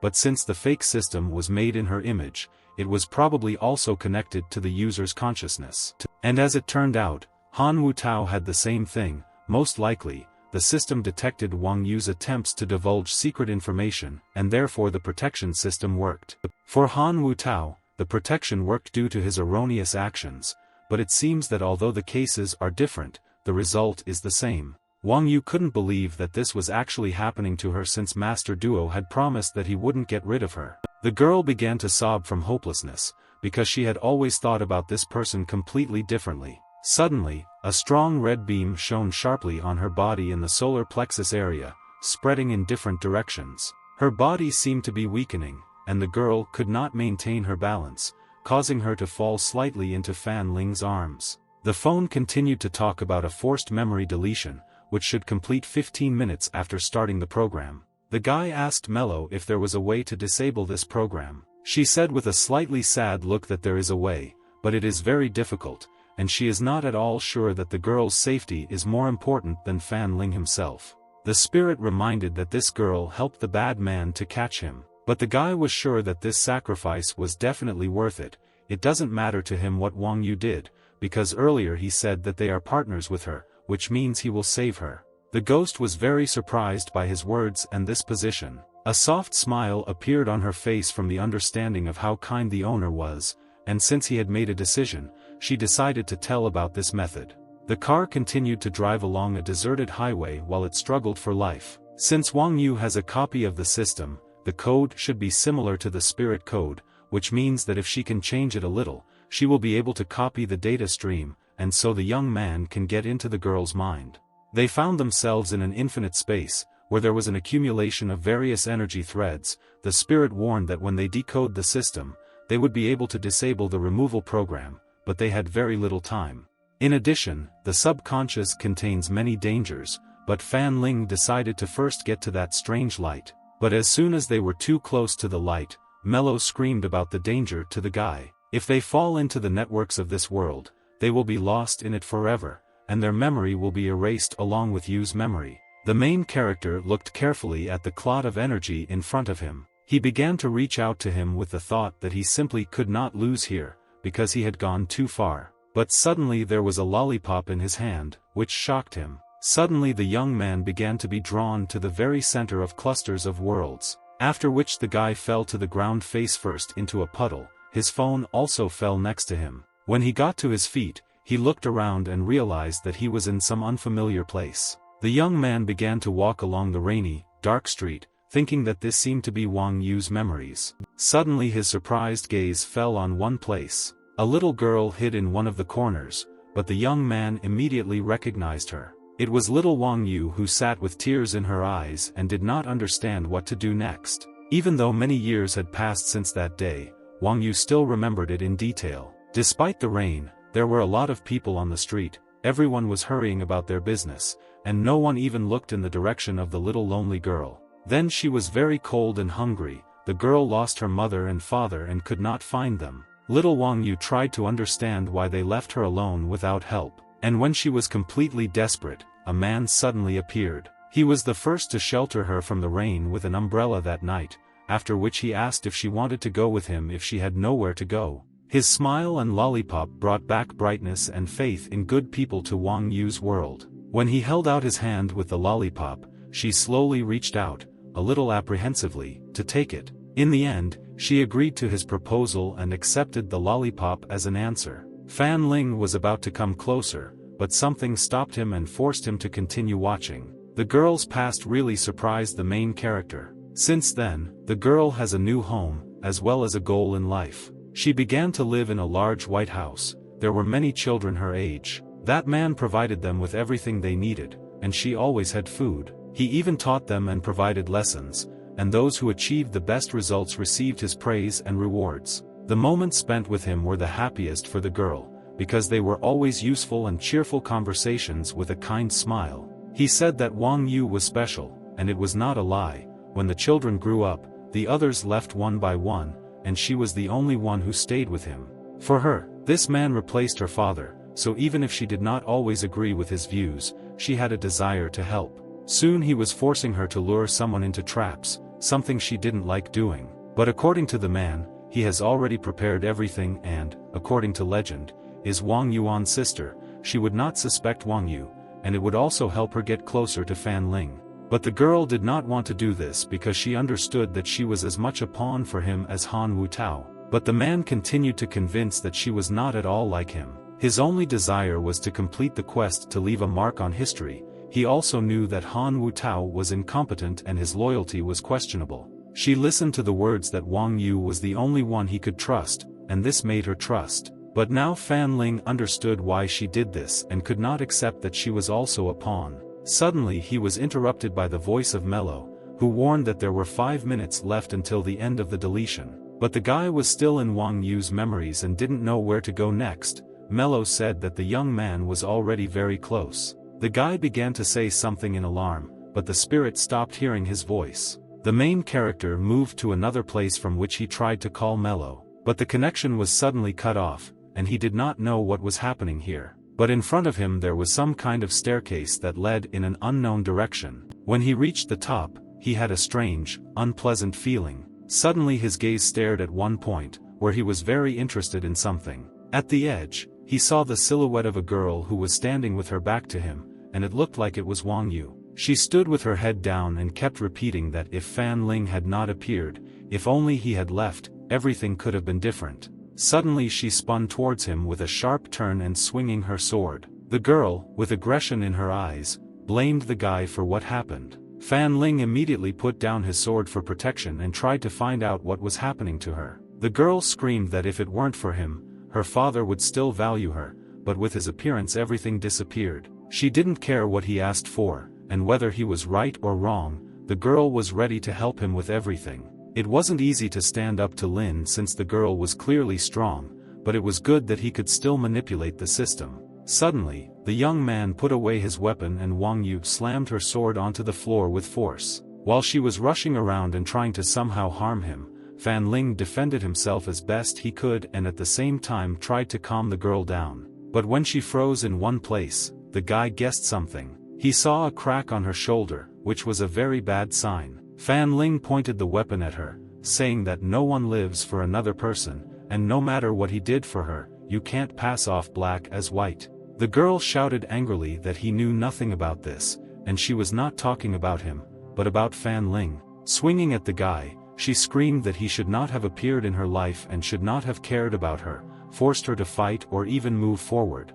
The main character saw her aggressive behavior and understood that now she could seriously harm him, so he tried to somehow avoid the blows. Suddenly, they both became silent as an object appeared in front of them that caught the attention of both parties. The guy took advantage of the moment and pierced the girl's virtual body with a sword, which did not harm her in any way. How tears appeared in her eyes and the smile of a man who had suffered appeared. She called him a terrible person for hitting the girl. But she immediately threw herself into his arms and said that the reason was that he was damn good. Soon the main character opened his eyes and saw a yellow sky above him, as if it was illuminated by the orange rays of the sun before sunset. The guy lay on the grass and tried to understand whether this was the real world and whether he really managed to return. After looking around, he found himself near his car, and in front of him Wang Yu was lying unconscious. He couldn't understand why the girl still hadn't come to her senses. Had he really screwed up? Mello tried to calm her owner down,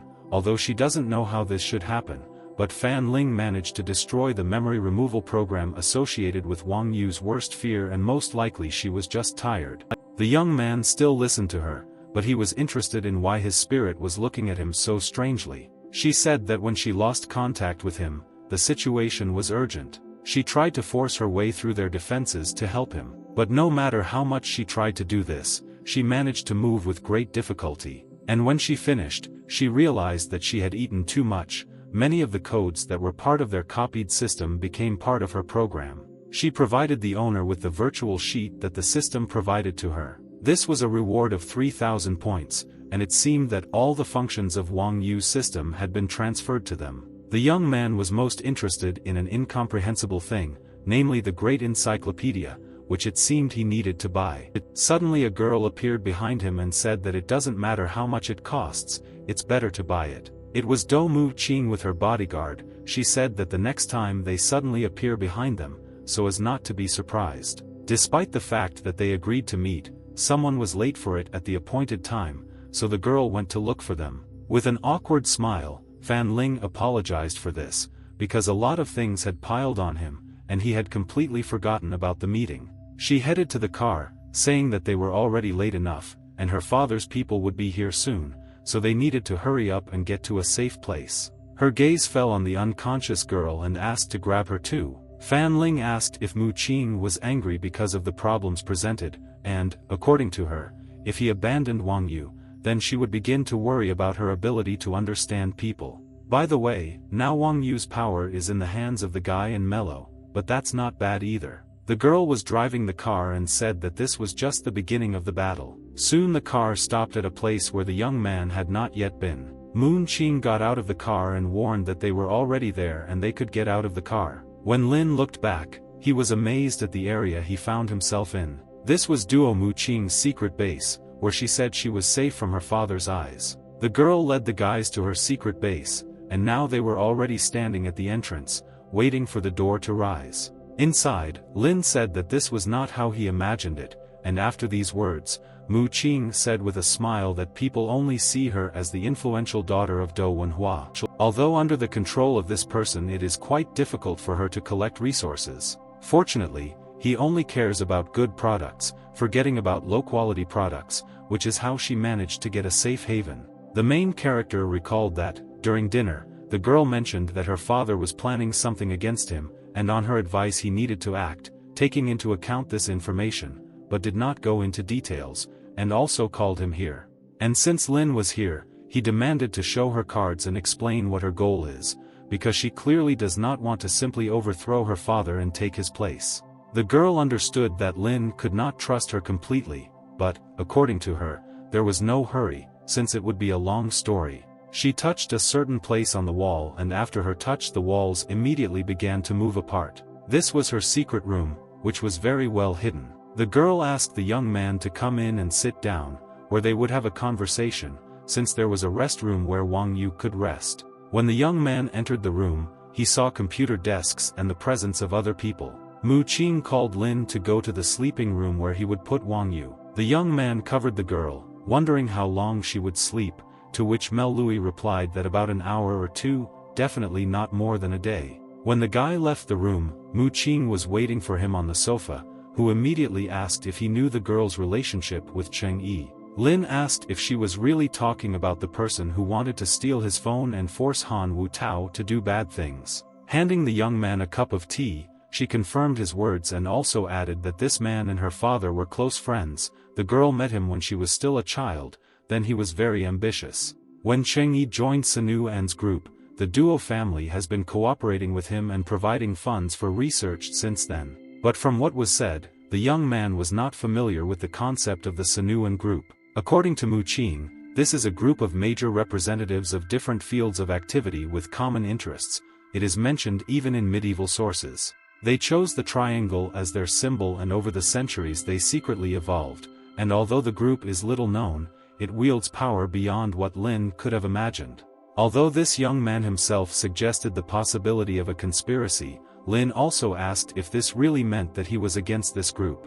Mu Qing rejected these words. Sanu An has many connections and various representatives, and her father and Cheng Yi are one of them. While Lin was carefully looking at the board with information about this group, he noticed something interesting on it. The girl explained that Jiang Li, who is the father of Jiang Eugene, and also Jin Yao, the father of Jin Yu and Jin Huia, are all also part of the Sun An group. The photo depicted two men he knew, who attracted the guy's attention. He couldn't believe that everything the girl said was really possible. The next day, Fan Ling was heard shouting at Fan Ling for being an ungrateful brat at the Jiang residence. The man was unhappy that the young man visited him very rarely, and now he only came to talk about Sanu An's group, but Lin said that the main purpose of the visit was to find out how Uncle Jiang was doing. The man already knew that Lin was competing with a famous cosmetics company and asked if Duo Zhen was causing him problems. This showed that Uncle Jiang was very familiar with Duo.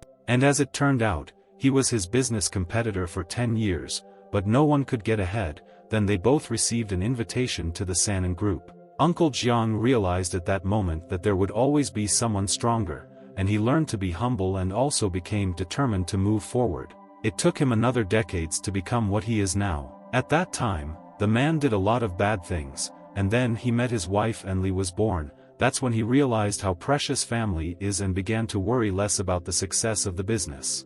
According to him, not all members of the group are bad, but if Lin decides to fight Duo, he needs to act carefully. He also offered his help. But since he was no longer involved in the business, Fan Ling didn't want to cause him trouble. The young man stood up and with a smile refused his help, adding that the younger generation could handle this. The man once again reminded him of his responsibility to not bite off more than he could chew. The main character said goodbye to Uncle Jiang and he invited him to come for tea next time. A girl was waiting for him at the exit, who was unhappy that Fan Ling did not allow her to listen. The young man smiled awkwardly and said that it was a long story and he needed to see Mr. Jin. The girl was surprised to hear this nickname. She asked if he was really talking about the father of Jin Yu and Jin Hui. The young man confirmed her words, adding that he needed to discuss something with him. Suddenly, the guy heard a familiar voice behind him. It was Jin Yu. According to the girl, her father already knows what they need,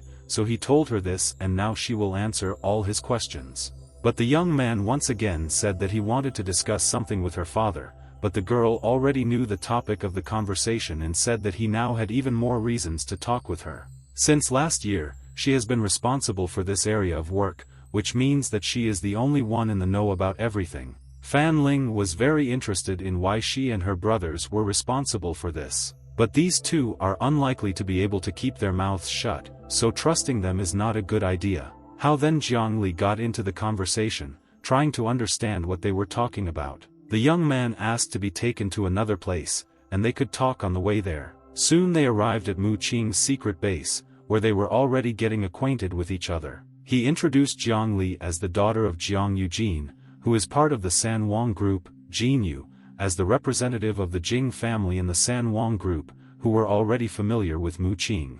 The girls greeted each other with a smile, but Fan Ling had to talk to another girl. It was Wang Yu, who is much more difficult to talk about, but she is also their ally. Although the guy did not want to involve the guys in this on a whim, but this concerns the Sanin group, and he cannot reveal too much information to those who do not know anything about them, as it is dangerous. But he can trust this team, so Fan Ling asked for their help to punish Duo Jingguo and Cheng Yi for their atrocities. Soon the guys sat down at the table to sort out the plan of action, and while Mu Qing was waiting for all of them, she managed to study Cheng Yi a little. If we add to this what Wang Yu told them, the girl assumes that his base is somewhere abroad, otherwise they would not have to use the services of the Duo family. Therefore, the girl decided that she should first focus not on Cheng Yi, but on the fight against the Duo family. Fan Ling asked what they could do against Duo, but no one knows Mr. Duo than Mu Qing.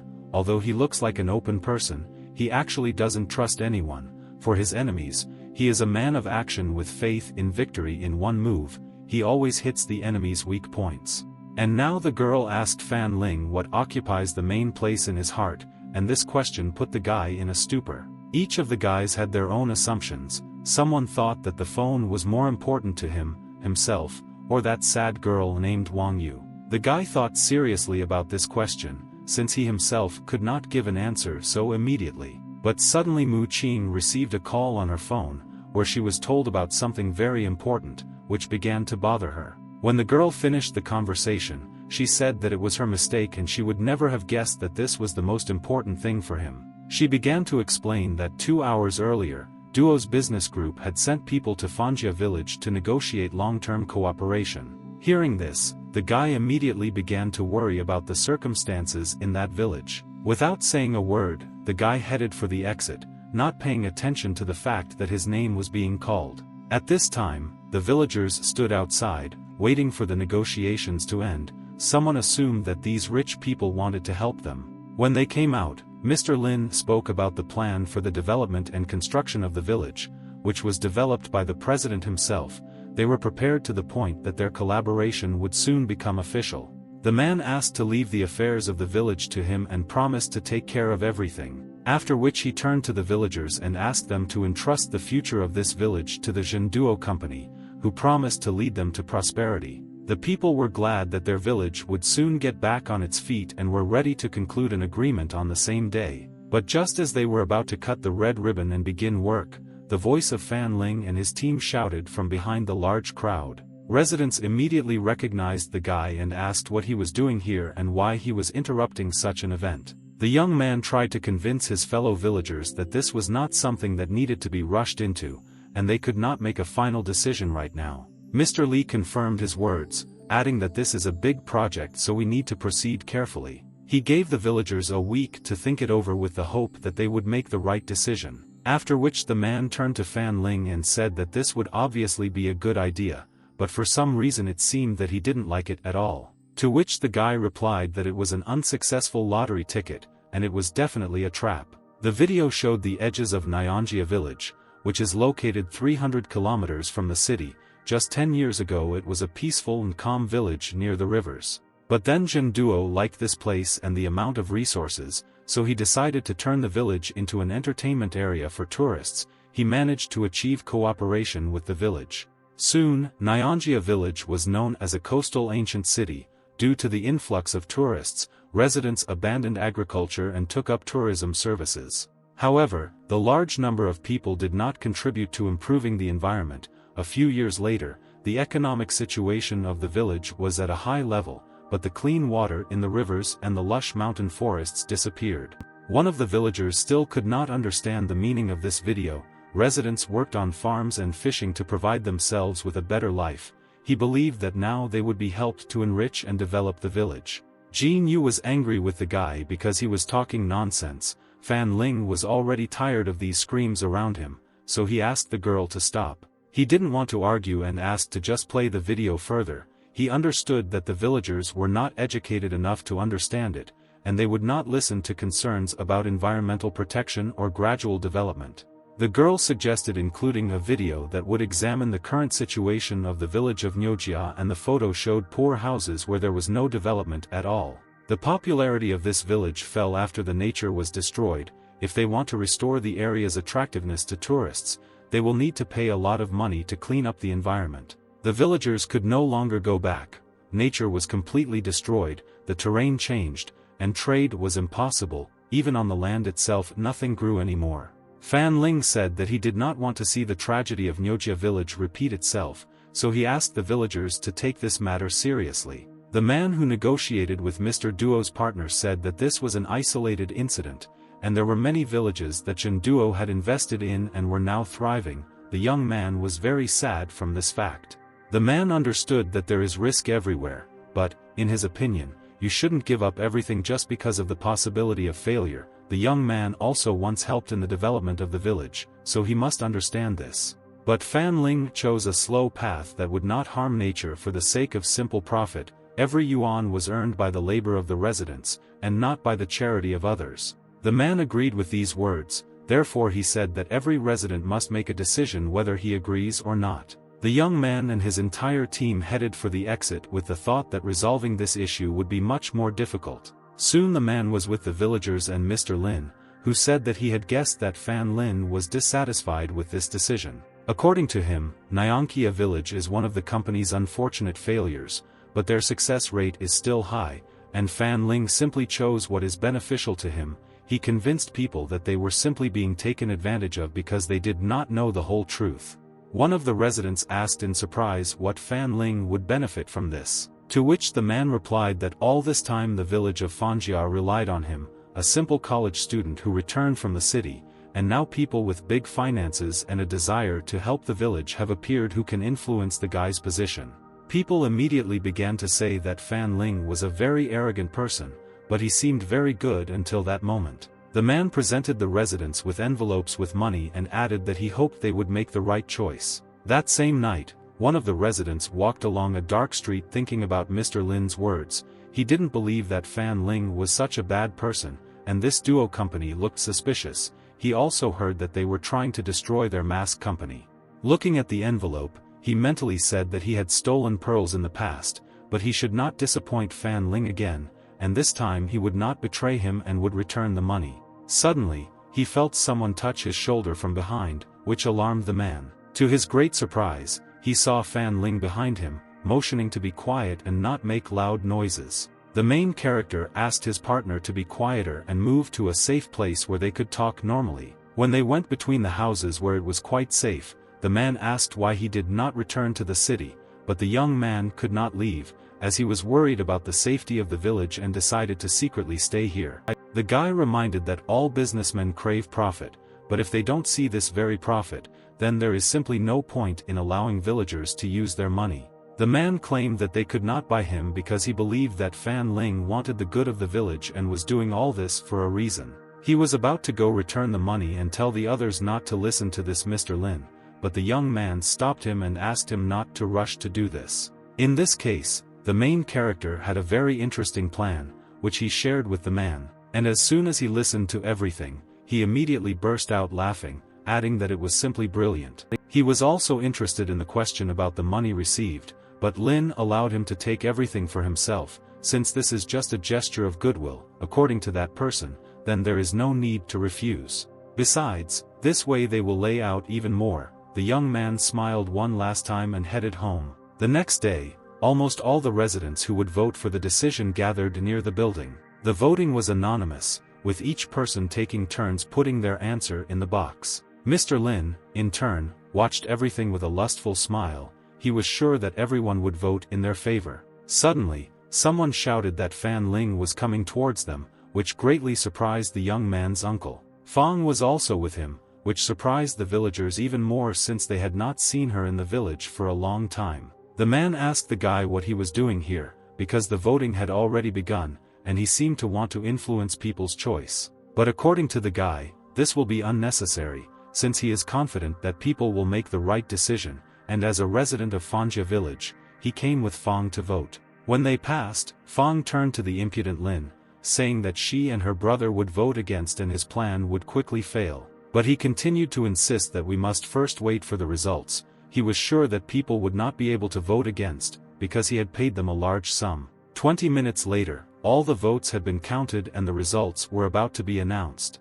The presenter announced that out of 85 votes, they wanted to agree to cooperate with the duo company, but only 2 were against. Therefore, Fanjia village maintains long-term cooperation with Duo company. All the residents began to clap joyfully, saying that this was very good, but Fan Ling and Fong were upset, or were just pretending. Mr. Lin immediately began to ridicule the guy for being betrayed by the villagers despite the fact that he tried so hard to turn everyone against him. He also demanded that he give his phone to Mr. Duo, otherwise he would destroy the village that he treasures so much.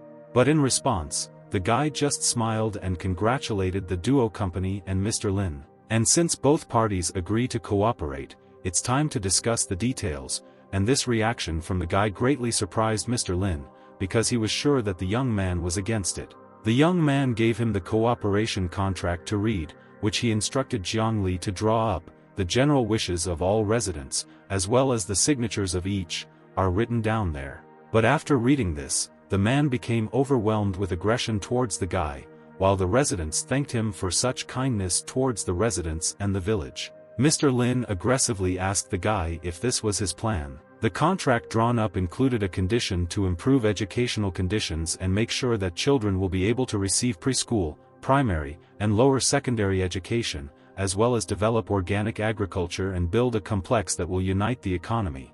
He immediately shouted that the company did not agree to this, since these conditions were beneficial only to one party, and there was nothing here for them. Eugene recalled that it was they who wanted to lead the village to a prosperous future, but now she says that there are no advantages for them. After which the girl clarified that it seems their goal was to turn the village into a semblance of Nyojia. The man began to curse the girl, claiming that this was clearly her idea, to which Eugene asked to watch her expressions. Fan Lin said that many journalists had come here to document the alliance between the duo company and this village, and Mr. Lin obviously didn't want anyone to film something like that.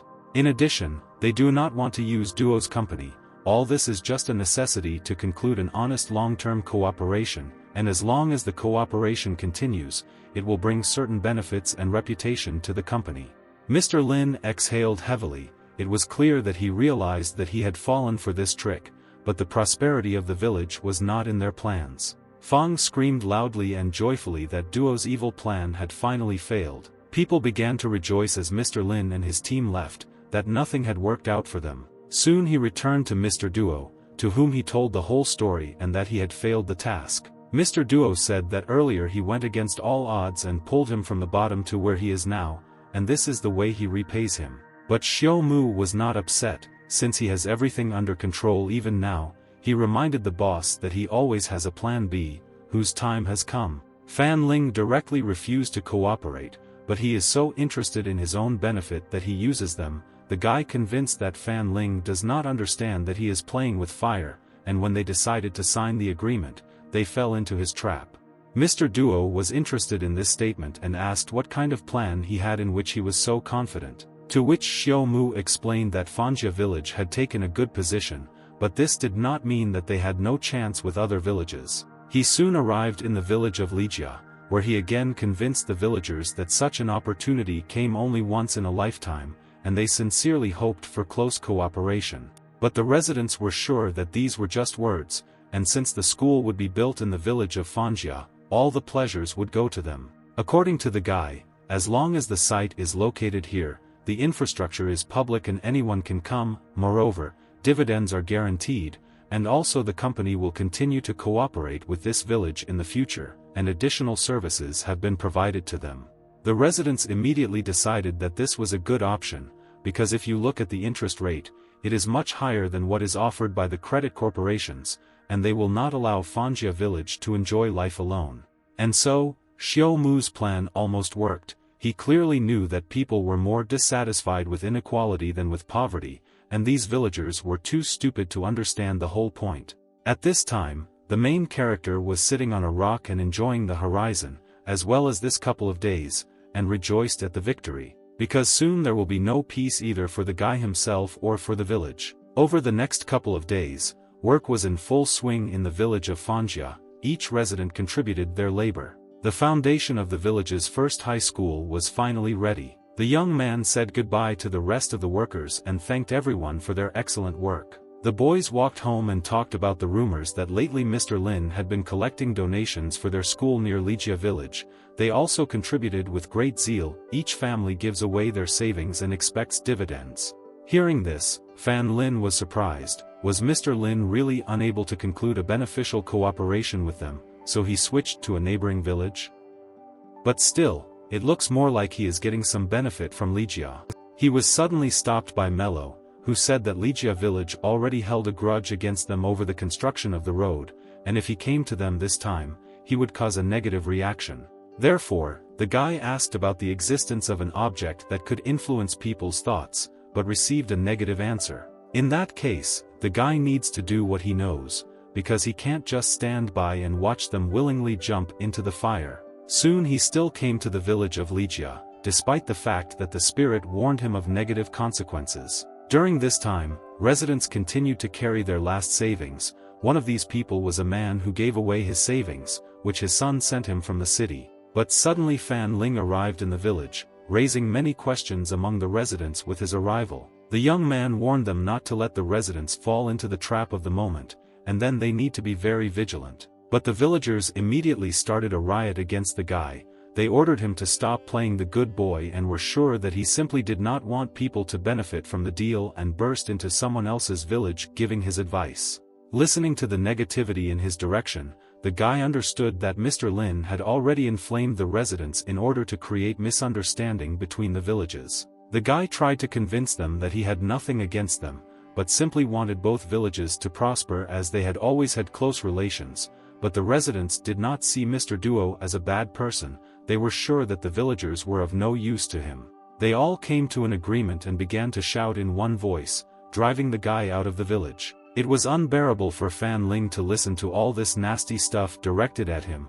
All the villagers blamed him and drove him away. Exhaling heavily, the guy headed to leave because he understood that he would no longer be able to prove the truth to them. Soon he returned to his house, continuing to think about what had happened that morning. His mother was waiting for him in the kitchen with a joyful smile, preparing dinner. His mother's voice seemed to clear his negative thoughts, and a sweet smile appeared on his face. The woman raised her hand to the guy and said that he had become quite lethargic, apparently very tired. But the young man convinced that yesterday before night he kept thinking that today they would finish the foundation for the school and was worried about this. The woman was not pleased with the news of his bad sleep and asked him to follow the regime, after which Fan Ling offered his help in the kitchen. The woman looked at him and was glad that she had such a good son, who constantly wants to cope with everything and does not want his mother to worry, but she understood everything herself, since she raised him for many years and knows her son very well. Soon the woman prepared a delicious dinner for her son and asked if she had forgotten how to cook. Throwing incredibly tasty food into himself, the young man said that it tasted the same as always. The woman asked the guy not to rush, because there was still a lot left, and the guy would have time to eat. Lin continued to eat with great appetite and praised the food. The woman also mentioned that as her little cooking secret, she adds 1 teaspoon more sugar because she knows that her son loves sweet foods. Then she said that she would always notice if he was tormented by some thoughts. Fan Ling explained that nothing of that kind bothers him, he just always tries to look out for others, but sometimes he is misunderstood, which makes the guy feel a little tired. The woman took his hand. She reminded him that many things can cause misunderstanding between people, but he should always know that his mother will always understand him. She said that she used to put a lot of effort into letting him go to college, so that he could study and find a good job, but the young man decided to return home and lead them to a better life and managed to change the village in just a few months. The woman also praised him for his insight and responsibility, as well as his knowledge and desire to work. She was proud of her son. And she's not even the only one who thinks so. as Fong and Uncle Wang acknowledge what he did for the village. If he encounters problems, Fanjia village will always come to his aid. They may not know much about business, but there are many people who will always support him.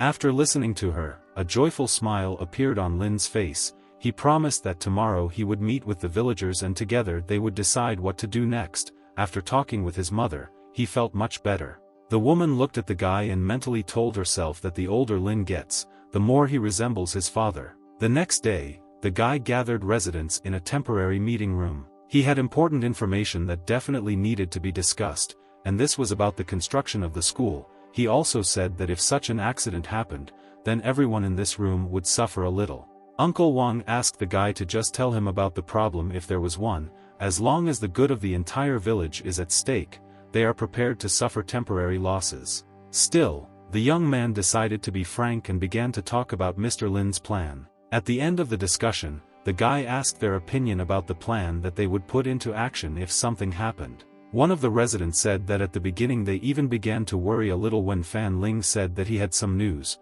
but as it turned out, it was not such a serious matter, so they volunteered to take care of it themselves. And so they decided to move on to the most important issue, which concerned Fan Ling's presence of a girlfriend.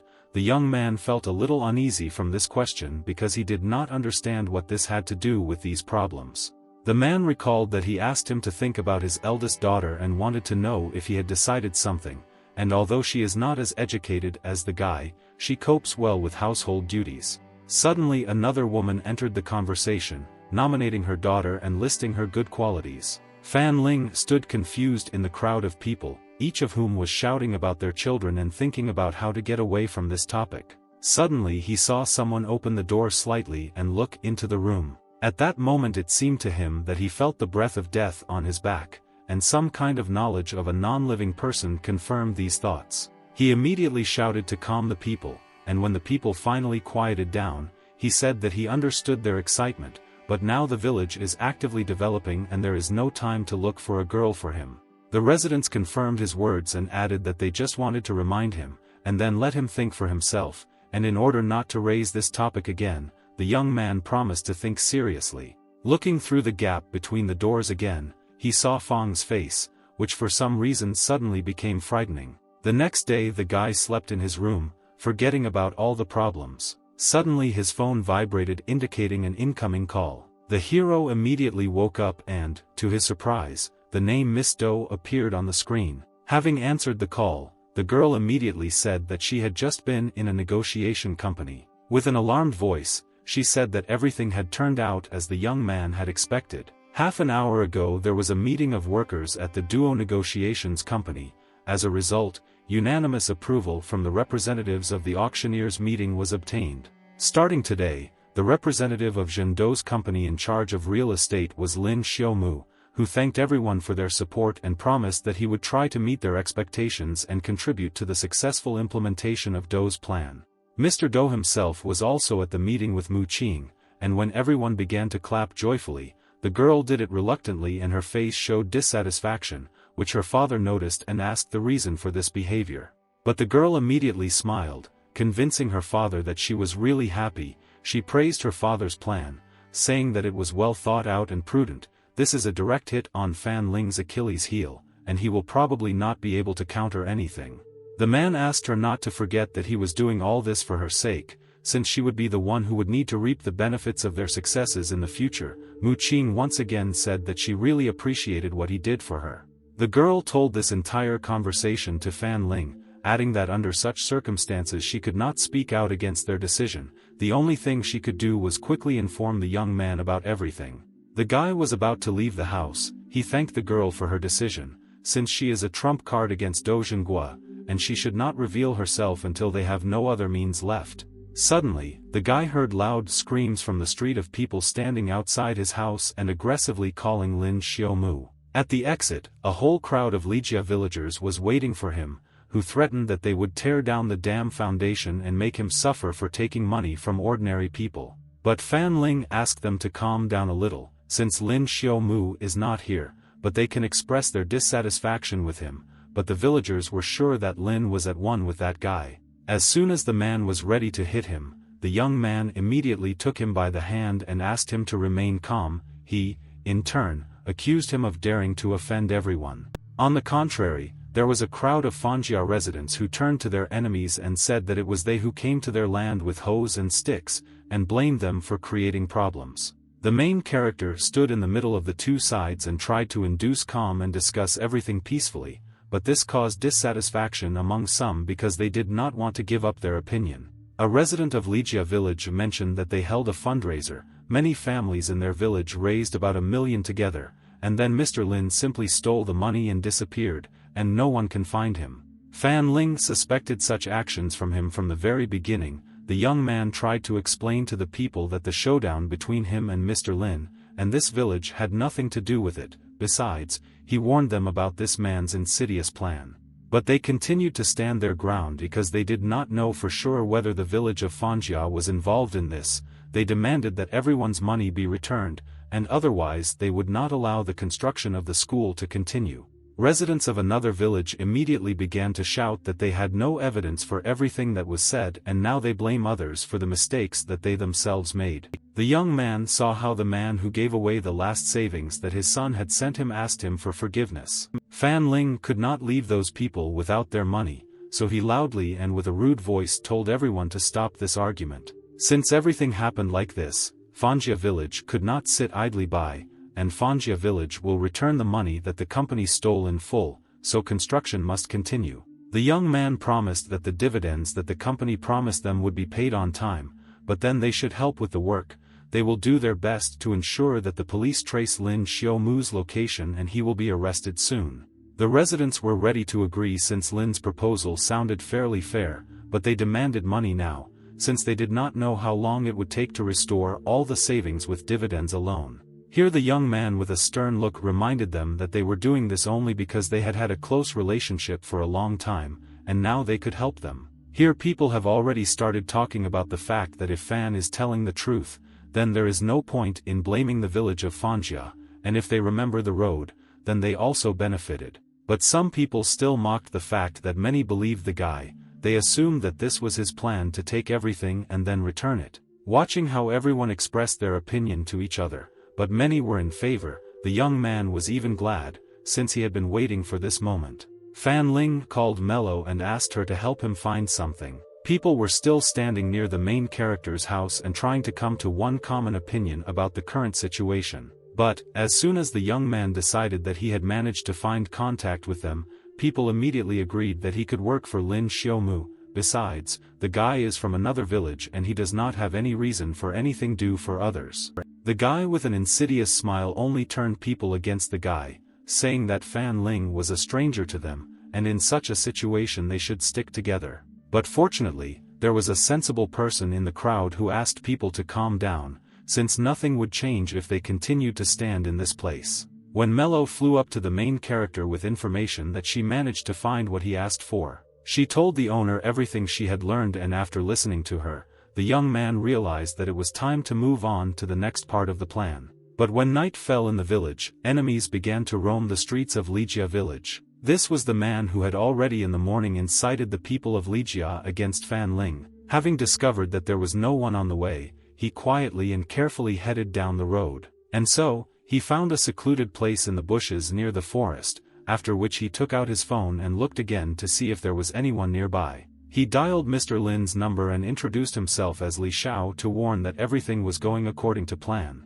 Although Fan Ling is eloquent, the man convinced that he was still better than the young man, since the villagers very quickly listened to his opinion and now they are deciding how to deal with the village of Fanjia. But he was worried about the money that he should be paid for the work, so Mr. Lin agreed to double the payment to ensure that Li Xiao would do everything in the best possible way. After the conversation, he returned home with joyful thoughts that very soon he would receive 160,000. But he was so immersed in his thoughts that he didn't even notice how he crashed into something. In front of him he saw a terrible mask from which violet waves emanated. The man immediately realized in horror that he had come face to face with a ghost. Li Xiao immediately began to run away as fast as he could, but the ghost's face did not leave him behind, and the man ended up falling on the road. Suddenly, the ghost's face began to say that he was the patron saint of Lijia village and he would have to punish those who harmed the residents by profiting from their suffering. And since the man conspired with bad people and spread lies and slandered the innocent, the ghost threatened to cut out his tongue right away, and the man began to say that he was not the only one to blame for this. He managed to escape, after which he began to run away as fast as he could, shouting that other people had received more money and begged for mercy. As soon as Li Xiao disappeared into the horizon, Fan Ling again showed his body by removing the mask from his face. To make the man spill the beans, the young man used a terrifying mask, thanks to which they found out the truth and recorded it on a tape recorder.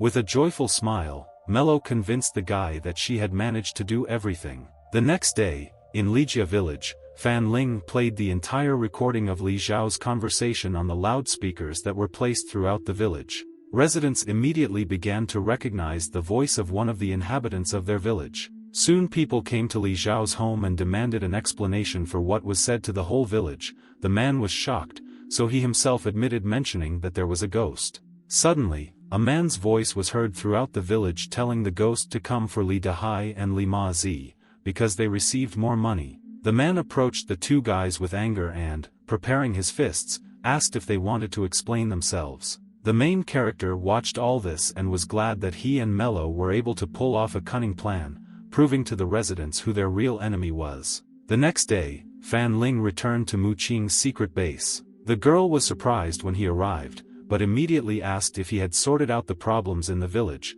to which the young man said that he had the situation under control for now. The guy looked very tired from recent events. The girl offered him a cup of tea while listening to the fact that he had entrusted the problem with Lin Xiaomu to a person he trusted. And while Fan Ling was driving to the base, he thought that even if they overthrew Xiaomu, someone else would ruin their plans. He then declared that it was time to formally confront Miss Dou's father. Mu Qing was confused, because she expected this moment to come much later. The guy noticed her excitement, but he was always interested in why the only daughter and heiress of Dou Zhenguo was helping her father's enemy. And since the guy doesn't know the reason for this, he can't completely trust her, but for their plan the girl is an indispensable element. He asked the girl if she could trust him. The girl's sad gaze fell to the floor. She understood why it was completely a guy, but she didn't want to remember the past. But since Fan Ling was interested in this, she was willing to talk about it. A few hours later she told her entire childhood story from the age of 12,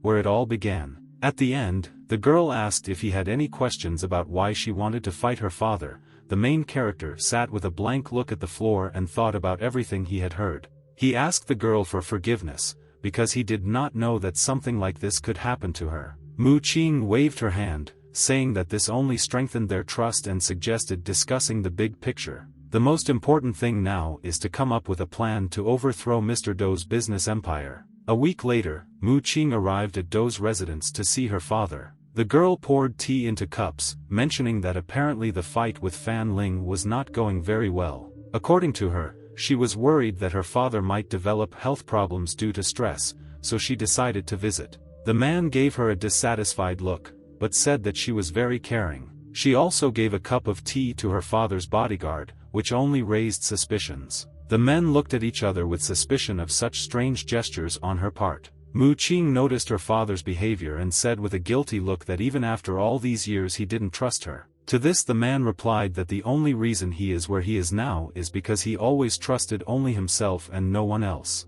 He asked the girl not to take it so seriously, because the reason for his suspicions is caused by other problems. Besides, this is a lesson for her, since when she inherits this company, she will also not be able to trust anyone. Mu Qing looked down. When she walked here, she was still hoping for something, but now she finally understood everything. Then she said that her father's answer finally convinced her that she was on the right path. Then the man was surprised by her words and asked what she was talking about. The girl said with a smile that she could no longer let him run this company. When the girl said she could no longer let him run the company, Mr. Dou was shocked. Suddenly he started laughing loudly, not taking his daughter's words seriously. This gesture on the part of the girl looked like she wanted to take his place, but on the other hand it was expected, because she is his daughter and they clearly have a lot in common. But to achieve this, words alone were not enough. He was interested in actions, but even here the girl was able to surprise her father with the fact that her plan was already in full swing. Her eyes showed a small victory over her father, which made her feel proud of herself. She also noticed how her father's gaze changed and asked if he felt a change in his body, which was accompanied by panic and anxiety. Suddenly he released the cup of tea onto the table, spilling everything. The man had a sharp stomach ache and a sharp pain pierced his body. Taking a look at the tea, he realized that Mu Qing had poisoned him, but he still couldn't believe that she could actually do it. He was sure if that was the case, his guards would have gotten sick first, but he was still fine. The man had an answer to this. He slowly reached for the corner of his face, after which he took off his mask, behind which Fan Ling found himself and said that he himself created this poison, therefore he knows how to neutralize the effect. Seeing his main enemy in front of him, Mr. Do was amazed by what he saw, because he was sure that it was his employee Lu. Mu Qing explained that even before her arrival, Fan Ling eliminated all the servants and now they are the only ones in the entire residence who are awake. But Mr. Do has all the guards, these are elite soldiers, and even with the help of a telephone he could not get rid of them silently. But the last time Fan was here, he managed to get something from Wang Yu's system. He received the lost volume of the Great Encyclopedia, so he easily entered without attention. In addition, Mr. Do drank the poison created by the guy, and he is the only one who knows the formula for the antidote, and if he wants to live, he must do what his daughter tells him. But as it turned out, the main character was sprinkled with light substances that simply cause cramps in the stomach. 20 minutes ago, when the young man had dealt with all the security, he once again checked with Mu Qing whether she was sure that this trick would work. But if it were someone else, the man definitely wouldn't be swimming, but he's also paranoid and always expects the worst from people. The young man realized that only a paranoid person would fall for this trick of behavior, but if he were a little frivolous, he would not have fallen for it. The man was once again convinced that Fan Ling was indeed the most talented of his kind, although he did not expect this from the guy. Turning to his daughter, he warned her that working with this guy would not lead her anywhere. With a furious look, Mr. Do said that this would not stop him and the girl would not be able to gain power over the business empire so easily, and also no one from the council would listen to her.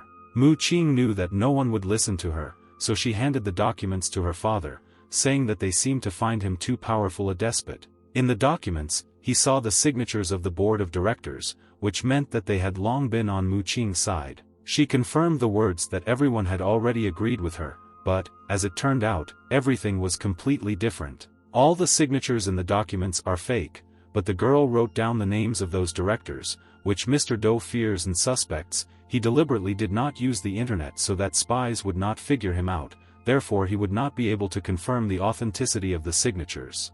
The man was incredibly angry. He threw all the papers shouting that this bunch of idiots should have been disbanded when there was a chance, just as Lin Xiaomu advised. But then he remembered that he still had Lin Xiaomu. Most of the empire's business was under his control, and even if he transferred the position of president to Mu Qing, she would not receive actual power. But Fan Ling and Mu Qing guessed about this earlier and thought it over as well. Suddenly, Lin's phone received a call telling him the good news that they had caught a certain guy. Mr. Do immediately asked who he was talking about. The young man gave him the phone so that he could listen to everything himself. Taking the phone, he heard the alarming voice of his only remaining partner, Lin Xiaomu, who immediately began to apologize. On the phone, the man heard the bad news that Xiaomu had failed him. Mr. Do began to ask how this happened, because he was confident in his plan.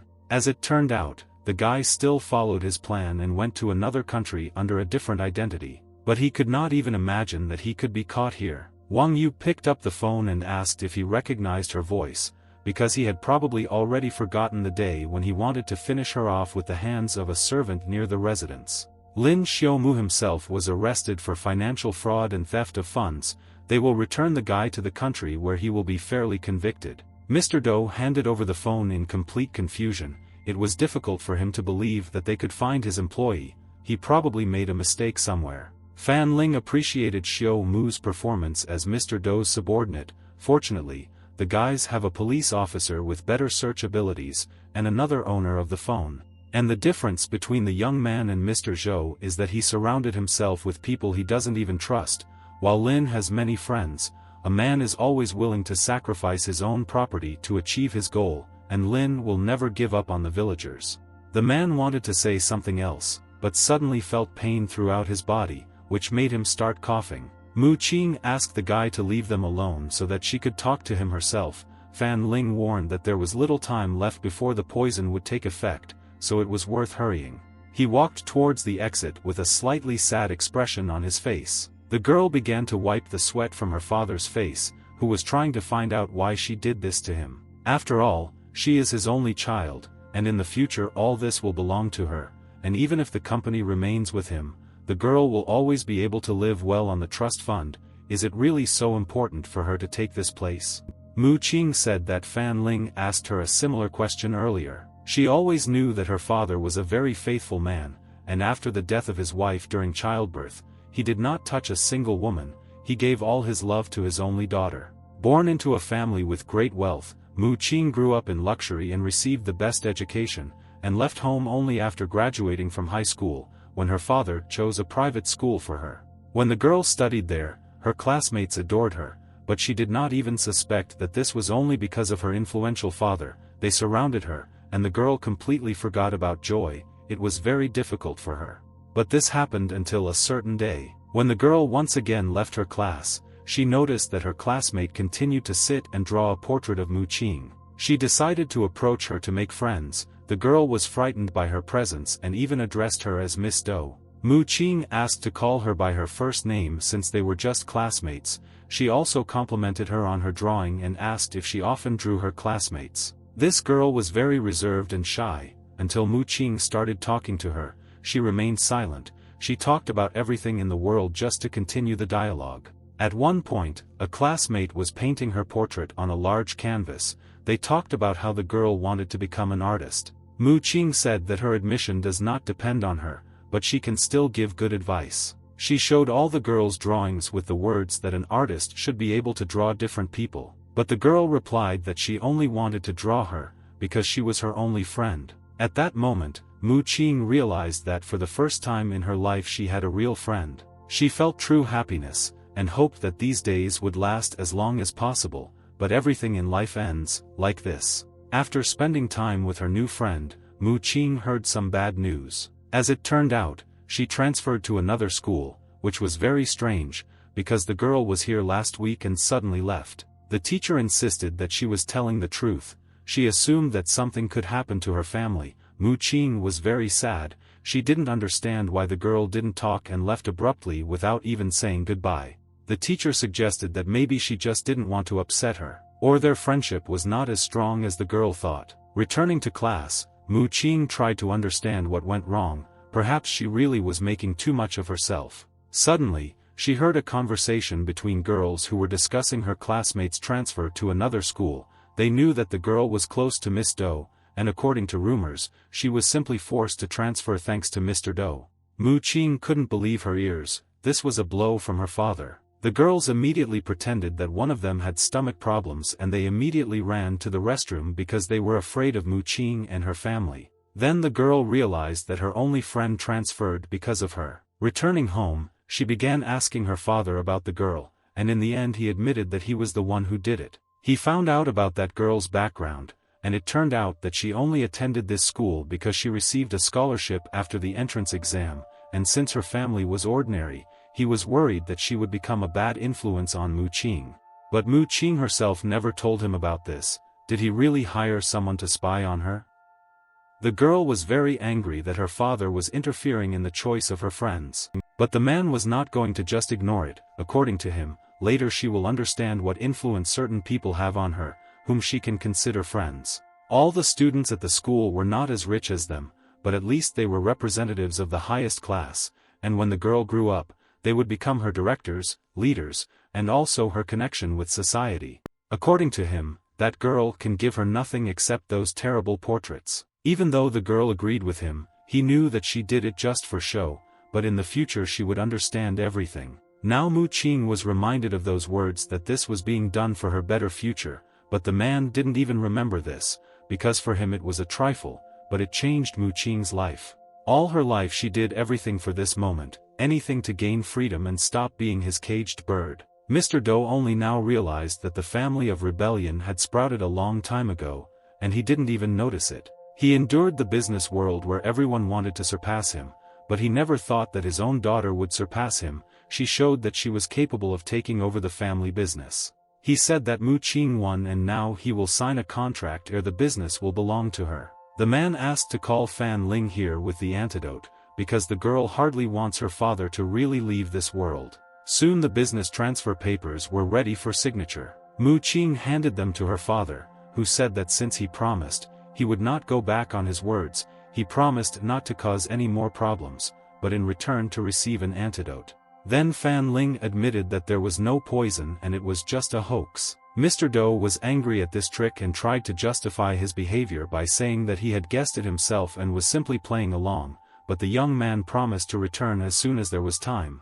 Looking after the guys, the man thought about how self-confident these kids were, reminiscent of them in their youth. Soon, Lin Xiaomu stood in court, where he was found guilty of financial fraud and embezzlement. The defendant was sentenced to 5 years in prison and a fine of 100,000 yuan. He was forced to return all the stolen money from the Lijia village to its owners, which the people were very happy about. The man exchanged glances with Fan Ling, thereby thanking him for his reserved word. After the trial, he personally approached the guy and sincerely thanked him. The young man said that they should thank Officer Su, because she was the one who captured the criminal under such circumstances, and only a professional police officer can do this. The man was an ordinary villager and did not understand such matters, but he sincerely thanked the girl, especially Fan Ling. Even though the villagers were rude to him, he didn't just get offended, but helped them solve the problem. The young man asked them to learn a lesson from this situation,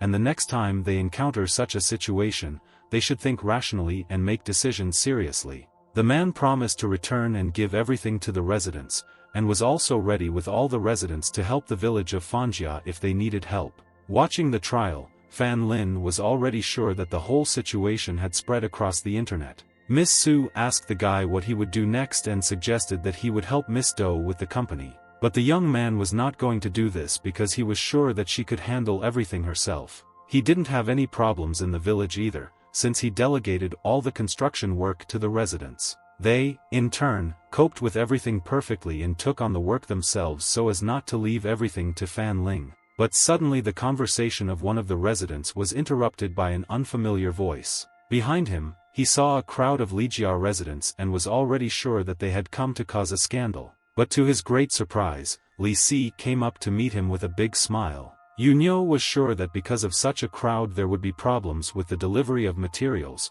but the woman nearby was determined to reconcile with the neighboring village. Li Si happily informed the guys that the court had called and said that they had won and now they would get their money back. The residents of Lijia village knew that kindness must be returned with kindness, so they came to help them build a school. At this time, in the city, 2 girls were discussing the latest events and were surprised that everything ended like this, but still, there is no point in doubting Fanli, because his best weapon is kindness. Sometimes he has to sacrifice something, but he turns enemies into friends and heals wounds. Fan Ling has everything it takes to be a great leader. As for agriculture and the creation of a pasture complex, other people were ready to do this. Even before the girl realized that she had a detailed plan and political support, she perceived Fanjia village as her own home. She was interested in the future of the village and what it would become, but she was sure that everything would be fine there. Soon the main character returned home after such eventful and problematic days. Sister Du was waiting for him there, and she was very happy to see the guy. As it turned out, Fan Ling had a couple of free days, so he decided to pay a visit. The girl was doing well, because after she starred in an advertisement for masks, her popularity soared and people began to turn to her to make deals. The main character was glad to hear such good news, when the girl gave him a letter that came in his name. The main character did not expect to receive a letter at all and was surprised by it. The main character was finally home after such problematic days. He fell onto the bed with relief and was glad that he could finally rest. When Mello appeared and congratulated the guy on his victory over Mr. Doe's case and completing the hidden task of turning an enemy into a friend, the system decided that he had gained enough experience and would soon be updated. The main character asked with a smile if her appearance would change, but the girl did not know this, since this was also the first time for her. Then she asked why her owner did not open the letter he had received. But the young man hesitated because he did not know who sent him and asked Mello for advice. The girl began to think that this guy's address was known only to Fong and Wang Yu, perhaps one of them sent him. Suddenly the spirit began to be madly happy that this could be a love letter to the guy. But the young man doubted this. Besides, it was more like an invitation. As soon as he began to read the letter, bewilderment appeared on his face. The letter had only one seal, which meant a specific place. Soon the young man came to the right place with his friends. Mu Qing was a little alarmed by the invitation and said that he probably shouldn't have responded to the invitation because it looked like a trap. But Fan Ling recalled with a smile that she also looked suspicious when she invited him to Dou's residence, but the girl assured that now it was completely different. The young man said that the girls should not have come with him, because if something happened, he would not be able to protect them. Mu Qing insisted that she had to come because she was a member of Sanu En's group, and they had already made preparations to ensure their safety. Suddenly, the main character felt a strong blow to his back, but it was a blow that he recognized from 1,000 and was sure that it was Xiao Miao. Behind him, he saw a girl with guard Lu, who said that their duty was to ensure the safety of the lady, but it seemed that she could protect herself much better. Then a woman approached them and, calling all their names, asked if it was them. Fan Ling confirmed her words and, as evidence, gave her a letter inviting her to Aurora's first flight. The girl smiled sweetly and asked to follow her. While they were heading for the girl, Lin called Mello to find out the circumstances, but the spirit reassured him that everything was fine. She did not feel any electromagnetic waves affecting her as a spirit, but this does not guarantee that there are no other traps here. The young man was confident that he could solve the problem as long as Mello was next to him, but the girl asked him to be careful, because the enemy was hiding in the darkness, and they were in plain sight. Fan Ling agreed with her, but after the update, she became completely different, more serious, like a different person. And so, they stood at the entrance to a large building, where new circumstances awaited them. The main character and his friends were already on the flight of the Virgin Goddess of the Dawn, which was slowly sailing into the depths of the ocean. This journey will take 2 weeks, during which time they will visit all the main ports of the Western Pacific Ocean. When Fan Ling inspected the flight, he was very surprised that all these people were from Sanu En's group. Mu Qing asked if he really thought that there would be so many members in the secret elite society. Most of these people are probably affiliated with the group, but to get on this ship, a person must be a prominent figure. A strange feeling did not leave the guy. It seemed to him that he was being watched since he climbed on board. Suddenly he noticed a man around the corner who was apparently hiding from eye contact with him. This only confirmed the assumption that they were being watched, but surprisingly, the girls did not see anyone else. This seemed very strange to the guy, because a second ago he saw a man in front of him. The girls blamed it on the guy's stress. In addition, Xiao Miao reminded that people are always looking at them. After all, Eugene is always the center of attention no matter where she goes. This opinion made the girl angry, and she asked Xiao Miao not to say such nonsense. Suddenly, an unfamiliar man approached them, complimented the girls and asked how they were doing. He introduced himself as Richard and stated that he loved China very much, especially the beauties there like them. Fan Ling wanted to answer him something, but a guy approached Richard and said that he had already had too much alcohol. He addressed this guy as Mr. Leonardo, who noticed that these beauties already had a partner. Much to his surprise, Leonardo had something to do with the guys, so he asked Richard to leave them alone. He bowed to the guys as a greeting, saying that he had been waiting for them for a long time. The main character noticed what a sophisticated speech and amazing temperament this guy had. He was sure that Leonardo was clearly an unusual person. The man introduced himself and also mentioned that he was the owner of the Goddess of Dawn. Mu Qing asked if it was he who invited the guys here. Fan Ling stood behind him and was shocked that this ship belonged to this young guy. Leonardo knew that all the guys had suspicions about the purpose of this flight, especially Mr. Fan, but since it was too crowded here, the guy invited the guests to talk in another place. But just as they were about to leave, the man asked Fan Ling to stay behind. The young man looked at him questioningly and heard rather surprising words. Leonardo said that he didn't need to worry so much, there was just someone who wanted to talk to him. According to him, it would only take a couple of minutes. The girls were worried about the guy, but he still agreed to go with him. The young man went after his new suspicious acquaintance, leaving the guys to look around and go about their business. Soon they came to the door, behind which some people were waiting for the guy. He asked Leonard if he really wouldn't go first and who he meant when he spoke in the plural, but the guy was only responsible for bringing the main character, and the main character would find the answer to the second question when he went inside. The main character nevertheless headed to the office alone and mentally prepared himself for everything that could happen there. The young man entered the dark office, and Leonardo immediately closed the door behind him. Inside there was a large table, above which there was a soundtrack with other important people. It became immediately clear to him what kind of place this was and who these people were who were present here virtually. A woman in a mask greeted the guy to the meeting of the directors of the Sinuan group. At this time, Miss Jiang and Miss Do were sitting in the guest room. The girl handed them documents with the words that they were invited on board because they inherited the right to membership in the group from their families, so they must sign the documents received, then continue their vacation.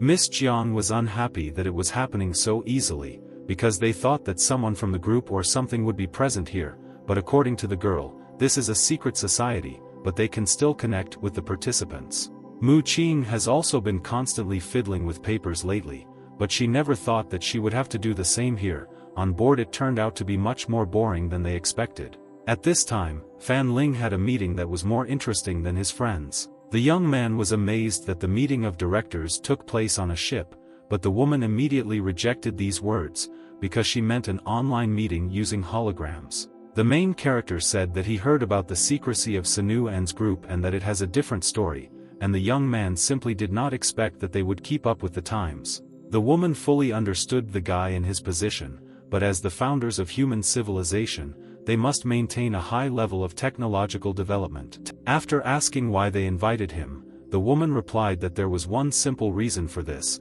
which did not include all his previous problems. Lady Nightingale, as the 26th president of the Sinuan group, invited Fan Ling to join the group. This was very unexpected, but the young man asked if he could refuse this offer. After this question, one of the presidents began to shout at the guy, because many people who spent their whole lives on this never joined the group, and he also asked if it was possible to refuse. Having calmed her partner, Lady Nightingale said that this was just an invitation, so refusal was possible, but she would like to hear the reason. The young man explained that Jinghua and Cheng Yi had recently joined here, but they set him and his friends up, so he didn't trust the group, and secondly, he was not interested in manipulating people for his own success. The woman came forward and said that she understood his distrust of these two people, but they were only part of a larger society and this did not mean that they supported their actions. But all the tragedies in the form of world war, economic crises, the group can hardly say that it is not responsible for this. But they also brought ideological enlightenment that brought countless benefits to humanity, such as technological revolutions, cultural exchange, and political mediation. We can assume that they control the world and everything that happens, but the young man clearly did not think that without them, this world could look even worse. As was said, the founders of the group must be at the forefront, so they are constantly in need of new talent. Mello warned the guy that there was nothing around that could threaten his life. Perhaps these people just wanted to talk to him. The main character thanked Lady Nightingale for praising him so highly, and also apologized for the misunderstanding that had occurred between them. But he was not a dreamer, like them, and he does not want to lead humanity to the better. His only wish is for all his friends and family to be healthy, safe and happy. He thanked them for their good intentions, but apologized for having to disappoint them. He was already heading towards the exit, saying that there are still many talented people in the world and they will find someone for themselves. As soon as he was ready to open the door, Lady Nightingale immediately asked him to wait a little longer. It turned out that she had another reason to invite Fan Ling. Suddenly she started talking about the guy's father, whom he hadn't seen in years. As it turned out, he was the famous Chinese scientist Dr. Fan Zi and is also part of the Sinuan group. When the main character finished talking about Sinuan's group, Leonardo was waiting for him at the entrance. First of all, he asked how the guy was doing. Leonardo had previously guessed that they wanted to invite him to Sinuan's group, and his guesses turned out to be correct, but although in his opinion he should not say this, it seems that Fan Lin should decide such things on his own. He continued to express his opinion that the thinking of old people is stuck in the last century. Although they consider themselves to be on an equal footing with the young, the guy inherited his father's place when he didn't know anything, and now he regrets it a little. But the constant mention of his father caused misunderstanding in the main character, because for him it was a distant concept. 10 years ago, little Fan Ling was always picked up by his mother from a walk with friends, which other children constantly noticed and laughed about. The children discussed that, according to rumors, the boy's father ran away shortly after the boy's birth, which is why no one saw him with his father. Fan Ling heard gossip about himself that his family was very poor and didn't even have toys, and this made the boy very angry, as well as the fact that they called his father names. Suddenly, Fan Ling walked up to the children who were discussing him and abruptly snatched the console from one of them, throwing it forcefully to the ground. The guy was overwhelmed with aggression, and it was very noticeable from the outside. The boy began to shout at Fan Ling because he broke his console and demanded to pay for it. In response, the main character shouted that his father was not a bad person, but a scientist and cooler than everyone else. Fan Ling's mother asked him to calm down, but since they were talking bad things about his father, he told his mother about it, showing that he did it for a reason. The woman gave the boy money for a new console and asked him never to spread rumors again. This gesture from his mother was damn strange for the young man. On the way home, he did not calm down and tried to understand why she gave him the money if he was to blame for everything, but the woman argued that they were simply lying, and Lin was being led into their provocation. But then the young man's view changed. He assumed that his mother also thought so, and that his father no longer loved her, did not miss her and did not feel responsible. The young man knew that his father's work was hard and secret, but he still always hoped that he loved his family more than his work, and despite the fact that he understood everything, he still missed him. His mother tried to lift his spirits by telling him that the last time they spoke on the phone, his father said that these next few months would be key and that he would be arriving soon. After this, the young man waited for his father for 2 months, then a year, 5, 10, but he never returned. Now Fan Ling was relaxing on a large tourist ship and enjoying the warmth of the sunset. Miss Jiang noticed Fan Ling's bad mood and inactivity and asked why that was. The guy himself, watching his friends, could not even think that they would be so similar, because all their fathers were in Sanu En's group. Thoughts about his father couldn't get out of his head. Could this really be the reason for his disappearance? Perhaps he will meet if he agrees to the invitation to join the group. Xiao Miao invited Lin to go swimming, but the girl refused because she just wanted to enjoy the warm rays of the sun. And while Xiao Miao was arguing with her partner because he said that she lacked professionalism due to her frivolity, Mu Qing still got ready to go swimming, because it would be a shame if they never had fun here. The girl immediately took Fan Ling and Lin by the hands and asked them not to be so sad, because this is not a place to lie and think about bad things. Having reached the beginning of the pool, they all jumped into the water together. After a while, it was a dark night outside. The pool on the ship beckoned with its cool water under the starry sky. Fan Ling lay on the water and enjoyed the pleasant atmosphere, while women's hands stretched towards him. Suddenly he saw Lin in front of him, which made him very happy. But Miss Doe also appeared on the other side, whose presence made the guy a little tense. The girl asked to address her simply by her name. Delighted to be surrounded by beautiful girls, the young man relaxed and hugged them. But suddenly another girl appeared behind him and the young man looked back in surprise. It was Wang Yu who was looking at the guy with aggression because he was enjoying himself while hugging 2 girls. The guy alarmedly began to ask why she was here, but the girl also had relatives in Sanuan. Just then a volleyball flew into the back of Fan Ling's head. It was played by some 2 girls who, with a grin, asked the guy for forgiveness. This drove the guy crazy, because he didn't understand why Su Shua and Jin Yu were also here and what was going on here. How did he find himself in a very strange place, because of which wild fear pierced his body? Fan Ling himself found himself in the sea, and behind him was a huge fishing boat from the village. There was also a girl on board, Fang, who asked if he had really forgotten about her. Her gaze was empty, and Fang herself did not look like a living person at all. Lin began to drown. Fish were actively swimming around him, and the guy himself was trying to prove that he had nothing to do with it. How the main character jumped out of bed in a cold sweat from such a terrible dream, and why such dreams, he could not understand. Opening the phone, he saw 3 in the morning on the clock, which meant that he could sleep a little more. But suddenly he heard strange sounds outside the door of his room. Was there really someone outside? He put on his shirt and headed into the corridor to check, since it was very strange that someone could be walking around at such a time. Looking out of the room, he saw a man nearby. The stranger was wearing a hat and hiding his face. Most likely, this is the same person whom he saw on board during the day. Mello apologized for only having a blurry photo, but after comparison and analysis, it became clear that he was not on the invite list. The guy was worried about the safety of Li Lin and Miss Do. The stranger avoided the camera with all his might, and he also stood under the guy's door for a long time and watched through the peephole, but immediately left as soon as the young man woke up.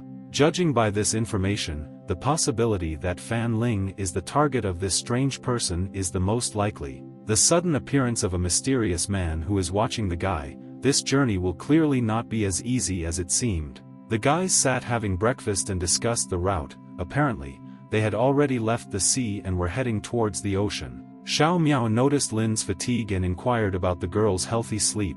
According to the girl, it was very uncomfortable for her to sleep on these beds. Watching the girls, Fan Ling concluded that none of them noticed anything strange that night. Then Leonardo came into them in a good mood. The main character immediately pulled him to a conversation in another place where there would be fewer people. Mr. Leonardo was a little confused by such drastic actions. Lin turned to Mu Qing, asking if she had noticed that Fan Ling clearly didn't like it here. The young man went out onto the deck with Mr. Leonardo, where there were almost no people. The guy asked what happened and why such secrecy. Fan Ling was interested to hear Leonard's opinion, as the owner of the ship, if he had noticed anything strange on board. The man asked if he was talking about someone who could enter the ship without an invitation, but Fan Ling did not know this, because the stranger was wearing a black suit and a wide hat, so he could not see his face. The guy seemed to remember something, but immediately threw those thoughts away. Although the likelihood of this was small, Leonardo admitted that before sailing he received a strange message. He showed it to Fan Ling, and as it turned out, it was a warning from a criminal. The message contained an order to hand over the key to the divine, otherwise the flames of punishment would consume the goddess of the dawn and spare no one, but Fan Ling could not understand what was being said here. As it turned out, this is not the first time that Leonardo has received such threatening messages.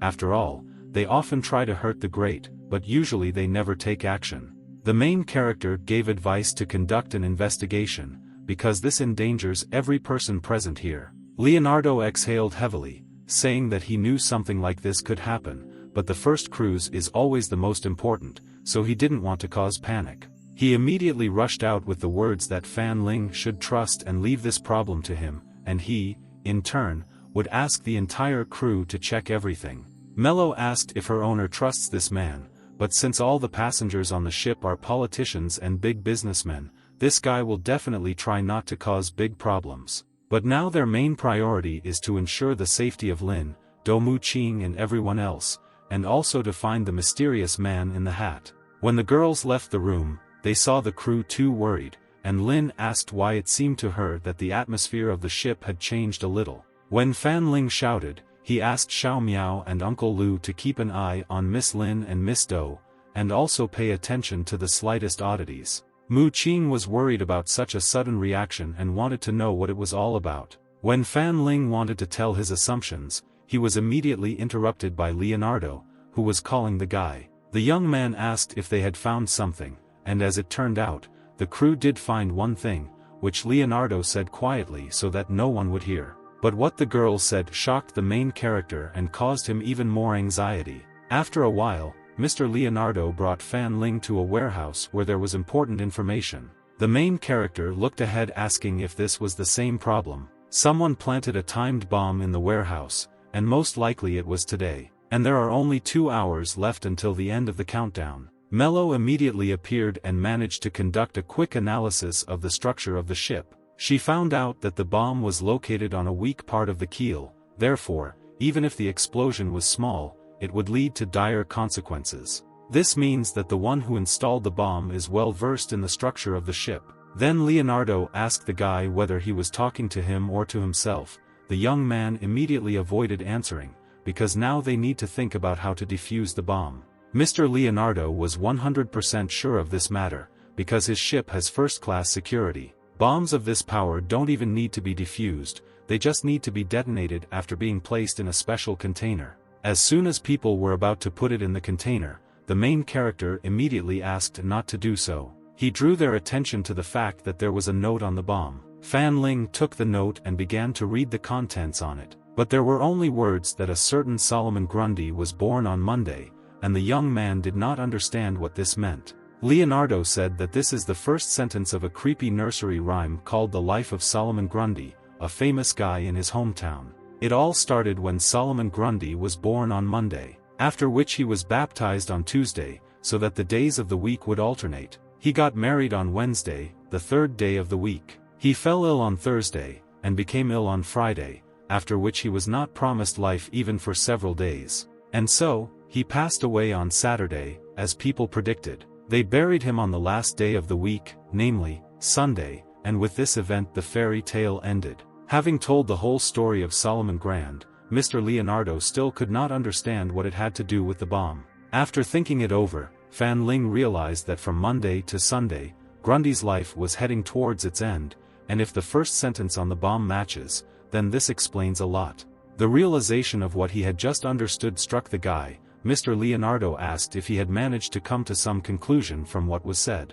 The young man immediately began to run around, looking at every corner, shouting that there was more than one bomb here, there should be more. Mr. Leonardo was stunned by what he heard. He could not believe that this really happened, because he had recently asked his people to inspect everything. Suddenly they heard a loud explosion and immediately experiencing wild fear, they tried to understand what it could be. The main character looked up with only thoughts that he was late. The young man hoped that Lin and Miss Doe were okay, since at the moment this is the most important thing he is worried about. The next morning, all the guests walked on the deck and talked among themselves about important points. At this time, Miss Lin and Miss Doe were closely watching every passerby. They tried to understand what was really happening on the ship, because Fan Ling ran away so quickly and didn't even explain anything. Mu Qing reassured the guys that he probably just didn't want them to worry. Besides, guys very often like to shift all the responsibility onto their shoulders. But the girls couldn't stand either because of fatigue and anxiety, so they decided to sit down by the fountain. Heading to the fountain, Mu Win said that she wanted to take this opportunity and just relax, but she couldn't even imagine that everything would turn out like this, and even when you spend a little time with Fan Ling, you stop being so naive. Xiao Miao asked with a smile if she really meant that problems follow the guy wherever he goes.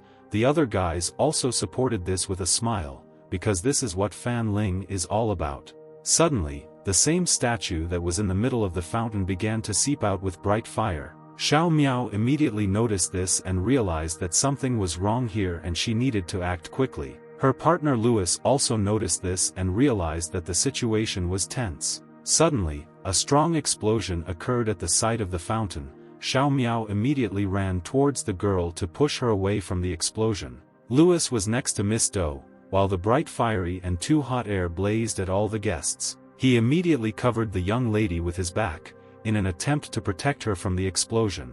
At this time, the main character went upstairs, but it was hard for him to see anything other than smoke. He couldn't get through to any of the guys, which caused terrible thoughts to enter his head about what could happen to them. But suddenly, in the dark smoke, he saw Miss Jiang holding the apparently wounded Xiao Miao in her arms. The girl quietly said with tears in her eyes that Fan Ling, unfortunately, was late. But Xiao Miao tried to be positive as always and said that she just had several burns and was very tired, so she completely trusted herself to the guys. This made the guy very angry. He slammed his fist on the floor and asked where Miss Doe was now. Then he heard the voice of a girl behind him, who warned that she was safe. But Uncle Lu sacrificed himself to save the girl. Mr. Leonardo immediately ordered the entire crew to take them to the medical bay. The guys saw off their rescuers on gurneys with the rest of the doctors. Leonardo started yelling at his employees because they were supposed to check everything on the main deck, but according to the employee, nothing was found here, and the bomb was clearly planted while they were below. The guy was in despair. He understood that on that day his name was dragged through the mud. But the main character asked the guy not to fall into despair, saying that this was just the beginning. There was an inscription on the fragments of the stone that Solomon Grundy was killed on Tuesday, which meant the next stage of the bomb. Fan Lin himself was ready for this. He informed Leonardo that if his guesses turned out to be correct, then there would be 5 more bombs, and their supposed location is indicated in the nursery rhyme. Soon, all the victims were taken to the medical compartment of the Goddess of Dawn. The guys were in the room with Xiao Miao in the hope that her condition would soon improve despite the fact that she had received quite serious injuries. Recalling previous events, Lin understood that before meeting Fan Ling, it was this girl and the big guy who protected her, and this was not the first time that Lin had suffered because of Miss Jiang. Miss Do was next to Uncle Lu, who had taken care of the girl since birth and was always willing to make sacrifices for her. When her father was busy with work, Uncle Lu always looked after her and had long become a family member for the girl. At moments like this, she wished that Uncle Lu would be less faithful sometimes. When it came to Mu Qing, he never thought about whether he was doing the right thing or not. It was all for her safety, and she wouldn't want a man to simply trade his life for debt. Mr. Leonardo reassured the girl that the bomb was not so strong, and besides, the doctor said that they were safe, they just needed rest. Lin tried to figure out whether the criminal really wanted to attack them, and also whether it could be because they were newcomers to the Sinuan group or were on good terms with Fan Lin. But unfortunately the man did not know the answer to this question.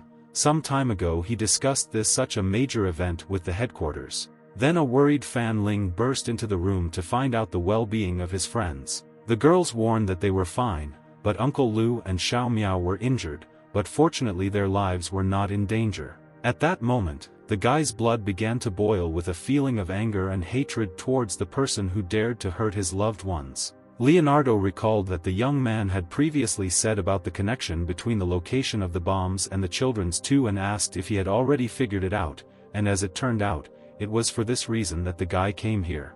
He asked Leonard to have his men carefully search the medical bay, since the black and 5th bombs were most likely there. This information shocked the guys. They were very scared that next time they might not make it in time. Mr. Leonardo immediately notified his people by radio that 2 bombs had been found here and everything needed to be searched urgently. He also warned that on both bombs there was an inscription, "I got sick on Thursday and got worse on Friday," as the main character expected. After which the guy realized that the phrase about birth on Monday meant that the first bomb was hidden at the bottom of the ship. It meant about baptism, a sculpture with angel wings. There really is a connection with the verse here. But the connection with the inscription born on Wednesday most likely meant the place where the ceremonies take place. After carefully considering everything, Leonardo finally realized where to look for the remaining bombs. When the guy led the evacuation, he ordered all the tourists to gather in the auditorium, because he thought that it would be safe there, but if you connect the bombs with the steel, then it is there. The main character asked his friends to stay in this place and not go anywhere. At this time, there was a large crowd of people in the auditorium who loudly swore at the crew. People were unhappy that they had spent so much money to be taken on a cruise rather than locked up here like criminals, and they also demanded Leonardo's appearance. The man who was a member of the crew tried to reassure them and assure them that Mr. Leonardo had gathered them here to keep them safe. Suddenly, he received information from Leonardo over the radio that they urgently evacuate everyone in the auditorium, since there is now a bomb there. Hearing this, all the tourists immediately rushed to run towards the exit. They could not remain calm, no matter how much the crew asked for it, which is why there was a large crowd of people there and everyone tried to quickly leave the hall, pushing everyone in their path. Fan Ling, in turn, tried to squeeze through such a huge crowd back into the hall, from which so many alarmed guests were running away. And so, almost everyone ran out of the hall. Mr. Leonardo and Fan Lin stood in the middle of the hall, trying to find the bomb, when they noticed her tied to the cross and immediately ran to unscrew her. But Fan Ling shouted to him to stop and not touch her, because it was too late to try to neutralize her. And now, the time before the explosion is exhausted and another huge explosion is about to occur. At that same second, a loud explosion was heard. Fire filled most of the hall in front of which the main character stood. Looking ahead, Leonardo asked himself in horror about the condition of Fan Ling, who was too close to the center of the explosion. There were only a few seconds left before the countdown for the explosion, but Leonardo, despite the danger, decided to try to prevent the explosion, but it was too late to do anything. When he saw that there was only 1 second left, the guy realized that his actions were in vain. And now, the countdown had reached the end. It was too late to go back, so the guy simply accepted the situation without trying to save himself. But Fan Ling instantly found himself in front of the guy to take the entire blow on himself, as he understood that Leonardo might not survive from such a strong explosion. At the same moment, the numbers on the timer were at 0, at the same moment when Fan Ling was in front of the bomb. And so, the bomb exploded right in the face of the guy who was standing too close to the center of the explosion. When Leonardo opened his eyes, he saw complete destruction in the hall, but he could not believe that he managed to survive such a powerful explosion. At this time, the crew behind him tried to do everything to save the remaining people under the rubble, when they noticed that Mr. Leonardo was standing in the hall. The young man received minor injuries from the explosion, but all he remembered was how a man appeared in front of him, most likely to protect him. He suddenly remembered that he was here with Fan Ling and began asking the staff if they had seen Ling here. At that moment, the main character appeared from under the rubble, who was also alive and practically undamaged. He immediately ran up to the young man with the words that he was very glad that he was okay. The guy also mentioned that he saw Fan Ling stand in front of him at the last moment. The main character said that he was lucky thanks to the table under which he managed to hide. But in fact, the young man was very lucky that he had an A-class shield, but it was too risky, because if the bomb had been twice as powerful, he would not have survived. Fortunately, the crew was able to evacuate half of the passengers, thanks to Leonard's timely report of the presence of a bomb, but more than half were injured due to crowd pressure and the consequences of the explosion, but the rest did not survive. Leonardo was filled with a feeling of anger because some man dared to manipulate the owner of the ship as he wanted. The guy felt guilty because he couldn't protect the passengers and was so careless.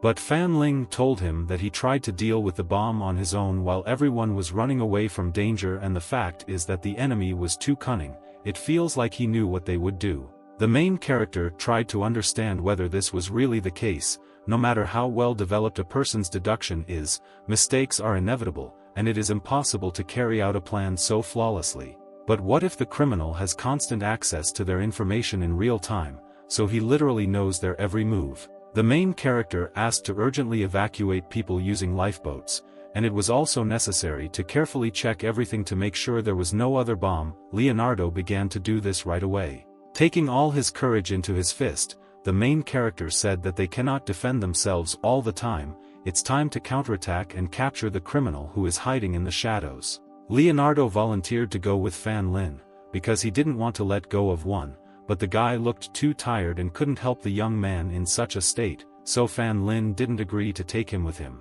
In this case, Leonardo shouted that he would send someone to help, but Lin had already run to the right compartment, saying that he already had every person counted, so he needed to evacuate. The main character left Miss Do and Lin in charge of Mr. Leonardo, to which the guy promised to ensure their complete safety even at the cost of his own life. Making sure that the other guys were in good hands, Fan Ling rushed off with Mello to get rid of the criminal. With a worried look, Mello reminded the guy that he had insisted on going alone, which gave her one idea. The young man immediately replied that she was thinking correctly and most likely there was a traitor in the crew. Soon the young man, along with his spirit, arrived in the engine compartment. He was sure that the answer was right here. He was right, because at that time the stranger neutralized all the guards in order to set his trap again. The criminal was installing a new bomb in the engine compartment, as always, leaving notes with clues. When Fan Ling appeared behind him in the doorway with the words to stop his cunning deeds, this sudden appearance of the guy greatly frightened the criminal and caused him anxiety. The main character caught the main criminal of the ship at the moment he was preparing a new bomb and heading straight to this man. Fan Ling, with complete confidence in his voice, ordered the stranger to stop all this, since he had long ago realized that he was the one behind all this. The criminal immediately rose from his knees. When the main character rushed towards him, Fan Ling hit him in the neck area with great force so that he lost control of his body and could not give him a response. The man fell to the floor with a crash, showing signs of loss of consciousness due to Fan Ling hitting the right spot on his neck. The young man breathed out a sigh of relief, saying that he was right, and the last lines of the rhyme meant exactly this place where the last bomb was installed. As it turned out, this criminal wanted to calm the entire ship forever. He asked Mello to help adjust the shape of the matrix shield, and also to use the remaining power to absorb the explosion. The guys began to carry out the last steps to defuse the bomb. To begin with, the guy placed her in an artificial dome. Now the matrix shield was almost at the same level as an explosion-proof container, so there should be no problems with an explosion, namely the absence of an explosion. But then the guy noticed something strange on the bomb and asked Mello to look at it. For some reason, this bomb was different from the previous ones, as its electrical circuits are visible and it looks like someone has already tried to disarm it. They looked at the stranger with the assumption that perhaps he was not here to plant the bomb, but to defuse it. Suddenly, loud claps from a man with a cheeky smile were heard in the office. It was Mr. Leonardo with his crew who applauded Fan Ling, which led the main character to misunderstand the whole situation. Leonard said that it was thanks to the young man that they managed to do away with the bombs on the ship, maybe not completely, but still, this result delighted Leonardo. Fan Ling said with suspicion that it seemed like Leonardo was behind all of this. The guy nevertheless confirmed his words and at the same time apologized for the trouble he had caused, but, according to him, Fan Ling, who was such a wise man and recognized by the Sanu and group itself, had guessed this for a very long time.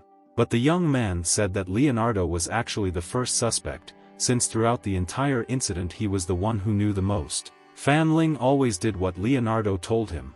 There were too many coincidences around, but when he rushed to the bomb, the guy decided to write off his suspicions as simple paranoia. But most likely, the main character simply did not want to believe that this was possible, and therefore came to different conclusions. Fan Ling appreciated Leonardo's performance as a kind and polite person, and he even hoped that they could become friends, which surprised Leonardo greatly. Then he began to laugh loudly, saying that it was just a waste of time, namely, allowing emotions to cloud the mind, and this was Fan Ling's fatal weakness. The main character understood that the main goal of everything that happened was to take his phone, just like Cheng Yi acted. But in that case, Mr. Leonardo must have known that these people could not defeat him. Leonardo still understood that those people would not be able to do this, but Fan Ling seemed to have forgotten about the girls who believed Leonardo. The guy showed a video call where the girls were under the supervision of his crew. Miss Jiang tried to convince the young man that they couldn't do anything to them and Leonardo was doing this on purpose so that Lin would give up. The main character felt very guilty, because no matter how hard he tried, he still dragged Miss Do and Miss Jiang into this. Turning off the phone, Leonardo suddenly said that the guy had made a mistake in something else. From the very beginning, he did not want to take anything from the young man. The purpose of all this was completely different. Namely, to reach this stranger that Fan Ling suspected. After a while, the guys were still in the engine compartment, where each more and more secrets were revealed. As it turned out, soon it was Leonardo who invited Sanan to recruit the guy, and he was the same person who sent the invitation to the ship. He spread the news that Sanuan had taken a fancy to Fan Ling just to lure the man out. The main character looked at the stranger, whom he considered his enemy, but it turned out that he had been trying to protect the guy from the very beginning. Leonardo knew that this man would be keeping an eye on Fan Ling on the ship, so he simply made the guy think that he was the criminal, and then allowed him to figure him out for them. After the entire plan was revealed, Leonardo no longer wanted to tell him unnecessary information.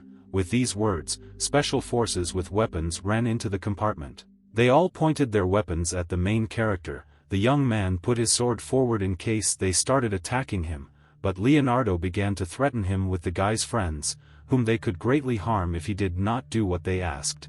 Suddenly, an unfamiliar man in a hat woke up and shouted loudly for everyone in the room to stop. He asked to let the guy and his friends go, in return for which he volunteered to go with them. Throwing off his hat, he threatened that if they so much as laid a finger on the guy, he would never tell them about the key to divinity. The stranger's face shocked the hero.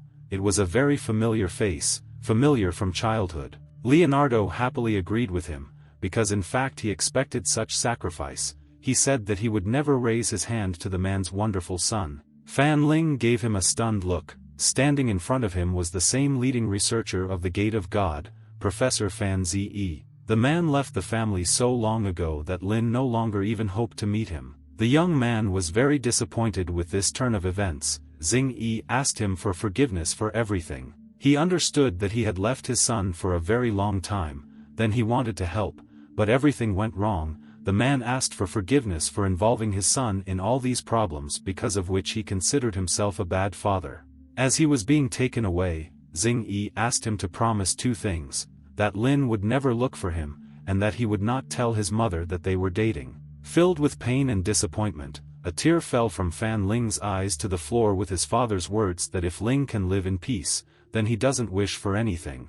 When his father was taken out, the guy was left alone with his thoughts. Mello felt bad about distracting a guy who had just lost his father for the second time in his life, but she knew they had to save the girls. The main character took his father's hat, supporting Mello's thought. Smiling, he called Mello with him, heading to help his friends. Fan Ling put on his hat and walked forward. The spirit saw that it was incredibly painful for him to accept the whole situation, but she could not act on it. Once on the deck, Miss Do and Miss Jiang, who had already been released, ran towards the main character. Lin asked the guy for forgiveness for the problems he caused, but the guy didn't blame them, because he himself thought that he could protect the guys, but he fell into a trap and eventually lost to Leonard. Suddenly they heard the noise of a helicopter in the sky. It was Leonardo's helicopter, who said goodbye to Fan Ling and his friends through the loudspeaker. He also added that he would be glad if they remembered this cruise for a long time.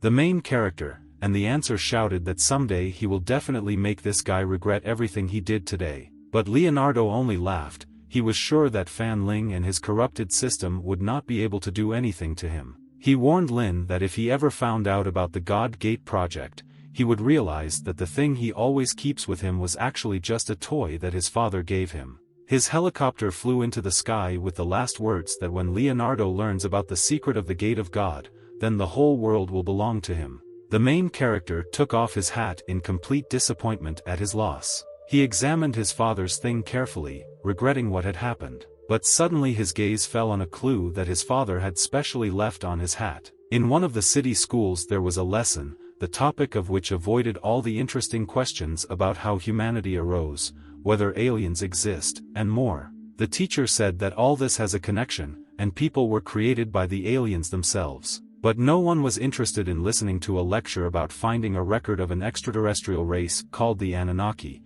who created humans to mine the Earth's minerals. The students came there just for attendance, and no one really paid any attention to the lesson. One girl saw that Fong, their classmate, was writing down what the teacher said, which greatly surprised the girls, because no one had any interest in this. Her classmates expected to hear that Fong was not really interested in this, because, much to her surprise, she took this matter very seriously, but the girl did not care at all, because the topic was really interesting and quite complex for her. Suddenly, she received a message on her phone, and the girl eagerly wanted to see who it came from. To great joy, it was a message from Fan Ling, which made the girl very happy. When the classes ended, the girl left the university, near which Fan Ling was already waiting for her. The young man greeted his friend with a smile, who immediately drew attention to the guy's new image, namely the presence of a hat on him. He said that there was nothing strange here and he just decided to change his style a little. The girl was very surprised by his sudden change in style. It seemed to her that he would have been better without style. The main character took off his hat and with a sweet smile said that he would definitely listen to her opinion. Unexpectedly, the hat noticed some hieroglyphs. These were ancient manuscripts that she had already seen somewhere. According to her, it is something between cuneiform and Chinese characters. It also resembles Jiagu 1. The guy was very surprised by everything that was said, because even Mello could not find this information due to the limited system, but Fong understood everything at first sight. But since Lin had dragged Miss Do and Miss Jiang into all this, he couldn't afford to drag Fong out as well, so he told her that it wasn't important and shouldn't be given much importance. But Fong didn't even listen to the guy. She grabbed her hat and began to read this message. Suddenly tears appeared in the girl's eyes. She screamed that she knew that he always prefers to solve his problems himself, but she begged to be allowed to help him. The girl said that she chose archaeology because it reminds her of scientific books and the words that Fan Ling said in her distant childhood. Then he wanted to become a great scientist, like his father, and Fong wanted to be his assistant, so that she would always be nearby. These words struck the main character, because he didn't even think that she would remember that day for the rest of her life. Just then a soft smile appeared on his face. He asked the girl for forgiveness, because he always thought only of himself and did not take her thoughts into account. The young man even decided to let Mello see her, but first asked her if she would agree to show herself to Fong, but when the young man spoke to someone whom others could not see, it seemed very strange to Fong. Suddenly, some bright blue light appeared in front of her, which came literally out of nowhere, after which the spirit of a girl appeared in front of her, who greeted Fong and introduced herself as an elf of Fan Ling's system. After a new acquaintance with the spirit of Mello, the guys came home to discuss everything and reveal hidden points. Soon, Fan Ling told everything that had happened recently. The young man told Fong almost everything, and even though it would not be so easy to understand everything at once, recalling some interesting moments, the young man felt a little awkward, but since he mentioned that he told almost everything, it means he didn't lie. Then it all became clear to Fong why it always seemed to her that Lin was hiding something, but it was quite a long time. Fan Ling said that the most important thing at the moment is to decipher his father's message. Fong already had ideas on how to do this, and Mello happily volunteered to help the girl, and although she has no right to receive information concerning herself, she will be able to help with the search. When the girl cast a very serious look at the spirit, Mello, with a slightly alarmed look, asked if she had any questions. But the reason was completely different. Fong always knew that Fan Ling was constantly surrounded by a crowd of women, but she did not expect that he also knew the protective elf who called him master. After all, this is an elf that only Lin sees, the one who is always nearby, even in bed, and if they are in the same bed, then this can mean much more. But Lin immediately dismissed these crazy thoughts of Fong with the words that she had clearly rewatched the movie Blade Runner.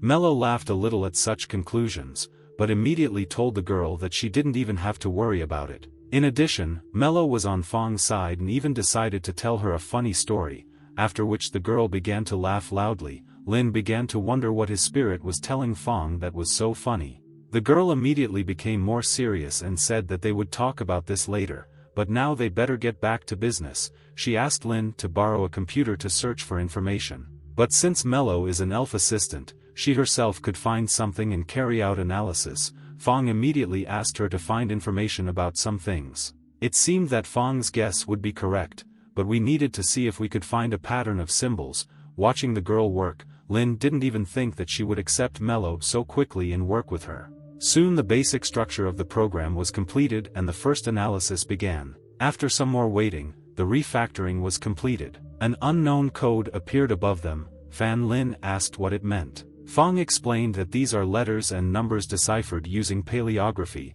and according to the girl's guesses, these are coordinates that point to the northwest of their country. And so, a couple of days later, the guys, a full complement of tourists, arrived at the indicated place. Since this was their first time in the northwest, the area was very different from where they live. But then Fan Ling said that although it was too late to say, he didn't want Fong to go with him, since it could be very dangerous, but the girl didn't even want to hear it, because without her professional guidance he wouldn't be able to do anything, or find. Suddenly their conversation was interrupted by a voice, namely the screams of a woman who ran after the guy shouting that he was a thief. This thief stole the girl's bag, but she did not give up and continued to run, despite the fact that most likely she would not be able to keep up with him. How then Fan Ling stood in front of the thief on the road, whom the guy addressed rudely and shouted at him to get out of the way. But after that he received a sharp and strong kick to the face. The impudent guy fell to the floor unconscious, dropping the girl's stolen bag from her hands, who hit him. Those around her immediately began to clap and admire her courageous act, but while she was busy praising others, Fan Ling was trying to figure out how he knew her face. The young man called the girl named Su Shui, who also recognized the guy and asked what he was doing in these parts. Fong, in turn, was amazed that Lin again recognized some of his acquaintances, and also the girl.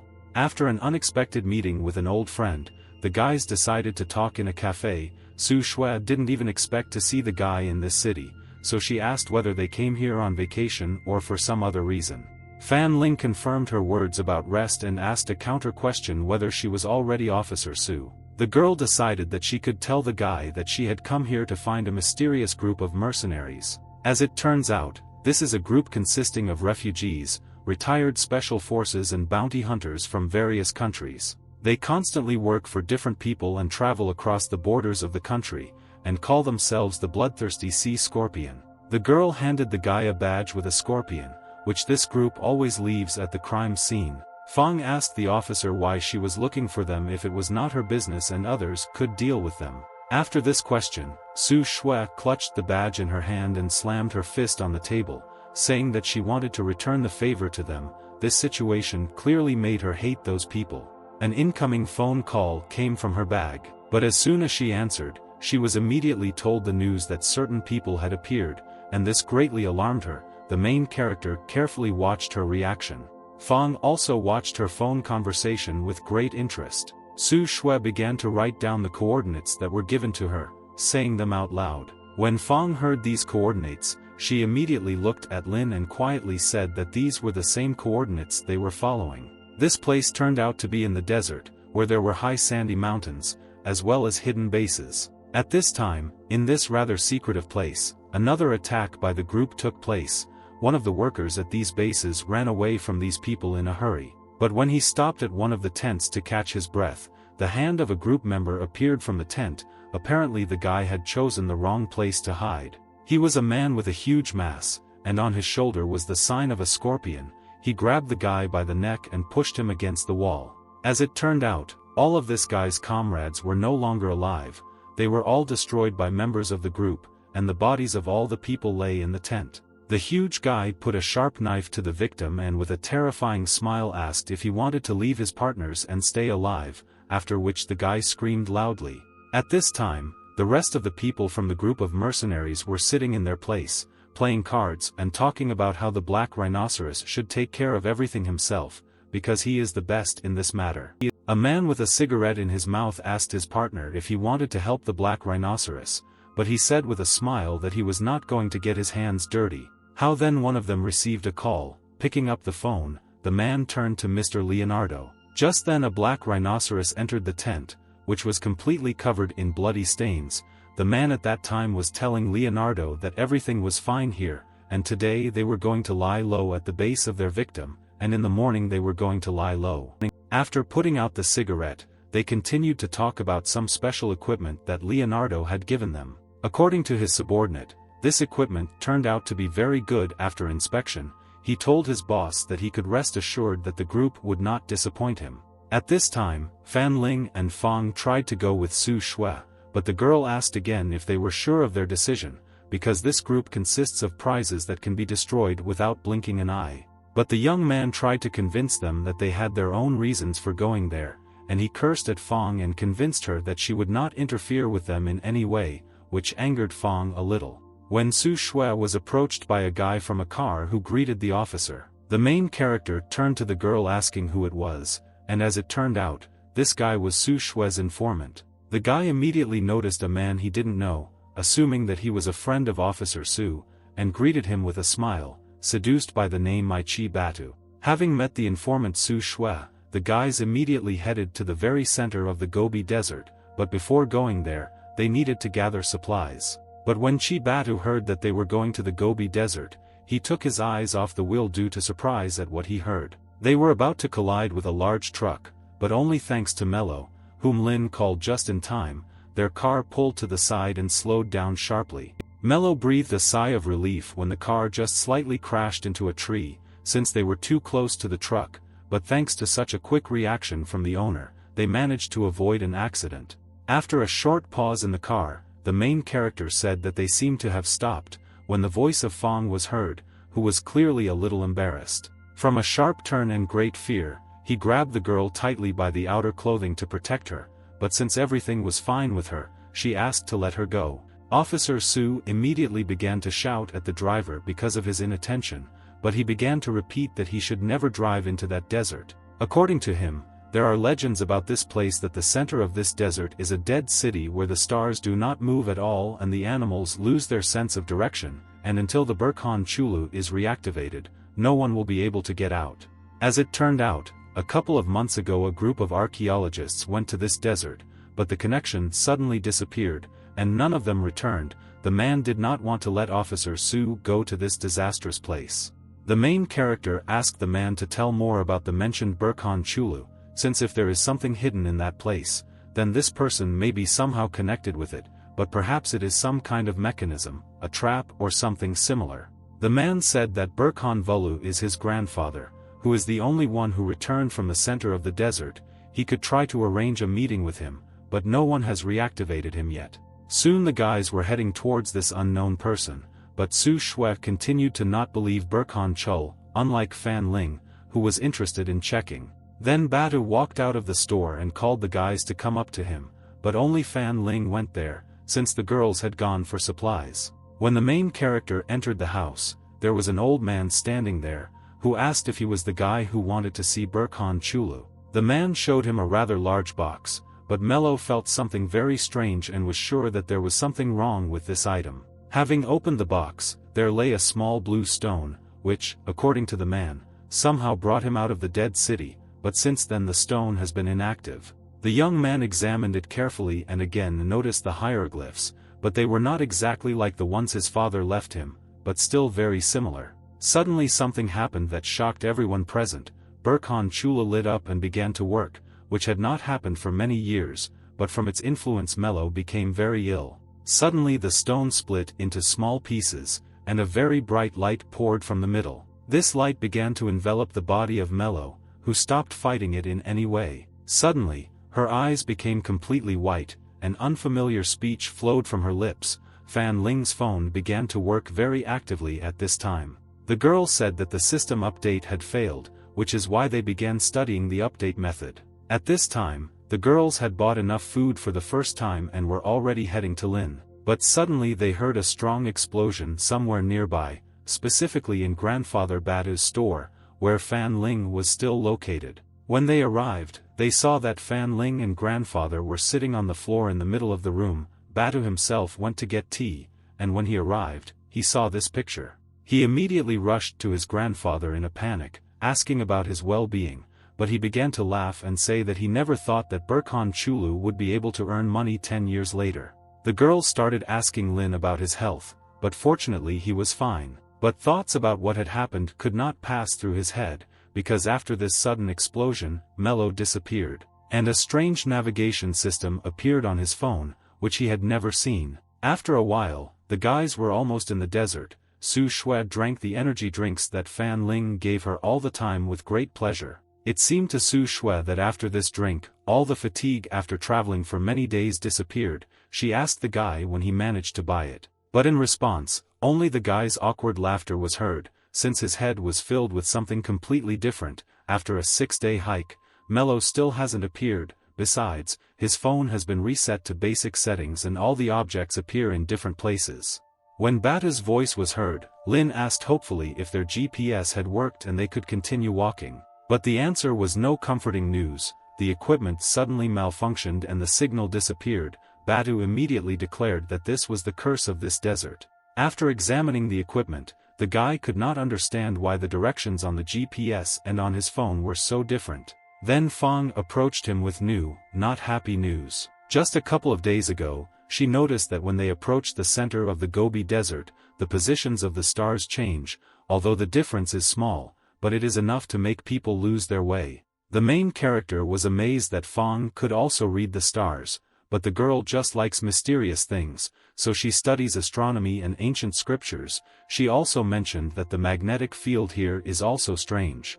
The young man remembered all the words of Batu before the campaign. The magnetic field here is really distorted, and the stars are mixed up, which means that the GPS is leading them in the wrong direction. Fan Ling called Batu with him and told him to follow behind, because now they were heading in the opposite direction, which is why the guys were very surprised. The guy explained that this was because of Burkhan Chulu and Fang's discovery. The guys sat on the camels and headed forward, and since it would soon become hot, they needed to hurry up and find shelter from the sun. Suddenly, a loud explosion occurred at a certain point in the desert. A guy who was a member of the group crawled out of the rubble. He said that the group had lost several more, but now the way was open for them.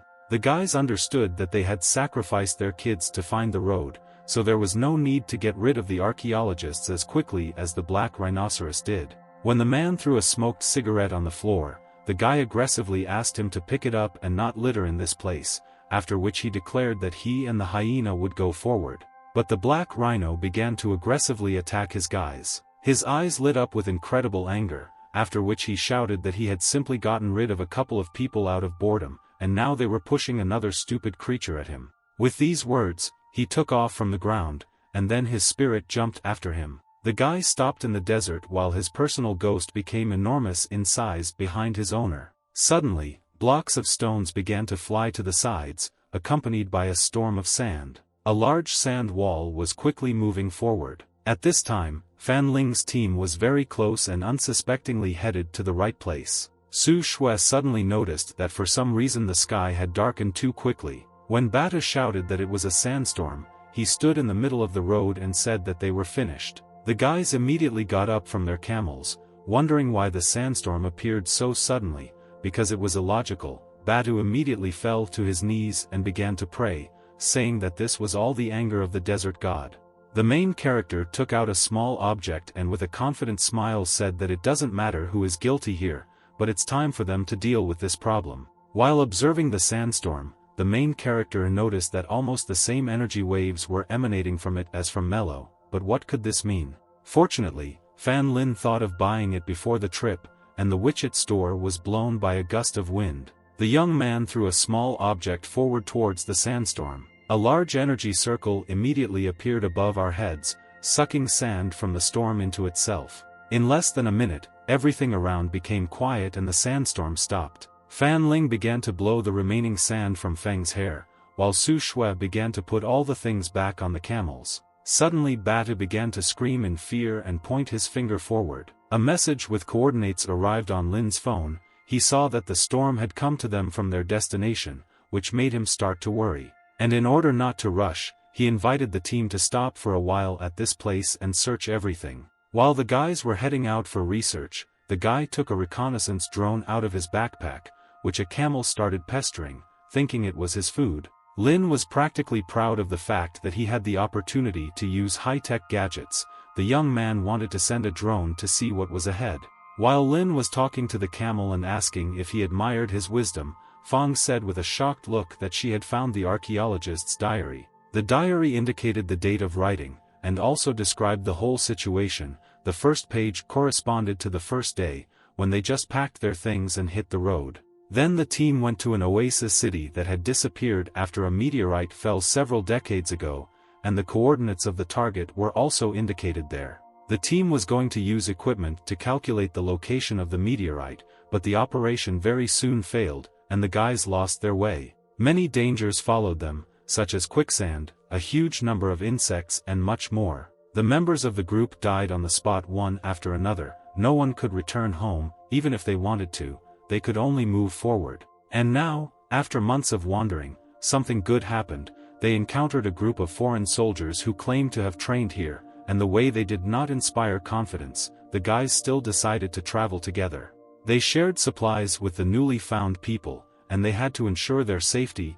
Cooperation with them was convenient and fruitful. Thanks to their joint efforts, they reached their destination 2 months later. It was a dead city that was once considered an oasis. But the group's recordings ended abruptly when they reached their destination, with no word on what they found. Bata never ceased to thank God that they listened to Fan Ling, because if they had followed the GPS, they would have died long ago. He claimed that those people did not listen to the god of the desert and faced the curse of the dead city. Su Xiaya asked him the question, if this is a curse, then why only the archaeologists disappeared, and where then are the soldiers traveling with them? The fact that all the bodies had wounds from sharp weapons was very suspicious, and the girl found a scorpion mark that belonged to a group of mercenaries. Fan Ling immediately understood the whole situation. The archaeologists then encountered the mercenaries and were destroyed when they reached their destination, and if this is so, then the strange waves that came from the storm are not connected with the city, but with those people.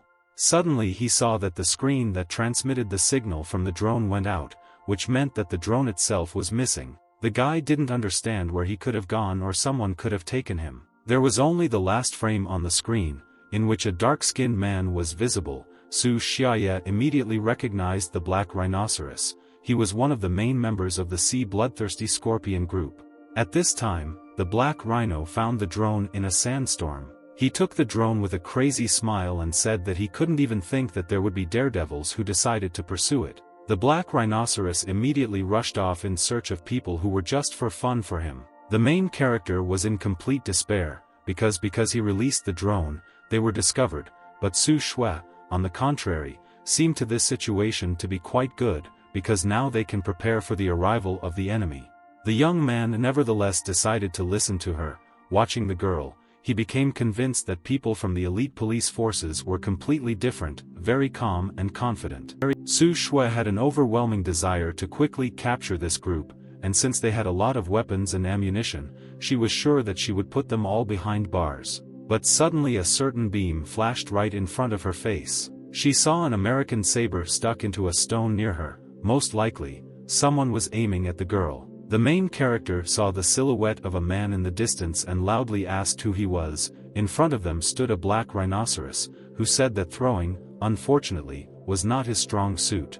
A smile appeared on his face, filled with hatred and the desire to destroy someone. He said that they still have a lot of time, and in order to get more pleasure, they need to do it slowly. Fan Lin immediately realized that this man had been filmed by a drone, but the question arose as to why he was here so quickly, because just a couple of minutes ago he was several kilometers away. Officer Su immediately shouted for everyone to prepare to fight. She immediately grabbed the weapon and began to fire bullets one by one, and asked to do the same in order to not give the black rhinoceros the opportunity to counterattack. Fan Ling covered phone with himself. Badu could not even get up to do anything due to extreme fear. The young man watched Su's actions with shock and the realization of how much she hated this group. The black rhinoceros began to run from side to side, hiding from the bullets. He realized that this girl had already heard about him and asked him to be patient in order to cheer him up. These words left the main character perplexed. Is this guy really hiding something else, and why is he saying this? But very soon Su Shui ran out of ammunition and weapons, which was very bad timing. The black rhinoceros with a malicious smile asked if his fun was already over. How then Lin realized that this man just likes to do this, and when the victim resists, then he simply takes their life. He immediately shouted to the girl to warn her about the black rhino's evil plan. At this time, the criminal targeted the girl with a knife and screams that he thought that this fun would last a little longer, but apparently it was time to end. When the knife was almost at Su Shui's head, she quietly began to cry, accepting her death. Suddenly, Fan Ling rushed to the girl's aid and pushed the black rhinoceros to the side. When the man fell, the young man shook his shoulder, saying that even iron is not so strong, and asked all the guys to stand behind him. The man found out that in front of him was the very trial version that Leonardo had spoken about, and to his surprise, the guy turned out to be brave. Black Rhino's system was a level higher than Fan Ling's, which is why he argued that in this case they should only think about how to die more gracefully, because they might not even count on winning. The main character laughed to himself at the guy, because it turned out to be very easy to extract information from him. Suddenly the Black Rhino swung at the guy, because Lin seemed too arrogant to him, and he didn't like people like that. The main character tried to resist him, but since the system was really higher, it was not so easy. But it is very easy to find weaknesses in people like the black rhinoceros. The guy relies only on brute strength and speed, but clearly doesn't want to think with his brains. Lin's only skills were martial boxing and acupuncture, so he needed to use what he had correctly. When the man stabbed the guy, he said with a furious look that he would finish him off very quickly. Fan Ling said that he should try this first. The black rhinoceros fell to his knees as he felt terrible weakness due to the effects of Fan Ling's objects. The man immediately realized that this was the work of Fan Ling, who used acupuncture. The young man set a condition for the enemy that if he could take even a step, then Lin would admit defeat. Suddenly, the man screamed at the top of his voice and began to become filled with energy and strength thanks to his spirit. He was sure that Lin would not be able to defeat him with these subtle games. But the main character stood his ground and was confident that he could defeat the black rhinoceros, and if he underestimated acupuncture, then the young man would happily give him a session. Black Rhino saw Godzilla's energy cannon, which Lin fired at him, flying straight at him. The hero knew that higher-level systems could be controlled mentally, but it took time to process the user's command, and this time was his only chance to attack. The man threatened to grind him into powder, but to do this he would need to be much faster than Fan Ling's needles. The main character in an instant released his needles, which stuck into the head of a black rhinoceros. And so, when he managed to attack him, the guy was very happy with his luck. But at that very moment all his joy disappeared, because it turned out that these needles had practically no effect on the man. For some reason, the black rhino program continued to work even after it was turned off. Suddenly the phone in his pocket vibrated, and hearing this, the black rhinoceros immediately threw a certain beam towards the guy, who snatched the phone from his pocket. But suddenly, several more needles flew into the black rhinoceros spirit's stomach, after which a white ribbon began to cover its body. Soon the entire spirit was wrapped in tape with no way to get out. His body immediately collapsed to the floor as the system was turned off. How then Mello appeared, who sighed with relief, because Fan Ling managed to knock out the user of her spirit, otherwise she would not have been able to get rid of them. With great joy, the girl immediately went to the owner. She said that she was able to absorb a similar system and adjust everything, and then it was barely able to start, but since the system is still being updated, most of the skills are in the preparatory stage.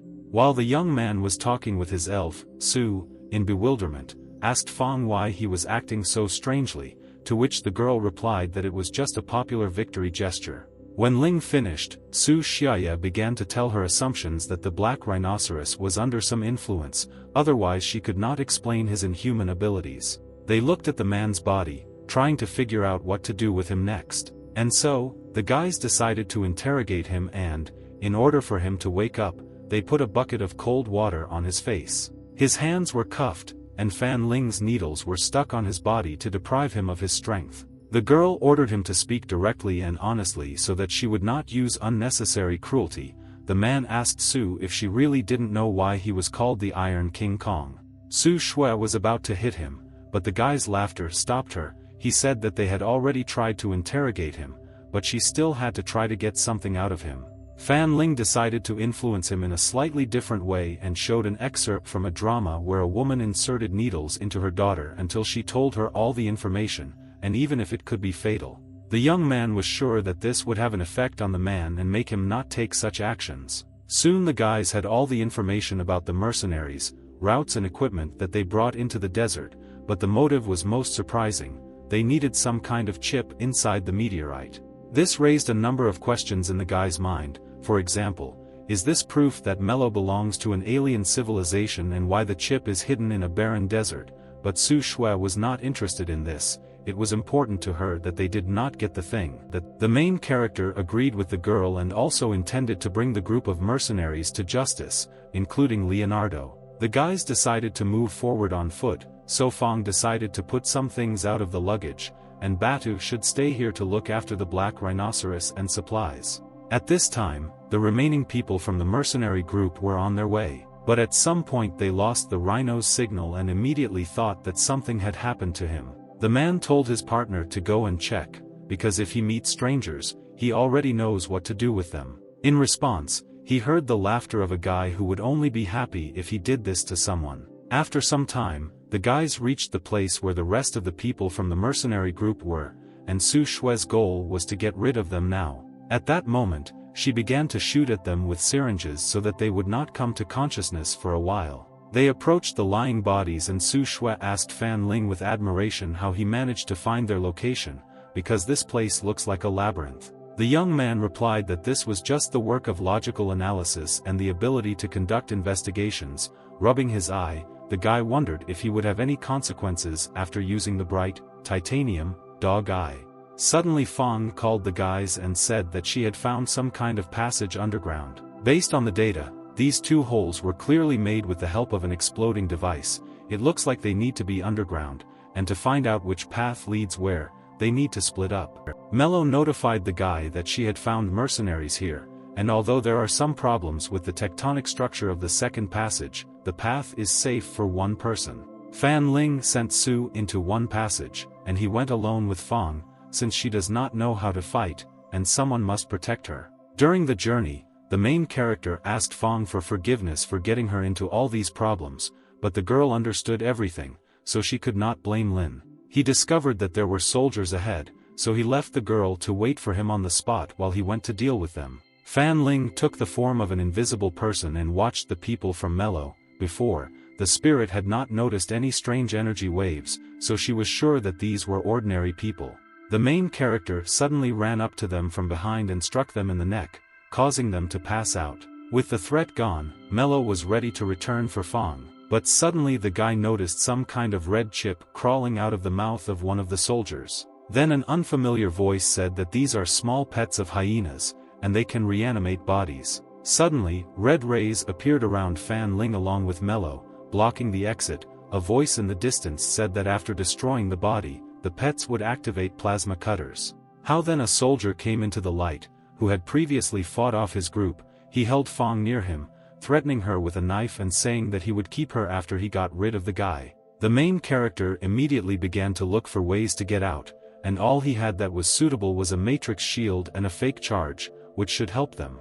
Fan Ling immediately began to activate the equipment data around all the cutters. Fong, in tears, begged the guy not to want this, but it was too late. The man told the girl to behave calmly and promised to let her live for this. Suddenly, a strong explosion occurred at the place where Fan Ling was. Since the man did not want to let Fong go, she bit him hard on the hand and, taking advantage of the moment, immediately ran to the site of the explosion. She screamed that Lin couldn't just leave, while the man pointed a gun at her and hurled insulting words in her direction. But even after the smoke and dust cleared, there was no one at the site, which greatly surprised the man. Suddenly he heard strange loud noises above him and looked up, trying to figure out what it was. But at the same moment, Fan Ling jumped on him screaming, who was ready to destroy him as soon as possible because he dared to offend Fong. Mello soon explained that this person had a device that could not detect the host, and the level of this device was much higher than Lin's dog eye.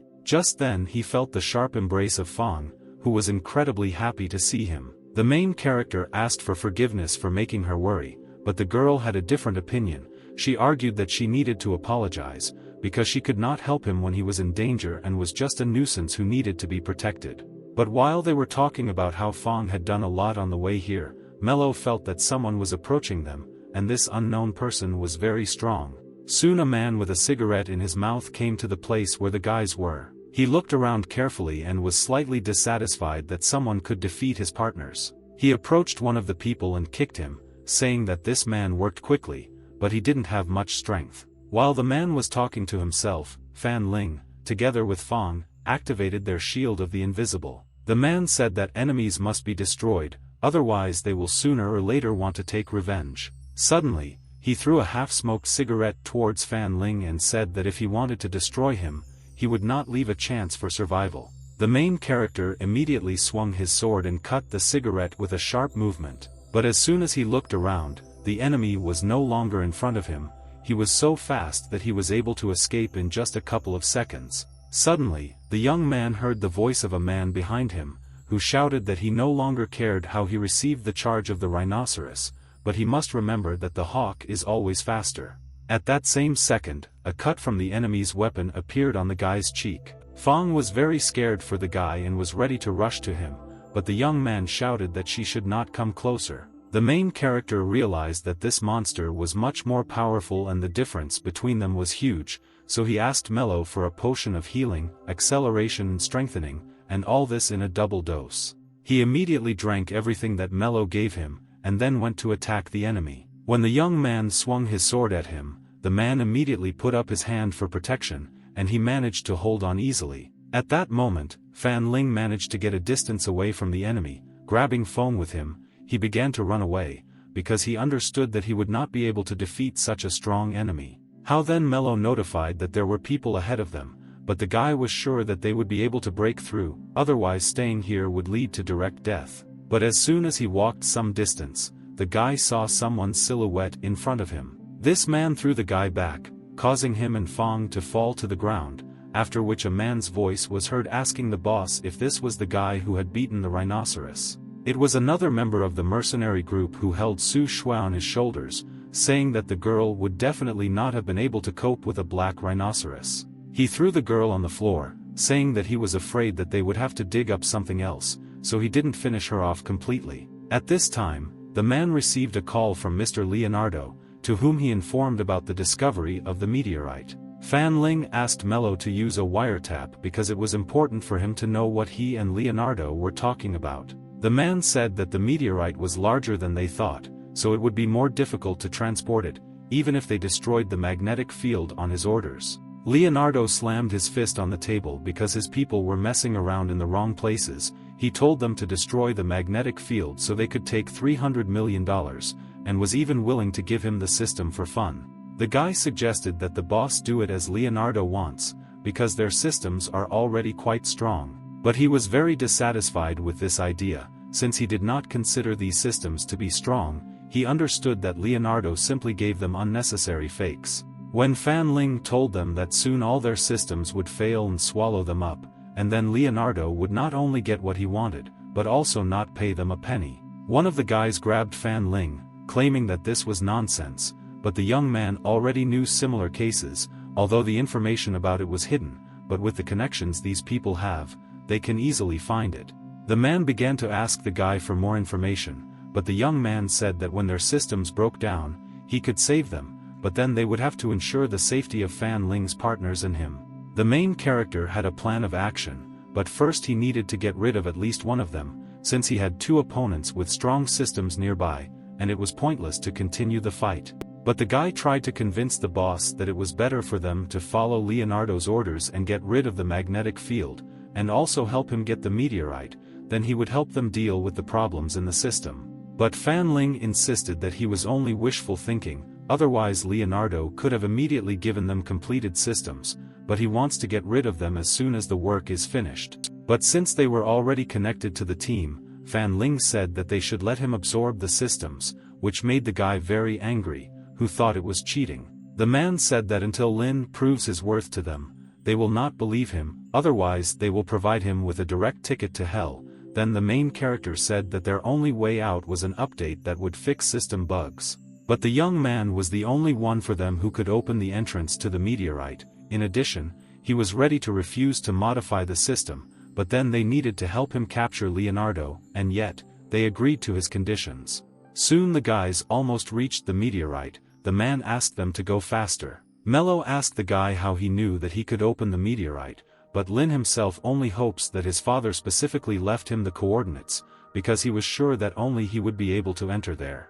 He was also in the hope that these two would betray each other for profit. The guy walked ahead and shouted that he would destroy the young man if he deceived them. The main character continued to convince that he would be able to get inside without a doubt, and they had better think about which of them is using the modifier. The young man explained that he was only one there, and only one of them would be able to use him, and if the other wanted to survive, then he needed to give him his system. The guy was amazed by this information. He understood that if the modifier went to the White Hawk, then not only would he not receive the money, but he would also lose the system. He made it his goal to prevent the White Hawk from getting the modifier. Soon the guys reached the place where the meteorite was located. The main character examined the writings on the meteorite itself and realized that they were very similar to those that his father left him. Mello suggested that Fong would be able to decipher them. He turned to the mercenaries with a reminder that they promised him, so they themselves should know that fighting Leonardo is dangerous, and their money will go into oblivion. But the man didn't even think about comparing money to the system, and besides, he wouldn't forgive Leonardo for giving them broken systems. Fan Ling warned that he had recorded the words he had just spoken, and if something threatened him or the guy's team, he would send these recordings to Leonardo.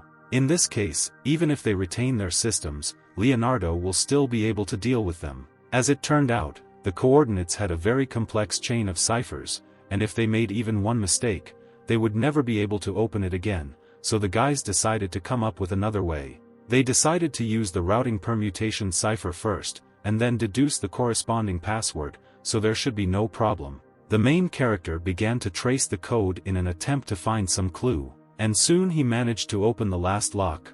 Mello said with admiration that the young man was simply inimitable in his logical thinking. Fong was incredibly glad that they still managed to understand such a complex code. And so, the entrance to the meteorite began to slowly come off, from which a bright white light came. When the man went inside, he saw a huge laboratory in front of him, which surprised him very much. He asked the others to hurry up and finally find the modifier. When asked by his partner who will receive the modifier, he replied that it does not matter, but still his system is much more powerful from the very beginning, so he will receive greater benefits after the update.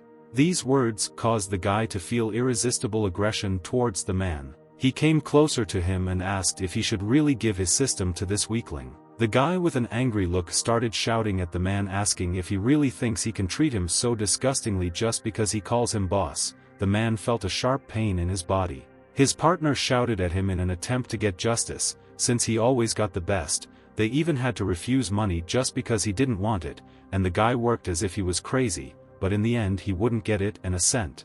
The man sat down on his feet, holding his wound, and said that he had never treated the hyena meanly, but he shouted that this was nonsense, because he never got the best when he was nearby. In this case, he was ready to finish him off and become the boss of the entire group himself. But the man said that in order to become the boss, he first needed the necessary qualities. At this moment, Fan Ling shouted that since the White Hawk himself said that it does not matter who gets the modifier, then he should give it to him, because there is no need to fight against his own. Then the man realized that Lin himself provoked him into this fight. He tried to stop the hyena and explain that the guy had tricked them, but he didn't care anymore. The hyena opened fire on his comrade, but the man managed to activate the steel feathers in the hope that he could survive. While the fight for life was taking place in the laboratory, Fan Ling and Fong began to act and try to save Su Shui. The young man asked Mello for a healing potion in the hope that it would help, because the girl was too seriously injured. Fong suggested that the guy leave, because now they have a chance while they are fighting. The young man would like to take them out, but they tried so hard to compare them with each other, and if they leave now, then these puppets will simply follow. But Fan Ling had a plan of action. He asked the girl to take care of Su while he looked for the modifier. He walked up to the control desk, trying to find the thing he needed. When he pulled the lever, a video appeared on the screen, which was filmed several decades ago, where strangers took something out of the laboratory. Suddenly they noticed how a man approached the flask, under which Burkhan Chulu was hidden, which means that this man turned out to be Bada's grandfather. Suddenly Mello felt a strong headache. The man in the recording looked very familiar to her, but she had a hard time remembering who he was. The young man asked her not to force herself to remember so that she wouldn't feel even worse. The main character assumed that the answer was in the modifier, but judging by the recording, it was taken away a long time ago. The young man decided to search using a titanium dog eye, and he still managed to discover something interesting. But as soon as he found something in the middle of the room, he was immediately knocked off his feet by a shock wave. He saw a white hawk heading towards the guy, holding a hyena in his hand and saying that it was too early for him to become a boss. Blood was slowly dripping from the hyena's eyes and nose due to the intense tension in his body and the blocked air. That's when Fong noticed many bodies in one of the open rooms of the laboratory. At this time, the man slowly approached the guy, asking if he really thought that he and the hyena would destroy each other. Fan Ling, in turn, tried to look innocent and assured them that he had not lied to them. White Hawk decided not to continue this childish nonsense and wanted to get his modifier quickly. Fan Ling pointed down and said that he was there, but he didn't know how to activate this mechanism that was supposed to extend.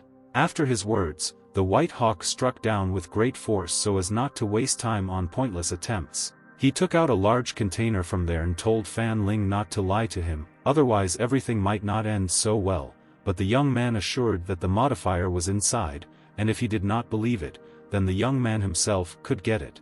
But the main character knew that there was no modifier inside, but the man would not be able to touch it, otherwise the young man would not have done what he was not sure of. The White Hawk told the guy not to even think about throwing anything away. Fan Ling continued that in that case he would destroy him. The main character assured that he absolutely doesn't care who is silent about the modifier. The main thing for him is to teach Leonardo a lesson, but if he still doubts, the guy was ready to get the thing himself. In response, the man paused. It seemed that he was beginning to trust the guy. Then he said it out loud and reached out his hand to take out the modifier. But as soon as his hands were near the dome, he felt like something stopped him. He received a message from the system stating that the system user had exceeded his authority, which is why the system uninstallation was activated. In a panic, he tried to understand what was happening. The young man explained that he had broken the rules. Leonardo specifically added such a function because he did not want them to touch the modifier, but Lin himself knew that Leonardo did not trust them. The man began to be consumed by a certain force, but he waited until the last moment for help from the guy, but the young man was not going to do this, the man should have been ready for this when he started working with Leonardo. The White Hawk screamed at the guy and said that even in this state he would take him with him. The man grabbed Lin by the legs and began to pull him towards him. The main character was surprised that the White Hawk was so strong that even in this state it was able to partially control the system. As soon as Fan Ling created an energy ball in his hand, Mello, at his request, immediately created a sword for him and stuck it into the floor, in an attempt to stay in place. But this practically did not help him. The White Hawk continued to pull behind him and said, if he does not absorb his system now, then the two of them will leave. Fong offered to listen to him and absorb the system, but Mello could not do this, since his system was much more powerful, and besides, it had gone into an uncontrollable state, and this is impossible to absorb. Fong began to worry because she could not find a way to help him. When she saw that Su Shui had woken up and then ran to her, saying that they urgently needed to find a way to help Fan Ling. The main character continued to try to escape, but he was about to be swallowed up by the system, while the White Hawk begged him to help him survive and in return promised to put an end to Leonardo. How then Su stood in front of him with a gun pointed, saying that when the enemy bribed him during the mission, her brother was the one who revealed his betrayal, and he, in turn, agreed with him. He immediately recognized the girl whose brother was still in a coma and today she was going to take revenge on him. The man immediately started shouting that he and her brother were great friends and asked to see Lin to help him survive, but it was too late to decide anything. The girl shouted at him to shut his mouth and immediately opened fire on him. White Hawk said that she could not play along at all, just like her brother. According to him, people like her brother deserved worse than death. As he spoke, Fan Ling noticed that his grip had weakened. Unexpectedly, he managed to slip out of his hands, after which he immediately pointed the sword at him. And so, his body was absorbed by the system. The guys immediately started to run away, because they couldn't stay here. They ran, not paying attention to the bodies of people. The entire laboratory was absorbed by the system. To save himself and not fall under the influence of the system, Fan Ling threw a bomb on the floor. He immediately grabbed the girls and ran forward as quickly as possible, while a strong explosion occurred behind him. And so, at the very peak of the explosion, the guys were thrown a long distance into the street. The guys hit the ground hard, but still, they were saved. Fan Ling looked at Mello and couldn't believe that they managed to escape. He immediately wanted to talk to Leonardo and decided to contact him without wasting any time. At this time, Leonardo was notified that the magnetic field had disappeared and the dead city had disappeared along with the explosion, and most likely everything there had been destroyed. The man asked to search everything and not lose a single opportunity to find a system update. The guy could not understand how an explosion could have occurred in that place. How then he received a call from an unknown number, and yet he answered the call. Fan Ling, whom Leonardo did not expect to see, appeared on the screen. The young man immediately said that he knew about those 3 fake systems, which despite this, they have excellent combat power. Leonardo praised the guy for still managing to defeat them, but he understood that Fan Ling was to blame for everything. The main character suggested getting straight to the point. He knew that Leonardo wanted to get the update, and the guy offered to exchange him for his father. A mocking smile suddenly appeared on Leonardo's face. Fan Ling threatened to destroy the system update if he did not agree, but Leonardo suddenly began to laugh loudly, saying that Fan Ling, it turns out, still hasn't grown up.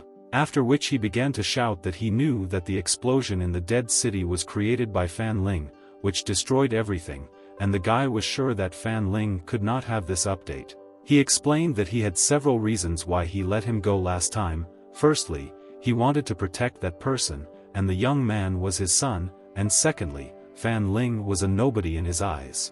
Leonard mentioned that he and he are from completely different worlds, so he can forget about any deal. Moreover, judging by Fan Ling's reaction, Leonardo was sure that he did not have the update. After his words, Leonardo ended the conversation. Fong was in despair, because the guy didn't fall for it, and since they don't have a system update, the chances of saving the boy's father are the same. How did the main character remind us that Leonardo said that he did not have a system update? But in fact, it was Fan Ling who had this very update. Fong was shocked that he managed to receive it, but the young man explained that, To be more precise, this is the activation code for the update. As it turns out, Burkhan Chulu, who was taken by Bada's grandfather several years ago, is the system update. On the other hand, Mion also has the system installed for a long time, but she cannot activate it because she does not have the password. And Leonardo cannot even imagine that the update is not in a dead city. Moreover, he does not expect that the young man saved the password by copying it before the explosion.